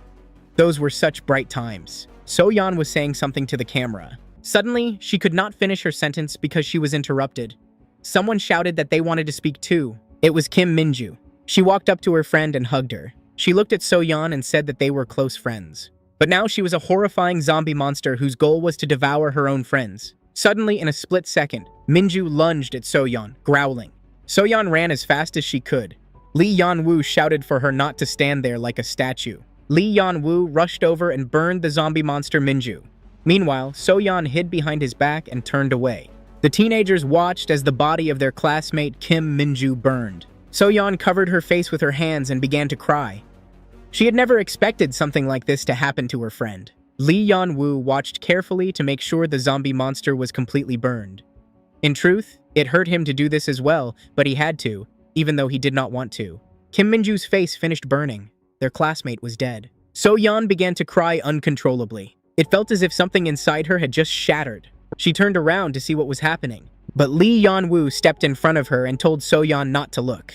He shielded her from the scene so that his friend So-yeon would not suffer from what she might see. It was not a pleasant sight. A girl's corpse lay on the floor. Because she had not fully transformed, she was easy to recognize. So-yeon leaned against Lee Yeon-woo's back. The boy felt it and said that it would be better for her that way. He repeated that it would be better for So-yeon not to see her friend's corpse. He said this from personal experience because he still remembered Kim Jubin's corpse with horror. So-yeon understood everything and trusted Lee Yeon-woo. The girl simply turned away and wiped her tears. Her grief was immense. Lee Yeon-woo took responsibility for making sure that their classmate Kim Minju burned completely. He remembered that the girls had spent a lot of time together. They really had been close friends. So-yeon cried bitterly. She was having a hysterical breakdown. She was very empathetic and experienced difficult moments deeply. Lee Yeon-woo approached her. He heard how strongly she was crying and repeating her friend's name. The boy understood that he had to support his classmate in this difficult moment. Lee Yeon-woo could not bring himself to do it, but he knew that he had to. He wanted to place his hand on the girl's shoulder and ask if she was okay, but he could not finish his words. Suddenly, the girl screamed before Lee Yeon-woo managed to touch her back. So-yeon covered her mouth with her hands because she saw something truly horrifying that scared her badly. Lee Yeon-woo now also noticed what the girl had seen. The same giant zombie monster was running toward the teenagers. So-yeon screamed and asked Lee Yeon-woo what they should do now. The monster was chasing them as if it were deliberately pursuing the teenagers. The giant somehow knew where the classmates were. Lee Yeon-woo cursed and looked at his hand. It was completely covered in blood. The boy realized that the zombie monster was chasing them because it smelled the blood. The monster was getting closer and closer.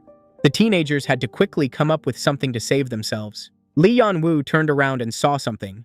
He looked behind them. There was a dead end. Lee Yeon-woo told So-yeon that they could not escape because of the dead end. So-yeon apologized and said that it was all her fault. Lee Yeon-woo shielded the girl with his body and told her that she should step back. So-yeon asked her classmate what he was going to do now. The boy replied that he was going to use the flamethrower to its full potential. Meanwhile, the zombie monster was about to attack the teenagers. Lee Yeon-woo aimed the flamethrower nozzle at the huge, disgusting exoskeleton and said that they had no other choice. But the monster's behavior was very strange. Lee Yeon-woo noticed this and could not believe what he was seeing. He stared carefully at the gigantic 3-meter-tall exoskeleton and did not understand what was happening. Lee Yeon-woo concluded that it looked as if the zombie monster was afraid. It was frightened.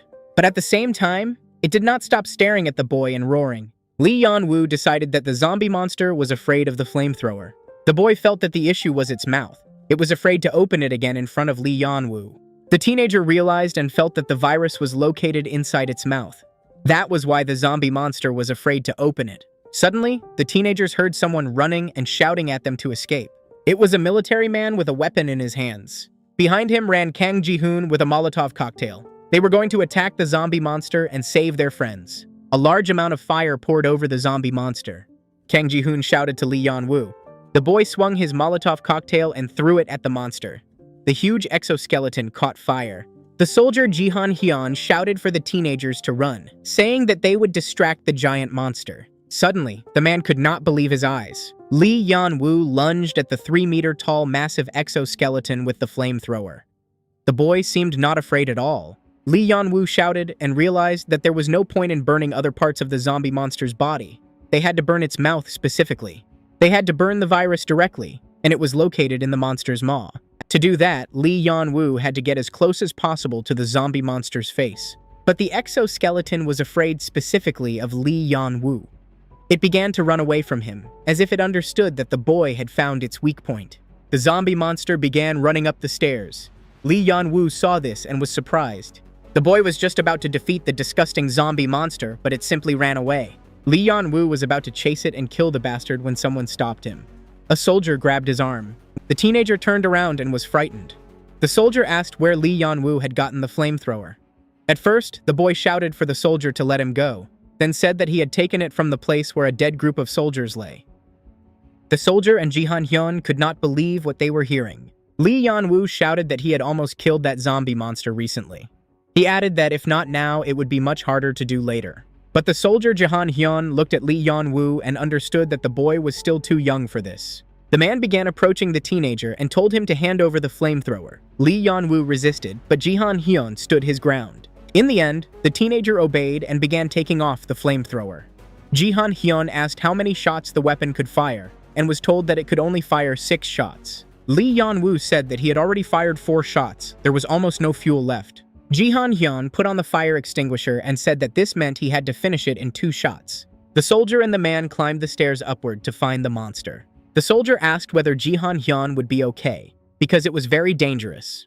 The man replied that he saw it as protecting civilians. He explained that if they did not get rid of the monster, the old woman downstairs would be in even greater danger, and reinforcements had not arrived. The soldier told Jihan Hyun not to forget that even if a soldier helps in danger, the man should not rush headlong into it. Suddenly, Kang Ji-hoon ran past the men. Jihan Hyun noticed this and asked where the teenager was going.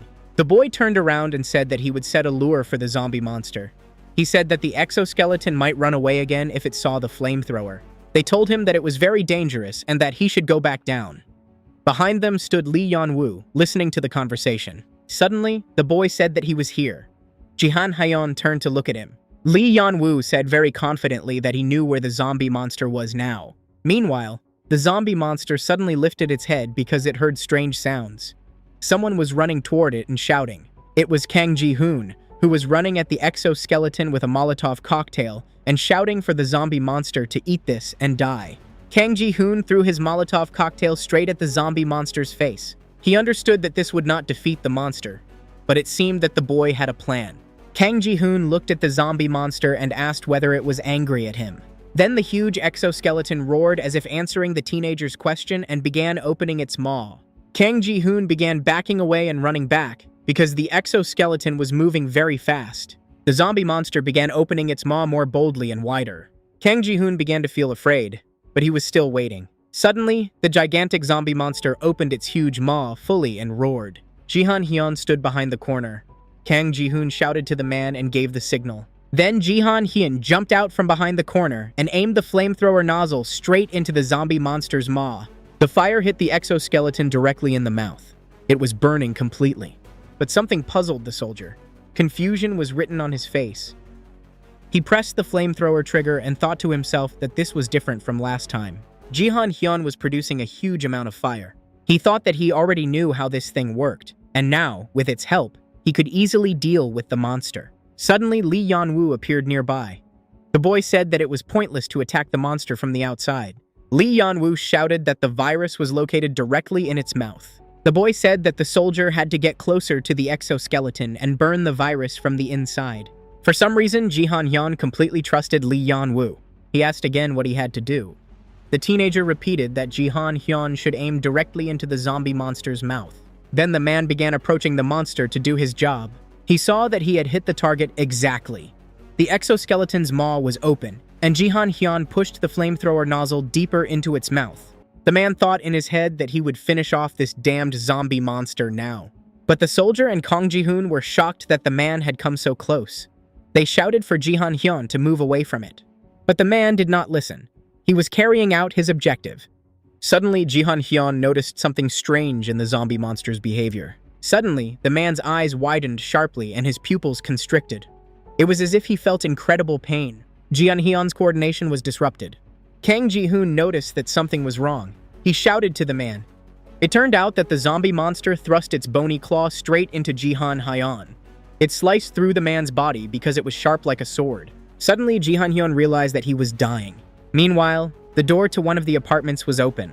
Inside sat, the girl suddenly heard some sounds. Voices could be heard behind the door. Someone was discussing why the door to this apartment was open while all the others were closed. Suddenly, the sound of a handle turning was heard. A soldier entered and asked if anyone in the apartment was alive. The man opened the door wider and saw a teenage girl sitting sadly, hugging her knees. The soldier asked if she was all right. Suddenly, the man saw something horrifying when he stepped further inside. He looked around the room and noticed something in the corner. Next to the girl lay the corpse of another schoolgirl. Beneath her body was a pool of blood. Suddenly, everyone else realized that something very bad had happened. Kang Ji-hoon was already about to run to Jihan Hyun to save him, but the soldier stopped the teenager with his hand. Suddenly, the zombie monster roared again as if rejoicing that it had killed the man.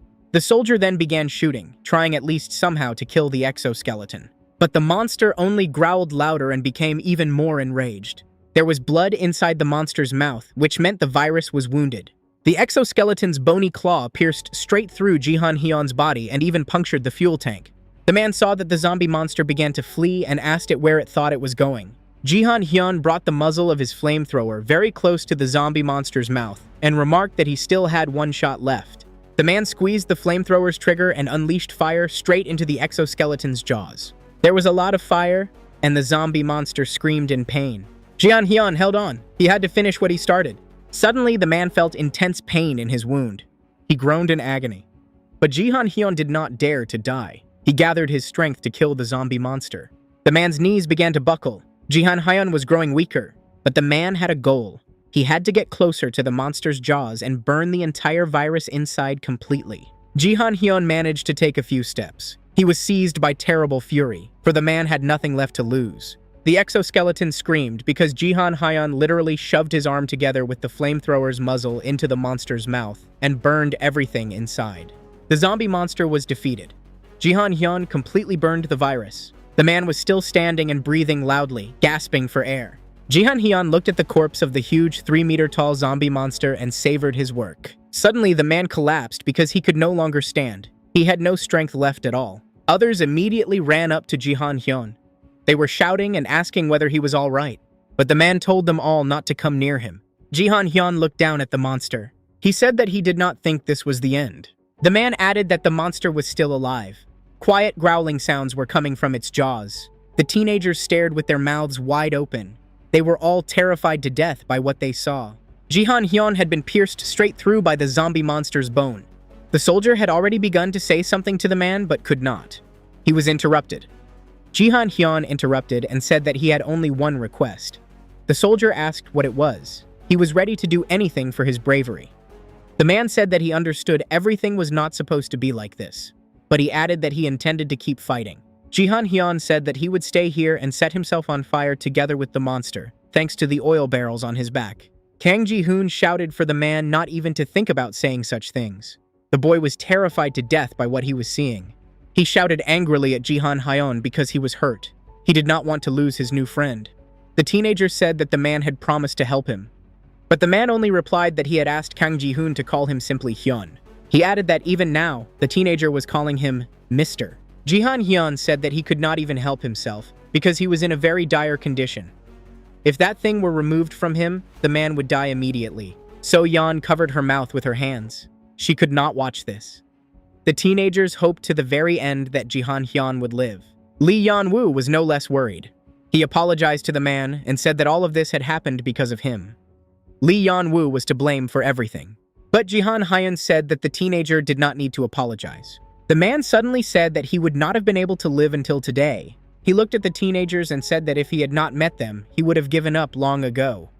These words touched them all deeply. Meanwhile, the monster growled and began to move. Jihan Hyun noticed this immediately and told the others about it. The man stood up and said that he was allowed to do this. Jihan Hyun looked at the soldier and addressed him. The man understood what he had to do, but he really did not want to. The soldier took off his weapon and handed it to Jihan Hyun. The soldier said in farewell that he was very glad to have met him, and also asked Jihan Hyun to put an end to all of this. The man smiled at the soldier as best he could and took the weapon in his hands. The soldier ordered the others to leave as quickly as possible before the monster woke up. He told the teenagers that they would go with them in the direction their friends had gone. Kang Ji-hoon could not take his eyes off his friend Jihan Hyun. The man noticed this and looked back at the teenager. Jihan Hyun turned his head even more because he thought he had noticed something. He was not mistaken. Kang Ji-hoon was walking and crying. He could not take his eyes off his friend. The teenager could not believe that everything had ended like this. Suddenly, they all ran faster and left Jihan Hyun alone with the monster. The man looked at the monster's open jaws and asked whether it was not dead yet. The man began to rise. He said that he then had a gift for the zombie monster. He took the rifle, aimed at the zombie monster, and asked whether it had been good since it had decided to see him off. At the end, the man thought that, in the end, everything had finished exactly like this. He asked forgiveness from his beloved Jiseon before death. He remembered how they had fled from the cable car back then. He was running ahead when he suddenly noticed that his fiancée had stopped running. Jihan Hyun turned around to see what had happened. Jiseon crouched down and behind her was a huge zombie monster. The man looked at his fiancée and stood frozen in shock. His beloved also looked back at him and breathed heavily. Before death, he remembered the last look at his fiancée Jiseon. He wondered whether she would forgive him. The man suddenly burst into tears. He apologized for not being able to help her in any way back then and for not reacting in time. Before her death, his beloved shouted to her fiancé Jihan Hyun to run quickly and not wait for her, but to save himself. The man cried bitterly and said aloud that now they would finally meet. Jihan Hyun could hardly wait for the reunion. Suddenly, a sound came from a window on the upper floor, followed by a huge wave of explosion and a lot of fire. The group quickly went downstairs in search of their classmates. They ran up to a turn and saw something that caught their attention. The group saw a girl in a pink sweater and soldiers in the corridor. They shouted to them that they were running toward them. So-yeon and Lee Yan-woo could not believe what they were seeing with their own eyes. It was their soldier who had led the teenagers to their friends. He had found their classmate, but the girl did not look happy. She looked at her classmates and was shaking all over with fear. The soldier asked where So-yeon and Lee Yan-woo had been all this time. The soldier asked whether this girl was their friend. Kang Ji-hoon noticed her and shouted to Hannah. The boy suddenly ran toward his classmate and asked where all the others were. Kang Ji-hoon did not yet know that Minju had burned alive. Suddenly, Kan Hana ran away. The soldier was walking toward the teenagers, and the girl was simply running away from all of them. The girl ran outside and climbed the stairs. Someone was running behind her and shouting at her back for Hannah to stop. It was Kang Ji-hoon. He asked why and where the girl was running. They had called them for help themselves. The boy shouted loudly. He wanted to see On-mi, and only Hannah knew where their classmate was. Suddenly, Kang Ji-hoon tried to stop his classmate, but failed and simply pushed her. Hannah fell on the stairs. She had nowhere left to run and had to answer all the questions. Kang Ji-hoon was catching his breath and angrily complained that the girl had suddenly started running away. The boy asked why she had done that. Hannah began to get up and turn toward her classmate. At the same time, the boy asked where all the other classmates were. Suddenly, the girl started shouting at Kang Ji-hoon, saying that it was not her fault. The boy did not understand what had happened. Hannah began to cry heavily. The girl was having a full-blown hysterical breakdown. She could not speak properly. Hannah once again began to justify herself and say that it really was not her fault. Kang Ji-hoon started to worry as various guesses crept into his mind. He asked Hannah what she meant. Others had already run up behind the boy. Kang Ji-hoon grew nervous and started shouting. He demanded that Hannah explain everything. Suddenly, the soldier who had found the girl came up behind them. The man said that it seemed Hannah was the only one who had managed to survive. Kang Ji-hoon could not believe it. Goosebumps ran sharply over his body, and something in his heart ached painfully. The man continued, saying that when he found Hannah, all the others were already dead. Then a classmate joined the conversation. She said that she had been against it from the very beginning. Hannah cried heavily and said that they should not have run away from the bus, since they did not even have batteries with them. Suddenly, the girl looked at Kang Ji-hoon. Hannah looked straight into his eyes and said that it was all the boy's fault. She said it just like his mother had. Kang Ji-hoon's heart shattered into pieces. The girl stood up, holding her arm with her hand. She turned to face her classmates. Hannah once again began blaming Kang Ji-hoon for everything. The boy was broken. He did not know what to say or how to react. This simply could not be happening. It had to be a cruel joke. Hannah repeated once more that it was all his fault. Kang Ji-hoon was so shattered that he even believed it. If not for him, Honmi would still be alive. On the apartment floor lay Onmi's corpse. Beneath her body was a pool of blood. The girl was not breathing. Kang Ji-hoon entered the room and saw his beloved Honmi. The boy stood silently, staring at the girl. He was in a stupor. Only Hannah's words echoed in his head, that all of this had happened because of him. The boy no longer wanted to live. He had lost 2 people close to him. Meanwhile, So-yeon was shouting at Hannah for what she had said to Kang Ji-hoon. The girl understood that her classmate was terribly wrong. Kang Ji-hoon let those words pass by and only asked what had happened. Hannah began to cry. The class representative asked only about Lee Honmi. The boy asked once again what had happened to Lee Honmi. Suddenly, horrifying memories of that terrible situation surfaced before Hannah's eyes. Lee Honmi was running from a huge exoskeleton, but it caught up to her and sliced through the girl's body with its bones. Hannah simply said that a monster had attacked her without any details. Kang Ji-hoon dropped to his knees. He was powerless and could not stand. The boy lowered his head and sat beside his beloved Lee Honmi. Suddenly, Kang Ji-hoon began to tremble all over. His body could not endure it anymore, and soon quiet sobbing was heard. He looked at the corpse of his sweet, beautiful Onmi. She was supposed to be his. There was so much he had not had time to tell her. Suddenly, Kang Ji-hoon burst into tears. His heart was tearing apart. He felt unbearable pain inside. The boy kept apologizing to the girl. If only she knew how sorry he was for everything he had done to her, and for not saving her. But Kang Ji-hoon could not forgive himself. Meanwhile, the events shifted to a small shop. The teenagers were sitting inside with Hwang. Hannah was hugging her legs, Lee Yan-woo was talking to the man, and So-yeon was just sitting there. Hwang asked whether all the friends they had been looking for were like that. The man spoke carefully, avoiding the word death. Then he asked whether Jihan Hyun was like that too, and looked at Lee Yan-woo. The boy looked down and remained silent. Everything was clear without words. Suddenly, So-yeon burst into loud tears, wiping them from her eyes. Hwang sighed loudly and sadly. He was a good man and shared this tragedy together with the teenagers. Suddenly, the man remembered his last conversation with Jihan Hyun. He had asked Hwang to take care of these children. The man added that Jihan Hyun had followed his fiancée and wished his friend to rest in peace. Hwang told So-yeon that she should not be so upset. The girl was simply hysterical. The man tried to calm them down somehow and said that everyone who remained had to try to survive with all their strength. Lee Yan-woo raised his head. The man's words caught his interest. Hannah also looked at Hwang and listened attentively. The man continued, saying that he had heard the teenagers had split up when they arrived at the evacuation site. Lee Yan-woo suddenly decided to ask Hannah what had happened. The boy felt that something was wrong. He asked his classmate why she had run away earlier. The girl remained silent. Suddenly, terrifying memories of that situation began to surface in her mind. Hannah was running last. In front of her were Honmi and Minju.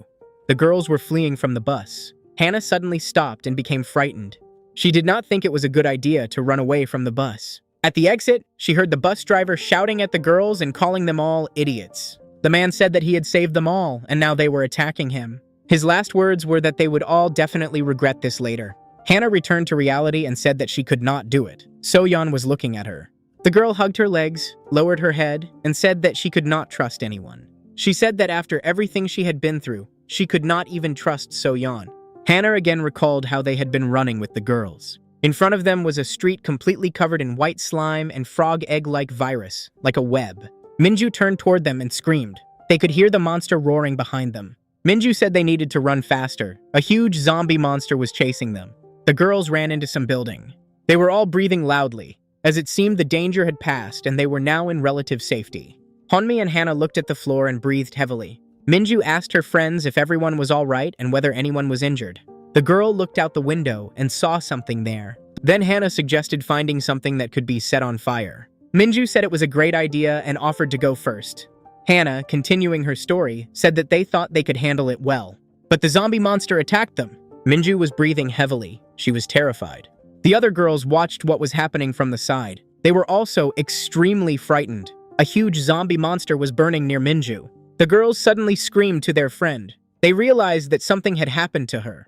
But Minju was sitting by the fire and did not turn back to them.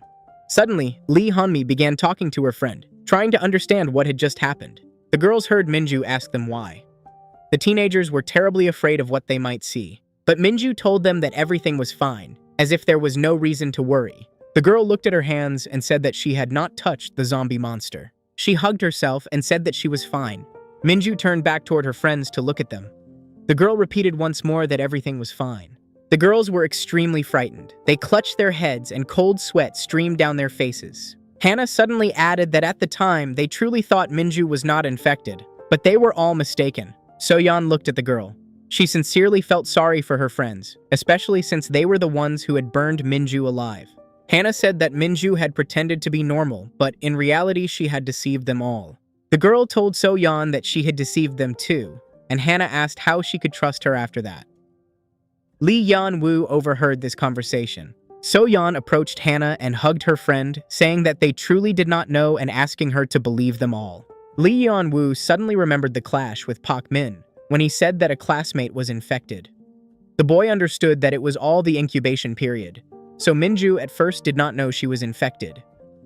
Lee Yeon-woo realized that anyone would initially categorically deny being infected, like Pak Min. That was why the incubation period could not be avoided. Suddenly, the boy told Hannah that it had indeed been Minju's incubation period. The girl looked at her classmate but did not understand anything. Lee Yeon-woo added that where they had stopped, there had been many like that. They did not feel infected.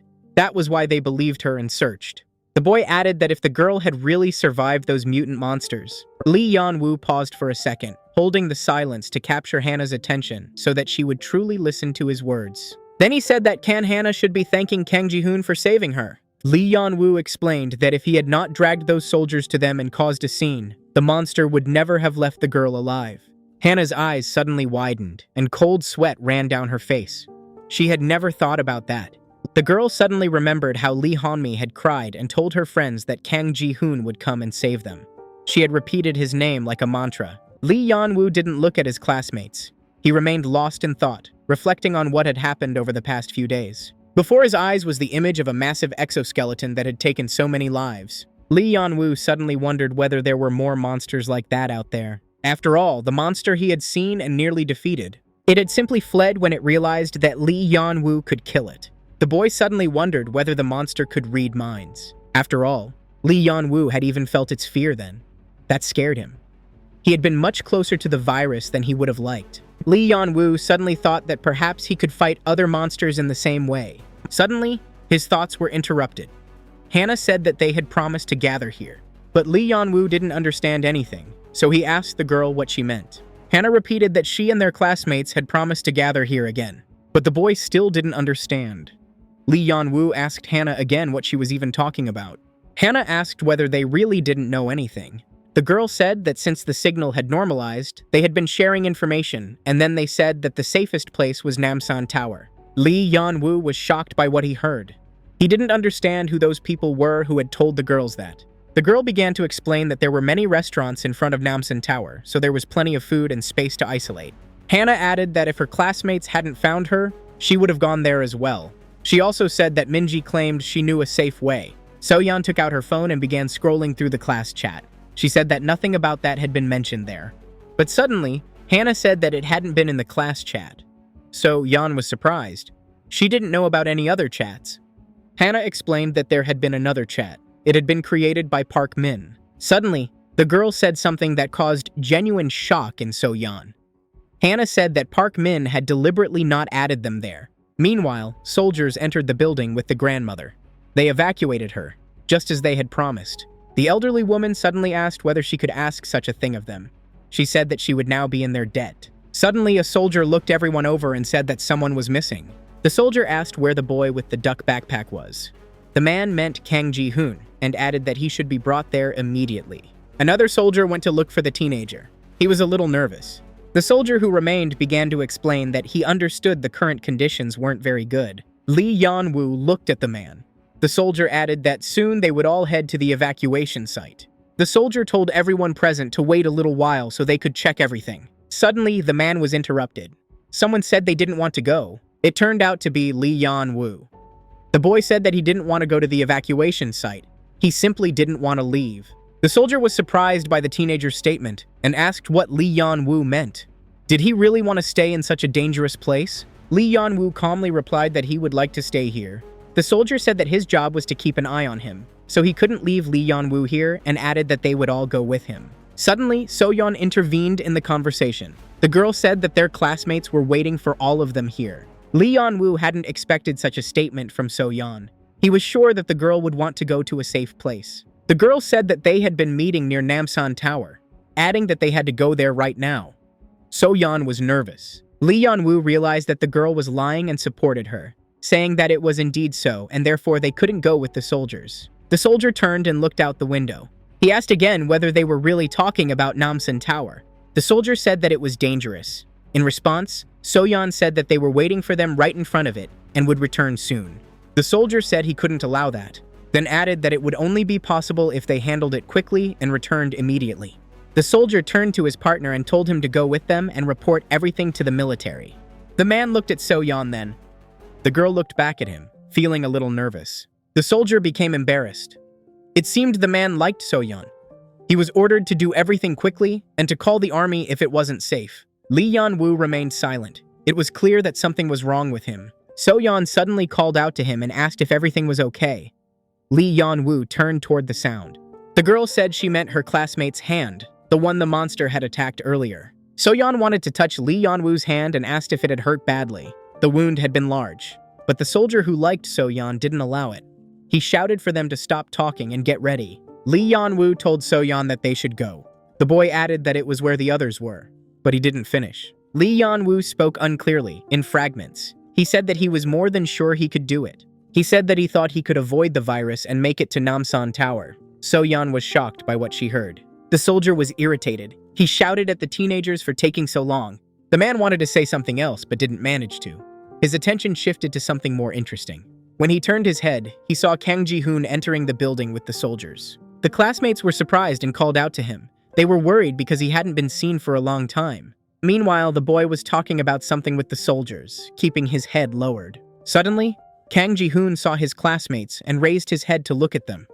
The boy said that he would kill all those monsters. Meanwhile, the group of teenagers and the soldier were already running toward Namsan Tower. The soldier was annoyed because earlier the teenagers had said they needed to go to the entrance of the tower, and now they said they had to go straight inside the tower. The man asked if they wished him dead. So-yeon apologized to the man, as it was she who had deceived him. The girl said that they were worried about their classmates and asked whether they could at least take a quick look inside. The soldier was angry, but since it was So-yeon asking, he could agree. The soldier asked indignantly why they couldn't have done this earlier. Lee Yan-woo ran after everyone. He felt a little unwell. Suddenly, the boy began to remember something. He recalled how So-yeon had asked whether everything was okay with his hand, the one the monster had attacked. The boy clearly remembered that there had been a wound there. It had been bleeding, and there should have been a scar. But now, there was nothing on his hand at all. This puzzled Lee Yan-woo.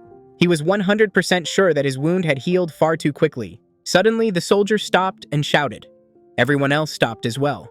They were standing in front of the stairs. Black smoke could be seen at the top, as if something was burning. The group quickly began to climb up to see what had happened above. The man commented that everything had gone to hell. In front of them was a parking lot full of cars, completely engulfed in flames. He said that they wanted to kill those monsters at any cost, so they had simply burned everything. Lee Yan-woo was standing behind the soldier. Suddenly, he felt very unwell. Everything in his vision seemed to turn green. The boy realized that he could now sense all the monsters more clearly. Much better than before. It was as if he had thermal vision. Lee Yan-woo told the soldier that they all needed to flee immediately. But the soldier didn't understand anything and was about to move forward.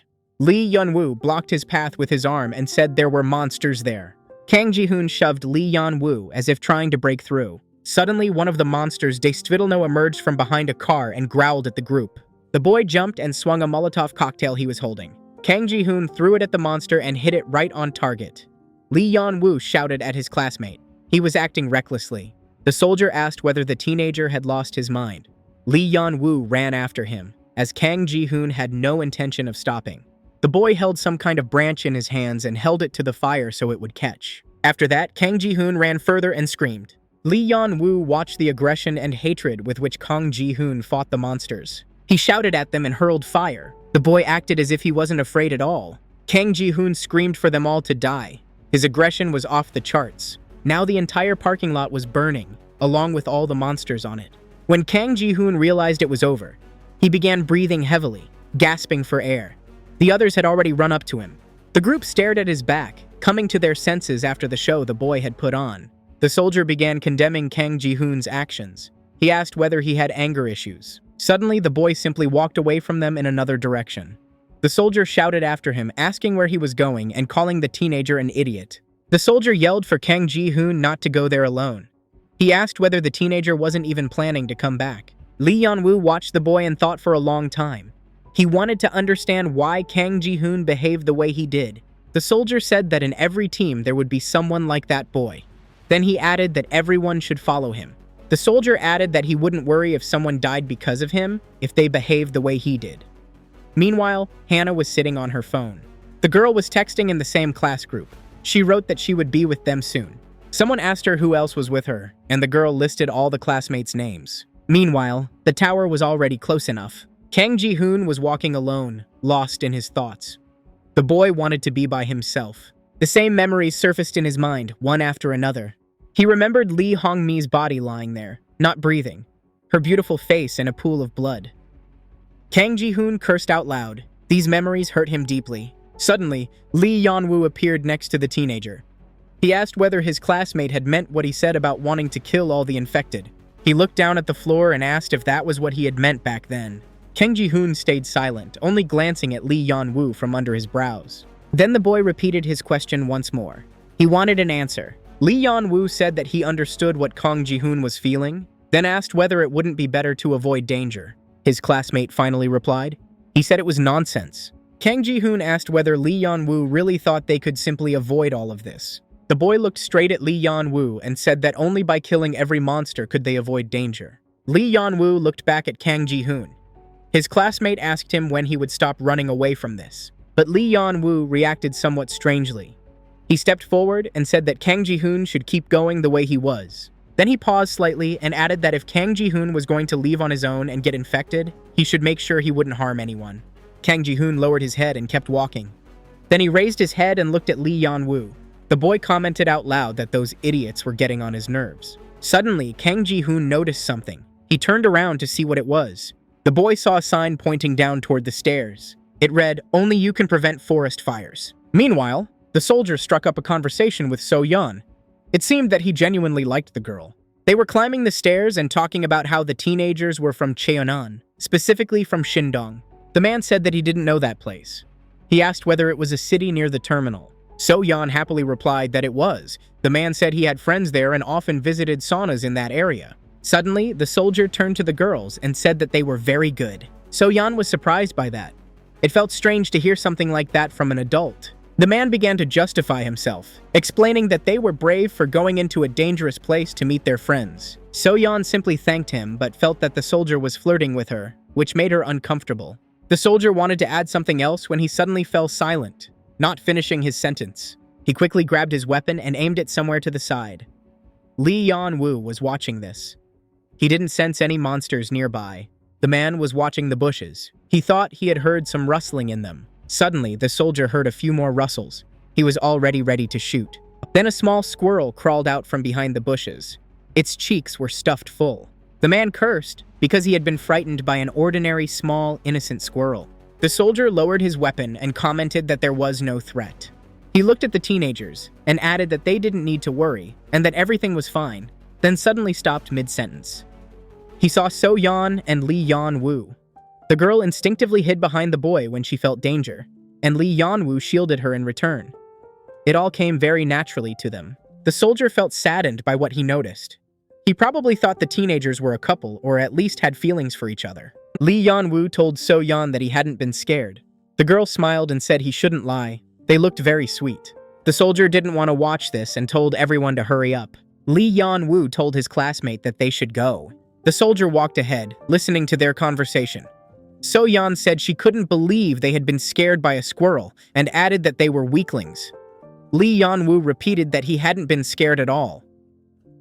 The soldier was thinking about that boy. He annoyed him.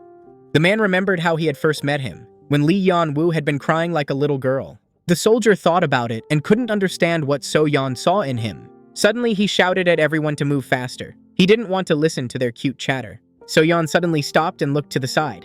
Something caught her attention. Lee Yan-woo sensed that the girl had stopped for some reason and decided to see why. It turned out that So-yeon wanted to take a photo. She found the place very beautiful. Lee Yan-woo asked what she was doing and added that the soldier had told them to move faster. So-yeon couldn't take her eyes off it and began to explain. She said that she simply had memories connected to this place. The girl added that she and her friends had taken a group photo there and said that if nothing had happened. Suddenly, Lee Yan-woo also remembered that moment and the photo. They were standing there, and Lee Hong-mi was taking a picture of them all. Everyone had been so happy back then. So-yeon said that it was very funny. She explained that back then, the teenagers had done everything to escape from that place, and now they had returned to it again. So-yeon added that she hoped Hannah had told the truth and that the tower was still safe. The girl explained that she didn't want to see anyone die anymore. Lee Yan-woo said that everything would be fine. After all, if the others had stayed there, it meant it really was a safe place. So-yeon understood that, but something still bothered her inside. She decided to tell Lee Yan-woo about it. So-yeon said that she was worried that if they relaxed peacefully, would they be able to endure it all afterward. She continued, saying that as soon as they felt danger again, managed to rest, and then something happened once more. Suddenly, tears streamed from So-yeon's eyes. Her voice trembled. She started talking about her friends but didn't finish. Lee Yan-woo interrupted her and said they would think about it when they reached the place. So-yeon's eyes were filled with tears. He told her to just wait until that happened. Suddenly, they heard someone swearing. That was not a good sign. Lee Yan-woo and So-yeon began to run because they were falling behind the others. The boy asked Hannah what had happened and what was ahead. Suddenly, Lee Yan-woo felt a strong, piercing pain in his arm. He lifted his gaze and saw something that caused that pain. In front of them was a huge mass of monsters. They completely blocked the road to Namsan Tower. The zombie monsters sensed their new prey. Some of them woke up and growled. The soldier asked why there were so many monsters there. It was very strange. Kang Ji-hoon cursed. Lee Yan-woo heard it and turned toward him to look at his classmate. The boy asked Lee Yan-woo if this was how he had imagined it, that there wouldn't be a single monster here. Kang Ji-hoon told everyone to move aside. He was already holding a Molotov cocktail in his hands. The boy was serious. After some time, everything was burning, and the screams of monsters burning alive could be heard. After that, the group calmly climbed up the stairs. Namsan Tower was now clearly visible. The group was almost at their destination. The soldier was sincerely surprised by this. He added that it had been fairly quick. The soldier said that they had checked everything well, but the teenagers could already hear the sounds of monsters reaching them. The growling sounds were coming from some room. Inside was a zombie monster with dark hair. It looked like it was a girl. Suddenly, Lee Yan-woo sensed something. It seemed that there were some zombie monsters nearby. So-yeon noticed that her classmate had become alert. The girl asked him what was wrong. The teenager was looking at the stairs they had climbed. But there was nothing there, so he replied that everything was fine. Then So-yeon told him not to lag behind. Lee Yan-woo said that he was already walking. But in his mind, he thought about what he had just felt. He felt that something was wrong, but brushed it off as imagination. Meanwhile, another soldier was with the homeless man Hwang. The man asked what the soldier was looking at. The soldier replied that he was examining the condition of the cells. He explained that if you looked closely, you could roughly understand when and to what extent they had multiplied. He gave an example that if the cells had spent a long time without finding a host, their color and movements became dull. The soldier commented that these cells had probably been without a host for about 2 days. Then Hwang asked whether this place had been safe at that time. The soldier said that it had been, compared to places where the virus was still active. He added that in such places there were no infected cats or rats left at all. The soldier continued explaining that when the host's body was small, the cells tried to merge again in order to hunt for new food. The man added that usually this food was people. The virus was in constant search of energy needed for mutation. But if they couldn't find food for a long time, they began to merge with each other. Hijacking that then the stronger ones devoured the weaker ones. It was the law of the jungle. The soldier said that the virus had developed an excellent instinct for self-preservation. Suddenly, the soldier turned to Huang and started saying something. He asked the man where the teenagers were and why they had been gone for so long. It turned out that the group still hadn't contacted them. A large number of monsters were pressed against the window of the room. They were screaming and growling. Kang Ji-hoon was on guard, carefully looking around. The soldier was irritated and asked where their friends were. The man looked around but saw no one. There were no signs at all that anyone had been in the room. Hannah was worried and said that they were supposed to be in Namsan Tower. The soldier became even more irritated and shouted that they were already in Namsan Tower. The man said it must be some kind of joke but didn't finish his sentence.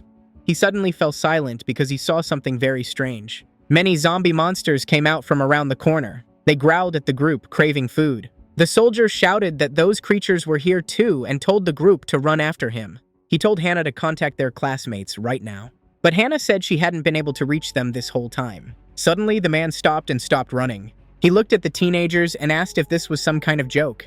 They all looked at him guiltily. The man reminded them that they had told him their classmates were already waiting there. He added that if they couldn't contact them, the group should have gone back. Lee Yan-woo panicked.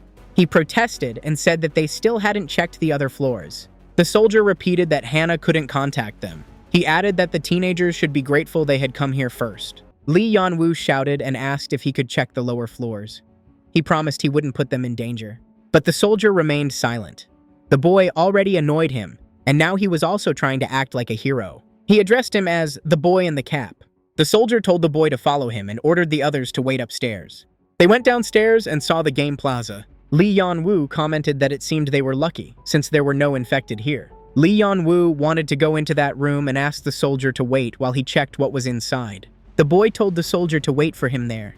Suddenly, the soldier cursed. The man asked the boy if he wanted to die. Meanwhile, the other classmates were waiting on the stairs, looking at Hannah's phone. So-yeon asked her classmate if she still hadn't contacted them, then asked who she had been texting earlier. Hannah suddenly became anxious and irritated, asking why So-yeon was questioning her. Kang Ji-hoon was listening to this conversation. So-yeon said she would try to call them. Something must have happened. Suddenly, Kang Ji-hoon spoke to the girls and told them to stay there. So-yeon asked where he was going. The boy replied that he wanted to check the upper floor once more. The girl answered that they had been ordered to stay there. Ji-hoon asked irritably whether he looked like a soldier, adding that the girls could keep listening to the military as if it were something sacred. Finally, he added that he would be back soon. Hannah watched her classmates back as he walked away. Her expression changed. Kang Ji-hoon annoyed her for some reason, as if he was ruining some plans. Meanwhile, the boy went upstairs and peeked around the corner to check the room for monsters. Everything looked very clean. It couldn't be that no monster had ever set foot here. Kang Ji-hoon walked carefully, suspiciously scanning his surroundings. But the floor was still perfectly clean. It felt as if no monster had ever been there. The boy began thinking out loud. He was looking for some cafes because he was almost out of Molotov cocktails. Kang Ji-hoon thought that a few bottles wouldn't be enough to stop the monsters, unfortunately. He understood that he needed a much bigger fire. Suddenly, he remembered the sign about forest fires on the way to the tower. Suddenly, Kang Ji-hoon turned around. Something caught his attention. The boy saw a vending machine. It was working and glowing. Kang Ji-hoon stopped and thought about what he should do. Meanwhile, So-yeon and Hannah were sitting on the stairs. So-yeon said that the boys had been gone for a long time and added that they shouldn't have split up. Then So-yeon wondered whether that way they might find the others. Hannah, meanwhile, sat quietly, looking down. So-yeon said she hoped the boys would return with their classmates. Hannah remained suspiciously silent, as if hiding something. Suddenly, the girl said that this would never happen. So-yeon didn't understand and asked her friend what she meant. Hannah said they would never find their classmates because they weren't here. So-yeon was surprised, shocked, and couldn't believe what she heard. The girl asked whether Hannah knew where their classmates were. So-yeon immediately started running downstairs to the boys, saying she would call everyone now. She was upset, asking why Hannah hadn't said anything sooner. But her classmates stopped So-yeon. Hannah began speaking unclearly and incoherently. So-yeon didn't understand and asked her to explain everything properly. Hannah then said that they had asked her not to bring others. She looked at the floor. She added that they said they wouldn't accept Lee Yan-woo, Kang Ji-hoon, or even that soldier. Hannah said that they were the only ones who were allowed to come. The girl suggested that she and So-yeon run away together, right now. Meanwhile, Lee Yan-woo was shocked by the soldier's question. He asked why the soldier had suddenly asked him that. It was very strange, but the soldier started laughing at the boy. He asked if Lee Yan-woo still hadn't understood anything. He said the boy probably thought that after the soldier's kindness, he was a fool. Lee Yan-woo was shocked by what he heard. The soldier said that they had all tried to trick him, but he didn't believe everything they told him. The soldier said that Lee Yan-woo claimed he was searching for friends, but that was a complete lie. The teenager was even more shocked. The soldier asked if Lee Yan-woo had tried to mess with his head. The soldier added that the boy acted this way because he was afraid of a miserable life in the shelter. So he used the search for friends as an excuse to escape. Lee Yan-woo was terrified. He didn't understand what was happening. If he had wanted to run away, he would have done it long ago, back at the mini-market. Suddenly, the soldier pointed his gun at the boy and asked again whether he wanted to die. Lee Yan-woo's eyes widened, and his heart started beating faster. He didn't understand what was happening. Suddenly, the teenager fell to the ground and screamed. He began telling the soldier to stop. Lee Yan-woo screamed and begged the man to believe him. Suddenly, a smile appeared on the soldier's face. Lee Yan-woo was breathing heavily, gasping for air. He heard the man asking whether he was an idiot. The soldier lowered his gun and said he was joking, then told Lee Yan-woo not to act like a coward since he was a man. He added that if he had wanted to shoot Lee Yan-woo, he would have done so long ago. The boy was shocked by everything that had happened. The soldier asked whether Lee Yan-woo remembered how he had saved him when they first met. The boy looked at the man, breathing heavily. What was that joke even about? The soldier turned to him and told Lee Yan-woo to treat him well, as if hinting at something specific. The man walked away, laughing. Lee Yan-woo thought that after jokes like that, he shouldn't expect good treatment. The boy sat on the floor, breathing heavily. He thought to himself that it hadn't been funny at all, and he didn't remember the man saving him at all. Suddenly, Lee Yan-woo sensed something strange. It seemed monsters were nearby. The boy shouted to the soldier to be careful. The man stopped and looked at Lee Yan-woo. Suddenly, at the far end of the room stood a huge zombie monster with female hair. It looked like an exoskeleton. The soldier saw it and was horrified. Meanwhile, Hannah grabbed So-yeon's hand and said they should get out of there, and fast. The girl was terrified and shouted that she and So-yeon had to leave immediately. Cold sweat ran down her face. So-yeon said that Hannah should wait a bit.